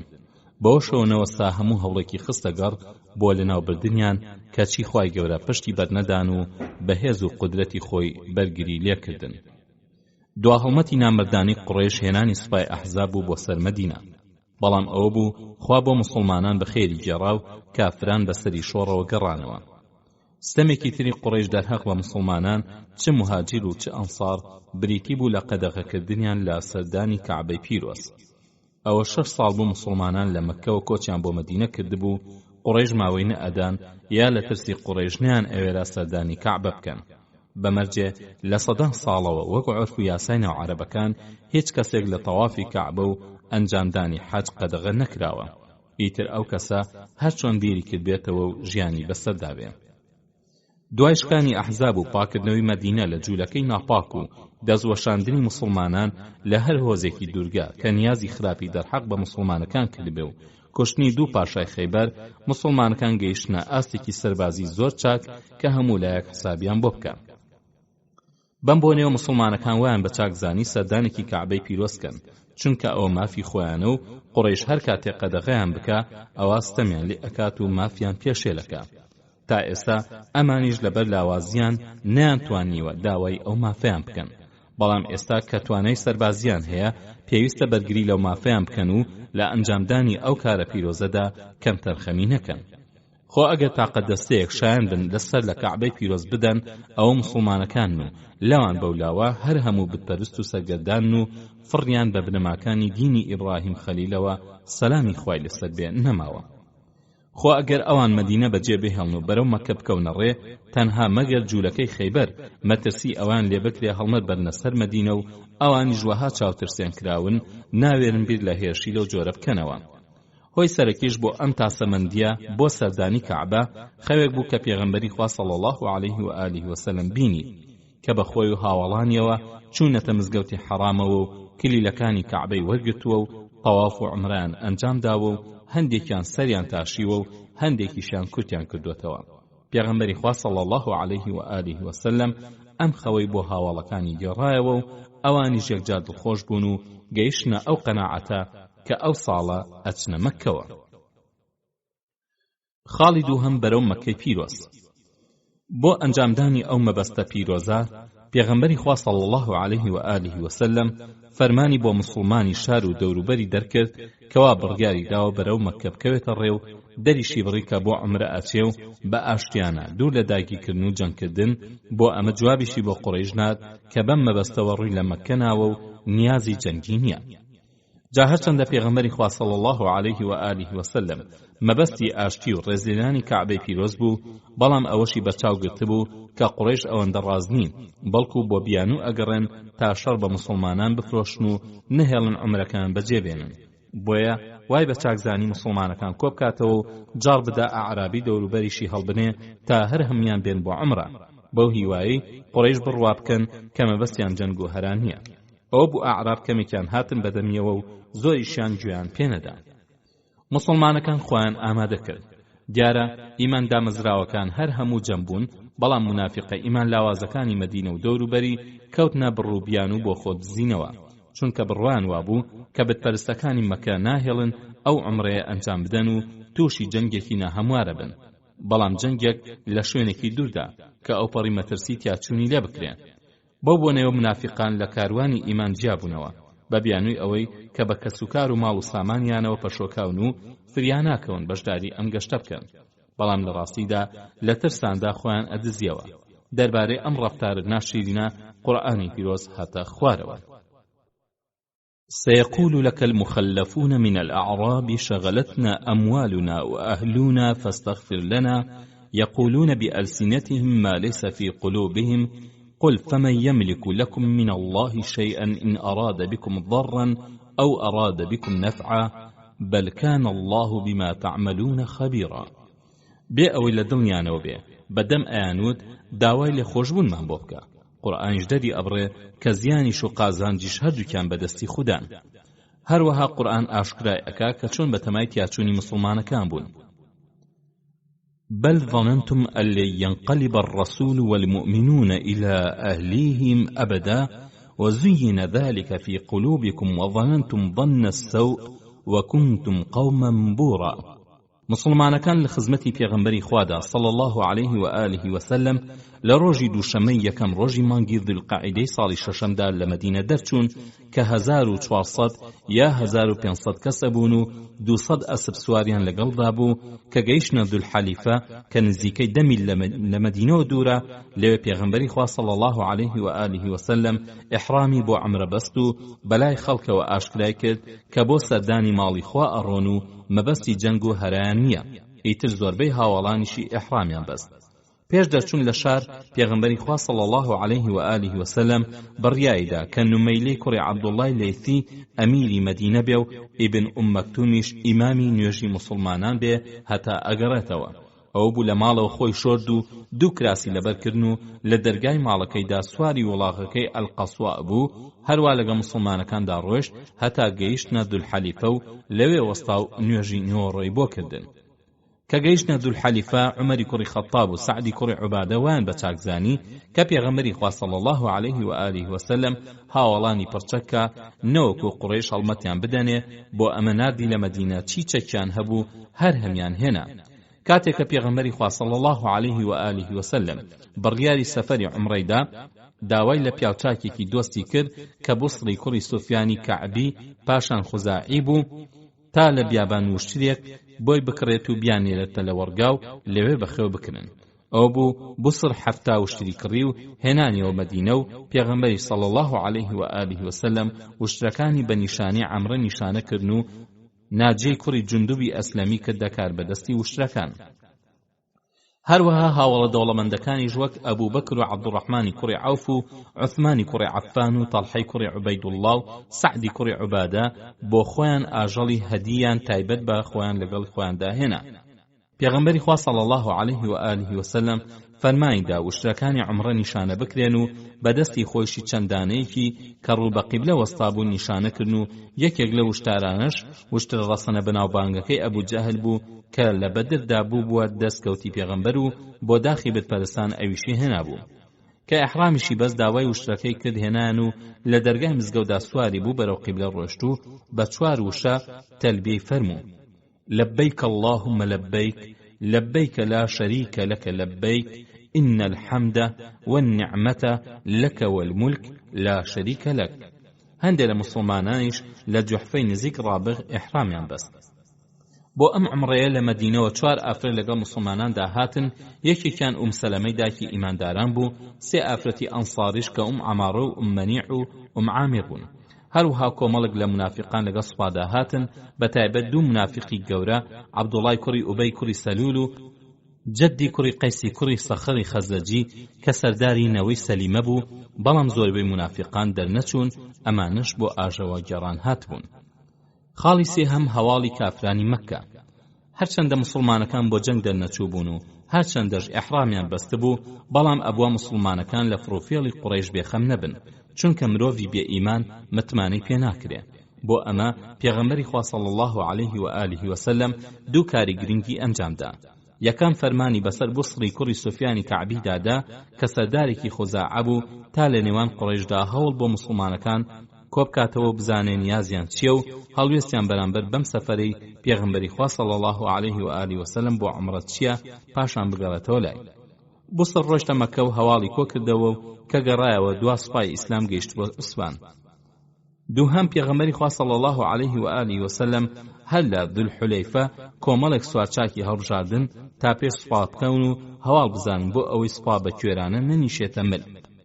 ئەم دەستە سوارە لە 20 سوارچاک پێکاتبوون لە مهاجر و ئەنسار کە مقدادی کوڕی ئەسود و ئەبوو عەیاسیشی زەریقی و حبابی کوڕی مندیر و عامیری کوڕی ڕەبیعە و محەممەدی کوڕی مەسلەمەی ئەنساری و سعدی کوڕی زەید و عەبادی کوڕی بشریان لەگەڵا بوون و عەباد ئەمیری ئەو دەستە سوارچاکە بوون. ئەسب سواران لە پێشی سوپاوە بوون و بە دوایاندا ناجەی کوڕی جوندەب بە وشترەکانی عومرەوە ئەڕۆیشت و چەند گەنجێکی ئەسلەمیشی لەگەڵا بوون. بۆ بەیانی سێشەممە گەیشتنە مەلەل و بۆ ڕۆژی چوارشەممە گەیشتنە ڕەوحە. لەوێ تووشی ئەسڵەم بوون لەنەوەی نەهت کە مەڕووماڵاتیان پێبوو. پێغەمبەری خوا صلی الله علیه و آله و سلم بانگی کردن بۆ ئیسلام، بەڵام بەدەمیەوە نەهاتن. دوای ئەوە شیریان بۆ پێغەمبەری خوا صلی الله علیه و آله و سلم نار، ئەویش شیرەکەی وەرنەگرت و فەرمووی لا ئەقبەل هەدیەت مشریک، بەڵام فەرمانیدا لیان بکڕن. کە مسلمانەکان لە مەدینە دەرچوون، دەنگ و باسی ئەم دەرچوونیان بەناو هۆزەکاندا بڵاوی کرد و بەلای دانیشتوانی دوورگەوە کارێکی ئاسایی بوو. ئەیانزانی کە مافی هەموو مرۆڤێکە تەوافی کەعبە بکە، بەتایبەت لە مانگەکانی حەرامدا، هەتا بۆ کەسانێکیش کە دوژمنایەتیان لەگەڵ قوڕەیشدا هەبێ، بە مەرجێ نیازی جەنگ و کوشتاری نەبێ و لەو شوێنە پیرۆزەدا خوێن نەڕژێ. بەڵام قوڕەیش ئەم مافەی لە مسلمانەکان زەوت کرد و هەرچەندە ئەیزانی مسلمانەکان نیازی جەنگیان نییە، کەوتە قەدەغەکردنیان، چونکە سەردارانی قوڕەیش چاویان بەو هەموو مسلماندا هەڵنە ئەهات کە دەوریان لە موحەممەدی خزمیاندا بوو و ڕێزیان لێ ئەگرت لە کاتێکدا کە قوڕەیش بە هەموو شێوەیەک دژایەتیانە کرد. قوڕەیش بە عاریان ئەزانی کە ڕێبدەن ئەو مسلمانانەی کە خۆیان دەریان پەڕاندن و ئاواری وڵاتیان کردن بێن زیارەتی کەعبە بکەن و نیشانەی هێز و پەرەسەندنیان پێوە دیار بێن، چونکە ئەوان ساڵەهای ساڵە خەڵک چاوبەست دەکەن و پاگەندەی لە ناوبردنی مسلمانانەکەن. جا ئەگەر دانیشتوانی مەککە ئەو هەموو مسلمانە پەروەردەکراوە گوێڕایەڵە ببینن، چۆن دڵ بە بینینی قوڕەیش خۆشەکەن. بۆیە کە قوڕەیشەکان ئەو هەواڵەیان بیست زۆر پێی تێکچوون، چونکە ڕێدانیان شوورەیە و ڕێنەدانیشیان ئاژاوی لە دواوەیە. بۆ ئەمە سەرۆکانی قوڕەیش لە داربنەدۆ کۆبوونەوەیکیان گرێدا تا لە نێوان خۆیاندا لەسەر نەخشەیەک ڕێ بکەون و بزان چی بکەن. لە ئەنجامدا لەسەر ئەوە چاک ڕێکەوتن کە ئەم کارە بە سێ پیاوێن بسپێرن، ئەوانی ژۆک و لیژنەیەک بڕیاری لەسەر بدەن. ئەو سیانەش ئەمانە بوون: یەکەم عەکرەمەی کوڕی ئەبوو جەهلی مەخزومی، دووهەم سەفوانی کوڕی ئومەیەی جومەحی، سێهەم سوهەیلی کوڕی عەمری عامیری. ئەوانیش لەگەڵ سەردارانی مەککەدا نەخشەیەکی وردیان بۆ بەگژاچوون و گێڕانەوەی مسلمانان داڕشت کە ئەگە مسلمانەکان ویستیان هەر بێنە مەککەوە، ئەگەر بەهێزی چەکیش بۆ بیانگێڕنە دواوە. نەخشەکەش بەم جۆرە بوو: یەک، هەر قوڕەیشیەک توانای هەڵگرتنی چەکی هەیە بۆ جەنگی مسلمانان ئامادە بکرێن. دووهەم، داوای یارمەتی لە ئەحابیش و سەقیف بکرێت تا کۆمەکی قوڕەیشکەن. سێهەم، مەبلەغێک پارە کۆ بکەنەوە بۆ پڕچەکردن و ناندانی ئەو جەنگاوەرانەی کە دێنە کۆمەکی قوڕەیش دژ بە مسلمانەکان. چوارهەم، ئەوانەی کە ئامادەی جەنگەکرێن بۆ ئەوەی دەست بەکار بن بەر لەوەی مسلمانەکان بگەن ناوچەی حەڕەمی مەککی، پێویستە هەموو ئەوان دەچنە دەرەوەی مەککە تا نەهێڵن مسلمانەکان بێنە ناوچەی حەڕەمەوە. پێنجەم، کاتێک کە بتپەرستەکان لە مەککە دەرئەچن بۆ گێڕانەوەی پێغەمبەری خوا صلی الله علیه و آله و سلم، ژن و منداڵیان لەگەڵ خۆیاندا بەرنە دەرەوە تا مسلمانەکان بە بەڵگەیەکی کردداری لایەن ڕوون بێ کە قوڕەیش لە نەخشەی خۆی پاشگەز نابێتەوە و بڕیاری گێڕانەوەی مسلمانەکان واز لێ ناهێنن. شەشەم هێزێکی چڕوپڕ لە سوارچاکان پێکەوە بنێن و فەرماندەیی ئەمانە بە سوارچاکی بەناوبانگی قوڕیش خالیدی کوڕی وەلید بسپێرن بە مەرجێ ئەم هێزە لەسەر شاڕێگەی نێوان مەککە و مەدینە و لە نزیک حەڕەمدا سەربازگە دروستکە تا پیشانی موسڵمانەکانی بدا کە قوڕیش لەسەر بڕیاری خۆی سوورە و کۆڵ نادا. خاڵی حەوتەم و کۆتایی قوڕیش کۆمەڵێک پیاوی وریا لەسەر ئەو ڕێگایانە بۆ هەواڵزانی دابنێ کە موسڵمانەکانی لێوە تێپەڕ ئەکەن تا یەک بە یەک هەواڵەکان بگێنن بە سەربازگەی سەرەکی قوڕیش و لە هەر جم و جوڵێکی موسڵمانەکان و هێز و توانان ئاگاداری بکەن. قوڕیش توانی ئەحابیش بێنێتە کۆمەکی خۆی، ئەویش بە خەڵەتاندنی حولەیسی کوڕی زەبانی سەرۆکی ئەحابیش بەوەی کە هەڵوێستی ئاشتی خوازانی موسڵمانەکانیان لێ هەڵگێڕایەوە کە ئەمانە بۆ جەنگ هاتوون. هەروەها توانی هۆزی ثەقیف و عروەی کوڕی مەسعودی سەرداریان قەناعەت پێ بکەن و بێنە کۆمەکیان. ئەوە بوو بە قوڕیش و هاوپەیمانانیەوە 8,000 چەکداریان جەم کرد بۆ جەنگی موسڵمانان. هێزی قوڕیش لە ناوچەی بەلدەح لە خۆرئاوای مەککە دابەزی و ژن و منداڵیشان لەگەڵ خۆیان هێنا. خالیدیش بە خۆی و 200 سوارەکەیەوە لە کەڕاعولغەمەی وەسان و بڕیاریدا کە بە هیچ شێوەک نەهێڵێ موسڵمانەکان تێپەڕ بکەن. بۆ هەواڵزانینیش قوڕیش دەپیاوی بۆ ئەو کارەدانە و حەکەمی کوڕی عەبدولمەنافی کردە سەرکردیان تا لە شوێنە بەرزەکانی سەرڕێی موسڵماناندا دابەش ببن و یەک بە یەک هەواڵەکان بگێنن بە سەربازگەی بەلدەح. ئەو سەربازە ناقوڕیشیانش کە هاتبوونە کۆمەکیان 4 لە سەرۆکەکانی قوڕیش خۆراکیان ئەدا پێیان کە سوهەیلی کوڕی عەمر و عیکریمەی کوڕی ئەبوو جەهل و سەفوانی کوڕی ئومەیە و حوەیتەبی کوڕی عەبدولعوزا بوون کە سیانەکەی پێشەوەیان ئەندامی لیژنەی جەنگ بوون. لە پێشەوە باسمان کرد کە پێغەمبەری خوا صلی الله علیه و آله و سلم هەر لە نزیک مەدینەدا لە دوولحەلیفە بوسڵی کوڕی سوفیانی خوزاعی نار بۆ مەککە تا هەواڵی قوڕیش بەوردی بزانێ و لە هەڵوێستیان بەرامبەر بەم گەشتەی موسڵمانان ئاگاداری بکە. بە چەند ڕۆژێک گەیشتە مەککە و چەند ڕۆژێک تیایدا مایەوە تا بەوردی هەموو دەنگ و باسێکی وەرگرت. بوسڵ پیاوانە کارەکەی ئەنجامدا و لەگەڵ سوپای قوڕیشدا هات هەتا گەیشتە سەربازگەی بەلدەح و لەوێ قوڕیش هەڵیاندا و کردیانە سەربازگە. ئیتر لەوان جیابوویەوە و خۆی گەیاندەوە خزمەت پێغەمبەری خوا صلی الله علیه و آله و سلم کە لە سنووری حەڕەمەوە زۆر دوور نەبوو. کە چاوی پێکەوت فەرمووی: ئەی بوسڵ، چ دەنگ و باسێکت پێیە؟ ئەویش بۆی باس کرد کە قوڕیش بەخۆیان و ژن و منداڵیانەوە دەرچوون و ئەحابیش و ثەقیفیشیان پێچاوە بەخۆیانەوە و بڕیاریان داوە کە نەهێڵم چێتە مەککەوە و خالیدیش فەرماندەی ئەسپ سوارانە. خاڵی چوارهەم ڕاوێژی موسڵمانان کە پێغەمبەری خوا صلی الله علیه و آله و سلم لە عوسفان هەواڵی قوڕیشی زانی هاوڵانی کۆکردنەوە و ڕاوێژی ئەم بارودۆخەی لەگەڵدا کردن کە ئەوەتا قوڕیش 8,000 جەنگاوەری هێناوتە ڕێیان و خالیدیش بە 200 ئەسپ سوارەوە ئامادەی جەنگە و لە هاوڵانی پرسی چی بکەن؟ ئایا لەسەر گەشتی خۆیان بەردەوام بن و هەر کەس هاتە ڕێیان بیکوژن یاخود چی بکەن؟ ئەبوو بەکری سەدیق هەستا و فەرمووی: خوا و پێغەمبەرەکەی چاکەزانن. ئەی پێغەمبەری خوا، وای بە چاکەزانین کە ڕێی خۆمان بگرینە بەر و هەر کەسێ ویستی لە سەردانی کەعبە بمانگێڕێتەوە ئەوە ئێمەژە چین بە گژیان. مقدادی کوڕی عەمری کندی ژووتی: ئەی پێغەمبەری خوا، ئێمە وەک نەوەی ئیسرائیل ناڵین کە بە موسایان وت: فاذهب أنت وربك فقاتلا إنا هاهنا قاعدون. بەڵکو ئەڵێن بڕۆ تۆ خواکرد بجەنگێن، ئێمە جوین لەگەڵ تاو ئەجەنگین. بەخوا ئەی پێغەمبەری خوا، ئەگەر بەرەو بەڕەکولغەمات بڕۆین هەتا پیاەکمان بمێنێ لەگەڵ دادین. ئوسەیدی کوڕی حوذەیری سەرداری ئەوسیش وەک فەرمایشتەکەی ئەبوو بەکری وت: بەمە هەموو لایەک ئامادەی خۆیان دەبڕی بۆ سەردانی ماڵی خوا و ئەگەر قوڕیشیش بێتە ڕێیان بچن بە گژیان.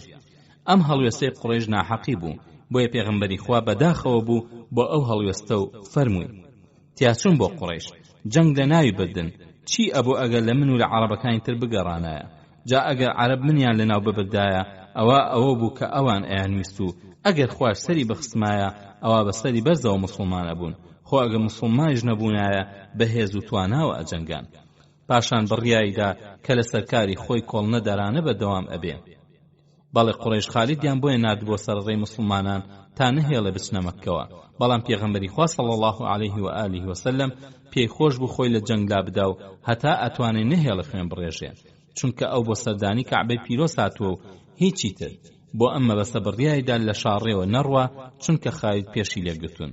بەڵام خالید لە شوێنی خۆی نەوەستا بزانێ مسلمانان دێنە پێش یان نە، بەڵکو ئەو بەپە لە ڕوبەڕووی مسلمانان لە کەڕاعولغەمیمەوە بەرەو عوسفان کەوتە ڕێ تا مسلمانان ناچاری جەنگ بکە.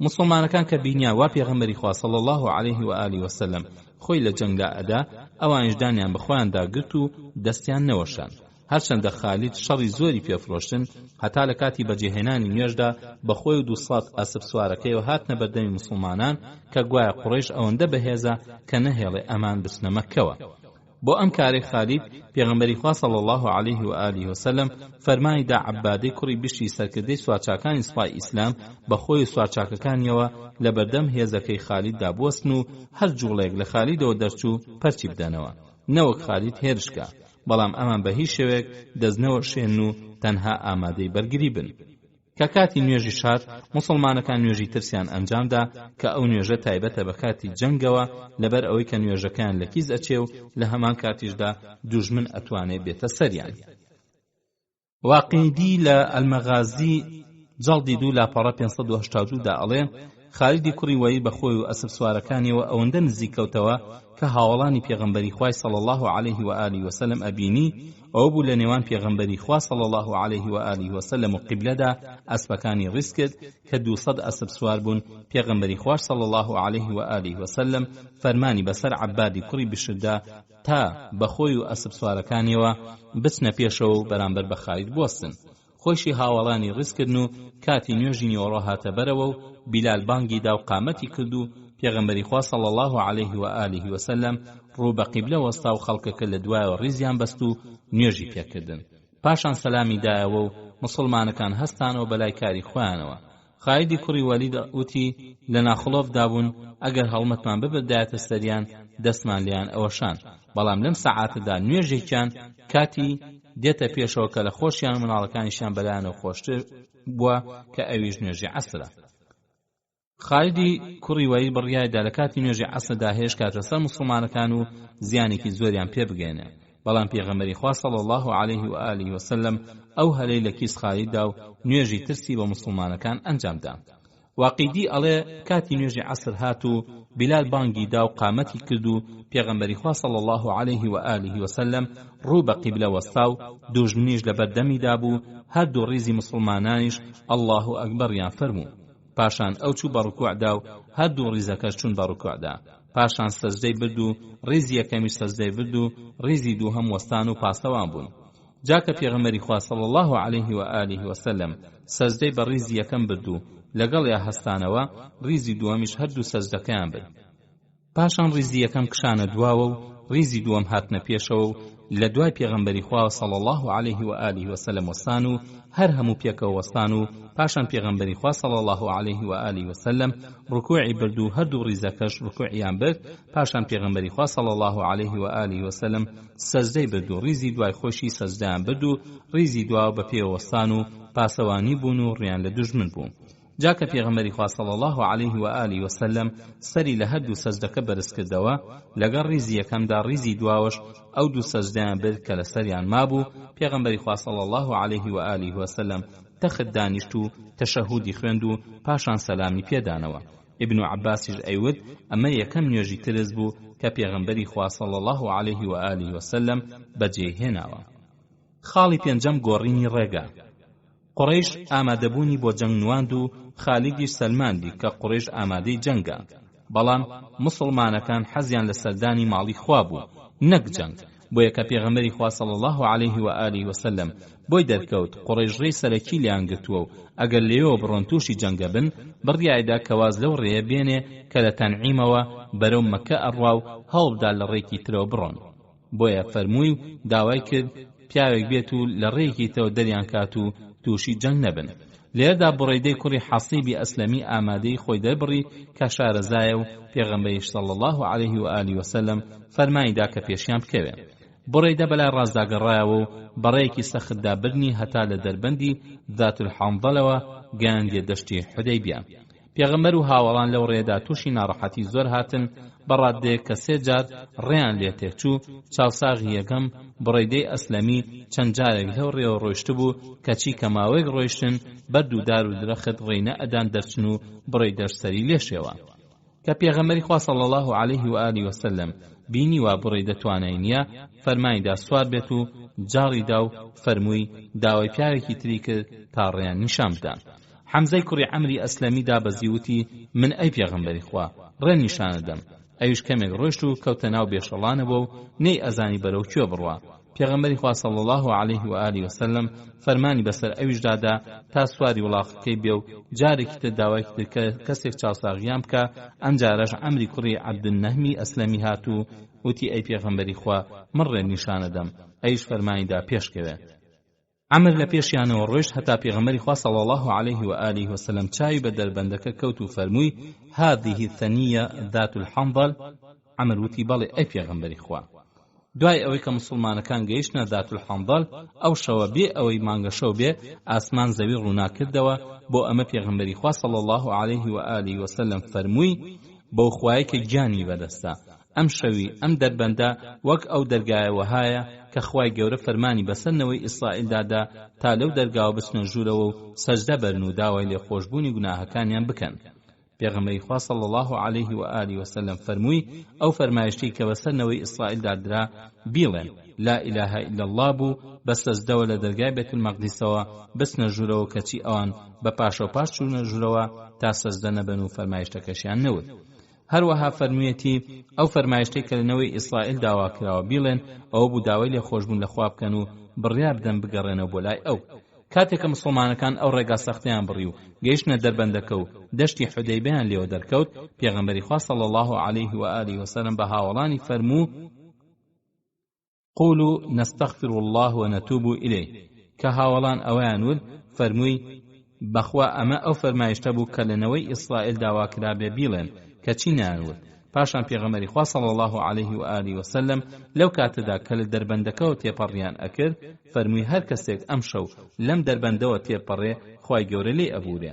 ئەبوو سعیدی خودری ئەڵێ قەتادەی کوڕی نوعمانی برای دایکیم لە دوای خەڵکەکەەوە بوو منیش لە دەربەندەکە وەستام و بە خەڵکەکەم ئەوت پێغەمبەری خوا صلی الله علیه و آله وسلم فەرموویەتی هەر کەسێک لەم دەربەندەوە تێپەڕکە خوا لێی ئەبورێ. خەڵکەکەش کە 1400 کەس بوون بە پەلە تێپەڕین هەتا لە دوای هەمویانەوە براکەشم تێپەڕی کرد کە ئەترسام ڕۆژ بێتەوە و ئەو تێپەڕ نەکات. لەو لاوە کە خالیدی کوڕی وەید هەواڵی زانی وا مسلمانەکان ڕیان گۆڕیوە و گەیشتونەتە دەشتی حودەیبیە و ئەیانەوەی لای ڕۆژ ئاوە بچن ناو مەککەوە زۆری پێ ناخۆش بوو چونکە ئەو هەلەی ئەو بەتەمای بوو لە کیسی چوو چونکە خۆی ئامادە کردبوو کە مسلمانەکان بێن و دەستیان لێ بۆشێنێ. خالید بەپەلە بەخۆی سوارەکانی و گەڕایەوە مەککە تا سەرکردەکانی قوڕیش لەوە ئاگادارکە کە مسلمانەکان ڕیان گۆڕیوە و وازیان لە ڕێی تەنعیم هێناوە. مەبەستی پێغەمبەری خوا صلی الله علیه و آله وسلم ئەوە بوو کە عومرە جێبەجێ بکەن و سەردانی کەعبەی پیرۆزکەن و هەتا بۆیان ئەکرێ هەوڵدەن کەوا خوێن نەڕێشێ. خۆشەویستان و بەڕێزان پاشماوەی ئەم باسە لە ئەڵلقەکانی داهاتوودا پشتیوان بەخوای گەورە پێشکەشی ئێوەی خۆشەویستیەکەین تا ئەڵلقەی داهاتوو هەموو لایەکتان بەخوای گەورە سپێرین. والسلام عليكم ورحمة الله وبركاته. بەناوی خوای بەخشندەی میهرەبان سوپاس و ستایش بۆ خوای گەورە و دلۆڤان درود و سڵاو و ڕەحمەت بۆ گیانی ئازیزمان محەممەد صلی الله عليه و آله وسلم. بیسەرانی خۆشەویست و بەڕێز سڵاوی خوای گەورەتان ئاڕاستە بێت. خۆشحاڵین کە بۆ جارێکی تر و لە نوێ ئەڵلقەیەکی ژیانی ئازیزمان صلى الله عليه وآله وسلم با ئێوەی خۆشەویست و بەڕێزمان گەیشتینەوە. لە ڕێکەوتن نامەی حودەیبیا یاخود جەنگی حودەیبیا گەیشتینە سەر خاڵی شەشەم چەکدادانی قەسوە. قوڕەیش ئەو سوپایی کە لە تەنعیم مۆڵیدا بوو هەمووی هێنایە ناوچەی حودەیبیا و هەر لە ناو حەڕەمی مەککیدا سەربازخانی دروست کرد و بڕیایدا کە نەهێڵی مسلمانەکان پێبنێنە مەککەوە. دیسان هەردوو سوپاکە بەرامبەر بە یەکوەستانەوە و جەنگکردنیان زۆر نزیک بوو چونکە پێغەمبەر و مسلمانان ئیحرامیان بەستە بوو بڕیاریان دابوو لە ئەنجامدانی کاری خۆریان سوور بوون و ئەگە قوڕەیشیش بێتە کۆسب لە بەردەمیاندا بچن بە گشیان. لەم کاتەدا کە خەریک بوو بەرەو پێشەوە بکەونە ڕێ ڕووداوێکی سەیڕیدا کە ئەویش بۆ مایی ئەوەی کە پێغەمبەری خوا صلی الله عليه و آله وسلم سنووری حەرەم نەبڕێ هەروەخوای گەورە بیەوێ خوێن لەو شوێنە پیرۆزەدا نەڕژێت و خەڵکێک کە لەو دوا ڕۆژدا مسلمان ئەبن نەکوژێن. ئەو ڕووداوەش بریتی بوو لە چۆکدادانی قەسوا کە وشتری پێغەمبەری خوا بوو بەمەرجێ لە وشتر ڕاستەنەکان بوو کە گەیشتنە سنووری حەڕەم لەوێ خۆی بە زەوی دادا و هەرچەندە هەوڵیشی لەگەڵا درا بێهودە بوو. لە خەڵکەکەوا بوو وشترەکە لەبەر ماندووبوون لە پێکەوتووە. بۆیە وتیان خەلەتی القەسوە. پێغەمبەری خوا صلی الله عليه و آله وسلم فەرمووی لە پێ نەکەوتووە، نە ئەوەش هیچ کاتە ڕەفتاری بووە. ئەوەندە هەیە کە ئەو خوای فیلەکەی لە مەکە قەدەغە کرد، ئەمیشی قەدەغە کردووە. پاشان فەرمووی بەو خوای کە گیانی محەممەدی بەدەستە، ئەمڕۆ قوڕیش داوای هەر نەخشەیەکم لێ بکەن کە مایسی لێ ڕەحم بێت ئەیان دەمێ. بەمە دەریغ بڕی کە ئەمان ئامادەی ڕێکەوتنن بۆ ئەوەی کە خوێن نەڕژێ. پاشان خوڕی لە وشترەکەی ئەویش هەڵسایەوە. ئیتر گەڕایە و دوا و فەرمانیشی بە هاوڵانیدا کە لە حودەیبیە بار بخەن و بڕیاییدا لە سنووری حەڕەم تێپەڕ نەبێن. ئەمەش هەتا ماوەیەکی تر هەر هەموو هاوڵان لە لای بیرێکی حودەیبیە خستیان. ئەمەش ئارام و دان بە خۆداگرتنی ئازیزمانە خاتە پێشچاو کە پێش خۆش بووە کە ماوەیەک چاوەڕام بکە بەڵکو ژیر و بە سەلیقەکانی قوڕەیش لە غاوی نەفامەکان بگرن و بەناڕەوا هێز لە دژی گەشتە ئاشتیانەکەی مسڵمانەکان بەکار نهێن و ماوە بدەن مسڵمانان عومرە بەجێ بهێنن، چونکە ماڵی خوا مافی هەموو کەسێکی پێوەیە و نابێ هیچ کەسی لێ قەدەغە بکرێ، ئەویش مادام نیازی خراپی نەبێ. لەگەڵ ئەم چاوپۆشی و ئارامەدا قوڕیش هەر شەڕی ئەفرۆشت و لە هەل ئەگەڕا دەست لە مسلمانەکان بۆشێنێ، هەتا ئەوە بوو ئەو هاوڵانەی کە لەگەڵ محەممەدی کوڕی مەسلەمەدا ئەرکی پاسەوانیان گرت بۆ ئەستۆ پیلانێکی نەفامانی قوڕیشیان پوچەڵ کردەوە کە ئەو بوو ئەیانویش شەو دزە بکەن بۆ ناو سەربازخانەی مسلمانان بە نیازی کوشتن و لەناوبردن. کە مسلمانەکان لە حودەیبیە مانەبوو قوڕیشیش مەترسی دەستدرێژی لێ ئەکرا، پێغەمبەری خوا صلی الله عليه و آله وسلم فەرمانیدا لە هاوڵانی سێ کەتیبە بۆ پاسەوانی شەوانەی سەربازخانەی مسلمانان پێک بهێنرێ تا هەر کە نەفامێکی قوڕیشی دەستدرێژی کرد پەرچی بدەنەوە. جا فەرماندەی هەر سێ کەتیبەکە ئەم سێ ئەنسارە بوون. یەکەم عوبادی کوڕی بشر، دووهەم ئەوسی کوڕی خەولی، سێهەم محەممەدی کوڕی مەسلەمە. هەر شەوێک یەکێک لەم سیانە بە خۆی و کەتیبەکەیەوە هەتا بەیانی پاسەوانی مسلمانان ئەبن و بە دەوری سەربازگەدا ئەسوڕێنەوە. خاڵی حەوتەم معجیزەی ئاو. لە کاتی بارخستنی مسلماناندا لە حودەیبیە مسلمانان هەر هەمیان معجیزەیەکی ڕوون و ئاشکرایان بە پێغەمبەری خواوە صلی الله عليه و آله وسلم بینی. ئەوە بوو لەسەر بیرێک خستیان کە ئاوێکی زۆر کەمی تێدا بوو، هاوڵان کەوتنە پێشبڕکێ کە هەر کەسە ئەیویست خۆی ئاو بخواتەوە و وڵاغەکەشی ئاو بدە. سەیریان کرد ئاوەکە یەکجار کەمە کە بەشی چەند کەسێکی کەمیش ناکە، چ جای ئەوان کە 1400 کەس بوون و زۆر بەشیان وڵاغیان پێبوو. ئەبا مسلمانەکان ماوەیەک لە حودەیبیە بمانایەوە، بۆیە سەرنجیاندا حاڵ و گوزەرانی خۆیان و وڵاغەکانیان یەکجار سەختە بێ و بەبێ ئاو ناژین و لەو نزیکانەشدا ئاویان دەست ناکەوێ، چونکە لە هەر شوێنێکیش ئاو هەبێ قوڕیش دەستی بەسەردا گرتووە و ناهێڵن کەڵکی لێوەرگرن. کە هاوڵان هیچ چارێکیان بۆ پایەکردنی ئاو لە بەردەمدا نەمایەوە، هاتنە خزمەتی پێغەمبەری خوا صلی الله عليه و آله وسلم و دادی بێ ئاویان کرد، ئەویش پەنای بردە بەر بارگای خوای گەورە و پاشان فەرمانی بەسەر یەکێک لە هاوڵانی دادا تا بچێتە ناو بیرەکەم ئاوەکەوە و ئەو تیرەی پیا بچەقێنێ کە بە دەستی مبارەکی خۆی پێیدا. ئەو هاوڵە ناوی ناجیەی کوڕی ئەعجەم بوو. جا ناجیەی کوڕی ئەعجەم ئەیوت کە دادی کەم ئاوی برایە خزمەتی پێغەمبەری خوا صلی الله عليه و آله وسلم بانگی کردم و لە تیردانەکەیدا تیرێکی دەرهێنا و دای پێم و داوای دۆلکەیەک لە ئاوی بیرەکەی کرد کە بۆم هێنا دەستنوێژی پێی گرت و ئاوی لە دەمی ڕادا و تفیەوە ناو دۆلکەکە و خەڵکەکەش گەرما زۆری بۆ هێنابوون و تەنها یەک بیری شەبوو بتپەرستەکان زوو گەیشتبوونە بەلدەح و دەستیان بەسەر ئاوەکانیدا گرتبوون. فەرمووی دابەزە ناو بیرەکەوە و ئەم ئاوە بکەرەوە ناو بیرەکە و تیرەکەش بە بیرەکەدا بچەقێنە. ئەڵێ منی شوم وەهام کرد دەی بەو خوایە کە ئەوی بە حەق ڕەوانە کردووە نەهاتوو بوومە دەرەوە هەتا ئاو خەریب و دام پۆشێ و بە وێنەی قابلەمە هەڵچوو هەتا پڕ لە ئاو بوو، ئاو گەیشتە لێوی بیرەکە و لە قەراغیا بەدەست ئاویان دەرئێهێنا هەتا دوایەکیان تێر ئاو بوو. کاتێک کە ئەم معجیزەیە ڕوویدا هەموو سوپای ئیسلام بە چاوی خۆیان بینیان و بە هیچ کەس ئینکاری نەئەکرا، هەتا منافقەکان وەک کوڕی ئوبەی و جەدی کوڕی قەیس بە چاوی خۆیان ئەماندی و هەندێک لە خزم و نزیکانیان کەوتنە گلەیی و لۆمەی عەبدوڵای کوڕی ئوبەی کە واز لەڕێی چەوت و چەوێڵی نیفاق ناهێنێ. یەکێک لەوانەی کە لۆمەی کوڕی ئوبەی ئەکەن ئەوسی کوڕی خەولی خەزرەجیە کە لە هۆزەکەی عەبدوڵای کوڕی ئوبەی خۆیەتی کە تاکەی قەناعەت بە ڕازگۆیی پێغەمبەری خوا صلی الله عليه و آله وسلم ناکا، بەڵام عەبدوڵا خۆی ئاسا بەبێ ئیمانانە وەڵامی ئەداتەوە و ئەو زەی تۆڕە ئەبێ ئەڵێ شتی وەهام دیوە، ئەو سیش ئەڵێ خوا خۆت و ڕاوبۆچوونە ناشرینکە. ئەم لە جەڕێ عەبدوڵڵا گەیشتەوە لای پێغەمبەری خوا صلی الله عليه و آله وسلم جاکە عەبدوڵڵا هات بۆ دانیشتن لە خزمەت پێغەمبەری خوادا صلی الله عليه و آله وسلم پێی فەرموو عەبدوڵڵا ئەوەی ئەمڕۆ دیت لە چ شوێنێکی تر دیوتە وتی هەرگیز وەک ئەمەم نەدیوە پێغەمبەری خوا صلی الله عليه و آله وسلم ئەوەی وەبیر هێنایەوە کە بە ئەوسی کوڕی خەولی وتبوو عەبدوڵڵا شاری نەما و ئینکاری ئەو تەناشرینەی نەکرد جا بۆ ئەوەی نەکەوێتە بەرخەشمی مسلمانان وتی ئەستەغفیرڵڵا عەبدوڵڵای کوڕی عەبدوڵڵای کوڕیشی کە گەنجێکی چاک و خواناز بووتی داوای لێخۆشبوونی بۆ بکە ئەی پێغەمبەری خوا ئەویش داوای لێخۆشبوونی بۆ کرد هەروەها جەدی کوڕی قەیسیش بەش بە حاڵی خۆی لەناو خزمەکانیدا سەردار بوو بەڵام ئەمیش لە نیفاقدا هاوتای کوڕی ئوبەی کرد و وەک ئەویش ڕقی لە پێغەمبەری خوا بوو بەڵام بۆ ئاژاوە لەگەڵ سوپای ئیسلامدا هاتبوو واقیدی لە ئەبوو قەتادە و باسی کردووە کە وتوێتی کاتێکە لە حودەیبیە خستمان و ئاوکەم بوو گوێم لە جەدی کوڕی قەیس بوو ئەیوت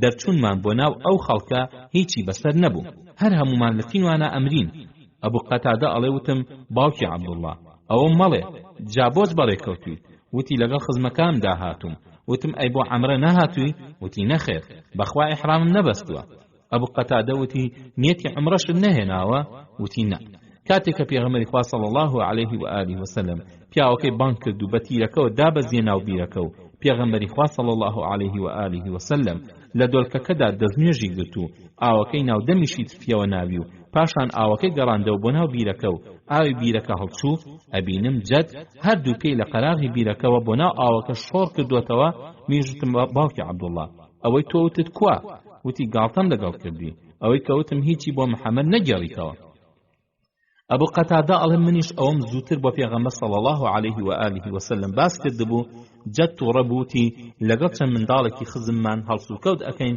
کە گوێ بە پایە و تەمەنمان نادەن بەڕاستی ئەمڕۆ ناوسکی زەوی چاکتر لەسەر زەوی بۆ ئێمە ئەبوو قەتادە ئەڵێ ئەوە بوو قسەیەکم بۆ پێغەمبەر صلی الله عليه و آله وسلم باس کردبوو ئەویش فەرمووی کوڕەکەی لە خۆی چاکترە ئەڵێ چەند کەسێک لە خزمانم تووشم بوون و دەستیاندا سەرزانشکردنم لەسەر ئەوەی کە قسەیەکم گەیاند بووە پێغەمبەری خوا منیش پێم وتن بەڕاستی خزم گەلێکی خراپن تیا چەند ڕەبی لە جەدی کوڕی قەیس بەرگری ئەکەن وتیان بەڵێ گەورە سەردارمانە وتم بەخوا پێغەمبەری خوا صلی الله عليه و آله وسلم سەرداری ئەوی لەسەر نەوەی سەلیمە لابردووە و بیشری کوڕی بەڕائی کوڕی مەعڕودی کردوتە سەردارمان و هەر پایە و پلەیەک لە دەرگای جەددەدا بوو ڕووخاندومانە لە دەرگای بیشری کوڕی بەڕادا بنیاتمان ناوەتەوە هەتا ڕۆژی قیامەت هەر ئەو سەردارمانە جەدی منافق هەروە بە ترسنۆکی ژیانی بەسەر برد و لە کاتی بەیعەت دانیشدا لە ترساندا خۆی ئەشاردەوە هەشتەم هەوڵی نوێنەران مسلمانەکان لە حودەیبیەدا لە نزیکی مەوە و مەنزڵی هۆزی خوزاعی یەمەنیدا بوون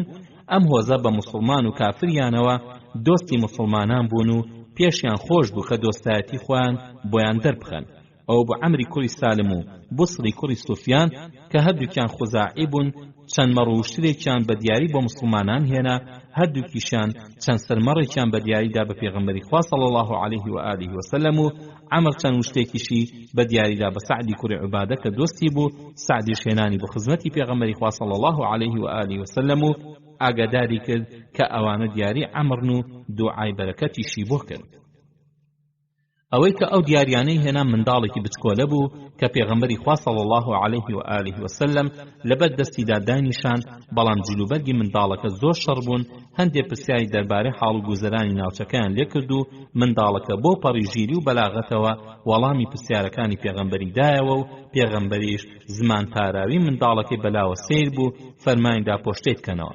مناڵەکە داوای کرد بۆ بەرەکەت دەستی پێغەمبەری خوا صلی الله عليه و آله وسلم ماچکە ئەیش فەرمانیدا بێتە پێشەوە کە نزیک بوویەوە دەستی گرت و ماچی کرد و پێغەمبەری خوش صلی الله عليه و آله وسلم دەستی هێنا بەسەریدا و دوعای بەرەکەتی بۆ کرد و فەرمووی بارك الله فیک مناڵەکە بۆ پیاوێکی دیار لە ناو قەومەکەیدا و لەسەر دەمی وەلیدی کوڕی عەبدولمەلیکدا کۆچی دوایی کرد پێغەمبەری خوا صلی الله عليه و آله وسلم پێی خۆش بوو ڕاستەوخۆ قوڕیش ئاگادار بکە کە نیازی جەنگی نییە و تەنها ئەیەوێ خۆی و هاوڵانی عەمرە ئەنجام بدەن و بەرەو مەدینە ئەگەڕێنەوە بۆ ئەمە نێرداوێکی تایبەتی خۆی خەیراشی کوڕی ئومەیەی کەعبی بەنامەیەکی زارەکیەوە نادە لای قوڕیش و وشترەکەی خۆی کە ناوی ثەعلەب بوو دای بە خیراش بەڵکو بچێ قەناعەت بە قوڕیش کات و واز لە عینادی و ملەجەڕێ بێنن خێراش چوو بۆ بەلدەح کە گەورە و بچووکی قورەیش لەوێ کۆمەڵیان کردبوو تا ئاگاداریان بکا کە مسڵمانان داوای ئاشتی ئەکەن کەچی گەنجە هەڵەشەکان ڕێیان پێگرت و نیان هێشت بگاتە لای پیاو ماقوڵان هێرشیان کردە سەری و وشترەکان کوشت و خەریک بوو خۆشی بکوژن. ئەم کارە مناڵانەیە لەلایەن عیکریمەوە ئەنجامدرا. ئیتر خیراش گەڕایەوە و داوای لە پێغەمبەری خوا کرد صلی الله علیه و آله وسلم کە پیاوێکی تر بنێرێ کە قوڕیش نەتوان دەستی بۆ بەرن. مێژوونستان ئەوە باسەکەن کە یەکەم نوێنەرێکی عەرەبی ناوچەی حەڕەم و دەوروبەری نوێنەری هۆزی خوداعە بوو کە هاتە خزمەتی پێغەمبەری خوا صلی الله علیه و آله وسلم. شایانی باسە کە خوداعە بەدڵ دۆستی مسلمانان بوون. نوێنەرانیان بەسەرکردایەتی بودەیلی کوڕی وەرقا هاتن و سەلامیان لە پێغەمبەری خوا کرد. پاشان بودەیل ویستی ناکۆکینەوە مسلمانەکان و قوڕیش نهێڵێ بۆیە بە پێغەمبەری وت ئێمە لەلایەن خزمەکانتەوە کەعبی کوڕی لوئەی و عامری کوڕی لوئەی هاتوین کە ئەحابیش و هەر هۆزێکیش گوێڕایەڵیان بۆ کردبن بەژن و منداڵی خۆیانەوە هەر هەمیان لە دژت کۆ کردوونەتەوە و سوێندی ژەخۆن هەتا تاقیان لێ نەبڕێتەوە لێن ناگەڕێن بگەیتە ماڵەکەی خودا. پێغەمبەری خوا صلی الله علیه و آله وسلم وەڵامی سەرداری خوزاعی دایەوە و فەرمووی و تێیگەیاندن کە مسلمانەکان بۆ جەنگ نەهاتوون بەڵام هەر کەس لە زیارەتی ماڵی خوا قەدەغەیان بکە ئەچن بە گشتیان. قوڕەیشیش جەنگ ماندووی کردوون و گەربیانەوێ ماوەیەک ڕێ بکەون تا ئەگەر مسلمانەکان بەسەر خەڵکی تردا سەرکەوتن ئەوە ئەو کات قوڕیش بەویستی خۆیانە یا مسلمان ئەبن یا ئەتوان بجەنگن پاشان سوێندی خوا کە لەسەر ئەم کاری خەریکە بێ تا یا لە پێناویان ملی ئەپەڕێ یاخوا دینی خۆی سەرەخا. تا ئەو کاتە بۆدەی مسلمان نەبوو بوو پەیمانی دۆستانەیان لە نێواندا هەبوو. فەرمایشتەکەی پێغەمبەری خوار صلی الله علیه و آله وسلم ئاشتی و برایەتی ئەگەیاند لە هەمان کاتدا دیار بوو کە مسلمانەکان خاوەنی هێزن. بەڵێ بودەی لە خۆیەوە هاتم و حەزی لە قازانجی مسلمانەکان بوو. بەو فەرمایشە شتێک گەیشت کە مسلمانەکان دەسەڵاتیان هەیە بەڵام جەنگ نافرۆشن لە هەمان کاتدا من بۆ هیچ بیانوێتی قوڕیش کەس ناکەن. بودەیل بۆ فەرمایشە کاری تەواوی تێکرا. هەروەها عەمری کوڕی سالمیش کە ئەویش یەکێ بوو لەو نوێنەرانە فەرمایشتە ئاشتی خوازەکە کاری تێکرد و بۆی دەرکەوت کە تاوان لەلایەن مسلمانانەوە نییە. کاتێکیش کە گەڕانەوە دوا لەبەر خۆیەوە وەک قوڕیش بدوێنێ ئەیوت بەخوا هەرگیز بەسەر کەسێکدا سەر ناکەون کە ئەمە پێشنیارکە. بودەیل بەخۆی نوێنەرەکان و بەرەو سەربازگەی قوڕیش کەوتەڕێ. بەڵام بەر لەوەی بگەنە سەربازگە هەندێ هەرزەی نەزانکاری قوڕیشیش هەوڵیاندا کە قەناعەت بە قوڕیشکەن تا گوێ لە نوێنەرانی ئاشتی نەگرن چونکە بۆ ئەوە هاتون کە نەهێڵن جەنگ ڕووبدا. کە بودەیل و دەستەکەی گەیشتن قوڕیش هیچ هەواڵێکیان لیان نەپرسی کە بودەیل ئەوەی بینی وتی ئێمە لەلایەن محەممەدەوە هاتوین ئایا پێتان خۆشە هەواڵتان بدەینێ؟ خێرا عیکرمەی کوڕی ئەبوو جەهل و حەکەمی کوڕی عازوتیان نابەخوا پێویستیمان بەوە نییە هەواڵی ئەوەمان بدەنێ بەڵکو هەواڵی ئێمە بۆ ئەو ببن کە هەرگیز ئەمساڵ نایەتە کەعبەوە هەتا تاقمان نەبڕێتەوە. لەو کاتەدا عوروەی کوڕی مەسعودی سەرداری ثەقیف کە ئەویش بەشداری لە سوپای قوڕیشدا کردبوو لەوێ بوو گوێی لە وتوێژی نێوان نوێنەرانی خوزاعە و هەڵەشەکانی قوڕیش بوو. عوروە وەک پیاوێکی ژیری دنیا دیدە و خاوەن تاقیکاری ئەم کردەوەی عیکرمە و هەڵەشەکانی قوڕیشی بەدڵ نەبوو. بۆیەوتی بەخوا تا ئێستا ڕای سەیری وەک ئەمەی ئەمڕۆم نەدیوە. بۆچی پێتان ناخۆشە گوێ لە بودەیل و هاوڵانی بگرن؟ ئەگە کارێکتان بەدڵ بوو وەری ئەگرن و هەر شتێکیشتان پێ ناخۆش بوازی لێ ئەهێنن. هەر کۆمەڵێک ئەمە کاریان بێ هەرگیز سەر ناکەوێت. بەڵام هەندێک پیاوی ژیر و ماقوڵی مەککە وەک حارثی کوڕی هیشام و سەفوانی کوڕی ئومەیە وایان بە چاکزانی کە گەنجە هەڵەشەکان بێدەنگ بکەن و ئامۆژگاریەکەی عوروە بگرنەگوێ. ئەوە بوو بە بودەیلیان وت چیتان دیوە بیستوە بۆمان باسکە. ئەوانیش ئەوەی کە خۆیان بە پێغەمبەری خۆیان وتبوو ئەوەی کە ئەویش فەرمووی پێیان بۆیانی باس کردن کە پێغەمبەری خوا صلی الله علیه و آله وسلم داوای ئاشتی ئەکا تا هەر یەکیان لێوی تر بێخەم بێن ئەگەر چی بۆ ماوەیەکی دیاریکراویش بێ. ماوەی مسلمانەکان بدەن تا عەمرە جێبەجێ بکەن و قوڕیش لە زۆرانبازینەوە مسلمان و بتپەرستە عەرەبەکان تردا بێلایەن بن. جا ئەگەر پێغەمبەر صلی الله علیه و آله وسلم بەسەریاندا زاڵ بوو ئەوە عەرەب چی کرد با قوڕیشیش وەها بکە گەسەریش نەکەوت ئەوە قوڕیش بە هێزێکی زۆرەوە ئەجەنگێن. ئەم نامە ئاشتیانەی کە بودێل بۆی بردن وەریان نەگرت. بۆیە بودێل کەوتە ئامۆژگاریان و پێیوتن ئەی کۆمەڵی قوڕیش ئێوە پەلە لەگەڵ محەممەددا ئەکەن و محەممەد هەوڵی جەنگی نەداوە و بۆ جەنگ و کوشتاریش نەهاتووە بەڵکو بۆ سەردانی ئەم ماڵە هاتووە. دەستیان کرد بە جنێوپێدانی و بەوەش تاوانباریان کرد کە لایەنی مسلمانەکان ئەگرێت و دەریان بڕی کە ئەگەر بۆ جەنگیش نەهاتبێ هەر نایڵن عومرە بکە چونکە لای عەرەب ئابڕویان ئەچێ و وایدا ئەنێن کە مسلمانەکان بە زۆری شمشێر چوونەتە مەککەوە. عروەی کوڕی مەسعودی سەرداری هۆزی سەقیف کە پشتی قوڕیشی ئەگر کە ئاگاداری ئەم هەڵوێستە جوانەی پێغەمبەری خوا بوو ئامۆژگاری هاوپەیمانەکانی کرد تا قسەکەی بودێل نەدەنەدواوە. عروە سەرڕای ئەوەی کە پشتی قوڕیشیە گرت و بەخۆی و سەقیفی قەومیەوە لەگەڵ قوڕیشدا سەنگەریان گرت بوو، دایکی لە قوڕیش بوو کە ناوی سەیعەی کچی عەبدولشەمسی کوڕی عەبدولمەناف بوو، واتە دایکی ئامۆزای عەبدولموتەلیب بووە.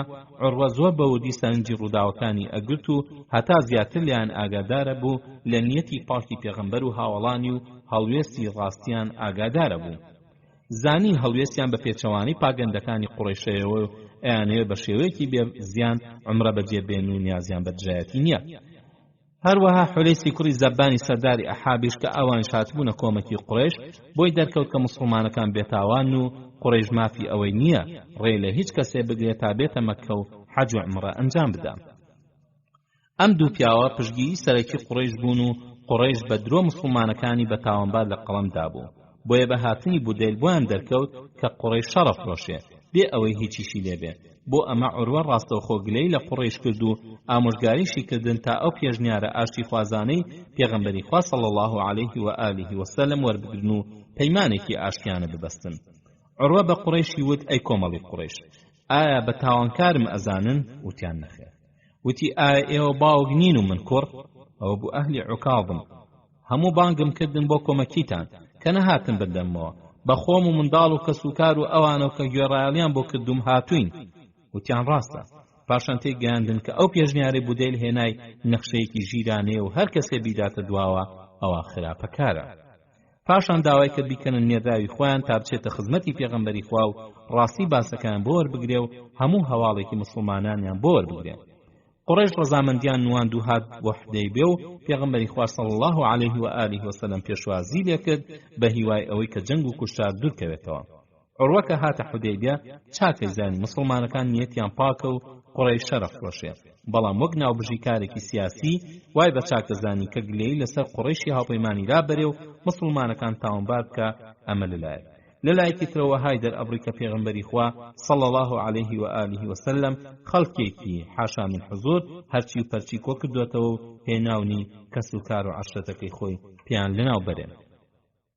لەلایەکی ترەوە باسی هێز و دەسەڵاتی قوڕیش و هاوپەیمانانی کرد کە هەتا تاقیان نەبڕێتەوە ڕێگە نادەن مسلمانەکان بچنە مەککەوە. جا ئەگەر جەنگ ڕووبدا یا ئەو تا مسلمانەکان تیا ئەچن یا ئەو تا پێغەمبەری خوا صلی الله علیه و آله و سلم کەس و کارەکەی خۆی لەناو ئەبا کە لەناو عەرەبدا هیچ کەس و کاری وەهای بە قەومی خۆی نەکرد بێ.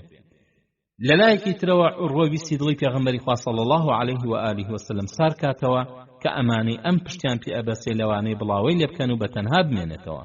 لەو کاتەدا کە عروە ئەم سیاسەتە چەوتەی بەکارهێنا، ئەبوبەکری سیدیق خوای لێ ڕازی بێ لە دوای پێغەمبەری خوا صلی الله علیه و آله و سلم وەستا بوو، زۆر بەتوندی لە عروە و ڕەبوو کە قوڕیش بەهێز لە قەڵەم ئەدا مسلمانەکانیشی بەناتەواو ئەخستە پێشچاو.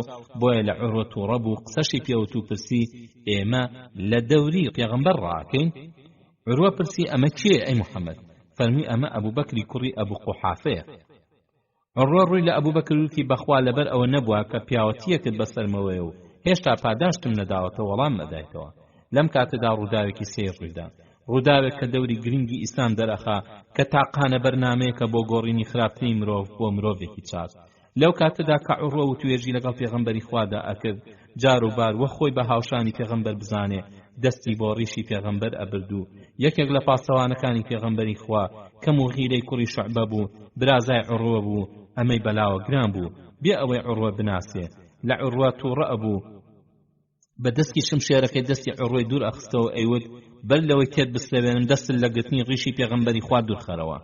عروە ئەمەی زۆر پێ ناخۆش بوو کە پاسەوانێک بەو شێوە هەڕەشی لێ بکا، بۆیە پێیوت: ماڵت کاول بێ چەند ڕەقز دەبریت. پێغەمبەری خوا صلی الله علیه و آله و سلم زەردەخەنەی بۆ ئەم هەڵوێستەیانە کرد، لەبەر ئەوەی کە موغیرە جلوبەرگی جەنگی پۆشی بوو، زرەی لەبەر کردبوو، عروەی مامەی نەی ئەناسیەوە. بۆیە خەریک بوو لە داخا تەقێت و پرسیاری کرد: ئەی محەممەد، خۆزگە ئەمزانی لەناو هاوڵەکان تا ئەمە کێوە ئازاری ئەدا؟ بەخواوە ئەزام لە من نامەرتر و خراپترتان لەناودا نەبێن. پێغەمبەری خوا صلی الله علیه و آله و سلم زەردەخەنەیەکی کرد و فەرمووی: موغیرەی برازاتە. کە زانی مغیرێ ئەوەندەی ترتوڕە بوو خەریب و وەک فیشەکە شێتە بچێ بە ئاسمانە وتی هەی غەددار بەخوا دوێنێ لە عوکاڵ غەدرەکەتم شۆردەوە تا ئاخر زەمان سەقیفت کردووە بە دوژمنمان.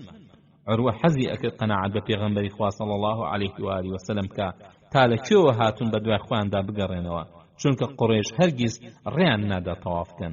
بەڵام هەوڵ و حەزەکانی عروە سەریان نەگرت چونکە پێغەمبەری خوا بە مافی خۆی و هاوڵانی ئەزانی وەک هەموو عەرەبێکی تری دورگە بچێتە ناو مەککەوە و تەوافی کەعبەی پیرۆزکەن. ئەوەندە هەیە پەلە ناکەن و زوو دەست بۆ شمشێر نابن بە هیوای ئەوەی کە ژیر و سەلیقەدارەکانی مەککە لەگەڵیاندا ڕێبکەون و خوێنی هیچ لایەکیان نەڕژێن. بەم شێوە پێغەمبەر و عروە ڕێک نەکەوتن. مسلمانەکان داوای ئەنجامدانی عومڕەیان ئەکرد و عروەش داوای گەڕانەوە. بەڵام لە ئەنجامی و توێژەکاندا عروە لای یەقین بوو کە مسلمانەکان ڕازەکەن و تەنها بۆ خواپەرستی هاتوون و قوڕیش بوختانیان بۆ ئەکا کە ئەڵێت بۆ جەنگ هاتوون. عروە بەدەستی خاڵی گەڕایەوە لای قوڕیش چونکە نەیتوانی قەناعەت بە مسلمانەکان بکا بۆ گەڕانەوە کە گەڕایەوە دەستی دایە ئامۆژگاری قوڕیش تا خۆیان تووشی نەکبەتی نەکەن و نەچنە مەیدانی جەنگی مسلمانانەوە چونکە بە پێی سەرنج و بینیەکانی ئەو تێکشکان بەشیانە بێت. مسلمانەکان ئەوەندەی یەک دڵ لێ بڕاون هیچ هێزێک چاریان ناکاو تا ئێستا سەربازی وها دڵسۆزی نەدیوە کە بەسەر و ماڵ ئاوەها خۆیان بکەنە قوربانی پێغەمبەرەکەیان و بە دڵ و بەگیان پارێزگاری لە دینەکەی بکەن. عروە بە سەردارە قوڕیشەکانی وت ئەی کۆمەڵی قوڕیش من بە نوێنەری چوومەتە لای پادشایان بۆ لای کیسرا و هێرەقیل و نەجاشی بەڵام بەخوا هیچ پادشایەکم نەدیوە لەلایەن دەست و پەیوەندیەوە گوێڕایەڵی بۆ بکرێ ئەوەندەی کە محەممەد لەلایەن هاوڵانیەوە گوێڕایەڵی بۆ بکرێ. بەخوا لە ئاستیا چاو بەرز ناکەنەوە و لە خزمەتیا دەنگ هەڵنابڕن و ئاماژە بۆ هەر کارێکە ئەنجام دراوە و هەر چڵم و بەڵخەمێک فڕێبدا ئەکەوێتە ناو دەستی پیاوێکیانەوە و ئەیسوێ بە لاشەی خۆیە و کە دەستنوێژی ژەگرێ هەموو دەورەی لێ ئەدەن بزانن کامیان کارێکی بەرەکەوێ. جوان سەرنجی ئەو خەڵکەم داوە و چاکیشم بزانیوە کە ئەگەر شمشێرتان بوێ ئامادەن بێنە مەیدانتان. من کۆمەڵێکم دیوە بۆ پارێزگاری گەورەکان باکیان نییە هەرچیان بەسەر بێ. بەخوا کۆمەڵە ئافرەتێکم لەگەڵیانە دیوە هەرگیز دەستبەرداری نابن وازی لێ ناهێنن. جا ئێوەش ڕای خۆتان یەکلاییکەنەوە بەڵام نەکەن ڕای هیچ و پوچ پەسەندکەن. پاشان عروە ئامۆژگاری قوڕیشی کرد کە با ئەو پێشنیاری پێغەمبەری خوا صلی الله علیه و آله وسلم وەربگرن و جەنگ لە نێوانیاندا نەمێنێ چونکە تازە قوڕیش چاری مسلمانانی پێ ناکرێ و هەموو ئەندامێکی سوپای ئیسلام بەسەر و ماڵی و فیداکاری جەنگەکا و لە هەمان کاتدا خۆیان بە مەزلوم ئەزان و بەو پەڕی غیرەتەوە ئەجەنگێن ئەوان بە عەقیدەی خۆیان بکوژن و بکوژرێن مادام تاوانبار نین هەر قازانجیانە بێ.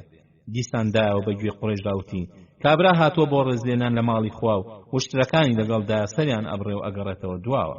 بەمە قوڕیش کەمێ نەرم بوون و هاتنە سەر ئەوەی کە نەڵێن هەرگیز ناهێڵین بەڵکو ئەهێڵین بەڵام ئابڕیان نەچێ بەوەی کە مسلمانان ئەم ساڵ بگەڕێنەوە و ساڵێکی تر بێنەوە تەواف و سەعی بکەن.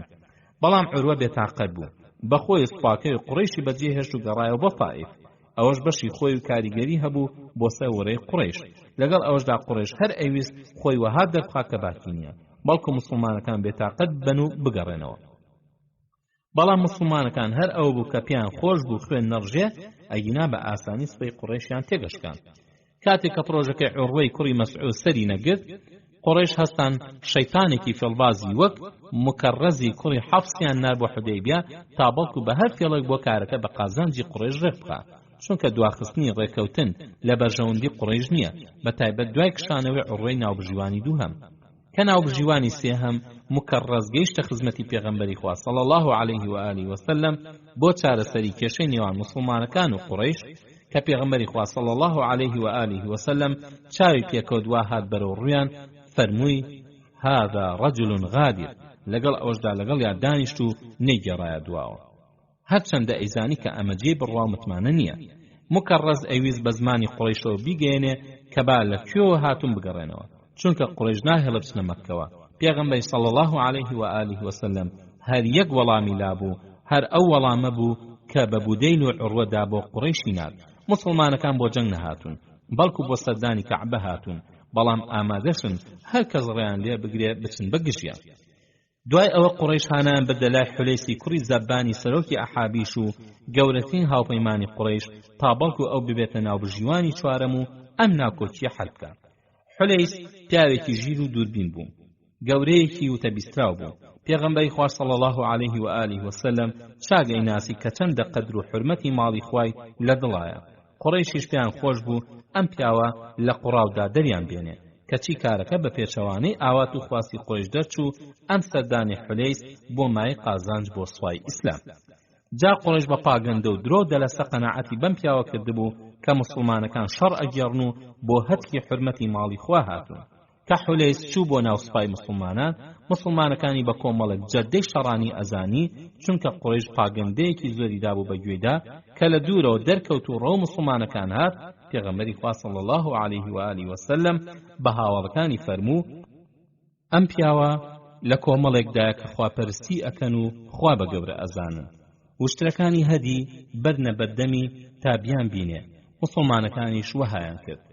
کە حولەیس چاوی بە وشترەکان کەوت لە شیوەکەدا و کە چاوی بە مسلمانەکانیش کەوت، پێشوازیان لێکرد و خەریکی تەلبیە بوون، لەبەر ئەوەی ماوەیەکی زۆریش بە ئیحرام و مابوونەوە دژرابوون، کردەوە زاڵمانەکەی قوڕیشیدا دواوە و هاواری کرد پاکی و بێگەردی بۆ خوا، ناگونجێ ئەمانە بۆ زیارەتی ماڵی خوا ڕێیان لێ بگیرێ.